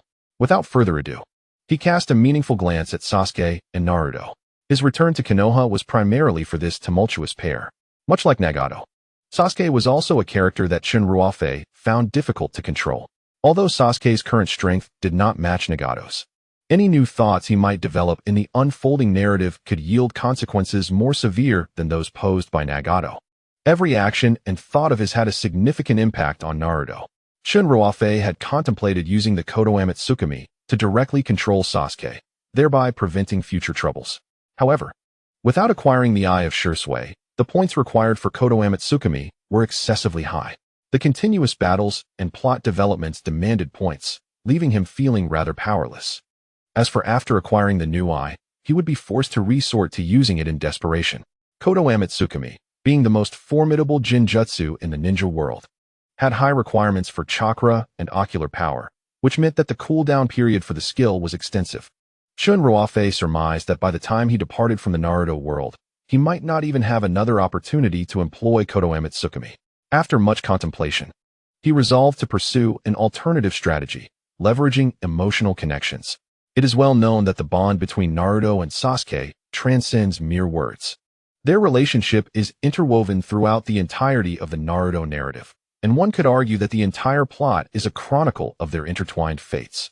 Particularly, Naruto's feelings towards Sasuke surpass the bounds of friendship, hovering in the realm of love. Thus, considering this from a reverse perspective, if Sasuke were to become aware of Naruto's sentiments, which would bind their relationship, could it not serve to restrain Sasuke through Naruto to some extent? This was precisely the objective of Chen Ruofei's visit. His gaze was fixed intently on Sasuke, causing the latter to feel an involuntary shiver run down his spine. The gaze was unmistakable. It was clear that the teacher harbored no benevolent intentions. Ahem, Chen Ruofei pretentiously cleared his throat and said, "Naruto, Sasuke, I have something to discuss with you." Huh? Naruto shrugged. "What is it, Ruofei-sensei? Are you going to teach us a new ninjutsu?" Chen Ruofei did not respond verbally, but opened his eyes, activating the chakra vision to ascertain that their bodies could withstand the intensity of the alternate dimension. He then conjured a spatial vortex beneath their feet. Time and space warped, and in an instant, they plummeted. Whoosh! A sensation of weightlessness enveloped them. Before Naruto could grasp what was transpiring, he found himself transported from the infirmary into an alternate realm. Having been here before, Naruto quickly acclimated to the surroundings and exclaimed nonchalantly, "What is going on, Ruofei-sensei? Why the secrecy?" He was puzzled about why Chen Ruofei sought them out in this alternate space, especially when the outside world was bustling with people. Chen Ruofei spoke casually, yet his thoughts were elsewhere. It was evident he was contemplating how to subtly guide Sasuke to comprehend Naruto's intentions without appearing too overt. "I understand now." Naruto noticed Chen Ruofei's distracted demeanor and recalled Tsunade's earlier panic. A moment of clarity struck him. The teacher was exceedingly cautious, worried that others might eavesdrop while teaching them ninjutsu, hence the need for this secluded setting. Chen Ruofei smiled awkwardly yet politely, regaining his composure, and casually remarked, "By the way, Naruto, didn't you promise Itachi to take good care of Sasuke?" He then scrutinized Sasuke's facial expression. As expected, upon hearing this, Sasuke furrowed his brow, his features suffused with confusion and disbelief. "Is that so? Nothing escapes your notice, Ruofei-sensei." Naruto scratched his head sheepishly, feet together, revealing his gleaming white canines as he smiled. "Yes, I did agree to Itachi, but now I can truly uphold that promise. Sasuke is back in Konoha, so I can look after him and keep him from wandering aimlessly." As he spoke, Naruto cast a sidelong glance at Sasuke, his concern evident. Listening to their exchange, Sasuke felt as if he were the only one left in the dark and coldly inquired of Naruto, "What exactly is going on?" Subsequently, Naruto laid bare the matters Itachi had entrusted to him. Sasuke was taken aback. "He actually said that?" "Indeed, Itachi cares for you more than you realize."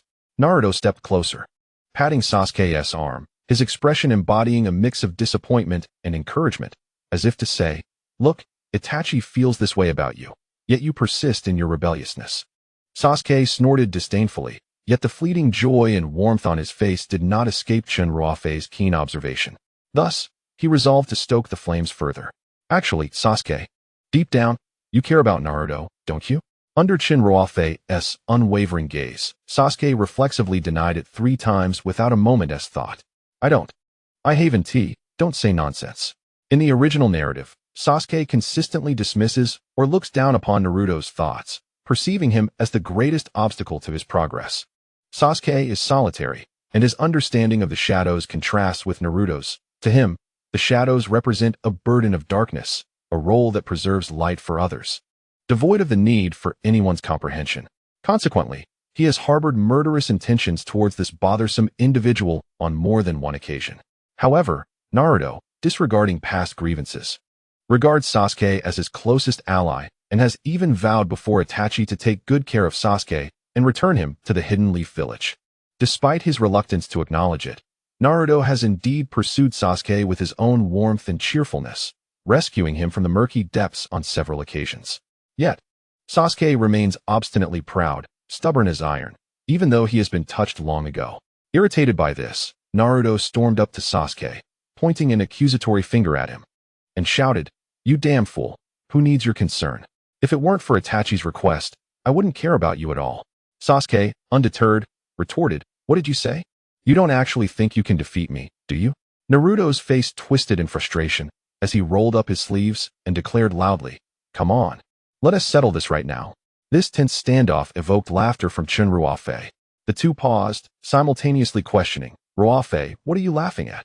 As the sound faded, the realization of their uncanny synchronization struck both Sasuke and Naruto, leading them to cross their arms and turn their heads away from each other. Humph, humph. Chen Ruofei, with a sly grin and a glint in his eye, surveyed the feuding pair and teased, "Really?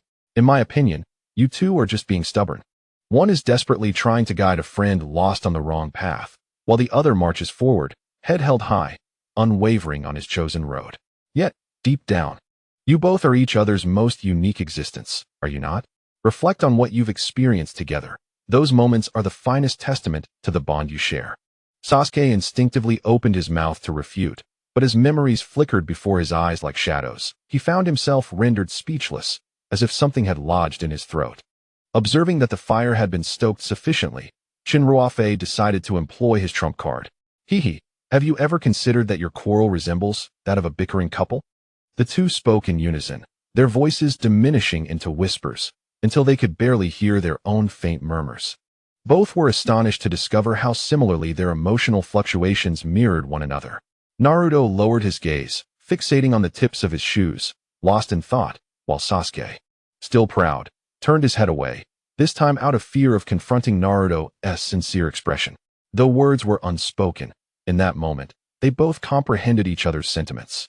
The realization dawned that the other had been quietly attentive to their existence. Chen Ruofei clapped joyfully, reveling in the fact that he had guided these two to interact in such a manner, deeming it a fortunate development. Breaking the window paper is all that matters. As for the subsequent development of the relationship between the two individuals, it lies beyond his control. Perhaps Boruto will continue, or perhaps they will ultimately unite. Yet, at this moment, Sasuke's bond with Naruto has deepened. With the objective perfectly achieved, Chen Ruofei remarked, "It would indeed be a waste of talent for me not to host a love defense battle." Then, with a gesture rich in meaning, he snapped his fingers. The surrounding scenery shifted, and the pristine, immaculate hospital room reappeared before them. The three suddenly vanished only to mysteriously reappear. Yet the others in the room dared not inquire further. This was Chen Ruofei's affair, not theirs to meddle in. However, they were astonished to discover that upon their return, Sasuke and Naruto seemed altered.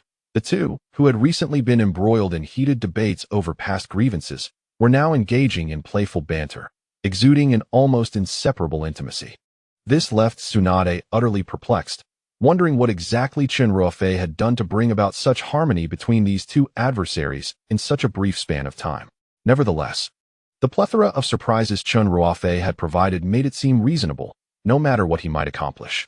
At that moment, Chen Ruofei exchanged a knowing glance with Tsunade, and simultaneously, her mind resonated with his chakra transmission. "Would you care to join me for a stroll on the streets of Konoha?" Though the attack by Pain had occurred not long ago, the villagers seemed to have forgotten the near-catastrophic blow they had recently endured. Joyful smiles adorned every face. And thanks to Tsunade's systematic reconstruction plan, most of the buildings destroyed by Pain had been restored, some even more splendid than before. "Why the sudden desire to take a walk with me?" Tsunade inquired, standing side by side with Chen Ruofei as they meandered through the bustling main thoroughfare of the village. The throngs of people, the shouts of vendors, and the melodious laughter of children intertwined to compose a symphony titled Life. The rich scent of street food caused Chen Ruofei to involuntarily reminisce about his distant homeland. He could not help but recall the tantalizing aroma of grilled skewers from the stall beneath his apartment. On countless late nights returning home from work, he would share light-hearted banter with the vendor, carrying a bottle of soda and a box of skewers as a midnight snack. Missing home?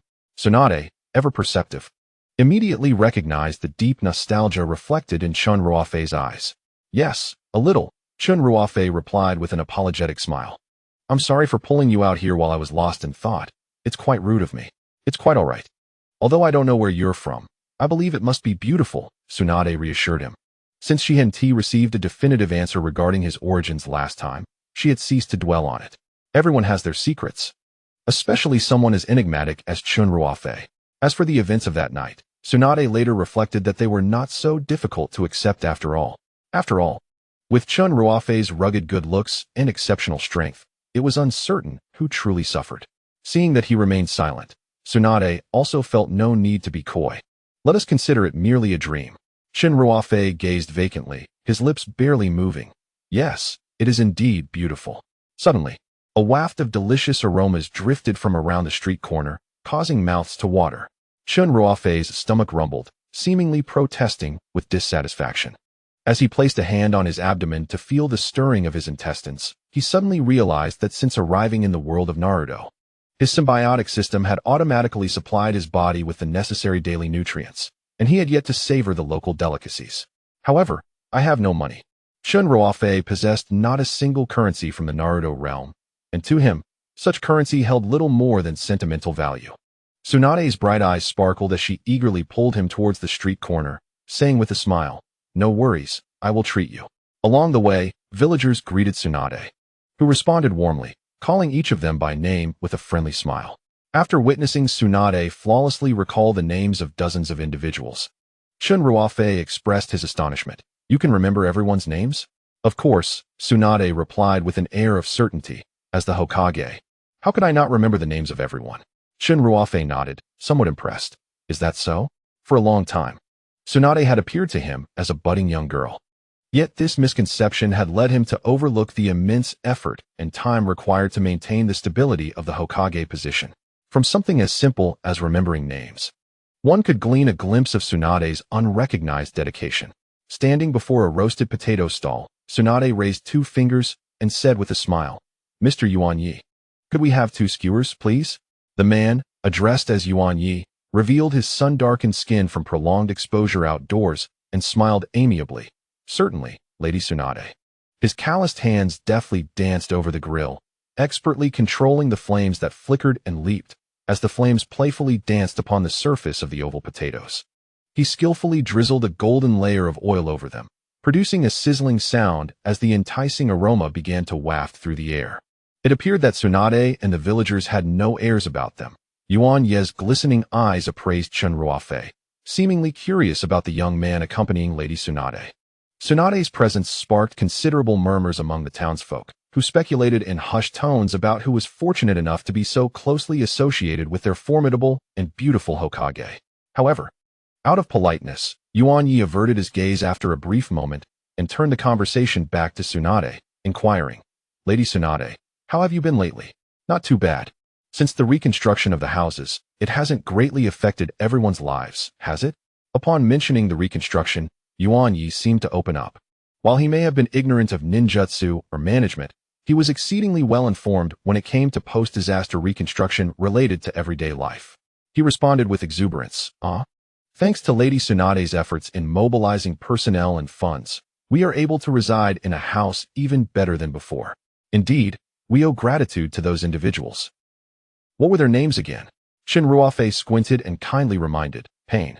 "Oh right, Pain," Yuan Yi remarked, casting a grateful glance towards Chen Ruofei, then jestingly added, "If it weren't for those rascals named Pain and their remarkable demolition skills, we wouldn't have the means to acquire a new home." "Goodness, do you even know how to speak, Yuan Yi?" An elderly woman, standing next to a stall laden with various fresh vegetables, angrily waved her rough hand, feigning a gesture of striking. "What is there to be grateful for towards those scoundrels who sought to ruin my home? I reckon you've baked those potatoes too long. Your brain has turned to mush." The onlookers erupted with laughter at her words. "I believe the one most deserving of our gratitude is Master Chen Ruofei," an observer interjected. "After all, he left shortly after performing his miraculous resurrection of the deceased, and tales of his wondrous deeds have spread throughout Konoha." The elderly woman, her hair frosted with white, trembled with excitement. As she spoke, tears of murky sorrow streamed from her eyes, which were nestled in her wrinkled, bark-like face. "My little grandson, just beginning to walk, was crushed beneath the beams that those rascals brought down. I watched him take his last breath." She clutched her heart with one hand and patted her thigh with the other, reliving that nightmarish day she wished to forget. "I had resigned myself to death. But then my precious grandson miraculously came back to life, filling my heart with joy. Later, I heard from others that it was Master Chen Ruofei who employed forbidden techniques to save my grandson. He is my savior. This old soul, buried in despair, owes this life to him." Her heartfelt and sincere words resonated deeply with all the villagers present, including Yuan Yi. The majority of them, whether themselves or their loved ones, had been resurrected by Chen Ruofei, leaving them overwhelmed with gratitude. Tsunade, moved by the scene, understood the profound significance of the rebirth technique that Chen Ruofei had unleashed for these kind-hearted and simple villagers. The departed souls were likely the very hope that sustained their will to live. The elderly woman, with unsteady steps, approached Tsunade and tightly grasped her hand, saying, "Lady Tsunade, if you happen to see my savior, please convey my heartfelt thanks to him." Aware of Chen Ruofei's humble nature and his desire to remain discreet, Tsunade felt uncertain about exposing his identity in front of everyone. However, faced with the tearful elderly woman, she turned to seek Chen Ruofei's opinion. To her surprise, he spoke up, "Dear lady, I shall certainly convey your message to him." The elderly woman pondered for a moment. It was evident that this young man had a unique relationship with the Hokage, making his words trustworthy. Thus, she turned to Chen Ruofei, repeatedly expressing her gratitude. Meanwhile, Yuan Yi extinguished the fire, declaring, "Lady Tsunade, your potatoes are ready." After sprinkling some seasoning, he presented the perfectly roasted potatoes to Tsunade, adamantly refusing to accept any payment from her. It was merely a morsel of food, insignificant in comparison to the profound gratitude owed to Lord Ruofei. After a back-and-forth exchange of polite refusals, Tsunade reluctantly returned the money to her pouch. Inhaling the fragrant aroma of the food, Tsunade contentedly declared, "Then let us proceed, Ruofei." Chen Ruofei was momentarily taken aback, his face twitching in surprise as he stared blankly at Tsunade, who had inadvertently let slip his name. Could it be that Naruto's brilliance had indeed been passed on to others? Initially, Tsunade was unaware of the implications of her words, addressing Chen Ruofei entirely on instinct. Yet, once she grasped the situation, her utterance had already sent ripples through the crowd, igniting a frenzy in the modest street corner. The elderly woman's face was a mask of disbelief. Her savior was standing right before her. "I must have misheard." The villagers gaped in astonishment, recalling that it was this young man who had just reminded them of Pain's name. Having conversed with Lord Ruofei, they felt as though they could boast about it for an entire year, realizing that the truth could no longer be concealed. Chen Ruofei had no choice but to disclose his identity. Consequently, the news spread like wildfire. Within moments, the inhabitants of Konoha dropped their tasks, eagerly jostling to squeeze into the narrow alley, all yearning for a glimpse of Lord Ruofei's visage. "Hey, step aside. We were here first." Being here first is nothing special. Who wouldn't want to see the savior of Konoha? The alley was abuzz with such chatter. Chen Ruofei vaguely recalled the last time he witnessed such a throng, reminiscent of a famous celebrity's appearance in the city, when he too had wished to be at the forefront of the crowd. Little did he expect to find himself as the focal point this time. As Tsunade observed the crowd swell, with more people arriving in quick succession, she feared that a stampede could easily ensue. These were ordinary citizens, untrained in ninjutsu. Should danger arise, casualties would be inevitable. "Everyone, please quiet down. I understand your eagerness, but there are simply too many of you. Kindly maintain some distance," Tsunade shouted, her voice soon drowned out by the roaring clamor of the crowd. Chen Ruofei gently patted the back of Tsunade's hand, signaling her not to worry. He then activated his Eternal Mangekyō Sharingan, unleashing a myriad of thin crimson wisps of chakra that seeped into the minds of the villagers. It was as though each person had forged a mental connection with Chen Ruofei. Now, when he spoke, they would heed his words. Without time to express her gratitude for his technique, Tsunade promptly reiterated her earlier admonition. Her voice, carried through the tendrils of red smoke, directly reached the villagers' minds. Under the sway of fervent emotions, the villagers quickly regained their composure, organizing themselves into neat lines, parting to create a pathway for Tsunade and Chen Ruofei. "Let us go." The magnetic timbre of his voice resonated in her ears, and Tsunade felt a reassuring force guiding her away from the thronging masses. Many villagers gazed at the departing duo, and with a sudden thud, they knelt down. It was that vibrant young man who had rescued them, pulling their loved ones back from the brink of death. Such an act of reverence was indeed warranted.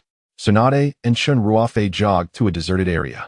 Wiping the perspiration from her temples, Tsunade exclaimed, "Phew, we have finally escaped.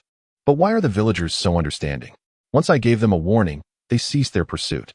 She glanced back at the empty path they had taken, murmuring softly. Unbeknownst to Tsunade, to prevent the villagers from persistently hounding them, Chen Ruofei had subtly employed his ocular abilities to quell their inner excitement. Frankly, prior to this day, Chen Ruofei had always perceived those celebrities basking in adoration and the spotlight, with crowds fervently shouting their names as rather impressive. To claim he felt no envy would be disingenuous. However, having personally experienced the sensation of stardom, he came to realize that having numerous fans is indeed a double-edged sword. Tsunade also discerned Chen Ruofei's eagerness to escape the throngs, teasingly remarking, "It seems you are not fond of crowds." At that moment, Chen Ruofei awkwardly smiled, finally grasping the true meaning of the idiom, "The dragon likes the gentleman." Only then did Tsunade notice that the skewers in her hand had long since lost their warmth, and a wave of regret washed over her. "Look at me, I was so preoccupied with buying that I completely forgot to eat." She offered a larger skewer to Chen Ruofei, but he, captivated by her enchanting eyes, decided to playfully tease her in return. As the saying goes, to come without reciprocating is impolite. Do you not wish to eat?" Seeing Chen Ruofei's indifference towards the skewer, Tsunade assumed it was because it had gone cold. Her face filled with contrition. "No, I would like to eat. However, I require you to feed me." Upon uttering this, Chen Ruofei retreated swiftly, concealing his arm behind his back. One must never stumble in the same place twice. Tsunade looked up in disbelief. "Are you serious?" At the border watchtower of the Land of Wind, relentless sandstorms had enshrouded the entire country in a desolate and oppressive atmosphere. The land had remained in a barren, yellowed state, reminiscent of a malnourished child. Yet, at that moment, the soil of the border base was devoid of the mottled yellow sand. Instead, it appeared charred black, with smoke from an explosion swirling in the sky, overpowering the rising dust. Within the base, a small earthen mound, barely half a person's height, was subtly writhing. When suddenly, a dirt-covered boy leapt forth. "She, are you all right?" Kolo held She tightly in his embrace, an event he had never dared to dream of. Yet he had no time to revel in the moment. The explosion had been too fierce, the shockwave alone had toppled their watchtower, and his defensive jutsu had proved as futile as a mantis attempting to stop a chariot. The watchtower had been constructed from remarkably sturdy ancient trees, reinforced with the wind steel abundant in the Land of Wind. This steel was enhanced through a remarkable forging technique, utilizing wind-release ninjutsu to achieve unimaginable temperatures, thereby augmenting the steel's resilience. It had been tested that a flawlessly crafted piece of wind steel could withstand the onslaught of B-rank ninjutsu in such intensity. Yet amidst the explosions, it felt as frail as paper. Kolo could scarcely fathom how such formidable explosive talismans could exist in this world. Yet, in truth, all these explosive talismans affixed to the shuriken were crafted by Conan's hand. She alone possessed the ingenuity to unleash such astounding power from the otherwise mundane explosive talismans. No one else in the entire ninja world could rival her. One might surmise that even Deidara, were he still alive, would genuinely exclaim that this is art. Upon hearing Hyde's hesitant agreement, Kolo released a sigh of relief. In terms of combat prowess, he was indeed inferior to Hyde. After all, their ranks were evident, with Hyde having one hand on the threshold of the Jonin level, while Kolo remained stagnant at the Chunin tier. However, due to his family's modest means, Kolo often undertook perilous missions to earn bounties to support his household, thereby surpassing others in practical experience and reflexes. In contrast, Hyde, being a cherished pearl coddled by her parents, naturally could not embark on missions frequently. Even when she did, they mostly involved locating lost pets or mediating disputes among villagers, tasks of exceedingly low risk, leaving her practical experience reliant on practice with her peers. Although she held some grievances regarding this, her father dismissed her concerns without debate. What on earth is going on? Kolo was renowned in the village for his amiable disposition, often aiding those in similar financial straits, smiling like a gentle lamb. Yet, in an instant, those clad in the garb of the Land of Fire ignited his fury. However, since Hyde was unharmed, his extensive combat experience allowed him to regain his composure swiftly. He understood that given their levels, engaging in battle would be futile. Their immediate priority was to seek assistance and convey news of the border situation to the Land of Wind. Yet, when Kolo turned to assess the state of others, he discovered they had all been tightly bound. The commander of the watchtower, also the deputy of the border base, had his mouth stuffed with thick cloth, his hands firmly tied with ropes as thick as his forearms, rendering him incapable of forming hand signs. Surprisingly, Kolo and Hyde were the only Wind Country ninjas in this region, yet unrestrained. A friend of Kolo's, with whom he shared a good rapport, desperately shouted at him before his mouth was silenced by the invading ninjas, "Run, Kolo!" Nevertheless, even in silence. The terror in his eyes seemed to implore Kolo to flee and alert higher authorities. Kolo sought to identify characteristics of the invaders, but their faces were obscured by tightly wrapped clothing, leaving no trace. With the urgency to escape before they struck, Kolo's sole thought was to flee. Even though he was unaware of why these malevolent warriors had yet to attack them, such matters had become irrelevant. Grasping Hyde's hand, he turned and fled. Yet, deep down, he knew that their chances of evading this calamity were slim. The deputy stationed at this watchtower was undoubtedly a genuine Jonin. The smoke from the explosion dissipated swiftly. Yet within such a brief span, they managed to capture a high-ranking ninja. This feat could only be accomplished by an elite member of the covert division. Thus, Kolo refrained from ineptly countering with jutsu. Such an action would merely squander their dwindling opportunity to escape.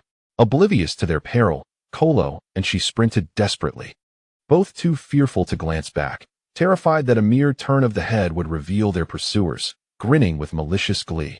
They ran for nearly 10 minutes when Kolo finally felt an increasing tugging sensation in his palm, prompting him to come to a halt. "I can't run anymore," Kolo panted, hands on his knees, bent over and gasping for air. "We haven't yet escaped the danger zone. We must press on." Ahead lay the perimeter of another watchtower. "Let me rest," she interjected, disregarding him as she sank to the ground. She breathed heavily, as though she were a bellows, acutely aware that the threat had not yet passed, but her legs felt leaden, rendering her unable to take another step. Kolo, filled with anxiety, kept glancing back. Despite the swirling sands revealing no signs of their pursuers, he dared not let down his guard. An experienced survivor, he understood all too well the grim fate that awaited them should they be captured. War is invariably brutal. With this thought, he gritted his teeth, fighting against the encroaching fatigue, and approached she. He wrapped one arm around her neck and the other around the bend of her knees, lifting her effortlessly. "Kolo, you." She was acutely aware of her friend's intentions, yet having never experienced such intimacy with a male, she felt a momentary resistance. The boy who had been teased just moments before now emanated an aura of calmness she had never witnessed. "Don't move," he commanded coolly. After securing her in his arms, he inhaled deeply and strode forward with purpose. Feeling the weight of his labored breaths, she was enveloped by an unprecedented sense of security. In the distance, a menacing sandstorm loomed, ready to unleash its fury. Meanwhile, the orchestrator of this escalating chaos observed the fair-faced woman before him with a bemused smile. "Ha, you can't catch me now," Chen Ruofei smirked, embodying the mischievous demeanor of a debauched nobleman encountering a virtuous maiden, reveling in his playful provocation. Of course, his sudden desire to explore Konoha was not merely a whimsical whim to tease Tsunade. His primary objective was to glean insight into the terrain and structural layout of the area. Through his interactions with Naruto, Chen Ruofei had already discerned the starting point of his ultimate mission. Since Naruto's lifelong aspiration was to become Hokage, he planned to persuade him to alter his goal. Seizing the opportunity presented by the Ninja World War to significantly alter the narrative and garner points, Chen Ruofei resolved to conquer the 5 great nations directly. Only then might Naruto be compelled by the weight of reality to reconsider his ambitions. To engage in verbal sparring with Naruto would be akin to brandishing a great sword before Guanyu. The phrase "to know oneself" and "to know one's enemy" is the key to victory in 100 battles holds profound significance. Having resolved to conquer the entire shinobi world, one cannot overlook the Land of Fire, situated at the very heart of it, endowed with abundant resources and formidable military strength. Given his status, it is inevitable that he cannot personally participate in the conflict, and the members of the Dark Organization will intentionally or unintentionally downplay their capabilities. A one-sided battle offers no benefit to the acquisition of points or the growth of Naruto. In such a balanced confrontation, one must thoroughly understand the information of Konohagakure to secure an invulnerable position in combat. Thus, Chen Ruofei formulated a clever plan and wandered about with Tsunade. Tsunade, gazing blankly at Chen Ruofei, inquired, "Have you ever considered that the release of monstrous strength does not require physical contact?" Before Chen Ruofei could finish his thought, a surge of chakra, manifesting as a fist, darted toward his other arm. A minute later, Chen Ruofei dutifully maintained a distance of 1 meter from Tsunade, his left arm slightly swollen. While munching on roasted potatoes, he lamented, "How careless of me." Yet, as he savored the now-cold food, he found that, In comparison to Earth's barbecues, this dish was unexpectedly delightful, with its crispy exterior and tender interior. Chen Ruofei smacked his lips, exclaiming, "What a feast for the senses." Tsunade picked up on his words, responding, "Really? It seems the roasted potatoes suit your palate well." "No, I meant you," he replied. Another minute passed, and both of Chen Ruofei's arms had swollen. He was a person who held grudges. After Tsunade had teased him so mercilessly last time, he felt compelled to exact revenge. The cost, however, was apparent. Suddenly, at the other end of the street, two figures, a man and a woman, appeared. "Tsunade, we finally found you." The newcomers were none other than Gaara, the Kazekage, and Mei Terumi, the Mizukichi. Tsunade, perplexed, asked, "Huh? You're looking for me?" Gaara and Mei appeared unusually agitated, as if they had received some distressing news. They had inquired with numerous villagers along the way before locating Tsunade and Chen Ruofei in the corner of Konoha. Without addressing Tsunade's question, Gaara urgently asked, "Have you recently sent anyone to the Land of Wind?" The Land of Wind? Upon witnessing Gaara's rare display of anxiety, Tsunade felt a pang of dread and, after a brief search of her memory, responded solemnly, "No, Konoha has not dispatched any shinobi to your Land of Wind recently." Gaara's pupils dilated in shock, his usually impassive face now betraying an unprecedented sense of panic. Mei Terumi's expression also darkened. She understood precisely what this implied. "How could this happen? Is it possible that your Konoha has harbored a rogue ninja?" Tsunade, absorbing the ominous implications of their words and observing Gaara's pale and powerless countenance, was overtaken by a foreboding sense of unease. What on earth is happening? Everything was fine just moments ago in the hospital. Why this sudden panic? Mei Terumi bit her lip, as if gathering her thoughts, and then exhaled heavily. "We have just received alarming news. The borders of the Land of Water, the Land of Wind, the Land of Lightning, and the Land of Earth have all been simultaneously besieged by enemies." Tsunade was momentarily rendered speechless. "What? The borders are under attack? What kind of foes are we facing?" Koharu chuckled wryly, her expression reflecting profound resignation. "The assailants targeting our Land of Water are clad in the attire of the Land of Wind. According to the reports from the Tsuchikage and Killer Bee, the attackers of the Land of Lightning are ninjas from the Land of Water, while those assaulting the Land of Earth appear to be ninjas from the Land of Lightning." In light of Gaara's earlier inquiry, Tsunade was momentarily taken aback. Gaara's throat trembled as he spoke, his voice reminiscent of a distant, frigid realm. "Indeed, the ones assaulting the borders of my Land of Wind are from Konoha." "This is absolutely impossible," Tsunade immediately refuted. The Kage present were well acquainted with one another, and relations among the major nations were relatively stable. There was no reason for anyone to suddenly instigate war. Gaara shook his head, suspecting that the conflict did not stem from any discord among the five great nations. "If this is not the work of rogue ninjas, we conjecture that the mastermind behind it is likely that enigmatic organization." "Are you suggesting it is the handiwork of Madara's subordinates?" Tsunade's brow furrowed in concern. She vaguely recalled Chen Ruofei mentioning that during the Five Kage Summit, a woman clad in white had made her escape amidst the chaos. Koharu nodded in agreement. "It is highly probable. Yet, what perplexed us the most was why Konoha remained so eerily tranquil until now." The three exchanged puzzled glances, their expressions betraying their confusion. Tsunade glanced at Chen Ruofei, but he promptly indicated his ignorance.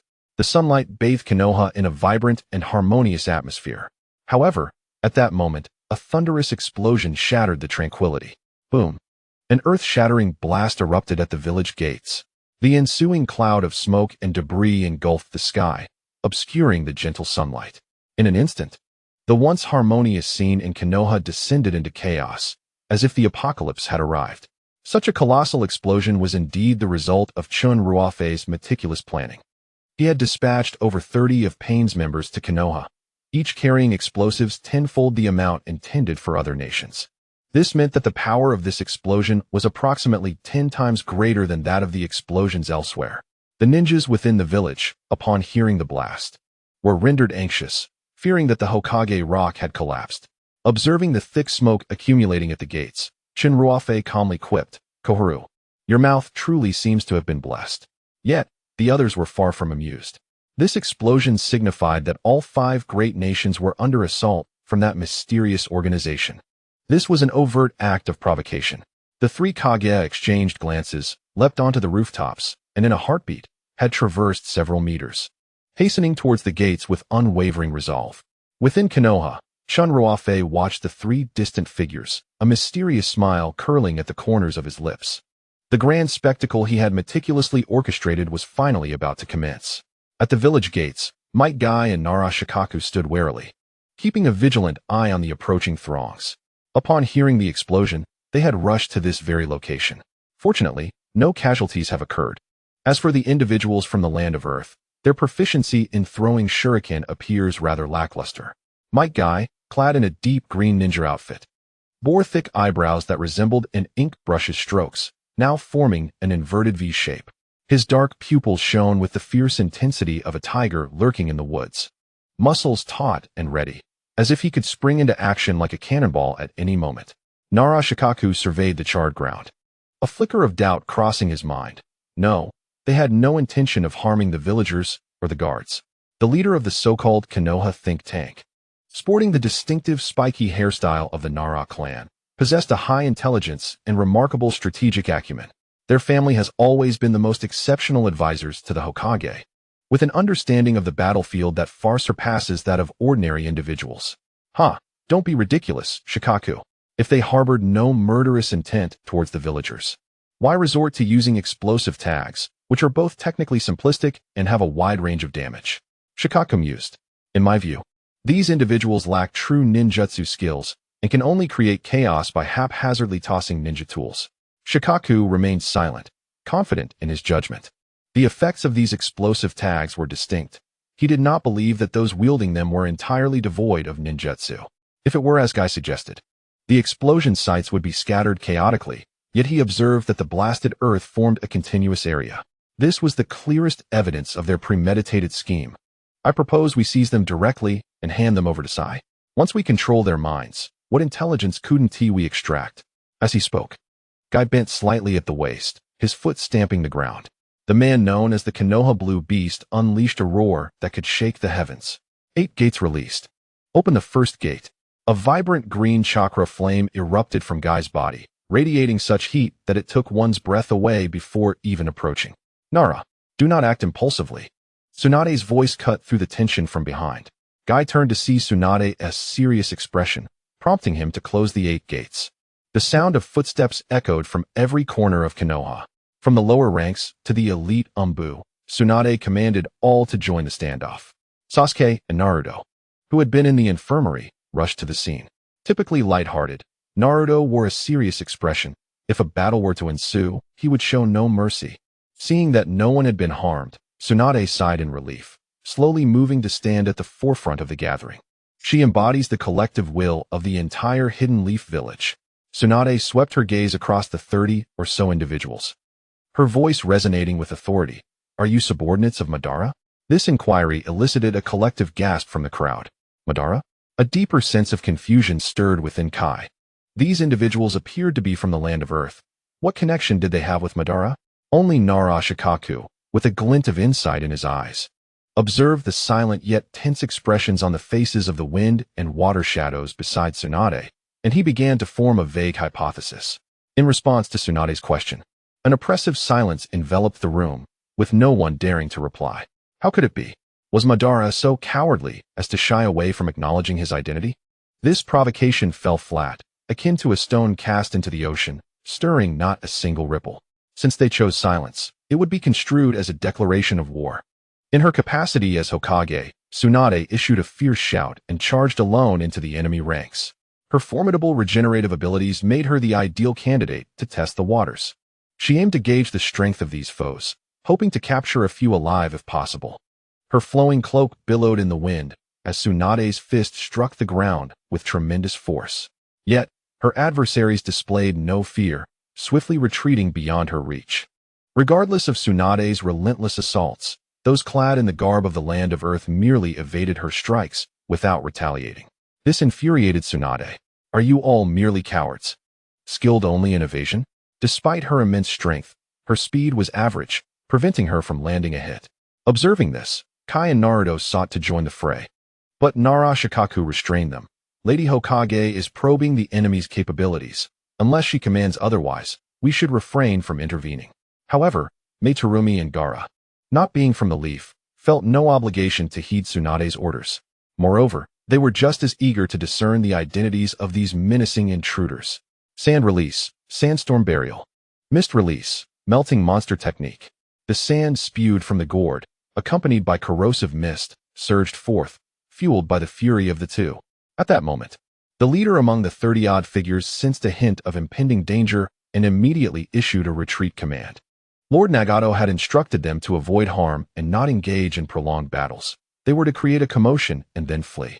Attempting to escape, Tsunade perceived their intent to withdraw, channeling chakra into her feet before forcefully stomping the ground. Painful skyleg.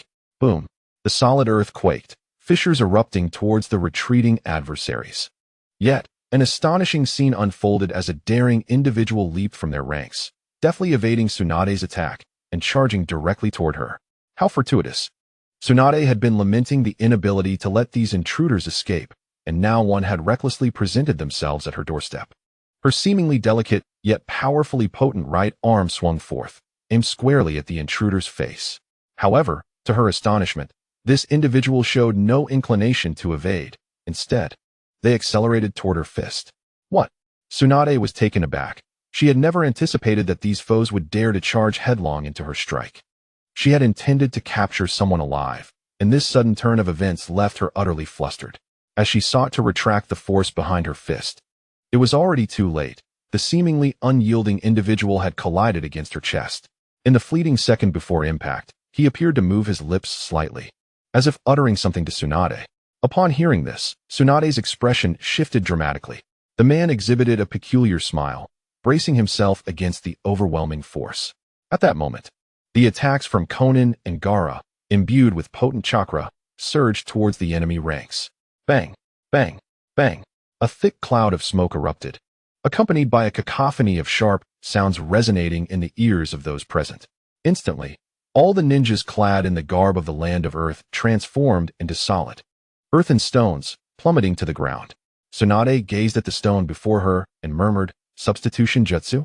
Simultaneously, several kilometers away in the woods, more than 30 individuals suddenly emerged, startling a flurry of birds into flight. The leader flashed a cunning smile.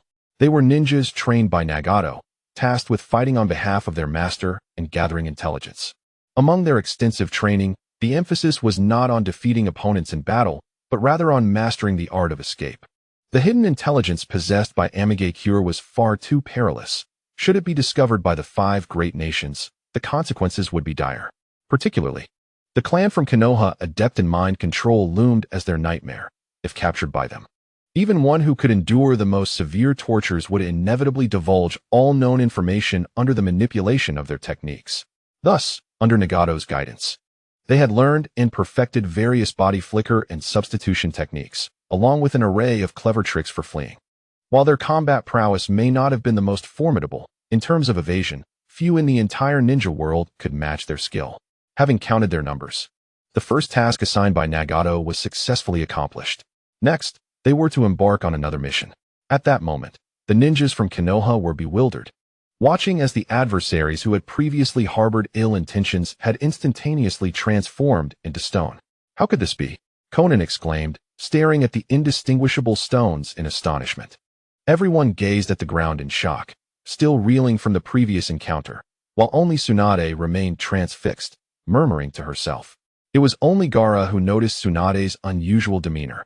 He had also seen the man she had fought with seemingly exchange a word with her before performing the substitution technique. Since then, Tsunade's gaze had grown vacant. Reflecting her troubled thoughts, Gaara approached Tsunade, standing beside her in silence. He did not pose a loud inquiry, but instead, after a considerable pause, gently asked, "Hokage, what did that man say to you?" Tsunade appeared startled by Gaara's question, seemingly trying to mask her inner turmoil. She avoided a direct response, instead kicking a stone at her feet. "Kazekage, do you truly believe they were Madara's subordinates?" "Of course, unless there exists another possibility." Tsunade brushed aside her wind-tousled hair and suddenly glanced in another direction. There lay the direction of the land of earth. Despite the turmoil in her thoughts, Tsunade suppressed her inner doubts and methodically issued commands. From this moment forth, Konoha would enter a temporary state of war readiness. The Jonin were to join the patrol teams, with Guy appointed as the captain of the guard, on duty around the clock. Have Haisher deliver the most recent intelligence to my office. Once these arrangements were made, Tsunade addressed Gaara and Meitarumi, stating, "You both must have noticed the situation. The enemy lurks in the shadows while we stand exposed, placing us at a significant disadvantage. Although their precise objectives remain unclear, it is certainly not as simple as a sudden attack. It is likely they will launch another incursion shortly. I urge both of you to stay in contact with me, and also to maintain communication with the other two nations, faced with the formidable enemy. Unity is imperative if we are to safeguard the peace of the ninja world." Upon hearing this, Meitarumi and Gaara nodded in agreement. Tsunade's words rang true. In such times, ample trust and communication were essential to prevent the enemy from exploiting any vulnerabilities. "Then let us return," they decided. Having found no useful information in Konoha, the two prepared to journey back to their respective lands, where a multitude of matters awaited their attention. Tsunade nodded in understanding. Indeed, the situation is urgent. "I shall not see you off." As she watched them depart, Tsunade realized something peculiar. Where had Chen Ruofei gone? However, the pressing circumstances left her no room to ponder his whereabouts. She needed to provide an explanation to the villagers of Konoha and the daimyo of the Land of Fire as swiftly as possible. With this in mind, she quickened her pace, hurrying towards her office. Along the way, the last words spoken by that individual only added to her mounting headache. The brief distance seemed to sap her energy. Upon finally pushing open the door to her office, she discovered her seat occupied by none other than Chen Ruofei. "Where have you been?" Tsunade's tone bore no hint of displeasure or reproach, but rather a note of concern. Though Chen Ruofei often jested with her, she found herself relying on him during serious matters. In contrast, Chen Ruofei, despite her lack of inquiry, appeared to be the one feeling aggrieved. "Don't mention it. I intended to go, but my old injury flared up unexpectedly, leaving me unable to walk. In such an urgent situation, I couldn't call you back. So I sat here waiting for you." "Your old injury flared up?" The four words echoed in Tsunade's ears, causing her heart to tighten. Chen Ruofei was injured? Could anyone in this world truly cause him harm? "Are you all right? How did you sustain an old injury?" "I didn't want to mention it," Chen Ruofei sighed, appearing genuinely troubled by his condition. "During the 5 Kage summit, I inadvertently sustained a leg injury while battling those two. It suddenly acted up just now, rendering me unable to move. It took me quite some time to hobble my way here." "What? Why didn't you tell me about this?" Sundara as she was. The cloud of worry on Tsunade's already troubled face deepened. "Now, lift your pant leg. Allow me to tend to your injury." Chen Ruofei, fearing his deceit would be unmasked, hastily gestured. No, there's no need. You cannot heal this wound." Indeed, during the previous battle, his leg had suffered an injury. Yet the vitality that surged into his body from the soul stealing had long since expedited its recovery. The excuse he conjured was plausible, for he was not the sole witness to the events that transpired. When Konoha was besieged, he had promptly sought a vantage point, observing every movement at the entrance. And it was only after witnessing Tsunade's approach to the Hokage building that he preemptively entered the office. "Do you doubt my medical skills?" Tsunade inquired, a hint of displeasure in her tone. "Surely, you must at least allow me a glance." As Tsunade insisted on treating him, Chen Ruofei quickly explained, "I haven't allowed any other women to see my leg. I feel somewhat bashful." His feigned bashfulness, pretending to lower his gaze, drew a bemused expression from Tsunade. "Is that so?" Tsunade replied, her eyes sparkling with amusement.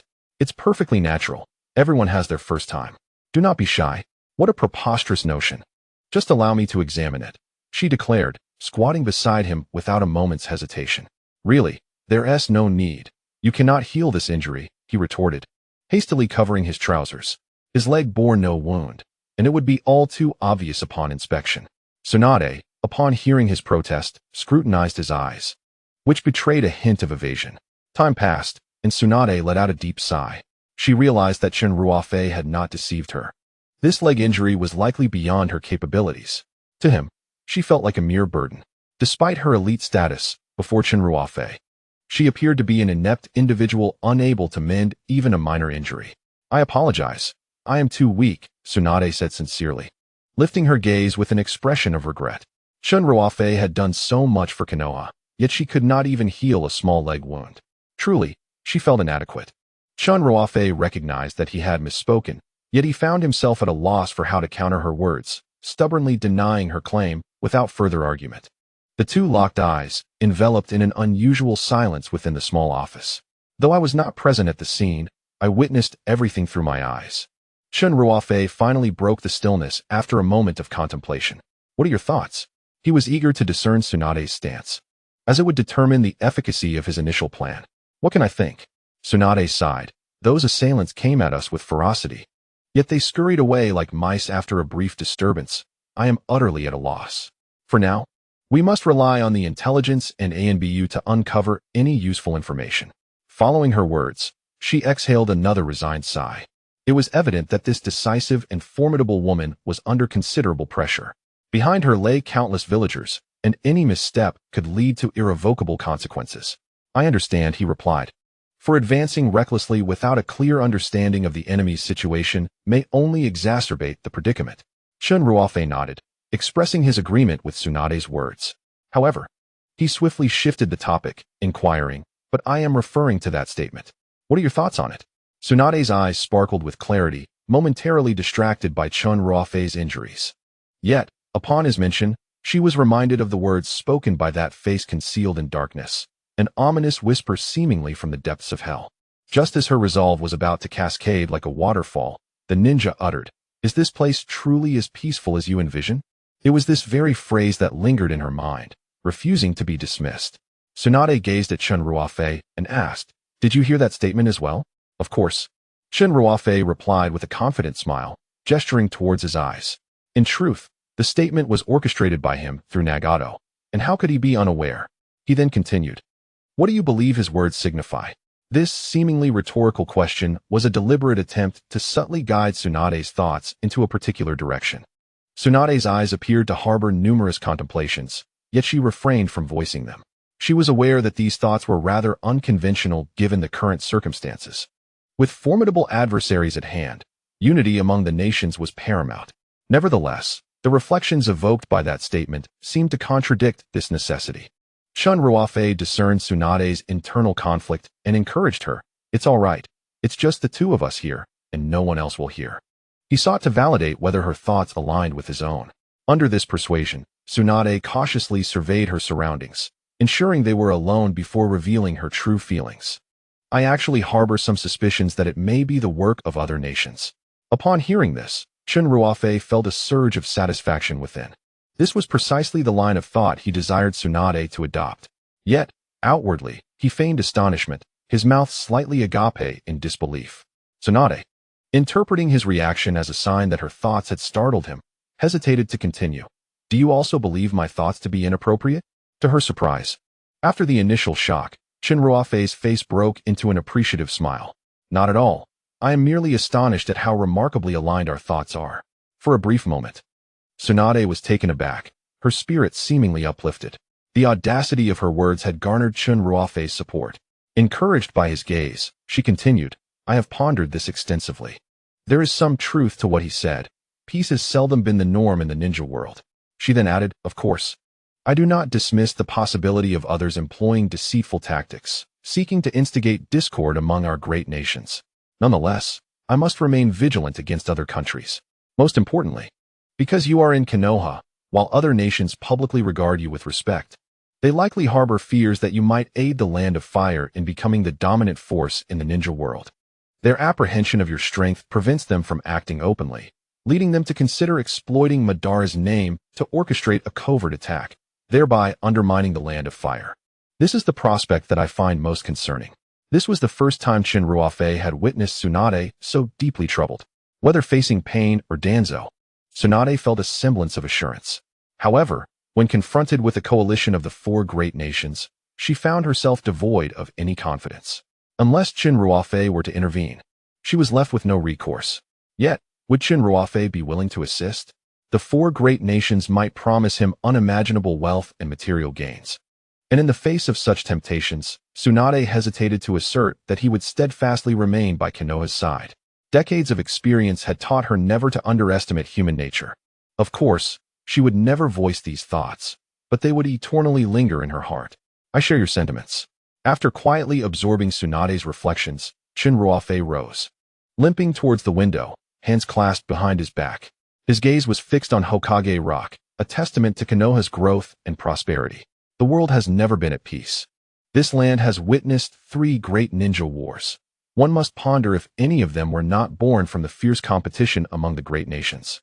With the precedents of the First, Second, and Third Wars established, what would prevent a fourth?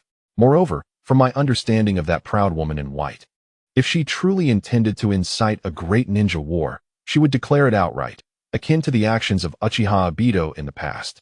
I bear injuries that would likely render me only capable of a stalemate against her. Once I am no longer present, she would sweep aside anyone else with ease. Thus, considering all these factors, I lean towards the notion that this is a conspiracy orchestrated by other nations using a blade to strike at us. Chen Ruofei's seemingly rational analysis echoed in the room, his flawless reasoning deepening Tsunade's suspicions. Though he did not turn to face her, he could sense her growing indecision. After a brief silence, he unleashed his trump card. As for their claims of border attacks, where do we see any evidence? This statement struck Tsunade like a thunderclap, breaking through her perplexity. Awakened from her reverie, she murmured, "Indeed." Tsunade recalled how those individuals had not arrived too early or too late, but had chosen the precise moment following Temari and Gaara's revelations of their nation being attacked to launch their incursion against Konoha. Could such coincidences truly exist? It was highly probable that this was orchestrated to lead Tsunade to immediately suspect Madara and the mysterious organization, thus exonerating them from blame. This series of incongruities was simply irrefutable. Having pieced this together, Tsunade instinctively sought Chen Ruofei's counsel. "What do you think we should do?" Unbeknownst to her, Chen Ruofei had already become her pillar of support, and with the unfolding events, her reliance on him grew ever stronger. This was something she could hardly have imagined before his arrival. From a young age, she had prided herself on her independence and strength. Her first instinct in the face of adversity always to devise her own solutions. Even upon becoming Hokage, she had remained hands-on, typically receiving reports from her subordinates before making decisions. It was only with Chen Ruofei's emergence that her solitude was shattered. Tsunade felt fortunate to have someone with whom she could stand against the biting cold, sharing their innermost thoughts. Firstly, one must be wary of Uchiha Madara. You have undoubtedly heard of the forbidden technique known as Edo Tensei, correct? Tsunade lightly tapped her chin, but the astonishment radiating from her eyes could not be concealed. Edo Tensei, an S-rank forbidden jutsu developed by her grandfather's brother, the second Hokage Tobirama Senju, allows the summoning of deceased ninjas back into the world, manifesting in physical form. In the realm of Naruto, there exist other resurrection techniques, yet they predominantly result in spectral forms, incapable of tangible existence. Or, as Chen Ruofei previously employed, the reincarnation ninjutsu, which similarly has its limitations, requiring the corpse to be intact for resurrection. However, Edo Tensei defies convention by utilizing living individuals as vessels, without the necessity for a complete corpse. Tsunade recalled the taboos surrounding Edo Tensei, breaking into a cold sweat. Are you suggesting that Madara could resurrect the dead? No, that is a narrow perspective. The white-clad woman could very well resurrect all powerful ninjas who have perished, including the deceased Kage from the 5 villages, and even members of the Akatsuki organization. My heavens, Tsunade could scarcely fathom the chaos that such power could unleash if manipulated by someone. Therefore, it is imperative to station a portion of our forces to counter Madara's subordinates. As the saying goes, a greedy heart can swallow an elephant. Chen Ruofei was not foolish enough to allow Tsunade to focus solely on the other 4 nations, as such a deliberate maneuver would only arouse her suspicion. The journey must be taken step by step, and sustenance consumed bite by bite. Now is not the time to reveal intentions, at the very least. He must wait until the battle's outcome is determined before contemplating persuading Naruto. Tsunade wholeheartedly agreed. Yes, your reasoning is sound. Just the thought of Edo Tensei sends shivers down one's spine. Such a technique must not be allowed to wreak havoc upon the world.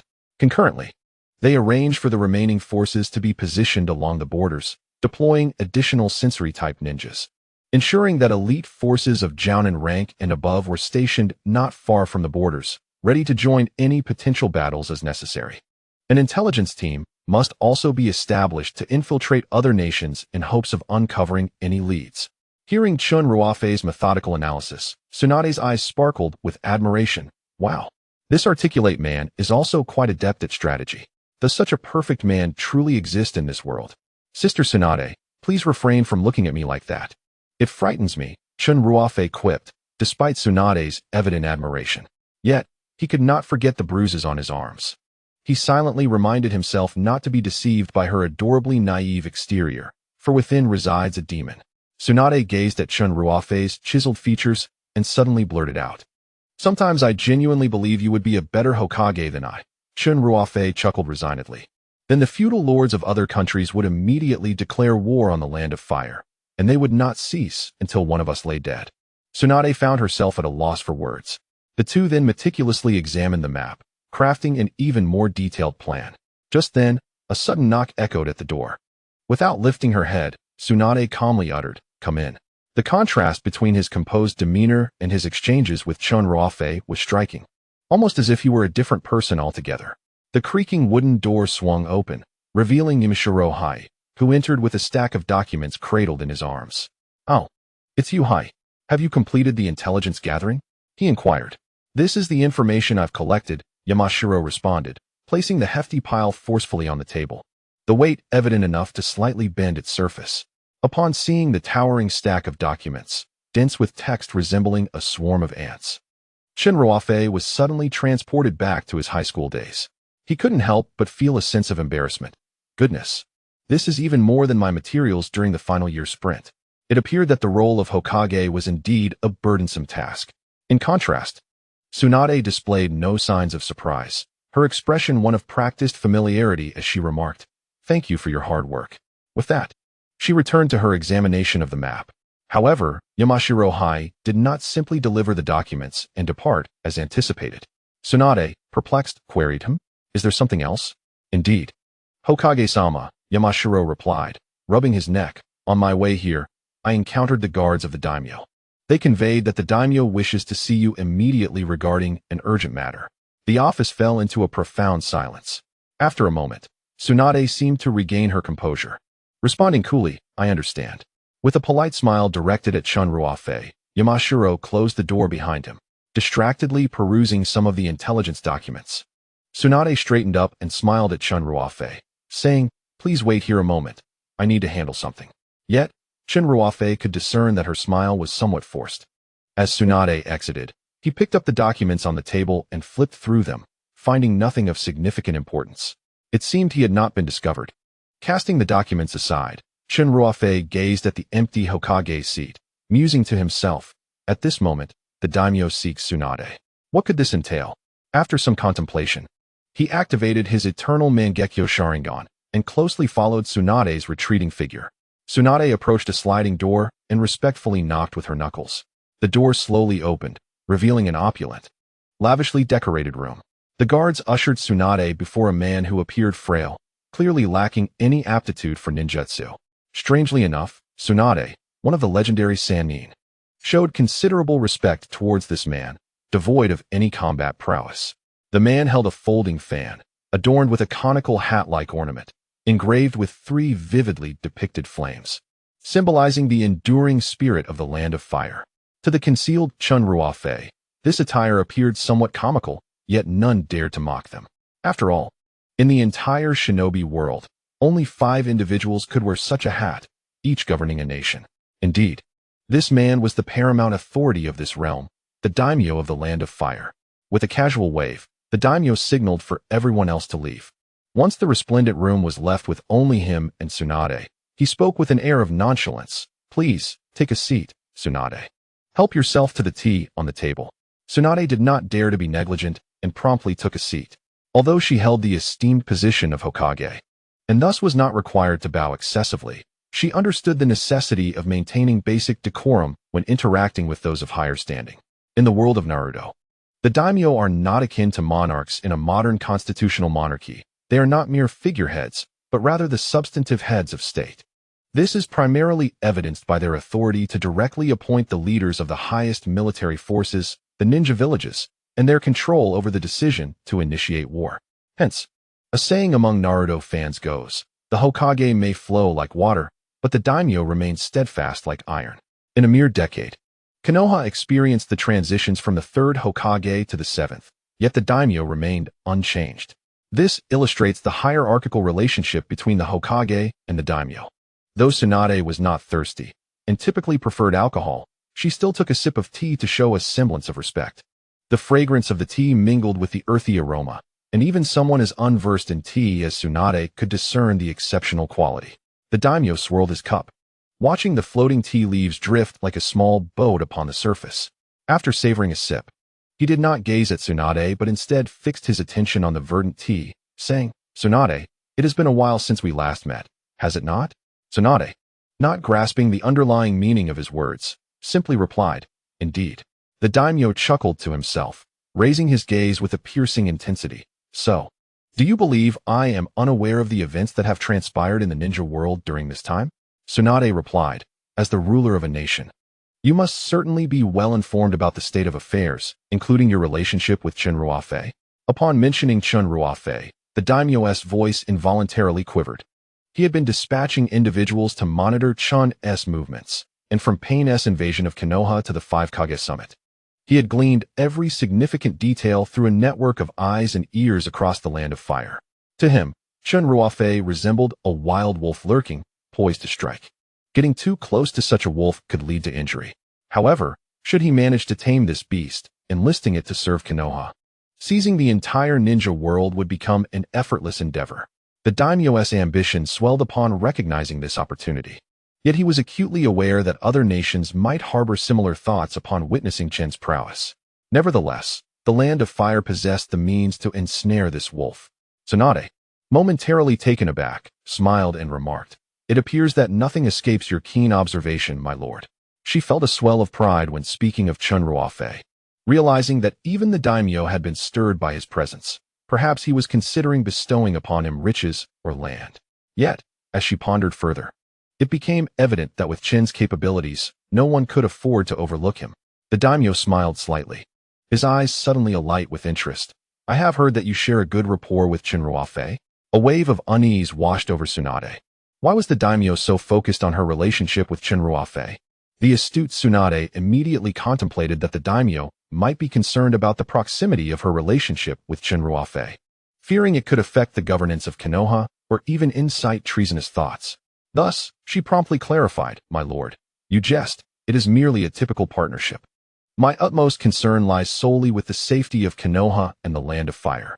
To her surprise, upon hearing her words, the daimyo's face broke into a smile as he abruptly rose, slapping his fan with enthusiasm. "Ah, this is precisely what I wish to hear." He approached Tsunade, his gaze intensely fixed upon her mature and alluring visage. Such an exquisite figure and a countenance capable of captivating any man would leave any woman lamenting the inequities of fate. "You have grown more beautiful, Tsunade." "Thank you for your kind words, my lord." Tsunade felt a growing distaste. She could not comprehend the daimyo's unusual demeanor today. In past meetings, she would merely convey brief updates about Konoha, and the daimyo would typically dismiss her with minimal conversation. With such advantageous assets, one must learn to utilize them wisely, Tsunade. Tsunade shuddered at the almost overt implications of his words. "I shall not conceal it from you, Tsunade. You are surely aware of the value Chen Ruofei holds for our land of fire. If he were to be exploited by other nations, it would pose a dire threat to us." The daimyo licked his lips, speaking in a tone that was both enticing and menacing. "You profess unwavering loyalty to the land of fire, prioritizing the nation's and Konoha's safety. Then why not seize the opportunity to retain your most formidable asset, ensuring Chen Ruofei remains in Konoha?" Indeed, for the daimyo, Tsunade represented the optimal means to tame this wild wolf. At Chen Ruofei's level, he was likely disinterested in monetary gain, evidenced by his lack of the land of fire's currency. When he and Tsunade indulged in skewers, the daimyo's informants were undoubtedly observing closely. Moreover, if he could provide such incentives, other nations could do the same. As for power, the daimyo would never relinquish his supreme status willingly. Hence, he turned his attention to another object of male desire, beauty. Through his spies, he had learned of Chen Ruofei's apparent affection for Tsunade. This made the situation much more manageable. Observing Tsunade's silence as she gazed downward, the daimyo believed his plan had merit and continued, "Tsunade, with just a slight sacrifice on your part, and by whispering some sweet nothings at the right moment, you could firmly anchor Chen Ruofei to Konoha. This is the infallible method to ensure the eternal safety of Konoha and the land of fire." The daimyo could scarcely contain his excitement. He had long awaited this day. However, He failed to notice that from the moment he proposed this scheme, Tsunade's expression had darkened, her face taut as if coated in a layer of paste. Her long hair obscuring her eyes and concealing the storm brewing within. Her formidable chest heaved violently, as if a volcano on the verge of eruption, brimming with pent-up rage. The woman, possessing a figure of exquisite grace and unparalleled beauty, clenched her teeth, producing a sharp sound. Then, you too shall become the most powerful figure in the entire ninja realm, shall you not? A voice, frigid to the core, echoed throughout the opulent chamber. What do you mean by that? The daimyo squinted his eyes, profoundly displeased by Tsunade's audacious remarks. Do you not harbor such thoughts? To instigate war through Chen Ruofei, ultimately seizing the entire ninja world and becoming the revered supreme being? Tsunade did not shy away from articulating the daimyo's innermost desires. If his only wish was to enlist Chen Ruofei to protect Konoha, there would be no need for such elaborate schemes, let alone resorting to the underhanded tactics that Tsunade abhorred. The daimyo raised his teacup and suddenly slammed it onto the table. Bang! What? Are you questioning my decisions? Shall I appoint you as the daimyo? The fifth Hokage? The daimyo, incensed, had not anticipated that Konoha's Hokage would speak to him in such a manner. Tsunade's voice remained icy. I would not dare. Yet, in truth, the daimyo found himself at a loss against Tsunade. He recognized that she held considerable prestige in Konoha and throughout the Land of Fire, supported by a multitude of citizens. This was especially true after the invasion by Pain. Any rash attempt to replace the Hokage could incite public outrage, which would be detrimental to his rule. Seeing that Tsunade was impervious to intimidation, he opted for a different approach. Tsunade, you have witnessed the recent events. Other nations may very well prepare to attack us. Our Land of Fire is akin to a succulent morsel, and even with robust military strength, we cannot withstand the combined assault of the four great nations. He wiped the tea that had splashed from the cup, his anger somewhat abated, and he endeavored to adopt a more conciliatory tone. I must ensure Chen Ruofei's loyalty to Konoha. Without him, how could we possibly stand against the other four nations? The populace would surely suffer. A flicker of anxiety crossed the daimyo's face, as if he genuinely lamented for the people of the Land of Fire. Moreover, you must harbor some feelings for that fellow. Do you not? I am merely facilitating your desires. After all, this is a matter of killing two birds with one stone.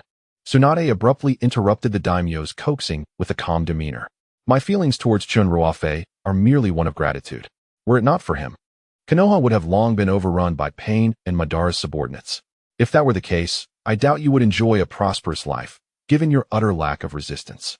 The daimyo, incensed, clutched his chest, his brows furrowing in frustration. At that moment, Tsunade's serene voice resonated once more. Devoid of any tremor, I believe the daimyo cares for the people, but should war truly befall us, even without Chen Ruofei's assistance, I and my ninja will surely fight alongside Konoha and the Land of Fire.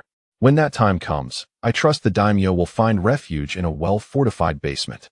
Tsunade's seemingly respectful, yet inherently sarcastic retort was enough to elicit an exclamation of delight from Chen Ruofei, who observed from the shadows. Although he did not find the ambitious lord's use of beauty as a mere tool objectionable, the notion of sacrificing subordinates for his own nefarious purposes was undeniably repugnant. The lord's face darkened. He had summoned Tsunade with the intention of issuing direct orders. Yet this ungrateful woman failed to grasp the gravity of the situation and audaciously spoke out against him. Aware that her words bordered on insubordination, Tsunade stood to leave, wishing to prevent further escalation of their conflict. As the saying goes, one should strike without aiming for the face. The enraged lord, seeing Tsunade attempt to depart after her outburst, abandoned all pretense of civility. Grasping a cup, he smashed it to pieces and bellowed, "Tsunade, remember your place. Do not presume that being Hokage grants you the liberty to disregard me. Do you truly believe that you would be the one suffering by enticing Chen Ruofei? Are you aware that with his strength, he could summon countless women with merely a wave of his hand? Such ungratefulness." Hearing the furious tirade from behind her, Tsunade hesitated, her shoulders trembling slightly as she fought to contain her rising anger. She had devoted herself wholeheartedly to Konoha and the Land of Fire. When had she ever endured such humiliation? After a few breaths, instead of turning to confront her insulting superior, as one might expect, she took a step forward and silently exited the room. Once she closed the sliding door behind her, the cacophony of insults persisted unabated. Unable to contain her frustration any longer, Tsunade unleashed a punch against the immaculate wall. Bang!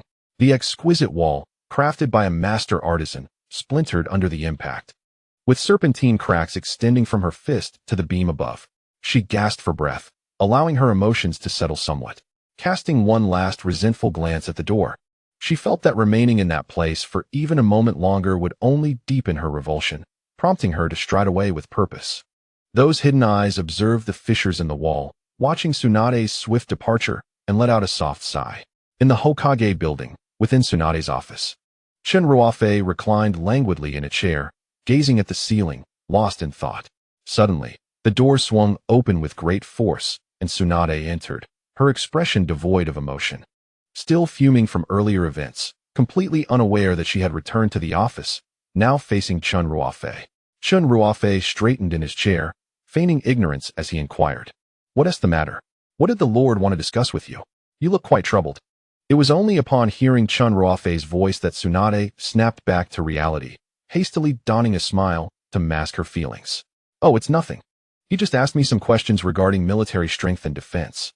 Chen Ruofei nodded thoughtfully. "I see. Do you think there were any issues with the military deployment we discussed earlier?" In the presence of Chen Ruofei, Tsunade recalled the Lord's final words. Despite her awareness that such words were nothing more than blatant personal attacks, she found herself unable to let go. The most devastating truth was her undeniable affection for Chen Ruofei. Now, Tsunade was at a loss on how to confront him. Did she truly not deserve him? The incessant echo of those words tormented her, intensifying her agitation. As a proud woman, she refused to allow such doubts to torment her. After much contemplation, she finally mustered the courage to pose the question that had occupied her thoughts throughout their journey. Although it might seem absurd and embarrassing, it was certainly preferable to being trapped in her own chaotic musings. "Do you think I am worthy of you?" Chen Ruofei was taken aback by the question. Even if he was aware of the circumstances between Tsunade and the daimyo, he had never anticipated such directness from her. Observing the acute embarrassment on his face, Tsunade felt a flush creep across her cheeks, fearing he might misunderstand her intentions. She hastily waved her hands in clarification. "Please don't take it the wrong way. I don't have feelings for you or anything of that sort." This clumsy attempt at clarification only piqued Chen Ruofei's interest further. He raised an eyebrow and inquired, "What do you mean, then?" Tsunade found herself momentarily speechless. The nature of her question was indeed peculiar. Who asked someone if they are worthy of them? I suddenly remembered I have something to attend to. I need to organize the ninjas," she stammered, nervously toying with her hair. "Are you trying to tease me?" Chen Ruofei's brow furrowed, and a sharp glint appeared in his eyes, suggesting he might genuinely be upset. Tsunade felt increasingly helpless. She had merely been impulsive in her desire to ask him, fearing for her own peace of mind. But now she had neither an answer nor the assurance of his understanding. She could only blame her thoughtless words, realizing how muddled her reasoning had become. "Just forget I said anything." Her heart raced, and she cast her gaze around, landing on some documents on the table. She hastily picked one up and pretended to peruse it, though her eyes betrayed her, stealing glances at Chen Ruofei's expression.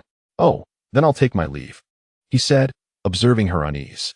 As he prepared to depart, Tsunade could no longer restrain herself and seized his arm. Wait, I'll tell you." Chen Ruofei halted immediately, as if he had anticipated this moment. Internally, he marveled at the ancient wisdom of the tactic of baiting and withholding. Though she hadn't yet spoken, Tsunade felt her blood rushing to her head. Should she truly reveal her feelings? Not only had the daimyo's humiliation ignited her anger, but as a woman, particularly one significantly older than Chen Ruofei, she felt a multitude of apprehensions. Even if she harbored feelings for him, what if he did not reciprocate? The potential for future awkward encounters loomed large. Yet, Chen Ruofei did not rush her. Tsunade's soft hand rested gently on his forearm, and she couldn't deny that she found a strange enjoyment in the moment. The two stood in an awkward silence until Tsunade once again beheld Chen Ruofei's pale visage, at which point she resolved to speak, emitting a sound akin to a mosquito's hum. "It is the renowned name that claims I am unworthy of you. Thus I wish to inquire." Immediately thereafter, she noticed a smile blooming on Chen Ruofei's face. Tsunade inwardly cursed. "Damn it, now this fellow has seized upon a weakness. He shall surely mock me for an eternity." Regret seeped into her heart. As anticipated, upon hearing Tsunade's words, Chen Ruofei's smile grew even more radiant, accompanied by bursts of unrestrained laughter. Ahahaha, are you truly Tsunade? I clearly heard what transpired moments ago. I never imagined your feelings were so delicate that you would lower yourself to question me over such baseless rumors. Tsunade's face darkened. Was it truly so amusing? This was a question born from her sacrifice of dignity. She pouted, defiantly glaring at Chen Ruofei. Yet the latter seemed oblivious to her emotional shift, his laughter growing more unrestrained. Ha ha ha, you've utterly cracked me up, asking such a question. Amidst the relentless laughter, Tsunade's fury ignited. Laugh, laugh, laugh. I'll twist your head off and kick it like a ball. Chen Ruofei's smile abruptly froze upon his face. This was the true Tsunade. Why had he ceased laughing? Tsunade wore an expression of amusement as the hand gripping Chen Ruofei's arm suddenly shifted, familiar fingers pinching him. A wave of familiarity surged through Chen Ruofei's mind. He could already foresee what was to come. As he no longer wished to laugh, his throat ached. Tsunade rolled her eyes in annoyance and demanded, "Now answer my question." Chen Ruofei smiled in response. "Of course, you are deserving. Is it not because you fear hurting my pride?" Tsunade was taken aback. She had expected Chen Ruofei to ponder for a moment, never anticipating such a prompt reply. "No, I merely speak frankly." Chen Ruofei gazed intently into Tsunade's sparkling eyes, his sincerity evident. "You are so beautiful, possessing all that one could desire." As he spoke, he dared to glance at Tsunade's ample bosom. Truly, the Creator had crafted her with exquisite skill. Each glance was a feast for the eyes. "Mind your gaze." Ahem. Feeling as though he had been stung by a bee on his arm, Chen Ruofei coughed, hastily averting his eyes. "Moreover, you are so gentle and considerate, never resorting to violence." Chen Ruofei was nearing the limits of his vocabulary, almost at a loss for words. Fortunately, Tsunade finally released her grip, satisfied, and complimented. "I do appreciate men who are honest. Women, as a species, could indeed be quite formidable." Tsunade's rapid change of demeanor left Chen Ruofei feeling embarrassed. It was she who had initiated this inquiry, nearly leading to a verbal misstep. Tsunade, playfully running her fingers through her silky hair, seemed to be in considerably better spirits. "Well done, you have passed the test. Given your eloquence, I shall not make things difficult for you." Chen Ruofei pretended to sigh. "A test, you say? I thought you truly held affection for me." "Ha ha ha," Tsunade chuckled softly, covering her mouth. "What are you thinking? We are merely good friends." "Oh, good friends. Is that what you mean?" Chen Ruofei rolled up his sleeve, revealing the bruised skin where Tsunade had pinched him.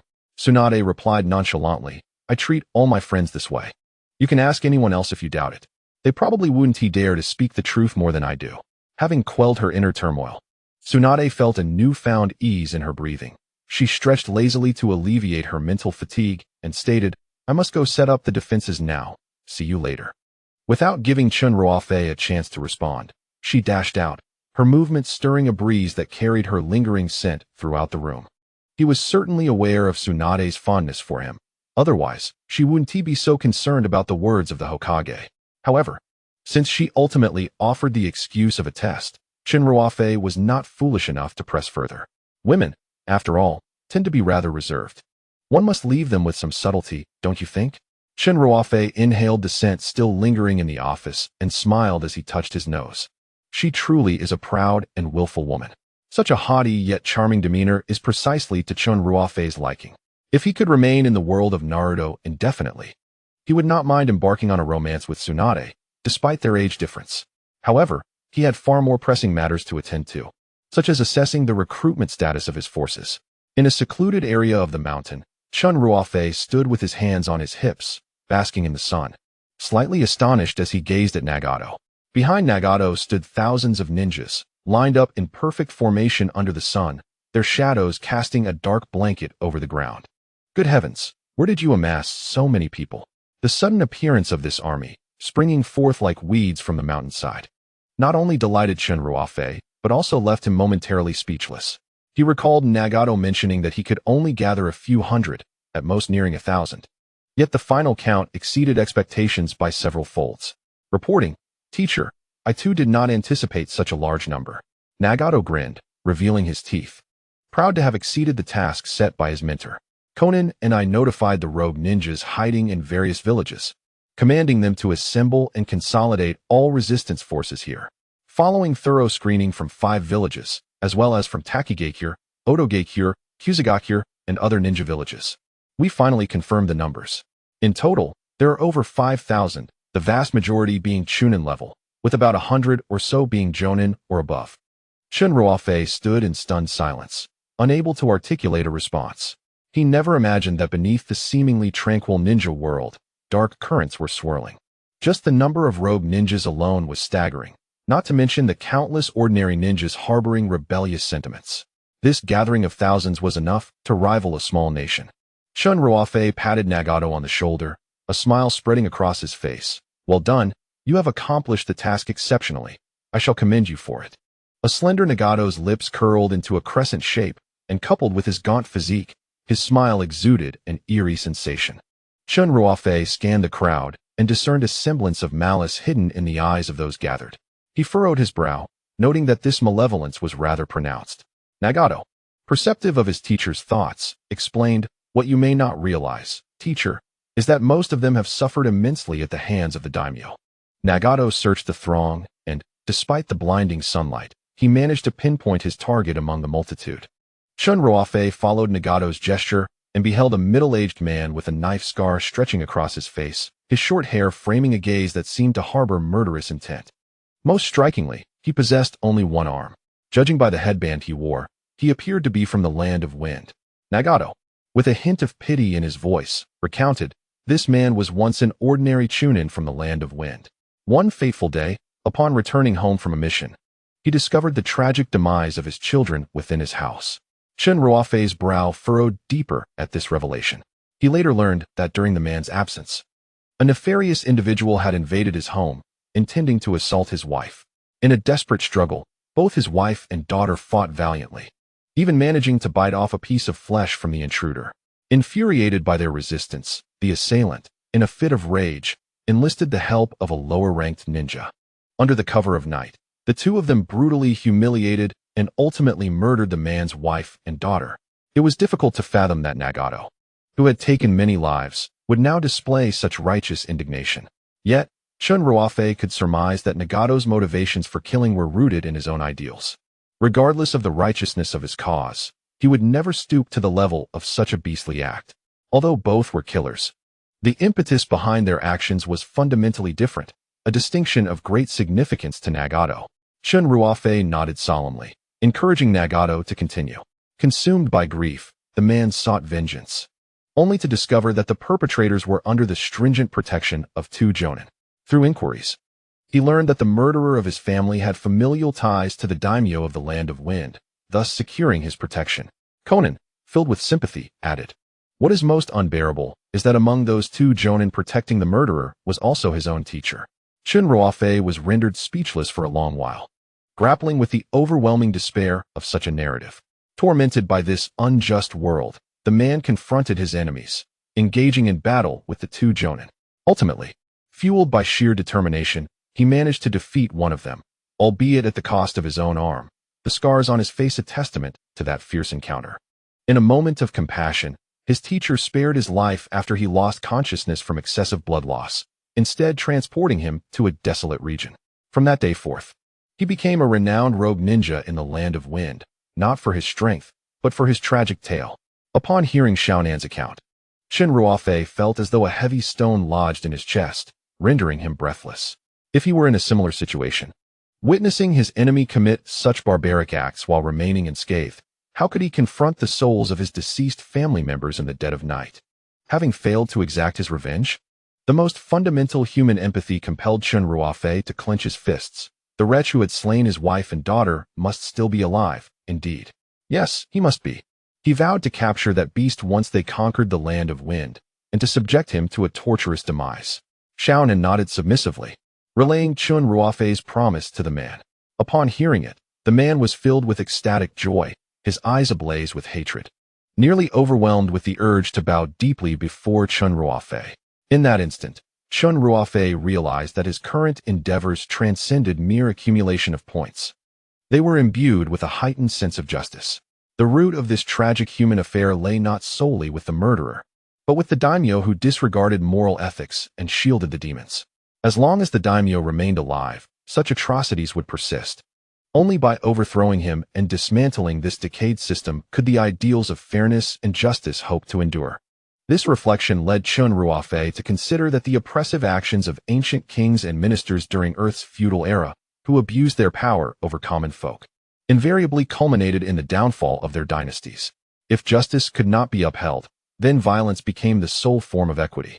At this moment, dark clouds gathered in the sky, obscuring half of the sun. Chen Ruofei found himself precisely at the boundary where light met shadow. His sharply defined visage bathed in sunlight on one side, while the other remained cloaked in darkness. Please divide them into teams based on their strengths, splitting them into 5 groups, and dispatch them to the major nations immediately. Ah, so soon? Nagata replied. These individuals are unfamiliar with one another and have not undergone any combat training together. It is likely they will struggle to form effective combat capabilities. Do you believe they can afford to wait? Chen Ruofei's promise had already spread like wildfire among the crowd. Individuals from various nations and regions were eagerly preparing for vengeance. As for the aspect of cohesion, Chen Ruofei looked skyward and, in a voice only he could hear, mused, hatred is the finest catalyst for unity. Lord Daimyo, I cannot concur with your perspective. In a small conference room at the heart of the land of wind, Gaara, Temari, and Kankuro were engaged in deliberations with several high-ranking officials from the land of wind, including the daimyo. During the meeting, Gaara, his face flushed, argued passionately with the others. Our relationship with the land of fire has improved in recent years, particularly with Konoha. It was the acting Hokage who saved us during the previous 5 Kage summit. I see no reason to doubt the land of fire's commitment to the safety of the ninja world. Their 5th Hokage, Tsunade, is also a person devoted to peace. Is that so, Kazekage? The daimyo of the land of wind, adorned in regalia similar to that of his counterpart in the land of fire, appeared significantly older due to the adverse conditions he had endured over the years. It is precisely due to the existence of Chen Ruofei that our group harbors skepticism towards the land of fire. I have heard of Tsunade. She is indeed a commendable individual, yet what does that matter? If the land of fire is intent on waging war, what rebuttal can Tsunade offer? With these words, the daimyo of the wind country subtly tapped the table, laden with unspoken implications. While it appeared to be an analysis of the current peril posed by the land of fire, it also served as a veiled reminder to Gaara not to forget who truly governs this nation. One should not presume that the entire land of fire cherishes peace simply because of favorable impressions towards Tsunade and Naruto Uzumaki. Gaara's tone grew noticeably colder. I do not harbor preconceived notions. However, the daimyo chose not to pursue this topic further, dismissing Gaara's response and stating, that Chen Ruofei is exceedingly formidable. The strength of another nation signifies danger to us. Once Chen Ruofei becomes a weapon of the land of fire, our invasion will be imminent. Gaara's expression darkened, rendering him speechless, but Temari, well acquainted with her brother's demeanor, recognized this as a harbinger of his anger. The daimyo and other high-ranking officials sensed Gaara's discontent, prompting a slight softening in their tone. After all, despite Gaara no longer being the Jinchuriki of Shikaku, the calamity he once unleashed upon the wind country remained vividly etched in their memories, instilling a degree of apprehension in their hearts. Thus, they have always maintained a relatively gentle attitude towards Gaara, generally refraining from issuing overly authoritative commands. To take a hypothetical step back, even in the absence of Chen Ruofei. Based on your description, Konoha currently boasts Uchiha Sasuke and his followers, as well as Uchiha Obito. Just the prospect of Uchiha Obito as an adversary is formidable enough to contend with. As the Kazekage, have you truly not contemplated this? They were once rogue ninjas. After all, would they readily abandon their concealed ambitions? Temari and Kankuro, positioning themselves at Gaara's sides, gently placed their hands on his shoulders, as if to imbue him with strength. The youngest of the 5 Kage, without needing to turn around, was acutely aware that his siblings were also attempting to persuade him. They too resonated with the daimyo's sentiments. The power demonstrated by Chen Ruofei during the 5 Kage summit was utterly astounding, to the point where they felt no envy. They understood that they could never aspire to such heights, only feeling profound fear in the presence of Chen Ruofei. Noticing Gaara's silence, the daimyo seized the moment to assert, moreover, what troubles me most is your claim that Chen Ruofei disregarded your gift of gratitude, not even bothering to open the box. His indifference to wealth at such a young age is the most terrifying aspect. The daimyo of the wind country spoke with remarkable acuity, pinpointing the crux of the issue. Yet, before he could finish, Gaara's astonished voice erupted in fury. What? You had me deliver a gift to Chen Ruofei merely to test him? The daimyo exchanged glances with several high-ranking officials, their eyes seemingly communicating a silent question. What other choice do we have? Were they truly so well off that they could afford to gift such riches to the people of Konohagakure? Setting aside the possibility of Konohagakure becoming an adversary, would it not be wiser to retain these treasures for themselves? Who would willingly forsake wealth? Gaara's realization unfolded. His fury barely contained. I had suspected your sudden benevolence was too good to be true. Initially, upon receiving word from the daimyo and his entourage, Gaara felt a pang of unease. Chen Ruofei had saved him, and with his discerning nature, he had been troubled by how to repay that debt. The daimyo's gesture, albeit a veiled one, had briefly touched him. Yet, it turned out to be an elaborate ruse. That grand chest was merely a pretext to assess Chen Ruofei's interest in material possessions. How would the people of Konohagakure and Chen Ruofei perceive him if this deceit were to come to light? The famed Kazekage, engaging in such treacherous behavior towards his savior? A torrent of thoughts surged through Gaara's mind, akin to wildflowers sprouting in spring. One of the family elders, visibly perturbed by Gaara's audacity to confront them, coldly admonished, Kazekage, we hope you can separate personal feelings from your duties. In response, a golden blade formed of sand floated ominously, poised menacingly at his throat. Though it was merely sand, Gaara had no doubt regarding the lethality of that weapon. He swallowed his next words.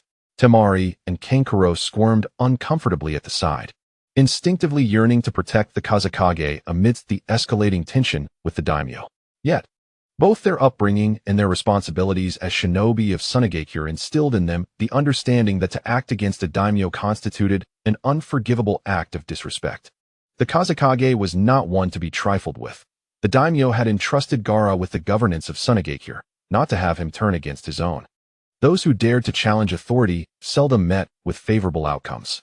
Just as neither party was willing to yield, a sudden announcement from the guards broke the standoff.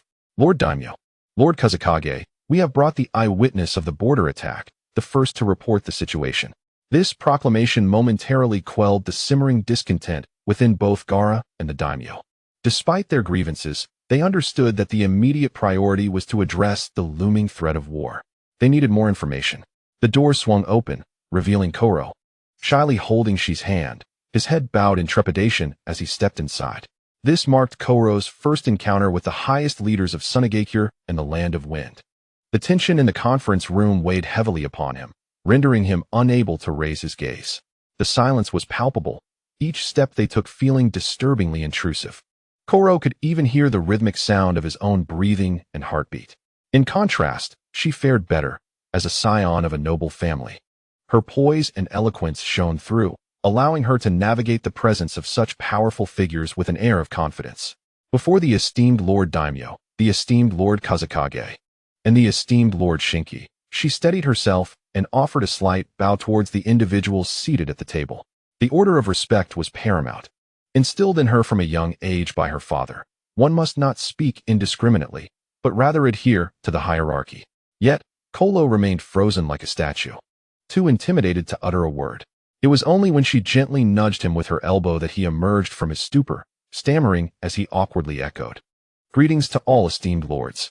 The daimyo, seated at the head of the table, felt a flicker of displeasure and even a twinge of disdain at such an uncouth display from a child of the lower classes, who dared to conflate his elevated status with that of others. However, Gaara paid little heed to these distasteful niceties. He quelled his irritation as he glanced at a document presented by his guard, detailing Kolo and Shi's background.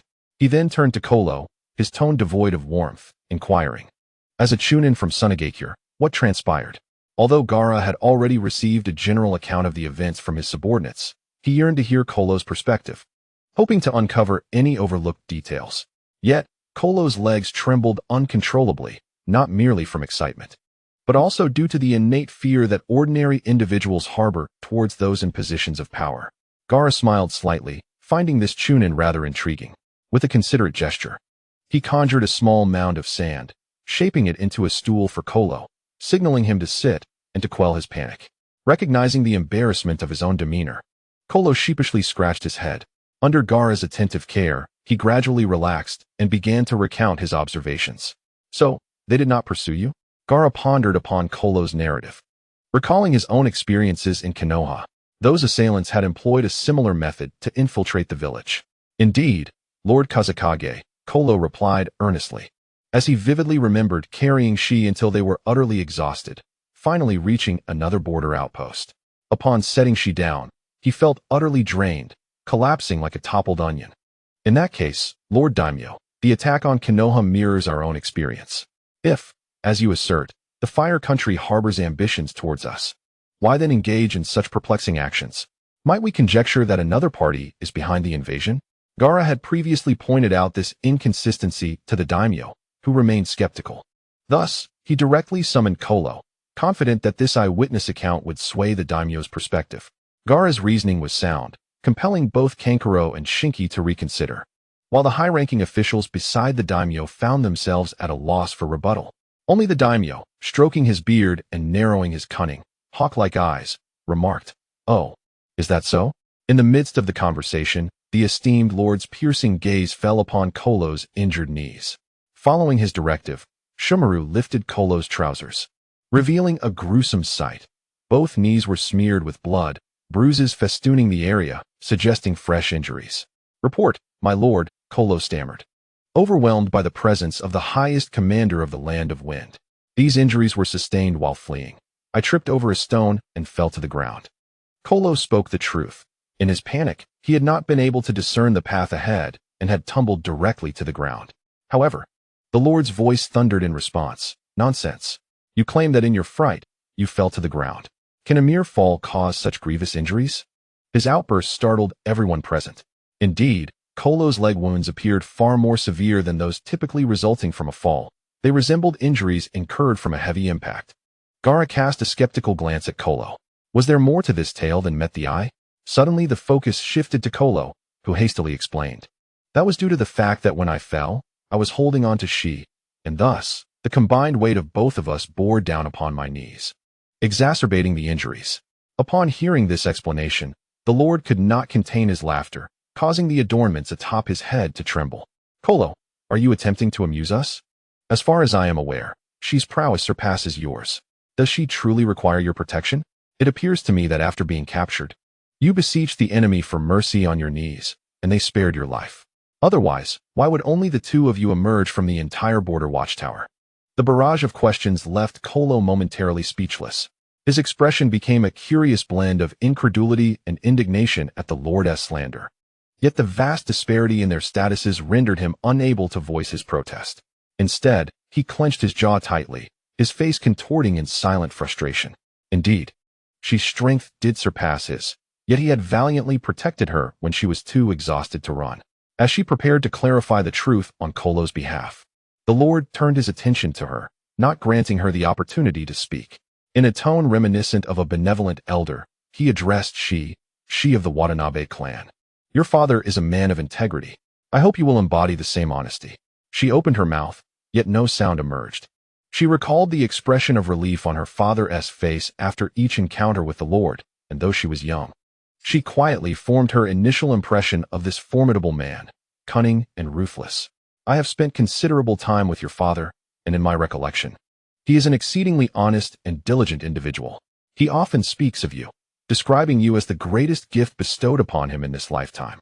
Therefore, I trust you shall not disappoint me." After delivering this statement with a smile, the Lord fell silent, patiently awaiting Shi's response. She understood all too well that this was a warning. From that smile, she discerned not an ounce of genuine concern. Only countless daggers lurked, poised to claim her life at any moment. Like hunters concealed within a shadowy forest, they stalked their prey with cautious steps. A single misstep in her words could plunge her, her father, and her entire lineage into irreparable ruin. Meanwhile, the gaze of onlookers was fixated on this girl, barely in her teens. The words she uttered next would dictate the decisions of the Land of Wind. If Kolo spoke falsehoods, then Gaara would find himself utterly voiceless before the feudal lord. At that moment, Kolo cast a pleading glance towards Shur. A torrent of fiery, piercing stares bore down upon her like a mountain, rendering her breathless. Ultimately, under the scrutiny of all present, Shur made her choice. "We both lied. What did you say?" Gaara could scarcely believe his ears. This girl was admitting to deceit? I apologize, Lord Kazekage. We were indeed subjected to the enemy's torment after our capture. They tortured us mercilessly, and in the end, Kolo had no choice but to beg for mercy, which is how we survived. She lowered her head, unable to meet Gaara's gaze. Likewise, she dared not look at Kolo. Even without seeing, she could imagine those eyes filled with confusion and indignation. Sure, I am sorry, Kolo, was the silent plea only Kolo could hear.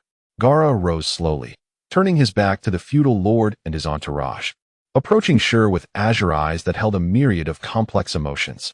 If you have compromised for reasons unspoken, fear not. I shall seek justice on your behalf. No. Shur bit her lip fiercely, clutching the hem of her garment, shaking her head vehemently. No one is forcing me. I speak only the truth. The flicker of hope in Gaara's eyes was extinguished in an instant. The feudal lord behind him, witnessing Gaara's dismay, erupted into triumphant laughter, revealing his gleaming yellow teeth. Kazekage, how does it feel? Was I wrong? Do you not see the land of fire as a threat now? I have already conferred with the land of water and the land of earth. We shall unite our forces and strike against the land of fire. Gaara cast a somber glance at Shur, disappointment evident on his face. Without Kolo and Shur's testimonies, he lacked legitimate grounds to thwart the aggressive actions of the land of wind. Deep down, he understood that this girl was likely under the feudal lord's coercion. Yet he had vowed to ensure her safety. With a single utterance, the land of wind was poised to plunge back into a war long since forgotten. In turmoil, he turned to face the feudal lord and several high-ranking officials, coldly stating, "This is your decision, my lord. We shall abide by it." With that, he pivoted, accompanied by Shikaku and Kankuro, and departed. The feudal lord and his companions erupted into raucous laughter, having long harbored disparaging thoughts about this young Kazekage. Though they had maintained a facade of civility, they now reveled in Gaara's misfortune, laughing heartily as though they were blooming chrysanthemums in autumn. The Lord of the Wind Country chuckled while giving a thumbs up to Nozomi Watanabe, praising, "Nozomi, your father has indeed taught you well. I shall commend you in front of him." Nozomi forced a grim smile in response. "Thank you, my lord." Unexpectedly, Kolo interjected, seemingly gathering his courage to say, "But my lord, the injury on my knee was truly just an accident from running." This stubborn boy, having been silenced by the imposing presence of Gaara and the lord, still refused to present himself with falsehoods. To his surprise, the lord and several high-ranking officials erupted in laughter. Ha ha! They looked at Kolo, their disdain and contempt evident in their eyes. This guy is truly foolish, still oblivious to the situation. Ha ha! Who cares where your injury came from? One of them mockingly pointed at Kolo, laughing uncontrollably. "My lord, I suggest we prevent such lowly individuals from entering here. It's quite embarrassing." Kolo endured the humiliation but dared not speak. "All right, you two may leave," the lord commanded. Yet, as if recalling something, he added with a threatening tone, "If I find out you spoke of anything inappropriate to Wine Shadow afterward, you should know what awaits you." Nozomi nodded submissively, taking Kolo's hand as they slowly retreated.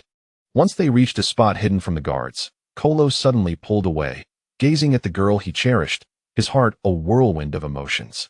Why? Kolo's face was filled with confusion. Lord Wind Shadow assured the safety of your family. Why fabricate lies?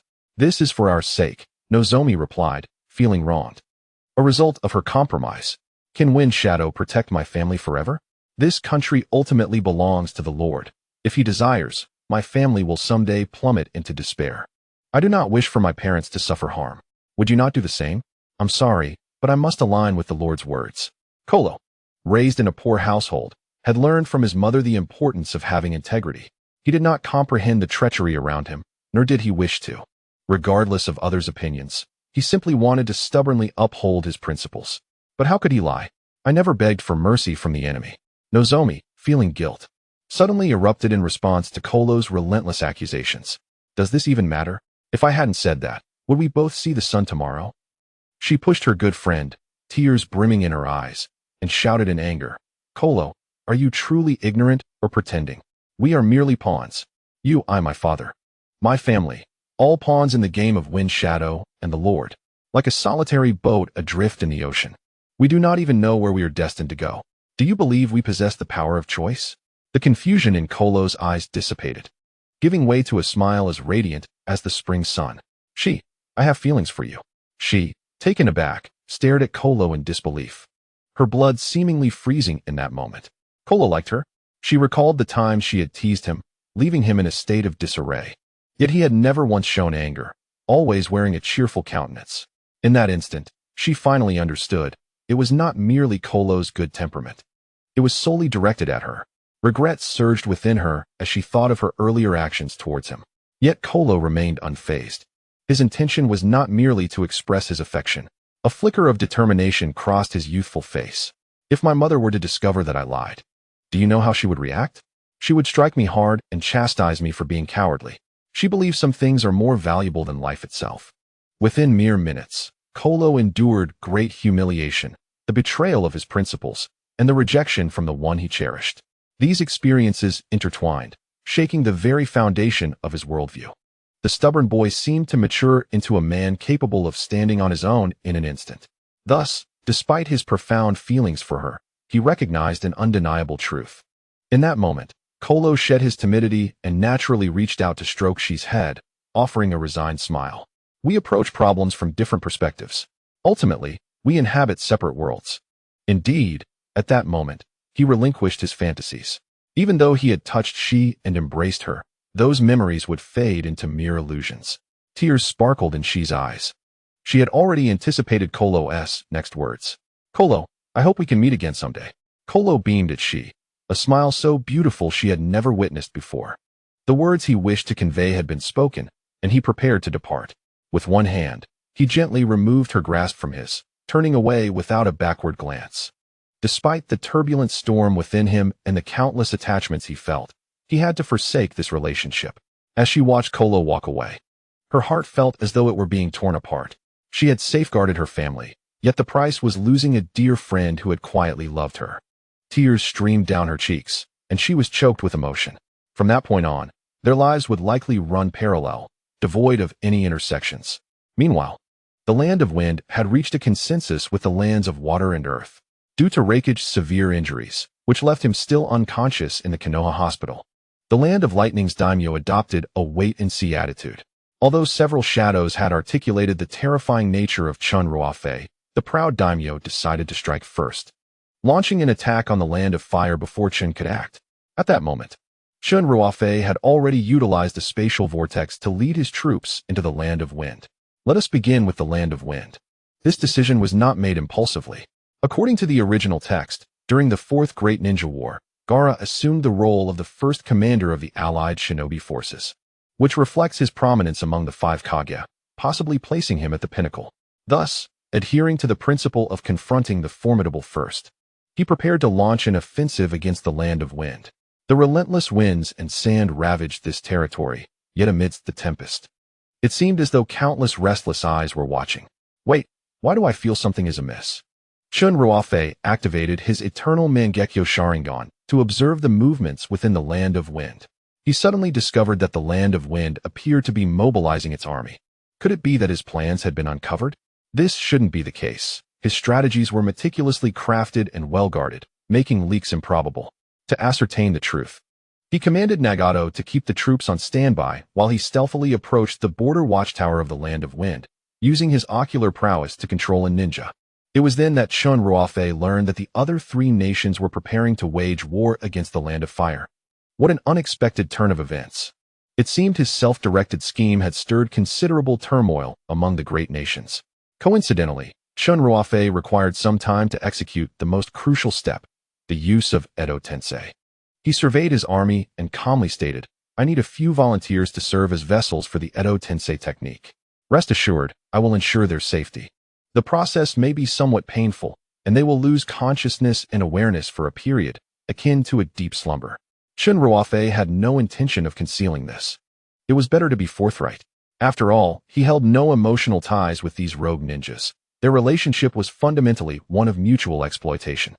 Concealment could tarnish his image in their eyes, and might even incite rebellion within the ranks. Among the thousands of soldiers, there were undoubtedly many who were well informed. Chen Ruofei's words sent ripples of alarm through the crowd. Edo Tensei. Both Nagato and Konan were taken aback.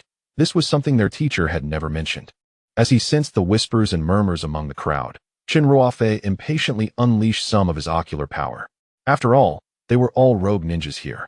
They likely would not recognize him or be familiar with his deeds. Instantly, under the overwhelming pressure of his ocular prowess, silence enveloped the assembly. Those who chose to become vessels would have their wishes fulfilled post-war, within reasonable limits. This proclamation sent shockwaves through the crowd. As the saying goes, under a heavy reward, there will surely be brave men, and soon, someone stepped forward.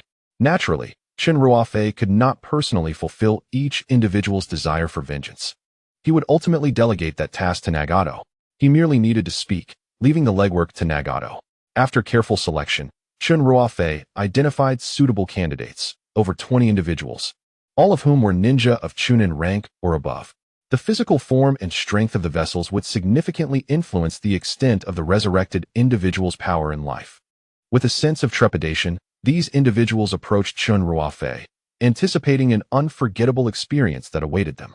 They then witnessed Chen Ruofei gradually raise his hands, forming a prayer gesture. With a resounding thud, the 20 or so figures collapsed straight down, enveloped in dust. Subsequently, several white figures emerged from the void. These were the souls of the deceased from the pure land of the underworld, entering vessels one by one under Chen Ruofei's command. As the last soul successfully entered, Chen Ruofei clapped his hands with a smile, declaring the task accomplished. This left Nagato dumbfounded. After all, this was the impure world reincarnation. The ease with which Chen Ruofei executed it made one wonder if he was employing some form of D-rank ninjutsu. The six-path sage, indeed, was terrifying. As time ticked by, the thousands present dared not breathe a word. Suddenly, a peculiar sound emanated from one of the mounds of earth, akin to the sounding of a horn, causing the remaining mounds to stir restlessly as if something was eager to break free from the soil. They are about to emerge, Nagato shouted, urging the others to step back. In an instant, the earth was upheaved, sending sand and soil flying and obscuring the onlooker's vision. As the dust settled, the crowd's sight gradually cleared, and Chen Ruofei experienced the collective intake of breath from thousands for the first time. He felt a tinge of excitement as before him stood over 20 figures, their faces marred by cracks as if crafted from paper, their skin resembling shattered porcelain hastily mended with glue. Their hollow eyes were devoid of color, lacking any emotional change, merely executing commands like obedient automatons. What astonished everyone most was the identity of these individuals. Jumaro, Zabuza Momochi, Chiyo, Hayashi Hyuga, Itachi Uchiha, Deidara, Sasori, Kaku, the second Tsuchikage, the second Mizukage, the third Reikage, and the fourth Kazekage. Nagato was already taken aback by the appearance of the deceased Akatsuki members, but his jaw nearly dropped to the ground upon seeing the last few. Hashirama Senju, Tobarama Senju, Hiruzen Sarutobi, and Minato Namikaze. These 20 or so long-lost souls had reappeared on the land of the ninja world in an unprecedented manner. To avoid unnecessary chatter, Chen Ruofei took full control of their consciousness. This was not the time for reminiscing about the past. Nagato and Konan quickly subdued their excitement, having not seen these old friends in ages. The remaining individuals, however, were both astonished and fearful at the emergence of these Kage and Akatsuki members. Chen Ruofei offered no further explanation. After a thorough observation, confirming that the ninja forces from the Land of Wind, especially Gaara, had already set out, he positioned these pinnacle powerhouses of the ninja world at the forefront. The next steps were straightforward. He intends to establish the Land of Wind as his frontline fortress, using it as a foundation to declare war upon the entire ninja world. In other words, it is akin to thievery. Within a 10-kilometer radius of Sunagakure, Gaara leads thousands of ninja towards the Land of Water. He and Temari, along with Kankuro, walk at the forefront of their forces, their faces etched with reluctance. It is rumored that the daimyo has reached an agreement with the Land of Water. Upon Gaara's arrival at Kirigakure, they will unite the armies of 3 nations, including the Land of Earth, to launch an assault on Konohagakure. Their aim is to strike first and seize Chen Ruofei, despite Gaara perceiving such an endeavor as nothing more than a fanciful dream. The daimyo have clearly gravely underestimated Chen Ruofei's prowess. They all collectively believe that no matter how strong he is, he remains within the realm of a ninja. As long as he is a ninja, the strategy of overwhelming numbers should be effective. With over 10,000 warriors from 3 nations, how could they fail to subdue one Chen Ruofei? A mere spit from each could drown Konohagakure. Unfortunately, this misguided belief was overturned by Uchiha Madara in the original narrative. In this altered timeline of the Naruto parallel world, Chen Ruofei will ruthlessly shatter such illusions. It is evident that Gaara and his companions view this strategy as a surefire path to death, for they have all witnessed that unforgettable and formidable figure, which has long transcended the limits of a ninja. Such a being embodies divinity. Only a deity could possess the power that brings all beings to their knees, capable of annihilating the world. To oppose such an entity is akin to seeking an early demise by hanging from a crooked tree, thereby sparing everyone the trouble of needless sacrifice. Alas, Gaara finds it impossible to persuade the oblivious daimyo. After all, these self-preserving individuals need not step onto the battlefield, they merely need to wield their tongues. And countless others will rush forward to sacrifice themselves, seizing wealth and power that will never be shared with the common people. While countless families face the tragedy of losing their loved ones, even in defeat, their lives will remain unscathed. In the ninja world, the title of daimyo is deeply ingrained in the hearts of all, and none dare to question its legitimacy. However, Gaara believes that the Mizukage and Tsuchikage are similarly coerced by the daimyo, likely harboring the same anti-war sentiments as he does. Thus, he intends to proceed cautiously, recognizing that ignoring the daimyo is impractical. Yet, as the saying goes, a general in the field may not heed all orders. The mountains are high and the rivers long. The daimyo of the Land of Wind cannot reach him, allowing him to discuss strategies with the two other Kage in the Land of Water. In his youth, under Chiyo's counsel, his father, motivated by the specter of war, sealed Shikaku within him, transforming him into the ultimate weapon for the protection of Sunagakure. This very act has rendered solitude an inseparable companion to Gaara, as if it were his very identity. It is through such experience that he comprehends the depths of this anguish. He will not allow this world to give rise to countless Gaara-like figures due to the ravages of war. He firmly believes that Inoki and Terumi may share this same conviction. Should the three of them unite to exert pressure on the daimyo, perhaps they could alter the current precarious situation on the brink of war. If necessary, they would be prepared to engage in a fatal struggle with the daimyo. Without the support of the hidden villages, the daimyos were akin to mere figureheads, incapable of instigating war. Reflecting on this, he instinctively quickened his pace. Yet, he could never fathom that the farther he distanced himself from the Land of Wind, the closer his own nation drew to peril. Alone, Kolo meandered aimlessly through the streets of Sunagakure. Just moments ago, he had severed his connection with Shi. As he passed his home, he hesitated repeatedly, but ultimately refrained from entering. He was uncertain of how to confront his mother. Kolo had anticipated overwhelming sorrow, yet when the moment truly arrived, he discovered that such feelings could not encapsulate his state. Rather, it felt as if his heart had hollowed, unable to accommodate anyone any longer. In an effort to divert his attention and to enhance his own skills, he resolved to check the mission board for any high-reward tasks, which would also serve to hone his abilities. Perhaps due to the impending sandstorm, the streets of Sunagakure were strangely desolate. The once vibrant thoroughfare now housed only a few merchants, who appeared to be packing up in preparation for closing. Kolo gazed into the distance, where a formidable yellow tornado was forming, seemingly poised to obliterate all in its path. However, this did not deter his resolve. Approaching the mission board, he selected an A-rank task he had never attempted before, the pursuit of a rogue ninja. This mission had seemingly lingered on the notice board for quite some time, the tattered yellowing paper standing in stark contrast to the pristine white sheets nearby, as if a gust of wind could whisk it away at any moment. A year ago, this rogue had plotted to assassinate a daimyo and had slain a jonin before fleeing, characterized by a severed arm and facial scars. As Kolo meticulously read the details of the task, a chill ran down his spine. How could a chunin not only attempt to assassinate a daimyo, but also manage to kill a jonin single-handedly? The disparity between a chunin and a jonin transcended mere chakra and techniques. It was also evident in combat experience and overall strategic awareness. It was no wonder Kolo had remained a chunin for so long. Yet this individual had managed to surpass their rank and eliminate a jonin. Furthermore, this mission had been posted a year ago, and he could only speculate how much stronger this rogue had become since then. Kolo's interest was piqued. However, he soon found himself astonished by the shift in his emotions. Previously, he had undertaken challenging missions primarily for the bountiful rewards, always tinged with trepidation.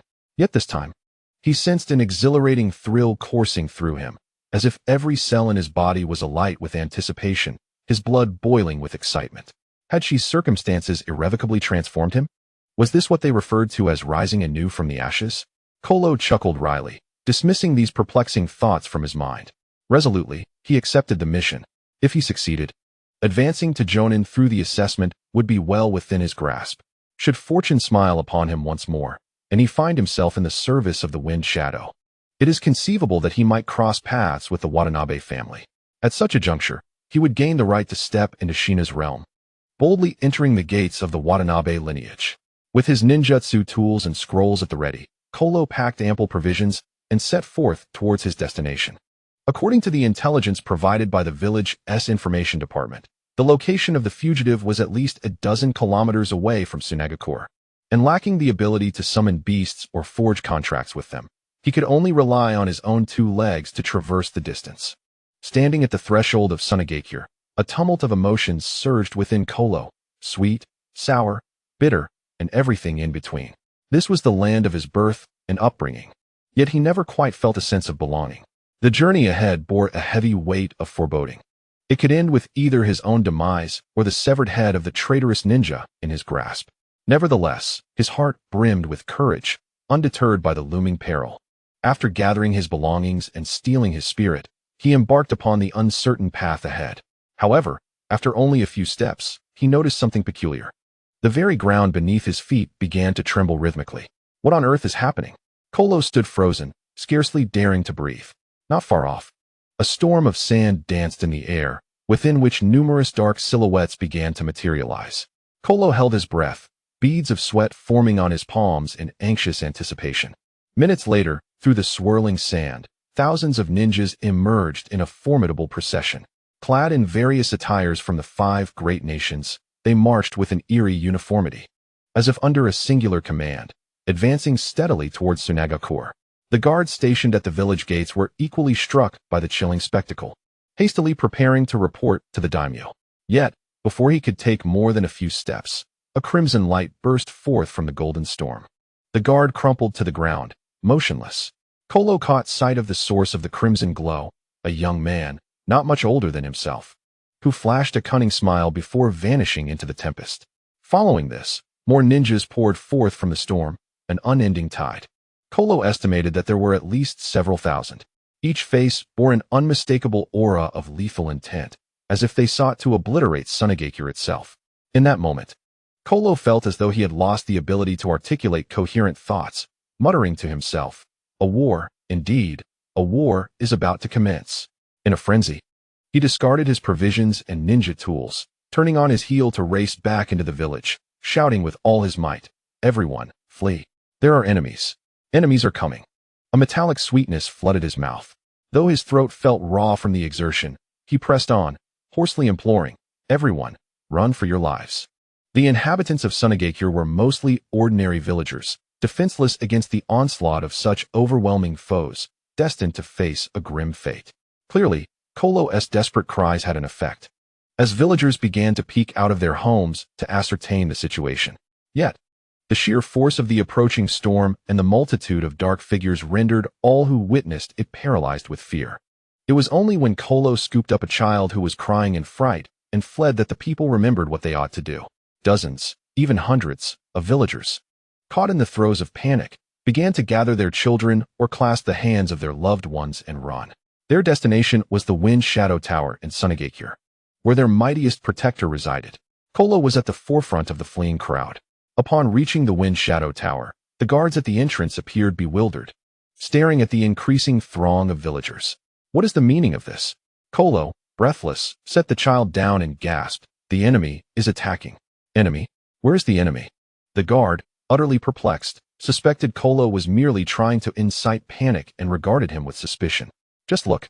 Kolo pointed towards the sky, where a tempest soared into the clouds, his voice trembling with urgency. "What nonsense is this?" The guard dismissed him. "That's merely a sandstorm. Something we encounter several times a month in the village. There's nothing to be alarmed about." In desperation, Kolo seized the guard's collar and shouted fervently, "It's not just a sandstorm. There are many people out there." The roar of the winds outside grew louder, drowning out Kolo's frantic pleas. Yet the guard, undeterred by Kolo's muffled cries, only fixated on the audacity of this insignificant wretch daring to raise his voice against him.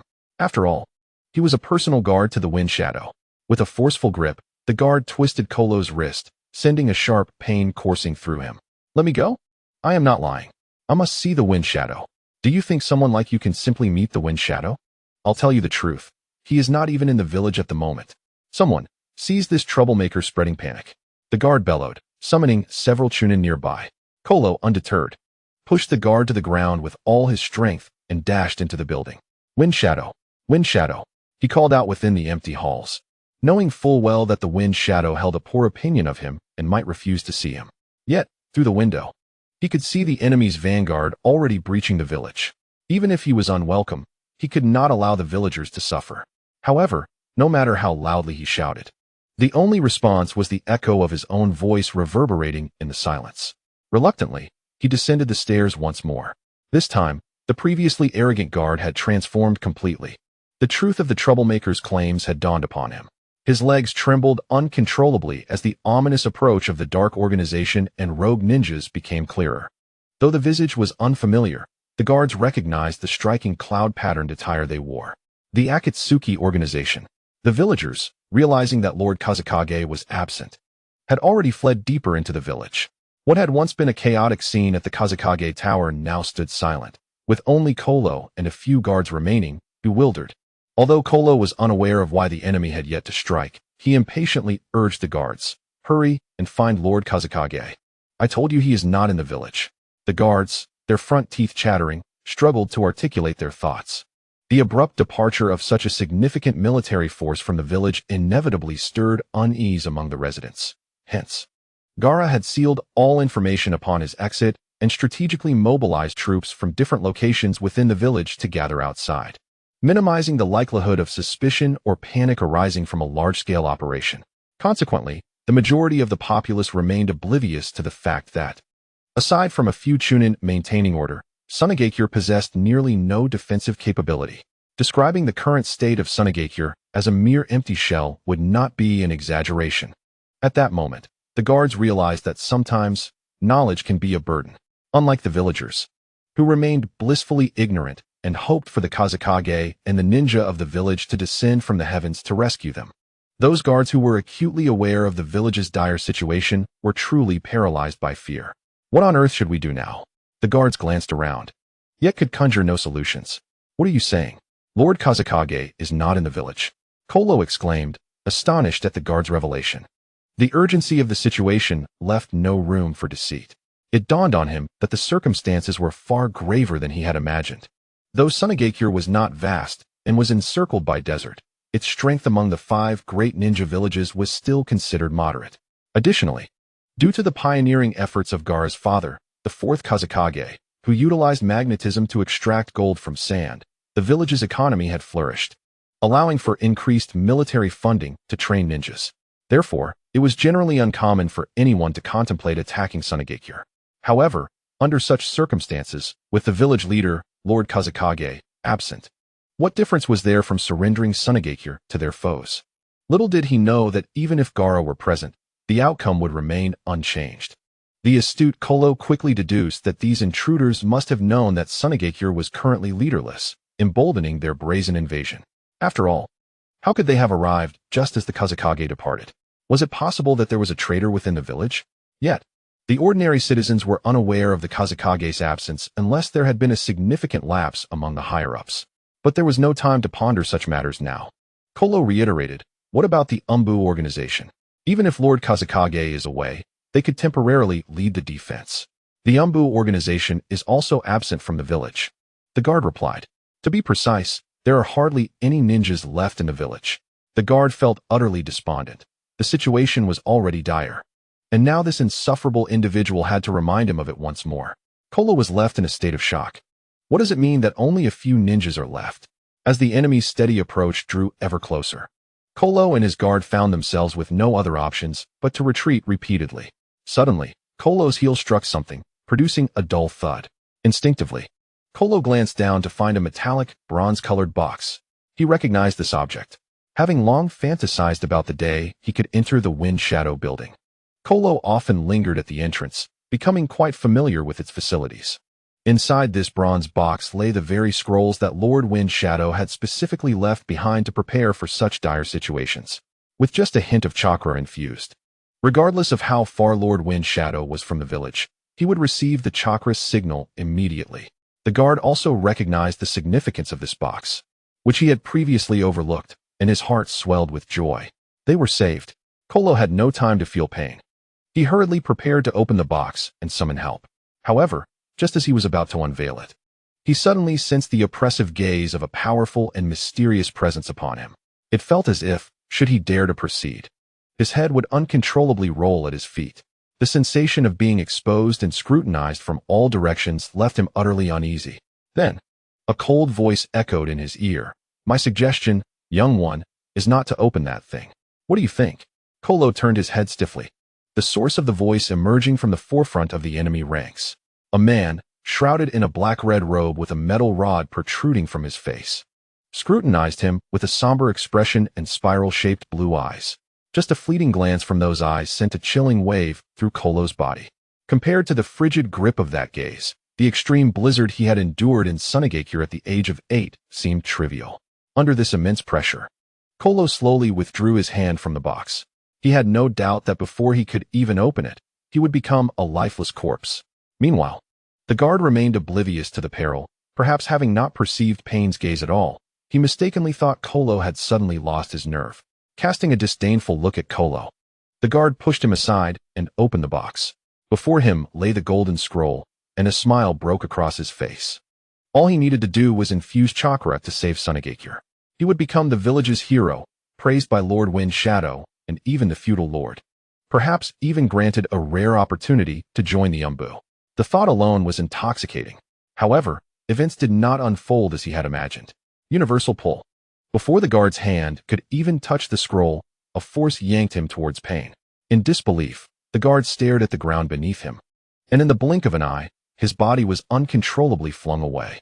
"It seems you did not heed my advice," Pain remarked, tightening his grip around the guard's neck until he could no longer breathe, his face turning from blue to white, and his vision gradually fading into darkness. Kolo, uncertain of where his courage stemmed from, shouted at Pain, "Let him go." As he spoke, his hands skillfully formed a series of seals. Wind release, wind blade. From his fingertips, arcs of chakra materialized and surged toward Pain's hand in rapid succession. Kolo was acutely aware that he was no match for this man. Thus, his strategy was merely to compel Pain to relinquish his grip, allowing him to hasten the rescue of his comrade. Simultaneously, a gentle breeze began to swirl around his feet, lending him an ethereal lightness. He fixed his gaze intently on Pain's hand, awaiting the moment he would release his hold, yearning for that fleeting opportunity. As the wind blades approached, Pain remained utterly unmoved, a broader smile spreading across his face. Almighty push. A pale force field materialized, instantly repelling the wind blades. The deflected blades whirled chaotically, slamming into the Hokage building and carving out finger-sized gouges. Kolo desperately dodged, yet some of the blades grazed his cheek, leaving neat, tiny wounds that bled profusely. The rogue ninjas behind Pain were taken aback. They had heard whispers of the Akatsuki leader's formidable reputation. Many among them, proud and ambitious, had defected from their villages, but witnessing this spectacle shattered their arrogance. The disparity was staggering. After effortlessly neutralizing Kolo's attack, Pain exhibited a look of disdain, reveling in the palpable helplessness of his opponent. Despite the changes he had undergone since becoming Chan's disciple, the ingrained bloodlust remained a part of him. He then turned his attention to the nearly lifeless sand village guard in his grasp, his deep purple lips parting softly. "Farewell." With that, he exerted a sudden, forceful grip. A chilling sound of cracking bones echoed. The guard's head slumped helplessly to one side, his struggling hands falling limply. It was as effortless as crushing a chick.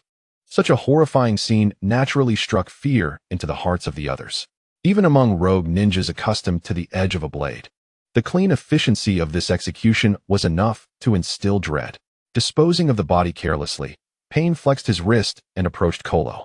With nowhere left to retreat, Kolo drew forth the ninja tools and scrolls he had intended for the rogue ninja, hurling shuriken, kunai, and explosive tags at Pain without hesitation. He understood that this would hardly delay Pain's advance, but he refused to succumb passively. Irritated by the barrage of projectiles, Pain swiftly closed the distance, tearing apart the scroll that linked him to Gaara right before Kolo's eyes. Witnessing his sole glimmer of hope extinguished, Kolo's expression turned ashen, surrendering to his fate as Pain lifted him effortlessly into the air. In this suspended state, Kolo resolved to take one last look at the enigmatic forces that threatened his village. He vowed to etch the faces of these demons, poised to slaughter innocent villagers, into his memory, swearing that even in death, he would not let them escape retribution. Yet, in this moment, he inadvertently stumbled upon a secret. After much deliberation, Kolo finally confirmed that the traitorous ninja he had intended to assassinate was indeed among them. He could not be mistaken. That scarred face and severed arm were remarkably distinctive. To his astonishment, he even beheld the former Kazekage, who had long since departed this realm. What on earth was happening? First, there were the mysterious traitors attacking the village, and now the resurrection of the former Kazekage. A series of bewildering events filled Kolo's mind with profound confusion. He could not comprehend what had transpired outside Sunagakure. Unfortunately, Pain would not grant him the luxury of contemplation. The constriction around his neck grew tighter, and Kolo could distinctly feel his life ebbing away through Pain's grasp. Just as he had established a goal, he was on the brink of death.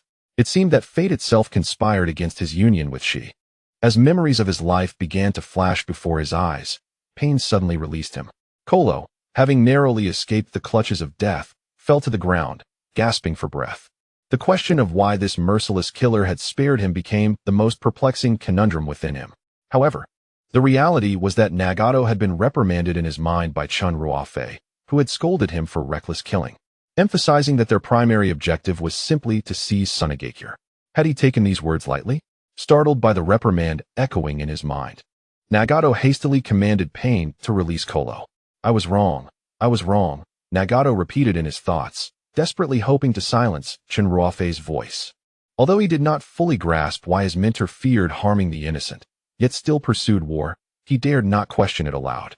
Attributing it instead to the enigmatic plans of the Sage of Six Paths, casting a cold glance at Kolo, Pain turned to the troops and declared, "Capture the daimyo of the Wind Country without harming the innocent. Should I discover any violations of this command, I shall remove their head and use it as a ball." The traitorous ninjas fell silent, and with Nagato's command, Chen Ruofei's invasion of the Wind Country commenced. Meanwhile, Chen Ruofei, who had been cursing Nagato, vanished like a ghost and returned to the land of fire. Tsunade, preoccupied with official matters, was startled by his sudden appearance. "Could you make some noise next time you show up?" "I promise to do so next time," Chen Ruofei replied nonchalantly, his face suddenly reflecting a sense of urgency. "What's wrong?"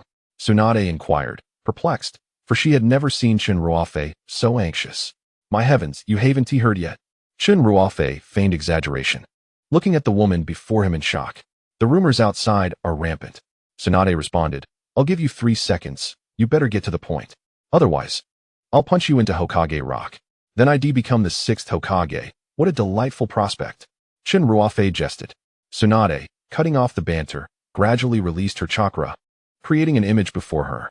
Within the scene, Gaara, accompanied by a multitude of ninjas, has made his way to the land of water. This unexpected sight evidently took Tsunade by surprise, igniting a flicker of doubt in her mind. What could Gaara possibly intend to do with such a large contingent heading to the land of water? Surely, this assembly constitutes nearly the entirety of Sunagakure's active forces.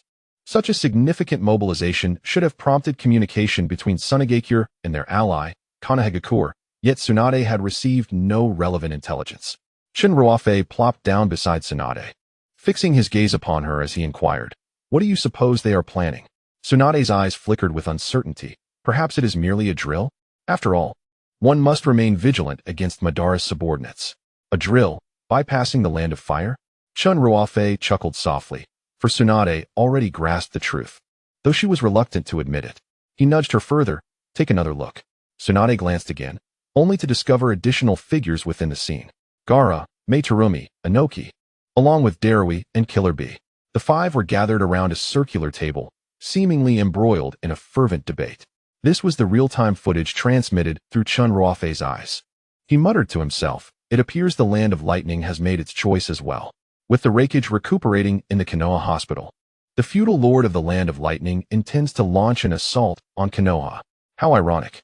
With a swift motion, Chen Ruofei terminated the display, leaving Tsunade in a state of utter bewilderment. Little Tsunade, you are an astute individual. There is no need for me to elaborate further, he remarked. At this moment, even if Tsunade wished to deny it, she was compelled to confront the stark reality. The other four nations were conspiring to invade Konoha. Having been alerted by Chen Ruofei previously, Tsunade had already sensed the impending danger at the borders, prompting her to deploy forces. Yet, the very words of Chen Ruofei had come to fruition. He had indeed foreseen this. Fury ignited within Tsunade. Her cautious measures, merely intended for the sake of security against other nations, had led to an immediate betrayal. Thankfully, the Land of Wind and the Land of Fire maintained an alliance. In the face of national interests, all else seemed trivial. Without delay, she summoned Might Guy, who temporarily assumed the role of Tsunade's right hand until Kakashi fully recovered. Orders were issued for the Land of Fire and Konohagakure to enter a state of heightened readiness.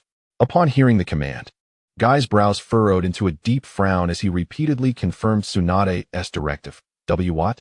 Lady Hokage, are you certain? This is the highest state of alert. Everyone in the Land of Fire will be mobilized. Shouldn't we consult the feudal lord about this? Tsunade scoffed derisively. Consult the feudal lord? What can that fellow do other than engage in underhanded schemes? In light of such perilous rhetoric, Guy wisely fell silent, his expression grave as he exited the Hokage's office. After issuing the order, Tsunade felt as though all her energy had been drained, collapsing into her chair. She had never anticipated that the other four nations would choose to strike preemptively. Observing Tsunade's despondent demeanor, Chen Ruofei offered consolation. This is not your fault. Do not be so hard on yourself. Was I too naive to still harbor illusions about them? I should have anticipated this. If the renowned lords of our nation hold such views, then it is likely that the other lords share similar sentiments. Chen Ruofei helplessly spread his hands and remarked, those individuals are merely blinded by their lust for power. He then tentatively inquired, so do you believe that Gaara and the others might take action against Konoha? No.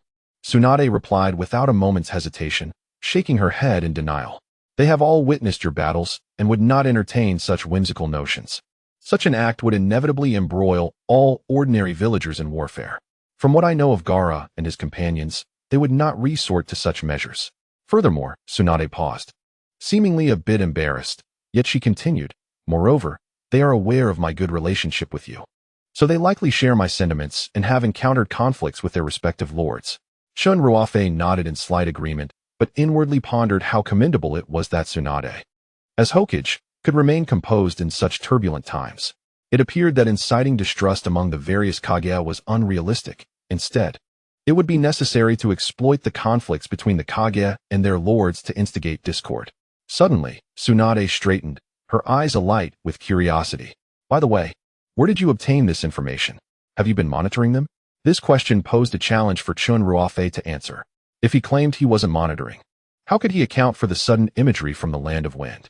Yet if he admitted to surveillance, how could he justify such actions to Tsunade? There was no suitable rationale for monitoring a Kage without cause. Just as he contemplated how to sidestep the inquiry, Tsunade unexpectedly grasped his hand, her expression earnest and sincere. Ruofei, on behalf of all the residents of the Land of Fire, I thank you. Those lords would undoubtedly not permit Gaara and the others to covertly transmit messages to Konoha. If you had not discovered this in time, we would have been caught off guard. As Chen Ruofei gazed at her youthful visage, which had withstood the ravages of time, he felt a twinge of guilt and could only scratch his head and smile sheepishly. Fortunately, his composure was steadfast. Otherwise, he would have surely revealed his secrets. Being both the director and actor in this scenario was indeed no easy task. Thankfully, Tsunade did not harbor any suspicions, interpreting his bashfulness as mere shyness in response to her praise. As the soft warmth of her touch gradually faded, he heard Tsunade's voice beside him. I must descend to supervise. Will you accompany me? Chen Ruofei nodded, primarily because he wished to see if Sasuke and Naruto had made any progress in their relationship after his patient guidance. Outside, the sound of approaching footsteps grew increasingly distinct. The ninjas of Konoha were swiftly gathering, among them several familiar faces from Chen Ruofei's past. Greetings, acting Hokage. Uchiha Obito was the first to extend his salutations to Chen Ruofei. He had just finished reminiscing with Kakashi in the hospital when he heard the alarm bells ringing throughout Konoha. Upon inquiring, he learned that war was imminent. Almost every ninja passing by greeted Chen Ruofei, as if after the previous incident with the baked potatoes, everyone in Konoha had come to recognize him. Chen Ruofei could only respond one by one, but eventually grew weary of the task, opting instead to deflect with a smile. Before long, the military forces of Konoha had assembled completely. Tsunade stood before the crowd, delivering a rousing speech. However, Chen Ruofei's thoughts were elsewhere, having long since noticed Naruto and Sasuke. At that moment, the two were disregarding Tsunade's words, casually leaning against each other and whispering, occasionally stealing glances at Tsunade and stifling laughter. Due to Chen Ruofei and Naruto's connection with Kakashi, Tsunade had made an exception the previous day, allowing Sasuke and Obito to join the Konoha Anbu. Suddenly, Tsunade paused mid-sentence, scanning the crowd before fixing her gaze on Naruto. Naruto, what did I just say? Repeat it for me. Naruto's smile instantly froze. His expression awkward like a student caught chatting during class. He nervously scratched his head. Then, glancing at Sasuke, he suddenly coughed and exclaimed, Sasuke. Granny Tsunade is calling for you. Why aren't you speaking up? Sasuke retorted, thanks a lot. Such clever antics did not escape Tsunade's notice, and she promptly seized Naruto, presenting him to the assembly as a prime example of disorder and indiscipline. I hope everyone will heed commands in the forthcoming battle and remember not to emulate that troublemaker. Naruto Uzumaki. Feeling embarrassed by her words, Naruto lifted his chin defiantly, a stubborn demeanor evident on his face. He placed his hands on his hips and stated earnestly, honestly, Granny Tsunade, what you're saying is pointless. The mood in the crowd darkened, particularly for Irika, who scowled at Naruto's increasingly reckless comments. To challenge the Hokage's authority in front of all the shinobi was audacious. It was clear that Irika was not alone in his thoughts. Nearly everyone was waiting to see how the Hokage would reprimand Naruto. Under normal circumstances, such behavior might be overlooked, but during this critical mobilization meeting, Naruto could very well find himself confined to a dark room for several days as punishment. Tsunade was equally displeased, feeling undermined in this serious context. It seemed she had neglected to discipline Naruto for too long. Indeed, 3 days without correction had emboldened him. Most importantly, she aimed to demonstrate through her own efforts, alongside the people of Konoha, that they could withstand the trials of war without relying on Chen Ruofei. Each step she took was significant, particularly the motivational address that could invigorate the troops. Thus, despite her usual leniency towards Naruto, this time she was genuinely irritated. Unbeknownst to her, Chen Ruofei had approached her side, gently patting her shoulder to ease her ire, then turned to Naruto with curiosity. So, Naruto, what do you think would be the right thing to say?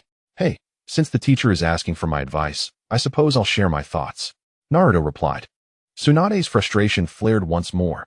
Not only was he disrespectful to her, but he also exhibited the same lack of decorum towards Chen Ruofei. Chen Ruofei, however, was unbothered, amused by Naruto's words, until he suddenly heard a strange grinding sound. He curiously searched for its source and eventually realized it was Tsunade grinding her teeth in anger. Fortunately, he swiftly seized Tsunade's fist. Otherwise, Naruto would have had the dubious honor of being the first to leap from Konoha. Meanwhile, Naruto remained blissfully unaware that he had narrowly escaped becoming a shooting star. With a broad grin and a sense of purpose, he confidently walked over to Sasuke, pulling his dear friend into the spotlight. The stoic and aloof Sasuke, at that moment, concealed his face, wishing he could vanish into the ground. That insufferable Naruto. He could endure his own social demise, but why must he drag me down with him? Yet, Naruto paid no heed to his friend's embarrassment. In front of an audience, he affectionately slung an arm around Sasuke's shoulders, flashing a radiant smile under the sun. Thus, the social pariah of Konoha, Uzumaki Naruto, commenced his inaugural village address. Everyone knows that the person beside me is my good friend, Uchiha Sasuke, who just returned to Konoha yesterday. However, few were aware of his tumultuous past. Having once strayed onto a path of resistance against Konoha, even contemplating its destruction.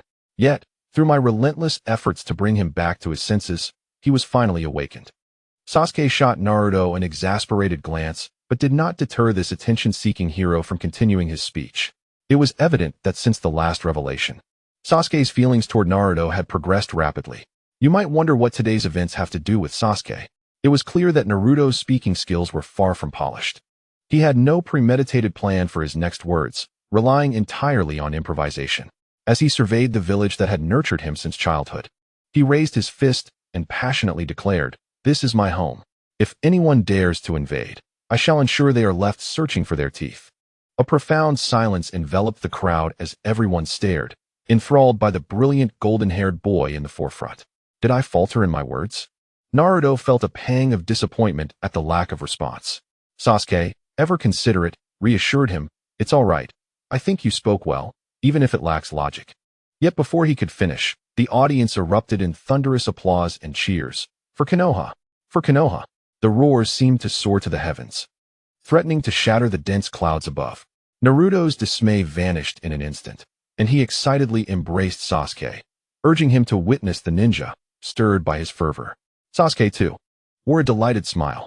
Naruto's acceptance brought genuine joy to Sasuke's heart.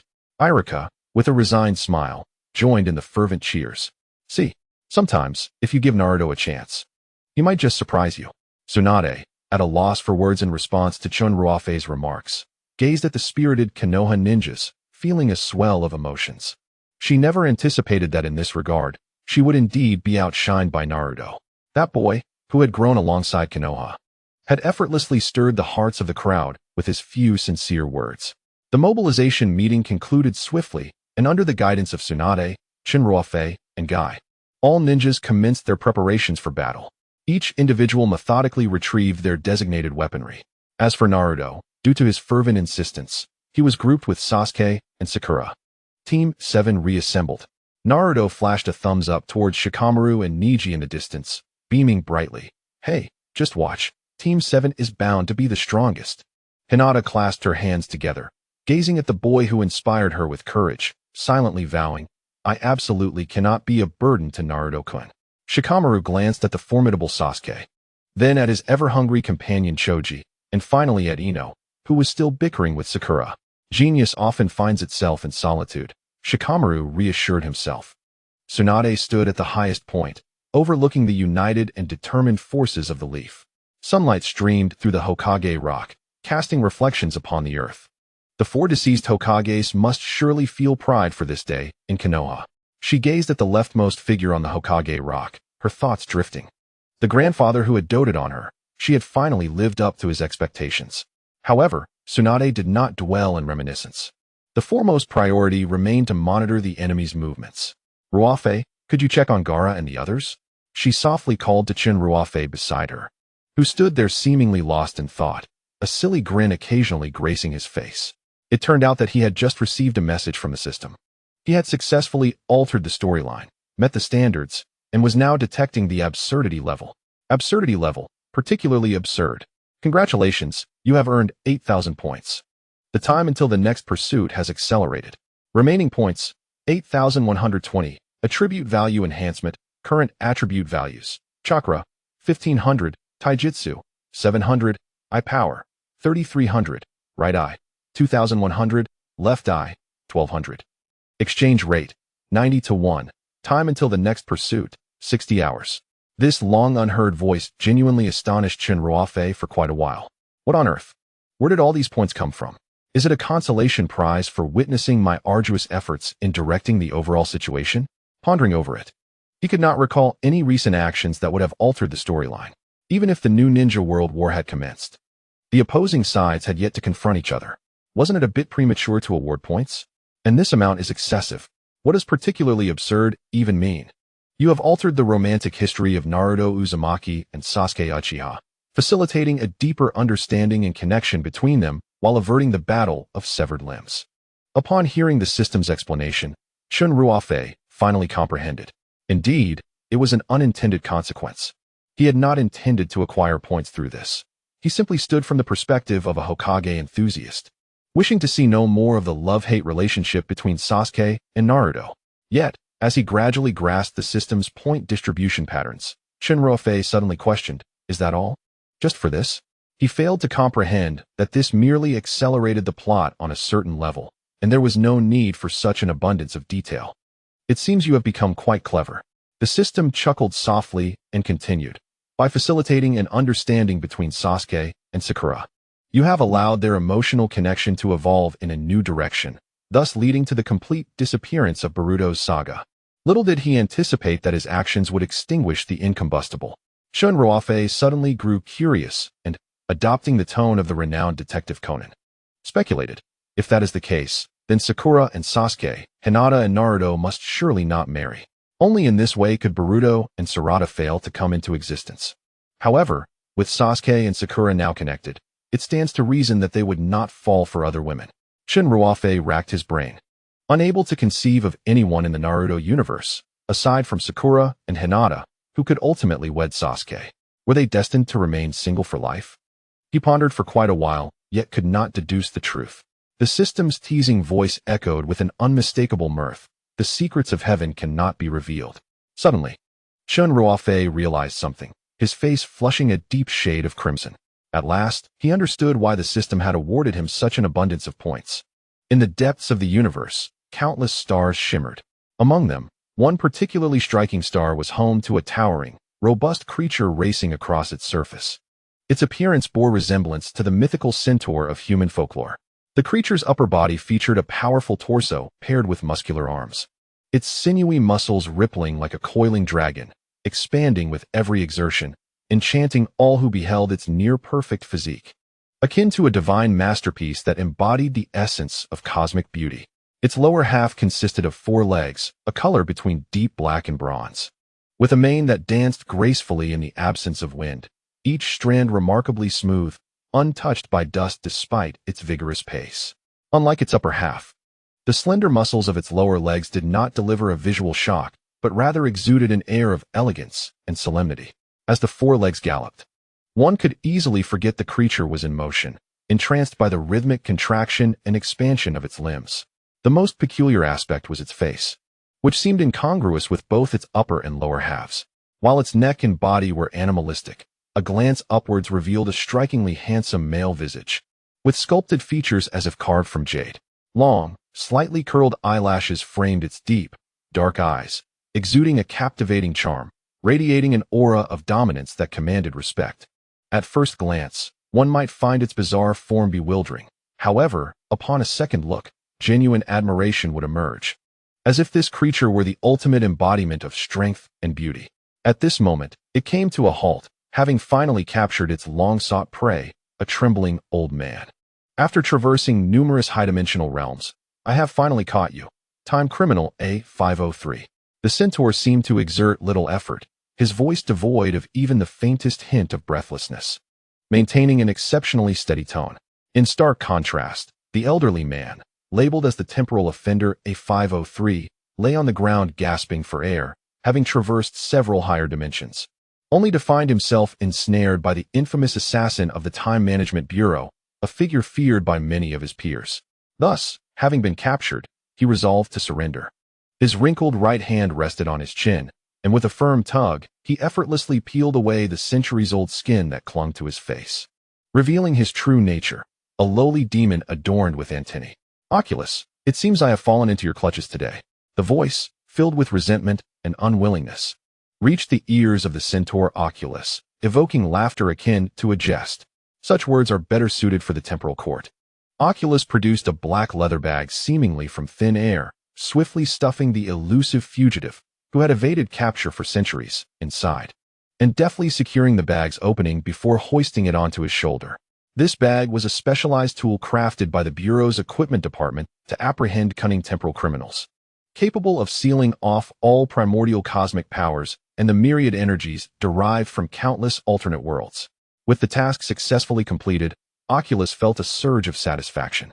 After this mission, he could tentatively request a vacation to visit those much-discussed tourist planets. After all, he was not a bloodthirsty individual who reveled in violence. Had it not been for the Bureau's overwhelming workload, he would have preferred to pursue art.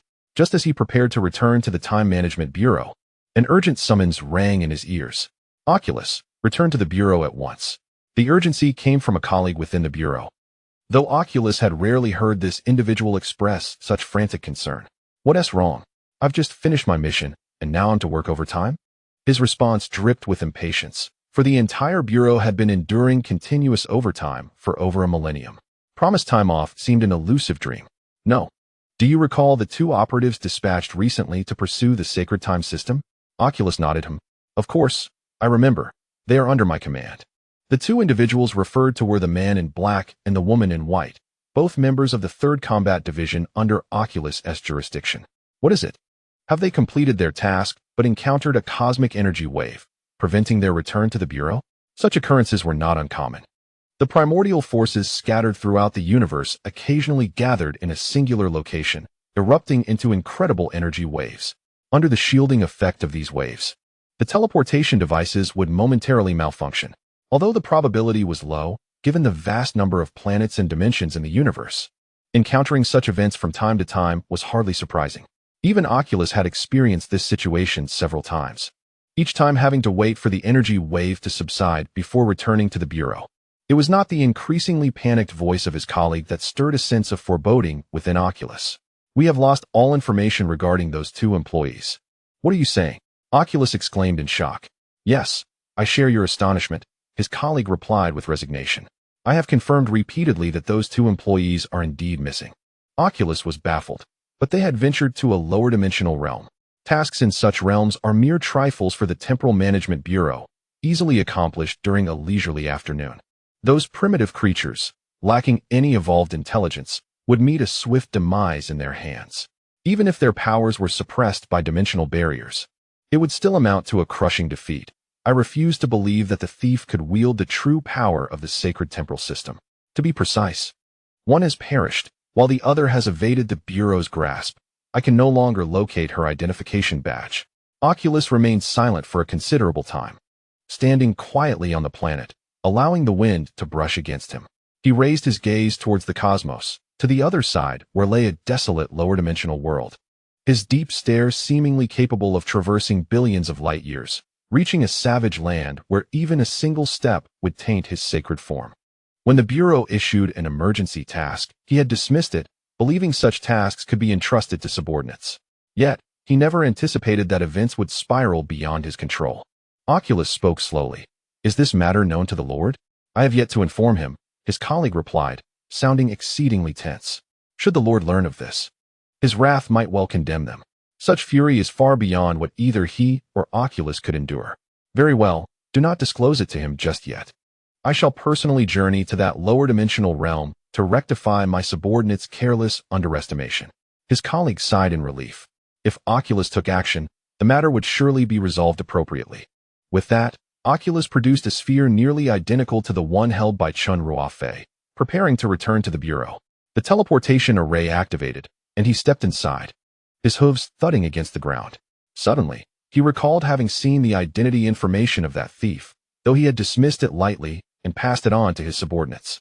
Given the cunning nature of the sacred temporal system, he prudently sought confirmation from his colleague. Is the current host of the system still one of our internal employees? No. This is precisely what I wanted to alert you to. According to the detection, it seems the system has changed hosts. Oculus mused silently. No wonder his subordinates had faltered. It must be related to this new host. He wore an expression of realization and inquired, what is the identity of that individual? Which sovereign of a higher realm? Please hold on. I will search the celestial database. After a moment, Oculus heard his colleague exclaim in surprise. The new host is not a being from a higher realm, but rather originates from a lower dimensional world in Zone 9, a common celestial body in the galaxy designated as number 928. The celestial body is known as Earth. Billion light years away, Chen Ruofei stood atop the highest edifice of Konoha, sneezing. Achu, damn it, who is thinking of me? At that moment, he resembled a newly affluent individual perusing the system shop, oblivious to Tsunade's calls. They say the joy of the wealthy is beyond imagination, yet for Chen Ruofei, it was the thrill of accumulating points that truly eluded comprehension.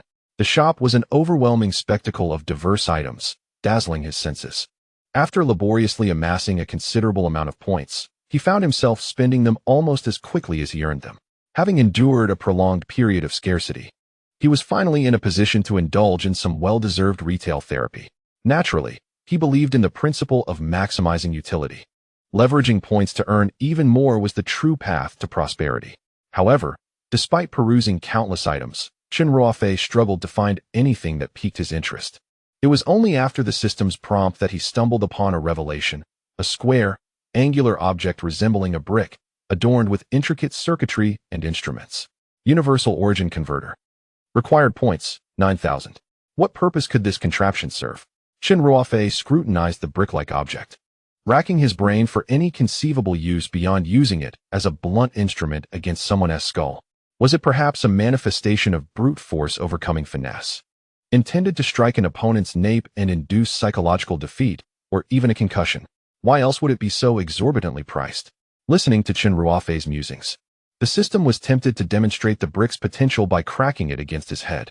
This device could convert the power of the universe's origin into energy tailored to one's desires. For instance, in the world of Naruto, this energy manifests as chakra, allowing the conversion of primal power into chakra. Wow, such an operation exists, Chen Ruofei exclaimed, reflecting on the various runes and powers contained within the mysterious sphere that he had been unable to utilize. It seemed a waste for such a valuable resource to merely contribute to his daily attribute gain of 100 points. The advent of this converter was fortuitous, addressing his urgent needs. However, it was indeed quite costly. Gazing at his meager 8,000 points, Chen Ruofei fell into contemplation. With only 800 points remaining, he needed to incite conflict within the ninja world to reap the benefits. Ruofei, Tsunade, noticing his deep thought, refrained from disturbing him for several minutes. Yet, as he remained lost in reverie, she tentatively called his name again. "Oh, my apologies, I was just lost in thought," Chen Ruofei replied, as if awakening from a dream. Chuckling softly, it was evident that she was curious about his thoughts. He replied without a hint of embarrassment. "I was pondering when I might have the opportunity to kiss you."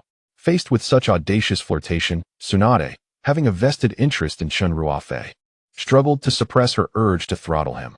This guy truly had no shame. "Oh right, you mentioned wanting to see scenes with Gaara and the others, correct?" Chen Ruofei quickly shifted the topic, recognizing the need for moderation in his teasing of Tsunade, lest things take an unfavorable turn.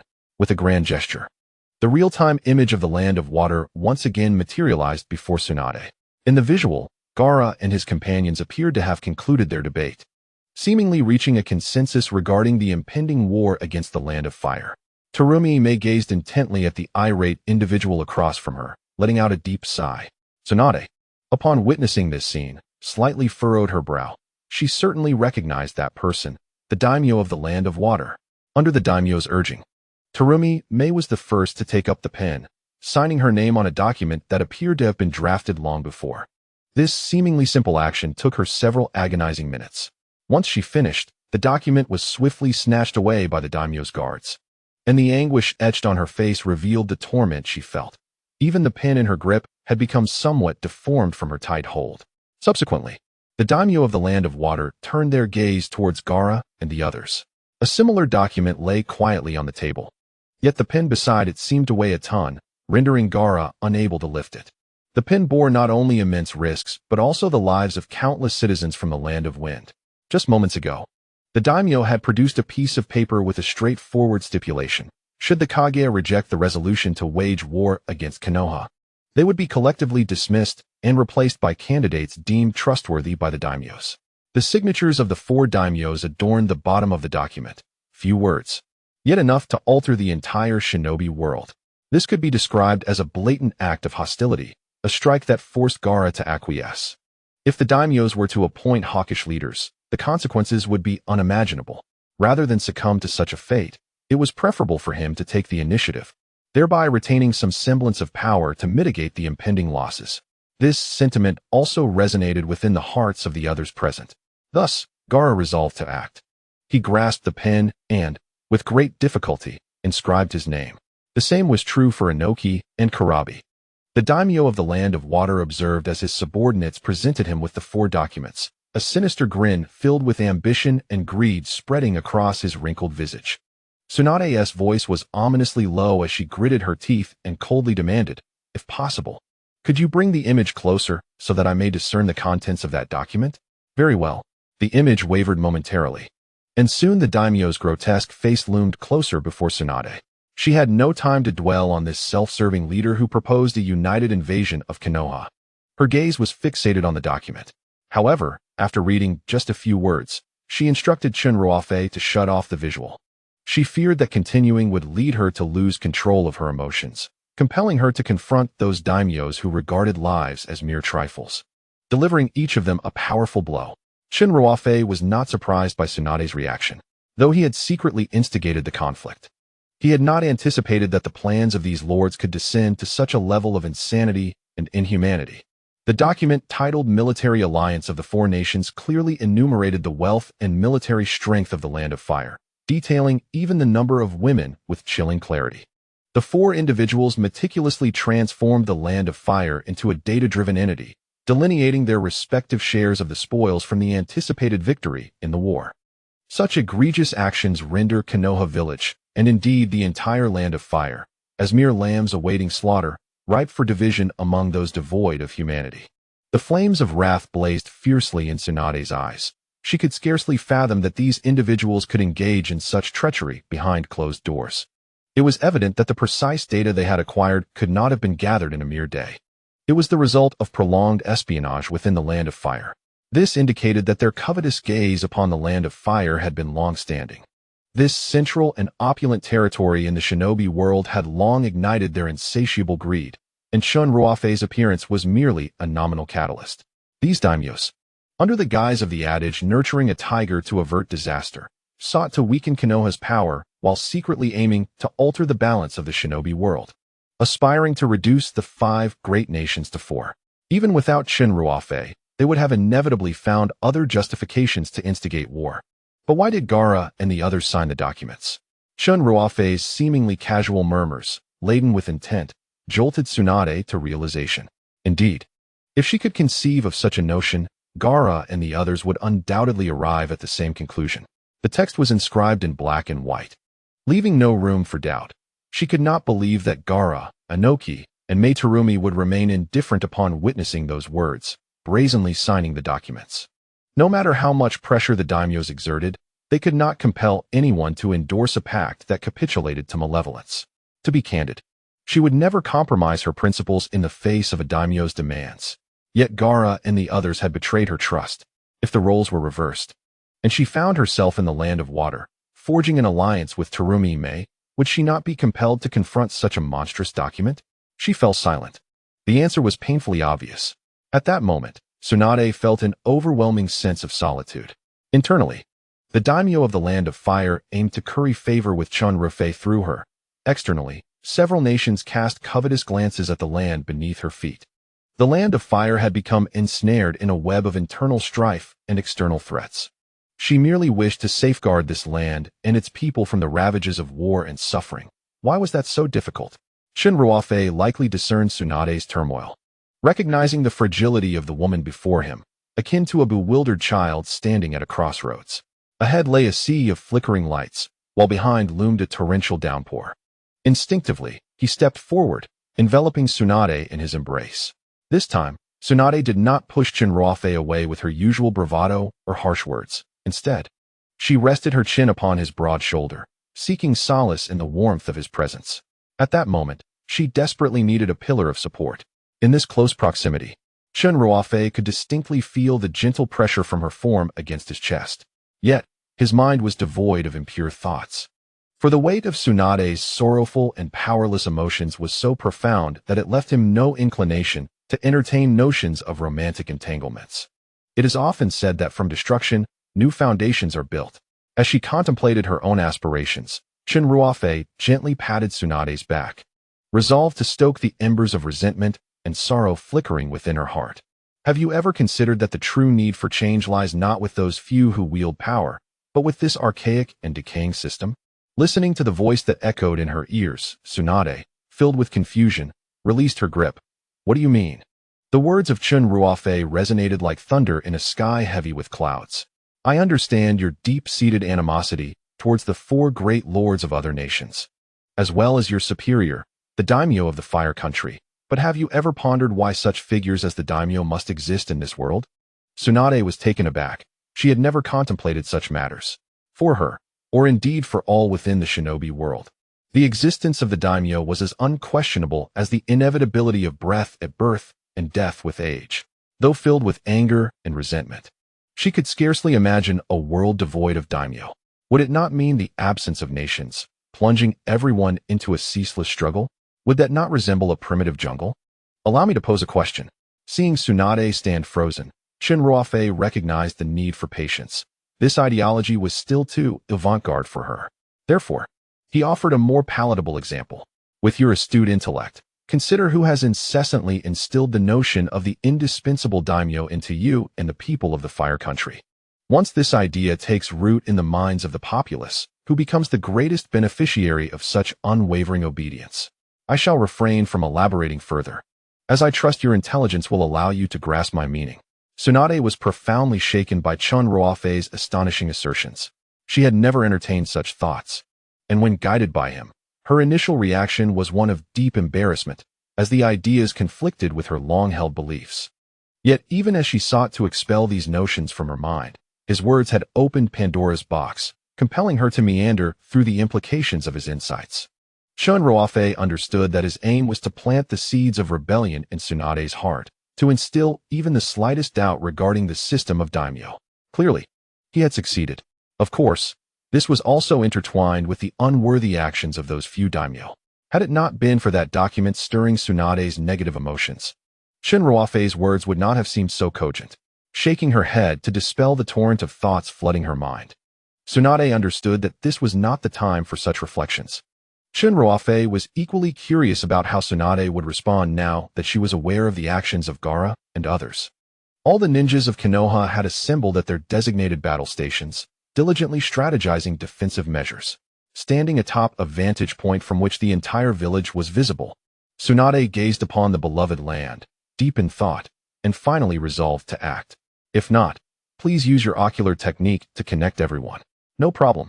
Chen Ruofei shrugged slightly, his crimson ocular power manifesting and dividing into countless fragments that dispersed to various corners of Konoha. After receiving confirmation from Chen Ruofei, Tsunade took a deep breath, hoping that in the years to come, she would not regret this decision. All ninjas of Konoha, gather your tools and scrolls. At that moment, including Naruto, the ninjas of Konoha were still in a state of confusion, believing that the impending invasion was orchestrated by Madara and his subordinates. Why, Granny Tsunade? Has the alert status been lifted? Tsunade had no intention of concealing the truth. The other four nations had forged an alliance to invade the Land of Fire. This revelation was akin to pouring water into a boiling pot, igniting chaos in every corner of Konoha. Especially for Naruto and others who were familiar with or friendly towards the other Kage, they shook their heads in disbelief. This is impossible, Granny Tsunade. Gaara would never agree to such a thing. There must be some misunderstanding. Tsunade chose not to directly address Naruto's concerns. Rather, she was prepared to unravel everyone's doubts in her own manner. From this moment forth, all ninjas of Konoha shall launch an assault on the Land of Water. Amidst the uproar, Chen Ruofei understood that the long-awaited spectacle was finally about to commence. He could not help but suggest, perhaps we should utilize my space-time ninjutsu. The distance from the Land of Fire to the Land of Water is considerable, and any delays could jeopardize our strategic advantage. No, I wish to rely on my own strength to win this war, lest certain individuals harbor negative views of me. Tsunade's gaze was directed towards the area where the daimyo resided. Yet, Chen Ruofei felt a wave of frustration, silently lamenting. Aunt, you may not be anxious, but I am. Ever since defeating the man in black, his instincts had warned him that the Time Management Bureau would not let this matter rest easily. The next pursuit would undoubtedly be even more relentless. Moreover, he had been feeling relatively calm until just now, when the emotional bond between Sasuke and Naruto hastened the timeline of the chase. Only 60 hours remained. He desperately needed more points to enhance his abilities. Let me share my suggestion. Noticing that Tsunade was unwilling to let him intervene, Chen Ruofei's urgency grew. I understand your reluctance to involve me in the war, but once it commences, every moment is fraught with change. Often, a single decision can alter the fates of countless individuals. Consider the unnecessary time wasted on the journey. By the time you reach the Land of Water, it will be too late. Furthermore, if they have acquired data on the Land of Fire, they certainly have the means to learn of your departure. By then, Konoha would be an empty city. Their covetousness for the Land of Fire means that a surprise attack could easily lead them to the heart of Konoha, seizing it as if plucking fruit from a tree. Such an act of unwittingly delivering Konoha into their hands is something I hope you will reconsider. Faced with Chen Ruofei's earnest and well-reasoned counsel, Tsunade found herself compelled to reflect. Very well, then, I shall trouble you with this matter. Chen Ruofei hastily replied, Not at all, not at all. He genuinely feared that Tsunade would be obstinate. Once this woman set her mind on something, even a herd of 9 oxen could not sway her. He began to skillfully perform his space-time ninjutsu, although he had become quite adept at using his eyes. The task of creating a vast space-time vortex capable of accommodating tens of thousands of people posed a considerable challenge to both his ocular power and chakra. It was nearly comparable to a miniature wormhole. Yet, for the sake of points, no matter how daunting the challenge, Chen Ruofei had to confront it head-on. In an instant, an overwhelming surge of ocular power emanated from his eyes, enveloping the entire Konoha village in a swirling mist. Every blade of grass, every tree, every brick and tile bore the marks of his ocular prowess, while the vast expanse of crimson mist formed a blood-red barrier, isolating the village from the outside world. Both Obito and Sasuke were taken aback, their expressions pale. The tidal wave of chakra and the incomprehensible ocular power left them feeling utterly defeated. Especially for Sasuke, who yearned for strength. He gazed at Chen Ruofei, who appeared as a deity descending upon the highest point of the village, and sighed. When will I reach my teacher's level? Bang! Naruto playfully slapped Sasuke on the back of the head, chuckling, Don't be so down. When I become Hokage, I'll definitely be stronger than the teacher. Sasuke awkwardly smiled, remaining silent. This boy, lacking the Sharingan, had no understanding of the significance of the red mist. Hokage? Even if the first Hokage, Hashirama Senju, were to be resurrected, one would need to consider whether he could withstand the control of Chen Ruofei. Not to mention that terrifying Susanoo capable of cleaving mountains and parting seas with ease. As the red mist thickened, it seemed to take on a life of its own, coalescing at the main gate of Konoha before beginning to strike against the fabric of space. In a fleeting moment, the previously stable space began to oscillate violently, as if a massive black tear had ripped through a sheet of white fabric. The rift expanded, ultimately reaching a size that nearly encompassed half the diameter of Konoha. To create a space-time vortex of such magnitude was a power that Obito had long dreamed of achieving. Yet, when it truly manifested before his eyes, the mere thought of it induced fear. Once the space-time vortex was fully formed, Chen Ruofei exhaled a long sigh and declared, All right, the passage is stable. We can send people through. Initially, he anticipated a great deal of exertion, yet aside from a slight soreness in his eyes, he felt no discomfort. However, Chen Ruofei couldn't help but smile wryly at his dwindling chakra reserves. This immense expenditure was enough to sustain his Susanoo for half an hour. Tsunade, noticing her prolonged silence, Chen Ruofei turned to look back. The woman, devoid of makeup yet still radiating charm, faced the direction of the space-time vortex, rendered speechless. Her pearly white teeth and crimson lips trembling slightly. Chen Ruofei chuckled, Keep it low-key, it's just basic operation. Most of the ninjas in Konoha had never witnessed such space-time techniques. Even after Tsunade informed everyone, and they understood that this was the masterpiece of Lord Ruofei, the dark abyss-like vortex still evoked their primal fear, and none dared to take a single step forward. Naruto, with his usual carefree demeanor, expressed surprise at why everyone hesitated to enter, and led the way into the swirling vortex. Moments later, his voice echoed in the pitch-black space, filled with awe. Wow, is this really the land of water? His exclamation dispelled the concerns of the others, who then rushed into the dark abyss in a flurry. Let us proceed, Tsunade said, to which Chen Ruofei nodded in agreement, standing at the rear of the group as they entered the vortex. As Tsunade stepped through, Chen Ruofei cast a glance at the once bustling streets, now eerily desolate, save for a few villagers who curiously watched him. At that moment, a soft voice from Konan reached his mind. Teacher, we have essentially taken control of Sunagakure and are advancing towards other regions of the Wind Country. We have also sealed all channels of information, so it is likely that Gaara remains unaware of the situation in Sunagakure. Chen Ruofei replied calmly, Good job, continue the advance. With that, he stepped into the vortex, followed by a swift closing of the immense rift. A gust of wind swept through the deserted Konoha, lifting fallen leaves into the air before they gently descended. The Land of Water is an island nation characterized by its unique culture, nestled deep within the mountains, often shrouded in thick mist, completely isolated from other countries. Although surrounded by the sea, its terrain is marked by numerous distinctive peaks.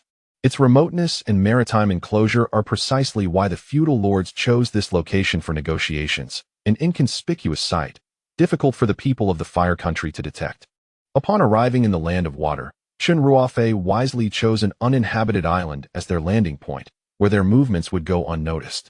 A sudden appearance of over 10,000 soldiers would surely terrify the inhabitants of the Land of Water. After advising Obito to keep a close watch on the ninjas and to refrain from any rash actions that might alert the enemy, Chen Ruofei and Tsunade leaped once more into the vortex, their destination being the heart of the Land of Water, Kirigakure. Materumi, why did you not inform everyone in advance? At that moment, the leaders of the 3 ninja villages, along with Killer Bee and Darui, were gathered in a secret location within Kirigakure, deliberating strategies. Gaara did not conceal his dissatisfaction. As the Mizukage, she undoubtedly possessed more information than most. Moreover, this secret meeting was convened in the Land of Water, suggesting she would have been among the first to learn of any developments. Yet, she remained tight-lipped, revealing not a whisper of intelligence. Had Gaara been forewarned, he might have had a greater advantage in his arguments with the feudal lord of the Wind Country. The expression on Anoki's face also hinted at his discontent with Terumi Mei's actions, as if she were gambling with the lives of all in the ninja world. I did not wish for this. Terumi Mei, typically poised and wise, now displayed a look of grievance. To be candid, I have been placed under house arrest by the feudal lord. What? The collective shock reverberated through the room. The response from Terumi Mei exceeded their expectations. Although the daimyo is theoretically superior to the Hokage, such rigidity is unwarranted. Such occurrences have never transpired before. After all, one must extend a semblance of respect towards the Hokage, especially since the nation's security is largely entrusted to the hidden villages. Any misstep by the Hokage would be detrimental to the daimyo. The actions of the Water Country's daimyo left everyone bewildered. Unless he deemed the necessity of waging war against the Fire Country to outweigh his relationship with Terumi Mei during the 5 Kage summit. The capabilities of the acting Hokage likely reached the ears of every daimyo. At that time, they utilized sensory ninjutsu to avoid the Fire Country's daimyo, reaching a mutual understanding. Upon my return from Konoha, the daimyo had probed my stance on the matter. Upon learning of my staunch anti-war position, he had the audacity to imprison me. The more Terumi Mei pondered this, the more infuriated she became.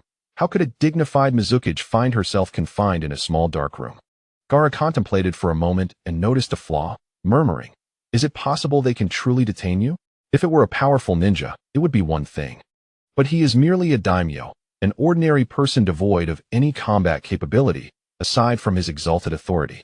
Moreover, the ninjas guarding the dark room could not possibly be unaware of the Mizukage's reputation. Do they truly fear the daimyo alone, disregarding the potential consequences from the Mizukage? Should Terumi Mei wish to escape or relay messages, would it not be a matter of moments? The Water Country is surrounded by water.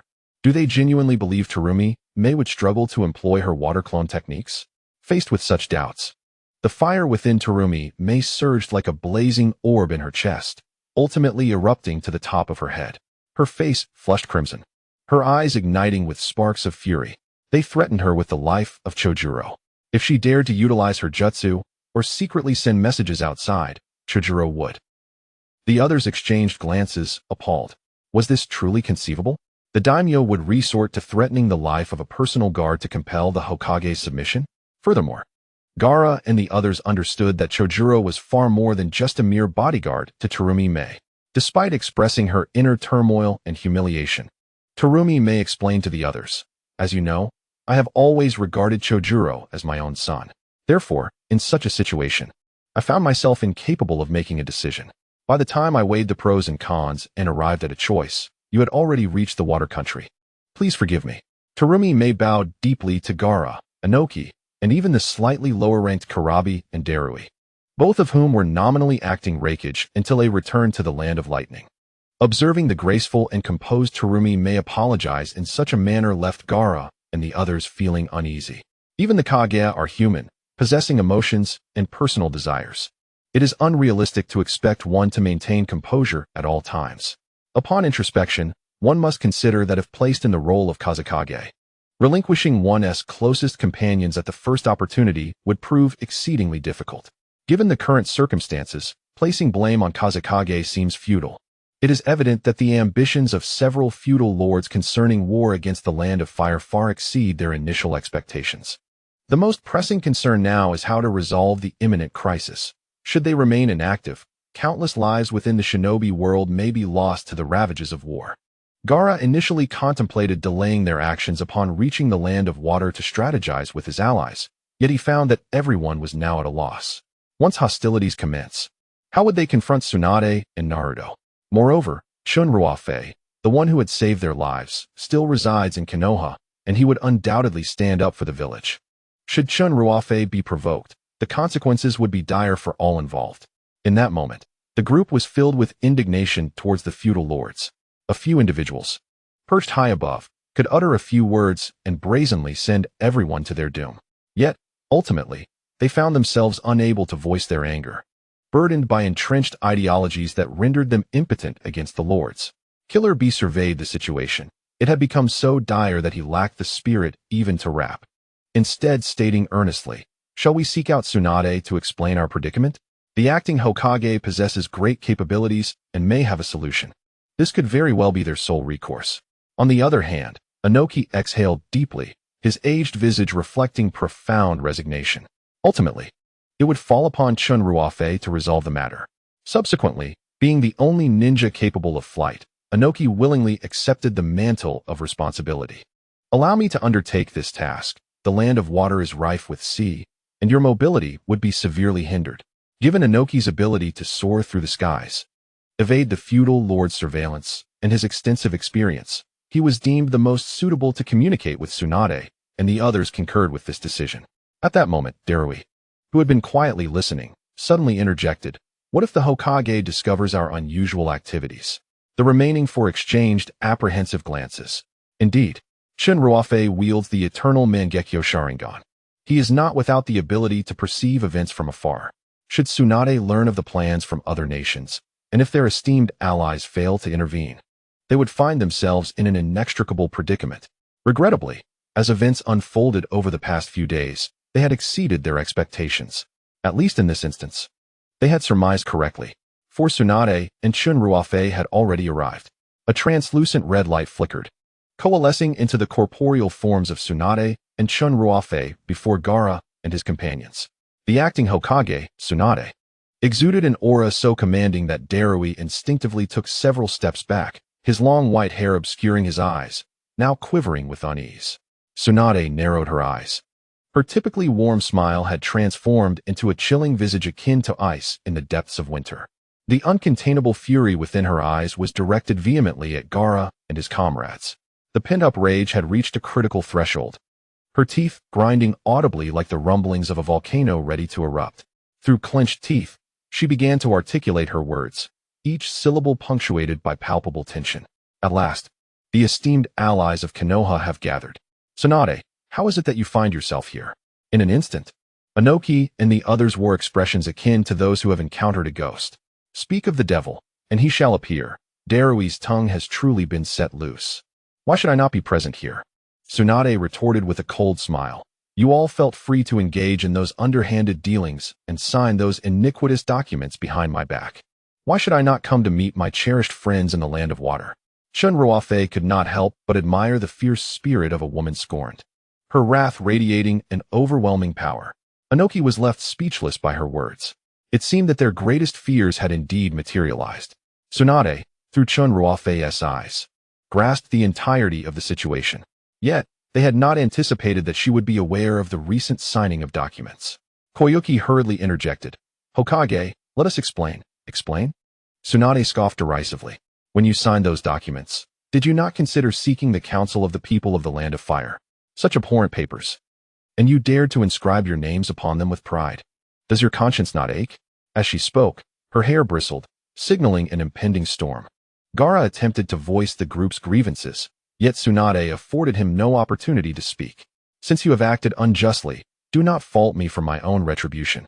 I, too, act in defense of the people of the Land of Fire." With that, she turned her gaze towards Chen Ruofei, who understood her intent. Numerous spatial whirlpools erupted around them. From these vortices, Konoha's ninjas emerged in a steady stream, encircling Gaara and the others with Tsunade at their center. Koyuki exclaimed, "What are you doing?" Panic set in as she realized the sudden influx of Konoha's forces. This territory belonged to the Land of Water. The arrival of so many fully armed ninjas without prior notice was tantamount to declaring war. "What am I doing?" Tsunade snorted coldly, stating, "I intend to strike first." At that moment, tens of thousands of Konoha ninjas had gathered around Tsunade, awaiting her command. Such a colossal commotion naturally caught the attention of the daimyo of the Land of Water. Yet, upon witnessing the overwhelming number of Konoha ninjas descending from the skies, he was nearly paralyzed with fear. How did they arrive here? Considering Gaara's presence, Chen Ruofei refrained from allowing Naruto to descend, instead remaining on the island alongside Sasuke and the others. Tsunade, noticing the daimyo retreating in trepidation, coldly declared, "Ninjas of Konoha, heed my command. For the protection of our homeland and our loved ones, launch an attack on the Land of Water." This command invigorated everyone as if they had been infused with adrenaline. The ninjas of Konoha unleashed a barrage of jutsu against their counterparts from the Land of Water. Chen Ruofei was slightly taken aback. He had anticipated that Tsunade would consider the bonds of the past and perhaps exchange a few words with Gaara and the others. Instead, she had opted for immediate conflict. In an instant, the open area became a whirlwind of diverse jutsu. In the Land of Fire, the ninjas, benefiting from their numerical superiority, relentlessly pressed the attack against their adversaries, causing the ninjas of the Land of Water to retreat in disarray. Meanwhile, the feudal lord of the water country fled in haste the moment Tsunade commanded the offensive. On one hand, Inoki utilized earth release techniques to aid the water country ninjas in fending off the assaults. On the other, he hoarsely shouted at Tsunade, imploring her to cease her actions. "Tsunade, stop this at once. You are hastening the onset of war." What a farce. Tsunade stomped her foot, shattering the ground beneath her. The war had already commenced the moment you signed your names. With that declaration, she surged toward her former ally, her fist, as large as a sandbag, aimed squarely at Gaara's face. Temari, clearly incensed, found herself grappling with the situation. While they were still devising strategies, Tsunade's indiscriminate assault was utterly perplexing. Moreover, she had already witnessed casualties among the ninjas of the Mist Village. Tsunade, who cherished her people, did she not consider the lives of the Mist Village ninjas? With that thought, she stepped forward, her hands swiftly forming seals, preparing to unleash lava to obstruct Tsunade's path. At that moment, a chill crept down her spine. Turning around, she found Chen Ruofei staring at her with an icy demeanor. Despite not having activated his Sharingan, the overwhelming pressure nearly forced her to her knees. Then, Chen Ruofei's voice erupted in her mind. "Water Shadow, should Tsunade suffer even the slightest harm, I would not hesitate to ensure the obliteration of the water country from this world." Temari's neatly tied hair became drenched in cold sweat. It took an immense effort to muster her chakra just to nod in acknowledgement. In the next instant, the oppressive force vanished. Temari, shaken, realized that the presence of that man had truly disrupted the balance of power within the ninja world. Chen Ruofei had not intended to intervene, but a sudden thought struck him. If Tsunade were to falter, how could he manipulate the relationships between the shadows and the feudal lords to fulfill his own ambitions? Besides, he had unconsciously infused a degree of personal sentiment into the matter. Having spent so many days alongside Tsunade, he would not allow this woman, whom he held in high regard, to come to harm. Tsunade, not oblivious to her surroundings, noticed Temari's response and instantly understood that Chen Ruofei was secretly shielding her. Grateful yet resolute, she turned to him and said, "Ruofei, please refrain from intervening. Allow me to resolve this myself." Chen Ruofei could only respond with a resigned, "Very well." In the blink of an eye, Tsunade's fist was poised before Gaara's chest. Gaara remained unmoved. If he retaliated against Tsunade now, the nature of the conflict would irrevocably change. Yet his stillness did not imply that the sand within the gourd remained idle. Suddenly, the sand surged forth, transforming in midair into a fist larger than a man. Interposing itself before Gaara, panic gripped Gaara. This sand possessed a will of its own, automatically protecting him in perilous moments, beyond his control. With a thunderous impact, the two seemingly mismatched fists collided. A low explosion resonated through the air. Tsunade's strike obliterated the sand, reducing it to nothingness. while she too felt the repercussions of her attack, momentarily halting to steady the tumultuous energy surging within her chest. "Tsunade, listen to me." Gaara retreated a few steps, creating some distance between them. However, Tsunade, in her furious state, showed no inclination to allow Gaara the opportunity to speak. Monster strength, painful heaven kick. Her foot, imbued with tremendous force, struck the ground with a resounding impact. Gaara, unwilling to let the sand harm Tsunade, had no choice but to continuously retreat. Tsunade relentlessly pursued him, unyielding in her aggression. Gaara understood that this was not a sustainable approach, yet in her current state, Tsunade was entirely impervious to reason. The dire situation was exacerbated by Chen Ruofei, who loomed like an immovable mountain, exerting an immense pressure simply by his presence. If this stalemate continued, the consequences of Chen Ruofei intervening would be catastrophic. The cacophony of various ninjutsu echoed in his ears, mingled with the anguished cries of the wounded. Ninjas from the land of water were incessantly pouring onto the battlefield, and the conflict was escalating alarmingly. Gaara's gaze fell upon the lamentations of the ninjas around him. The surrounding structures crumbled under the onslaught of various jutsu, debris scattering everywhere. The fallen bricks and tiles injured or even killed many, their faces painted with panic, each fearing they might be the next victim. In this chaotic scenario, Gaara, while evading Tsunade's attacks, shouted, "Everyone, cease this at once." Unfortunately, his voice was drowned out by the explosive sounds of ninjutsu. Left with no alternative, he halted his evasive maneuvers, and from the gourd on his back, an immense amount of sand surged forth. Under his command, the sand seemed to possess a will of its own, weaving through the crowd. Wherever it passed, the ninja's tools vanished without a trace, swept away into the all-encompassing sandstorm. The tumbling grains obscured all light, plunging the already dim environment of the land of water into darkness. Utilizing the sand dune flowing sand waterfall technique, the stolen ninja tools were lifted high into the air, 100 meters above ground. Gaara identified a nearby body of water and subtly moved his hands. The sand dissipated abruptly, and with a rush, all the ninja tools lost their support, plummeting into the water. The sound of splashes echoed as numerous weapons fell, creating considerable waves that drenched the nearby ninjas. Chen Ruofei observed Gaara's actions with keen interest. One could not deny that Gaara possessed considerable talent, having defeated his father to assume the role of Kazekage. The battlefield was teeming with over 10,000 ninjas, each equipped with an innumerable array of tools. Yet, Gaara had skillfully disarmed nearly every one of them, leaving not a single area untouched. Remarkably, amidst the swirling weapons, none were inadvertently harmed. To maintain such composure and control over chakra while being relentlessly pursued by Tsunade's formidable strength was a feat beyond the reach of ordinary individuals. Then it struck him, Gaara was indeed deserving of his reputation. For just as the ninjas present stared at their empty hands, compelled to cease their combat, Tsunade's fist landed squarely in Gaara's abdomen.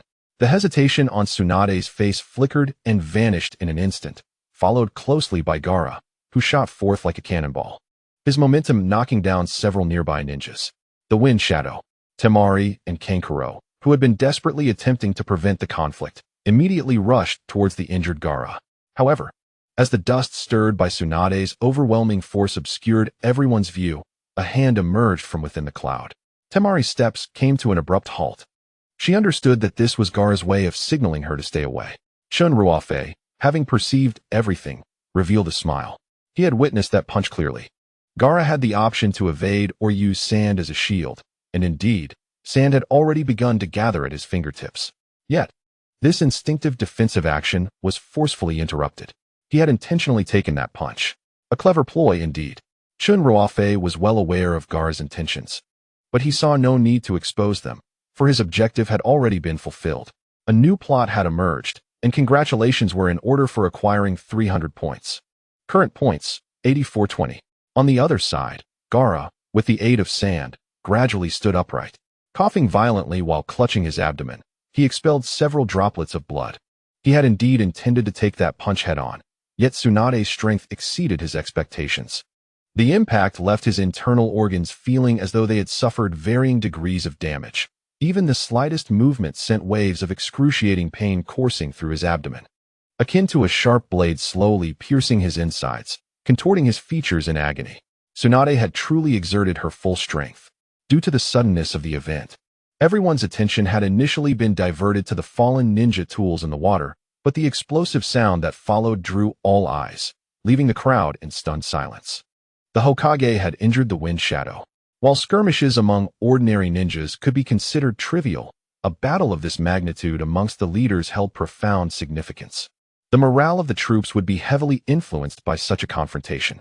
Especially the sight of Gaara's injury ignited a fervent response among the Fire Country ninjas, akin to a potent adrenaline rush. Numerous Leaf ninjas began to cheer for Lady Tsunade, in stark contrast to the jubilant shouts from her comrades. Tsunade's expression was one of conflicted beauty, her brow furrowed. After all, she and Gaara could be considered friends. Deep within, she even felt a twinge of regret for injuring a friend. Yet, as her thoughts turned to the disregard shown by the people of the Fire Country, that regret swiftly dissipated, leaving only a cold gaze. Despite Temari and Kankaro's hostile stares, Tsunade tightened her fists. The atmosphere had thickened with tension, leaving both Meitarumi and Inoki at a loss for how to respond. Katsuyu's decision to confront Gaara signifies her complete abandonment of all restraint, indicating that she is prepared to engage in battle with her fellow Kage, with whom she shares a bond. Feeling a slight alleviation of the pain in his abdomen, Gaara finally spoke. "Katsuyu, we have our own grievances." "Grievances?" Katsuyu remained noncommittal. "What wrong have the countless residents of the Land of Fire committed?" Gaara wiped the blood from the corner of his mouth with his sleeve and continued, "On behalf of everyone, I apologize, but I implore you to cease this senseless conflict. Must we witness a battlefield strewn with corpses to fulfill the expectations you hold for the Hokage?" His voice echoed across the battlefield, prompting Katsuyu to glance around. Numerous bodies lay strewn across the ground, both those of the Land of Fire and the Land of Water. Blood stained the earth, some of it even flowing into the nearby waters, transforming the once crystal-clear surface into a haunting crimson hue. This scene stirred a modicum of compassion within Katsuyu. She was not swayed by Gaara's words. Rather, the sacrifice of the Leaf Village ninjas filled her with sorrow and empathy. She regarded Gaara with a cold stare and retorted, "If you cannot bear to witness this scene, might I inquire why your signature appears on the documents?" Her tone was accusatory, questioning whether such duplicity aligns with your character and expectations. Observing that Katsuyu had calmed somewhat, at least permitting the possibility of meaningful dialogue, Gaara felt a flicker of hope, silently grateful that his previous strike had not been in vain. He quickly composed himself in his mind and, with earnest sincerity, began, "That is because the feudal lords have spoken to us halfway." However, he abruptly halted. A surge of chakra energy, one he feared most, pierced through him like a bolt of lightning in the dark night, accompanied by a thunderous roar above. It felt as though a desperate cry for help echoed in his ears, causing his scalp to prickle, as if his very soul were being wrenched from his body. The Land of Wind was under attack. In the village hidden in the sand, chaos reigned beneath the howling winds. The assault had been underway for some time, but the invaders were not there to slaughter the villagers. Instead, they were following Chen Ruofei's orders to locate and capture the feudal lord of the Land of Wind. Initially, Nagato led a group of rogue ninjas into the sand village, causing widespread panic among the populace, who were all too aware of the brutal realities of war. Given the menacing appearance of the intruders, the villagers feared their demise was imminent. Yet, as time passed, they began to realize that the situation was not unfolding as they had anticipated. These invaders displayed a disturbing indifference, sparing the lives of ordinary citizens and even the ninjas of the sand village. Naturally, the villagers, not wishing to provoke the invaders, secured their doors and windows, hiding away and ignoring the chaos outside. In the beginning, a few remaining ninjas from the sand village formed a resistance. But when they discovered that their jutsu could not even graze the leading figure, and that even a lucky hit felt like mere tickling, they too abandoned their futile defiance. At this moment, Nagato was interrogating a ninja from the sand village. Regrettably, no matter how he threatened, the Chunin remained tight-lipped about any information concerning the daimyo. Frustrated, Nagato discarded the resolute Chunin as one would toss aside refuse, and continued leading his subordinates in a relentless search for the daimyo's whereabouts, visiting one household after another. The indignation was palpable. This invasion felt rather humiliating, did it not? Nagato found himself increasingly perplexed. Although their master had commanded an assault on the Land of Wind, he simultaneously forbade them from harming the innocent. What kind of invasion was this? It felt more akin to a census than a military incursion. Even when encountering elderly individuals who were frail and unwell, both Nagato and Konan had to maintain a polite demeanor, carefully controlling their expressions to avoid frightening the elderly into distress. Once a figure that instilled fear throughout the ninja world as the decisive leader of Akatsuki, Nagato now found himself assuming the role of a neighborhood committee matron. When had he ever endured such indignities? Not only he, but the rogue ninjas behind him exchanged bewildered glances after several futile visits. The anticipated offensive against the Land of Wind was supposed to be a merciless rampage, transforming the region into a scene of bloodshed and chaos. Yet, this was not the narrative they had envisioned. However, under Chen Ruofei's oppressive authority, none dared to act out of line. Konan managed to smile. As one of the few women in their clandestine organization, she held a fondness for Chen Ruofei's guidance. She had always drawn a clear distinction between war and slaughter. War is a violent military action taken to achieve a certain objective. Currently, the Land of Wind possessed virtually no defensive forces. The few remaining lower-ranking and mid-ranking ninjas were, to someone of her and Nagato's caliber, hardly more than defenseless civilians. The villagers, who lacked any ninjutsu abilities, were viewed by them as insignificant as mere chicks. To take the lives of those who posed no hindrance to their advance would contribute nothing to their plans for seizing the Land of Wind. It would merely amount to a senseless waste of chakra.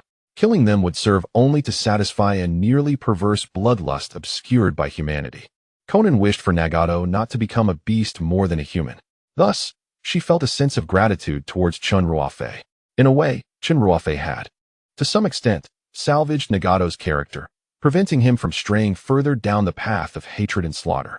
Yet, after countless failures, Nagato still had not discovered the whereabouts of the daimyo. He felt too embarrassed to seek help from Shiro or his master, fearing it would only underscore his incompetence. Suddenly, a thought struck him. Since their exhaustive search had yielded no results, why not draw the snake out of its hole? It was likely that he was not the only one searching for the daimyo. The ninjas from the Sand Village were also anxiously seeking him to ascertain his safety. By following the paths of these ninjas, he could effortlessly achieve his objective. In the recent skirmish, the power of the Rinnegan had already marked the bodyguards in Kolo, and thereafter, it was seldom employed against others. By searching this vicinity and tracing the ocular imprint, one could ascertain the whereabouts of Kolo or the guards, ultimately leading to the discovery of Nagato. Nagato could not help but admire his own brilliance. With this thought, he unleashed the power of his eyes. Soon, he confirmed the locations of the two individuals. Konan led a faction of rogue ninjas in pursuit of the guards, while he took the remaining members to seek out Kolo. At this moment, Kolo remained oblivious to the fact that he was being targeted by Nagato. Similarly, he was frantically searching for the daimyo he had encountered not long ago. However, Kolo's urgency did not stem from an intrinsic loyalty to protect the daimyo. Instead, he was aware that she, being a member of the Watanabe clan, would undoubtedly receive the directive to safeguard the daimyo at the first sign of an invasion. His singular focus was to locate she. The Sunagakure village, while not vast, was not particularly small either. Kolo searched aimlessly for an extended period without uncovering any trace of the daimyo. Suddenly, a thought struck him. She had once mentioned during their conversation at the border watchtower that in the event of an unforeseen calamity in the Land of Wind, the daimyo would seek refuge in a specially designed underground chamber. Kolo immediately quickened his pace towards the entrance of the basement. However, within the basement, it was already overcrowded. In a space of merely 100 square meters, approximately 100 individuals were crammed together, making movement nearly impossible.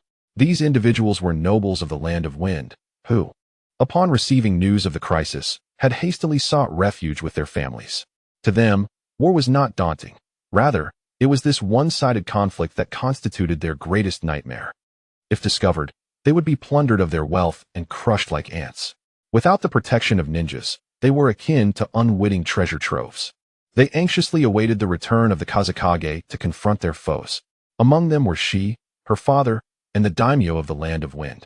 Despite it being autumn, the ventilation in the basement was inadequate. The dense crowd was permeated with the stench of sweat, and many had been caught off guard. Unable to attend to their personal needs, forced to relieve themselves in the corners of the chamber. The mingling odors were overwhelming, making she breathe cautiously. The daimyo, who had previously boasted and threatened Gaara, now appeared utterly dejected. He wished to send someone outside to assess the situation, but the nobles dissuaded him. Would he send someone out only to lead the enemy to them? She was soaked through, droplets of perspiration rolling down her nose. She silently prayed for Kolo's safety. But before her supplication could conclude, the stifling atmosphere threatened to suffocate her. She even contemplated confronting the enemy in a desperate fight to the death. She would rather perish valiantly than cower like a rat in this cramped space merely 10 meters from the surface. Yet, her parents clutched her hands tightly, unwilling to let her go. For many years, Shi's father has navigated the treacherous landscape of Sunagakure, gaining profound insights into the daimyos and nobility. In such difficult circumstances, those accustomed to a life of luxury are perpetually on edge, their psychological thresholds perilously close to collapse. She is one of the few ninjas in this village, and notably, the most powerful among them. This implies that should the daimyos and nobles, in their moments of despair, decide to flee clandestinely, she would be the first to step forward, shielding everyone from danger. She is acutely aware of this reality, yet she finds herself devoid of choices. When Kolo departed from her presence, she gazed after him for a moment, lacking the courage to pursue him, and instead left with her head bowed in despondency. At that very moment, she encountered a triumphant daimyo. Upon seeing Shi, the daimyo smiled, recalling how obedient she had been moments ago, and resolved to visit the Watanabe family to commend this astute and sensible girl.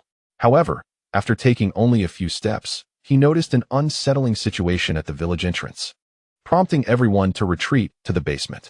As time passed, impatience grew within the confines of their hiding place. Remaining there was ultimately untenable, especially given the scant provisions of food and water. At that juncture, a high-ranking noble from the land of wind vociferously complained, "Damn the Kazekage. Why hasn't he returned to protect us? We allocate such significant military funds to Sunagakure each year, only to languish in this desolate place." Following his outburst, he emphatically struck the wall in frustration.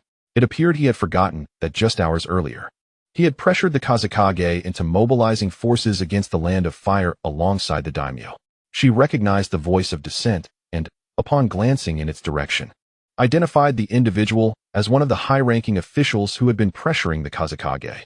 A sense of injustice stirred within her for the Kazekage, yet she dared not voice it.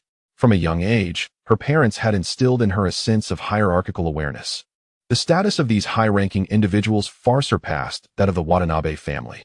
The discontent reverberated in the stifling confines, lingering for an extended period, and garnered the agreement of the majority. Those who echoed the complaints were primarily individuals who had previously clashed with the Kazekage's interests, timid in his presence, yet now, with the daimyo present, they transformed into animated sycophants.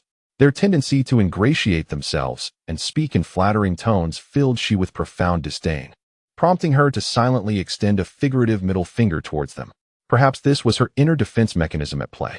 Deep within, she found herself unable to reconcile the words Kolo had spoken before his departure. Essentially, her deceitful actions mirrored those of these individuals, even if her motives were rooted in the desire to protect her family. Yet, she hesitated to confront this truth, opting instead to diminish their worth in her mind, repeatedly convincing herself that she was different. Indeed, she was evading her burgeoning sense of guilt. As the complaints grew more uncontrollable, the previously silent daimyo finally spoke up. "Rest assured, this place is exceedingly secure. Once the wind shadow returns, he will undoubtedly ensure our safe departure." With the daimyo speaking, the few dissenters have fallen silent. Although the situation appears stable on the surface, the daimyo's heart is fraught with anxiety. Who could the suddenly attacking enemies possibly be? Could it be that the Land of Fire was preemptively aware of their plans? Is it the wind shadow?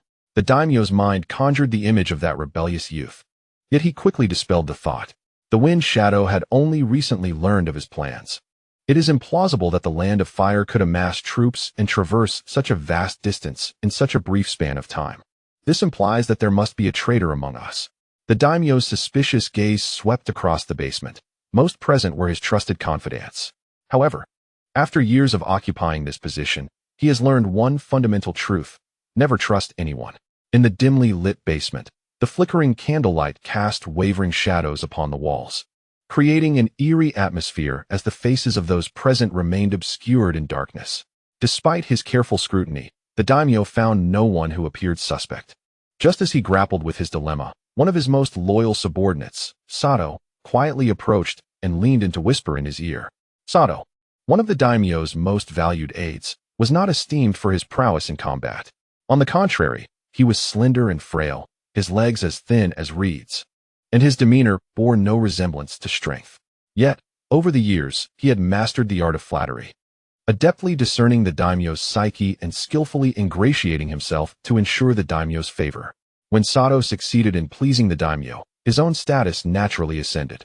Even as many sought to undermine him, Sato always wielded the daimyo's influence to silence his detractors. Indeed, he had severed the tongues of those who dared to speak ill of him. As time passed, the cunning and ruthless Sato became a favored figure beside the daimyo, and no one dared to show him disrespect. Instead, they sought to curry favor with Sato, hoping he might speak a kind word on their behalf. Sato had been keenly observing the daimyo's suspicious demeanor. For him, understanding the daimyo's thoughts felt like an innate superpower. Approaching the daimyo, Sato murmured in an almost inaudible tone, "My lord, have you forgotten that Chen Ruofei is capable of utilizing space-time ninjutsu?" The daimyo was jolted awake by this nightmarish revelation. Indeed, he recalled hearing from Gaara that Chen Ruofei could perform long-distance teleportation. "Are you suggesting?" The daimyo's wrinkled face twisted in rare agitation. As Sato's words hinted at the gravest of outcomes, Sato nodded firmly, asserting, "We have reason to believe that the wind shadow, Gaara, has betrayed the land of wind." The daimyo quickly placed a hand over Sato's mouth, fearing that such words could incite panic among the others. Subsequently, he recalled his previous confrontations with Gaara, and how he had, through cunning, forced Gaara into submission. In seeking vengeance, Gaara indeed had the motive to ally with the Land of Fire. From the moment Yero stepped out of the conference room, he devised a cunning plan to transfer all military forces, subsequently contacting Chen Ruofei, and orchestrating an assault on the Land of Wind. Once those adversaries opposing Yero were vanquished by the forces of the Land of Fire, he would return to seize control of the entire Land of Wind, reaping the rewards of a well-laid scheme. This intricate and logical train of thought soon occupied the mind of the daimyo of the Land of Wind, who was incensed by the betrayal of that rebellious individual. Beneath the surface of that resentment lay an inescapable terror. With the wind shadow defecting to the enemy, were they not akin to fish in a barrel? At that moment, Sato subtly advised, "My lord, I suggest we seek an opportunity to escape. With the wind shadow having turned traitor, remaining here is tantamount to waiting for death. Moreover, the food and water resources are insufficient to sustain us for long. Such a noble figure as yourself cannot languish in such dire conditions.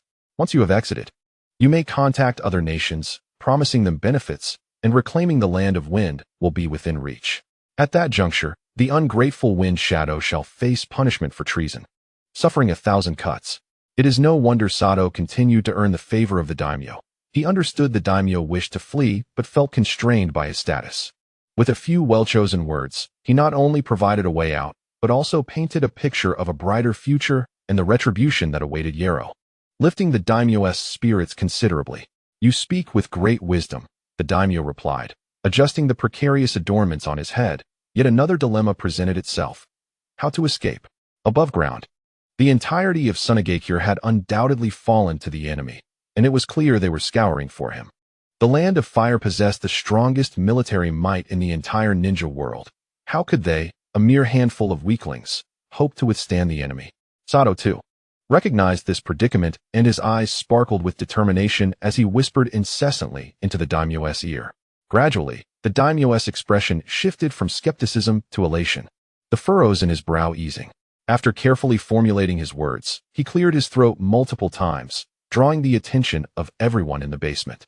"I understand that there is resentment among you, stemming from the Wind Shadow's failure to rescue us promptly. However, we cannot place all our hopes on the Wind Shadow, who is not entirely on our side. Should he take advantage of our plight, demanding that we relinquish our wealth and power, how would we differ from those captured by the enemy?" The daimyo commenced by denouncing Yero's treachery, heightening the atmosphere of dread among the nobles and elites. He needed them to realize that as long as he, the daimyo, remained alive, their interests would be safeguarded. If he were to perish, their existence would lose all significance. Observing the rising tide of panic among the crowd, the daimyo discreetly smiled before continuing with a note of concern. "Thus, we must rely on our own strength to escape." This pronouncement was met with a chorus of skepticism from the others. "Rely on ourselves? We are but a mere 100 individuals, and we lack any mastery of ninjutsu. Venturing out would be akin to lambs entering a tiger's den. Such reasoning is fundamentally flawed. According to my deductions, those in power are likely plotting to turn our village upside down in search of me. They will undoubtedly divide into numerous small squads to act independently rather than congregating in a large force. This, in turn, presents us with a potential opportunity. After the Lord spoke, he paused dramatically, heightening the anticipation among the listeners. With a confident gesture, he stroked his chin, exuding assurance. If we send a few individuals to draw the enemy's fire, they will inevitably attract the nearby squads, thereby granting the remaining members a chance to escape. However, once he finished speaking, the basement fell into a prolonged silence. While the plan was astute, everyone understood that the few who would draw the fire were unlikely to survive. Even if they were to escape by some stroke of luck, they would surely endure severe torture at the hands of the enemy, rendering their existence a fate worse than death. No one was willing to become mere fodder, sacrificed for the benefit of others. Silence enveloped the room, as no one dared to speak for fear of drawing the Lord's attention, thereby being chosen as the sacrificial pawns. At that moment, one voice emerged from the crowd, inquiring how, according to the Lord's perspective, the members of this death squad should be selected. All hearts momentarily felt as though they were lodged in their throats. The answer was straightforward. Selection would be based on strength. The more powerful individuals would be able to hold the enemy at bay, thereby affording the larger group additional time to flee. Hearing this, Shi's father was taken aback, gripping his daughter's hand tightly. The Lord's proposition garnered overwhelming agreement among the majority. Laughter filled the air as they were all ordinary individuals devoid of combat prowess. Shi's parents subtly retreated a few steps, hoping against hope that this would render them inconspicuous. Yet, the Lord's indifferent words shattered their illusions. Watanabe, your daughter appears to be nearing the level of a jonin, does she not? 100 pairs of eyes converged upon Shi's father, Watanabe, the head of the Watanabe clan in Sunagakure. Cold sweat poured from him. He had never anticipated that the Lord would directly address him. Under the weight of so many intense gazes, even the calmest of individuals would falter. She observed her father, who, in her memories, remained unflappable even in the face of calamity, now bowed his head deeply, his grip on her hand trembling. Yes, he stammered. Then it shall be simple. Your daughter's strength should be the greatest among those present. How about making her the leader of the death squad? Upon hearing this, Watanabe hesitated not a moment before abruptly releasing his grip on his daughter and kneeling heavily upon the ground. The sound of his knees striking the floor echoed throughout the basement. Despite the uneven surface littered with stones, he felt a fiery pain in his knees but dared not utter a cry of discomfort. On the other side, a middle-aged woman adorned with some jewelry at her wrists and neck, and whose forehead and eyes bore the marks of age, also knelt heavily. She was none other than Shi's mother. I beseech you, my lord, considering the Watanabe clan's past efforts, however meager, for the Wind Country, please spare Watanabe Shi. The couple had only one child, who gazed blankly at her parents kneeling on either side. Despite the glimmer of tears in her eyes, her knees seemed as if encased in steel, stubbornly refusing to bow to the noble. In that moment, she recalled the words of Kolo. Watanabe, do you truly believe that Watanabe Nozomi's life holds greater significance than that of the noble? The speaker was also a noble from the land of wind, someone who had maintained a cordial relationship with the Watanabe family, and whom Nozomi had previously visited, referring to him as uncle. Yet, at this moment, he had become the first to cast stones into the well. Past friendships evaporated in an instant. He was solely concerned with his own chance of survival. The surrounding individuals either remained silent or mocked derisively. In the face of death and terror, the selfishness of humanity was magnified infinitely. Watanabe cast a furious glance at the man, his rage barely contained. Nevertheless, he lowered his head and respectfully addressed the noble, unable to defy him. The noble seemed impatient with Watanabe's words, responding coldly in an unyielding tone. Thus, it was settled. Watanabe's mind went blank, his body trembled uncontrollably, like a taut string plucked by an unseen hand. As a father, he longed to rise and slay everyone who had proposed or supported this idea, including the noble. Yet, having lived under others for so long, he was inherently frail and cowardly.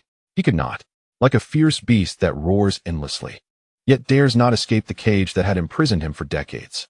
Meanwhile, Nozomi's mother, a fragile woman, could only weep quietly, holding her daughter's head in her arms. The noble remained indifferent, continuing to select from the remaining candidates. However, an unforeseen event occurred. Nozomi suddenly broke free from her mother's embrace and slowly, yet forcefully, helped her father rise from the ground. She glared at the noble and those around her like an enraged beast, her voice icy and deliberate as she declared, "You need not compel me. I shall gladly embrace death. I would rather perish beneath the enemy's blade than live as a rat in the sewers like you." The noble who had earlier cast stones at her pointed a trembling finger at Nozomi, his chest heaving as though he could scarcely draw breath. Yet, upon meeting her piercing gaze, he was rendered mute with fear. "Before I die, I wish to make a sincere request." The noble, unperturbed, recognized the gravity of the moment. This flower of youth was soon to sacrifice herself for the sake of others. Even for appearance's sake, he ought to respond appropriately. Thus, he spoke to Nozomi with a tone of feigned regret. "Watanabe Nozomi, speak your wish. I shall endeavor to fulfill it. I wish for all of you to descend into hell." Upon finishing her words, Nozomi burst into a raucous, unrestrained laughter.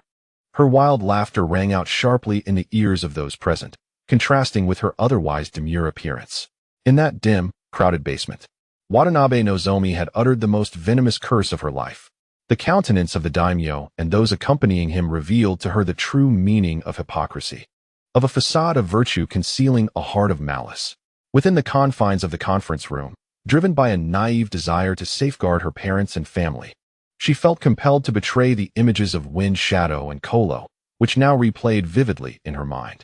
In retrospect, it seemed utterly absurd that she had genuinely believed in these individuals. She had followed the daimyo's directives and made a decision that betrayed her own conscience. Yet, did the daimyo show her mercy? No. This man now wore an impassive expression as he urged her toward her demise, as if it were an inevitable conclusion. This curse revealed the duplicitous nature of the daimyo of the Land of Wind, tearing away the mask of insincerity.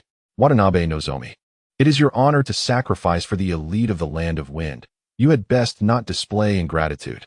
Nozomi refrained from retaliating, but the cold smile she wore was the most eloquent response. She harbored no fear of death, rather. The thought of her parents' profound sorrow at her passing filled her with anguish. Moreover, she had yet to apologize to Kolo. Approaching her parents, she gently wiped away the tears from her mother's face with her sleeve, speaking with an unprecedented steadiness. "Father, mother, your daughter will protect you from below." Watanabe K remained silent, yet his trembling shoulders betrayed the depths of his despair. The face that had cherished his daughter for over a decade was now etched with tears of sorrow. He loathed his own cowardice, his inability to shield his daughter. Yet, Nozomi seemed to perceive her father's turmoil. Her delicate fingers caressed his face, offering solace to the man who regarded her as a treasure. "Father, do not blame yourself. You have protected me for so many years. Now it is my turn to stand before you. This is what a daughter should do."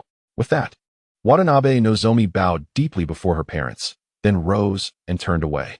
"Nozomi." Her mother wept inconsolably. But Nozomi's steps paused only for a fleeting second before she resolutely continued toward the exit of the basement. Listening to her mother's cries, her heart felt as though it shattered into countless fragments, yet she dared not look back. Nozomi understood that this journey would likely lead to her demise. She had already bid her parents farewell for the last time in this life. Nevertheless, she felt compelled to proceed, for otherwise, her parents would undoubtedly suffer the daimyo's and others' relentless torment or even vengeance. While it might seem absurd for one child to choose not to die for another's sake, she firmly believed that these individuals were capable of such acts. The distance of 100 meters felt brief as Nozomi stood at the staircase of the basement alongside the other 5 chosen ones. These 5 were also youthful, roughly her age, and their abilities ranged from Genin to Chunin. They too had endured their final farewells with their parents, their eyes glistening with tears as they gazed upon their loved ones. The 6 youths stood at the threshold, a scene of tragic grandeur, yet aside from their parents, the expressions of all others were marked by an indifference that was almost chilling. To this moment, Nozomi had not looked back, but as she set foot on the first step, it was as if a vital memory surged forth, compelling her to turn suddenly. She deliberately averted her gaze from her parents and addressed the Lord directly, imploring him to treat her parents kindly after their departure. Otherwise, even in death, they would not spare him. Her piercing gaze swept across the room, and then she, along with the others, embarked on the path towards the ground. The Lord of the Wind Country smiled silently, waiting until he confirmed that these 6 children, laden with expectations, did not turn back out of fear. Only then did he excitedly approach the entrance, peering into the darkness several times. Let us proceed as well. We must not squander the goodwill of these children. No sooner had he spoken than everyone surged towards the exit as if a starting gun had been fired. In that moment, status, wealth, and decorum became utterly irrelevant. Each individual focused solely on the front of the line, plunging the basement into chaos. The Lord, witnessing this, was filled with indignation. These wretches, upon seeing a glimmer of survival, disregarded everything else, truly a disgrace to the Wind Country. Of course, he expressed such disdain while standing at the forefront of the group. Under his and Sato's loud reprimands, the escapees finally established some semblance of order. However, just before their departure, he made a premeditated decision. The parents of those children, please position yourselves at the end of the line. What? Watanabe was genuinely furious. It was not out of cowardice, but rather because his daughter had just gone to her fate, while he and his wife were maliciously placed at the most conspicuous position at the back of the group. This was a blatant affront to their daughter's life. Not only he, but the other parents were equally incensed. Yet, the cunning lord had anticipated this. He waved his hand, signaling the soul guard present to join them at the rear of the line. To call this individual a guard was an exaggeration. This imposing figure lacked any chakra and merely flourished a blade for show, but coincidentally, during their escape, he possessed a sharp weapon, thus holding some value for the lord. The astute lord recognized the potential threat. Should those children harbor resentment after their ascent and betray him by revealing his whereabouts to the enemy, it would spell disaster. However, by controlling their parents and threatening their lives, these inexperienced youths would have no choice but to comply and willingly draw fire for him. Contemplating this, the lord marveled at his mastery of manipulation. It was truly exquisite. Under the guard's coercion, despite Watanabe's grievances, he had no choice but to bow beneath the glinting blade. Once I escape, the Wind Shadow. The lord displayed a sinister grin, already regarding the Wind Shadow as the mastermind behind this incident. When the time came for him to raise his arm and call out, the ninjas of Sunagakure would surely abandon their shadows and flock to him. He longed to see that treasonous Wind Shadow kneeling before him, begging for mercy.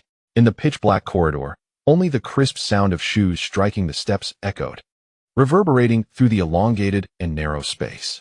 After a brief while, Daimyo and his companions found themselves gasping for breath, their lungs feeling as if they might burst. Yet, in order to maintain a certain distance from she and the others, they could only grit their teeth and persevere. The 100-meter-high passageway boasted nearly 1,000 steps, presenting an almost insurmountable challenge for the untrained daimyo and nobles. Initially, the underground refuge was designed with a chakra-powered elevator mechanism. However, this group possessed no chakra within their bodies, and even if she and his companions did, the daimyo would not dare to utilize it. The slightest noise from the mechanism could very well alert their enemies, leading them to a grim fate.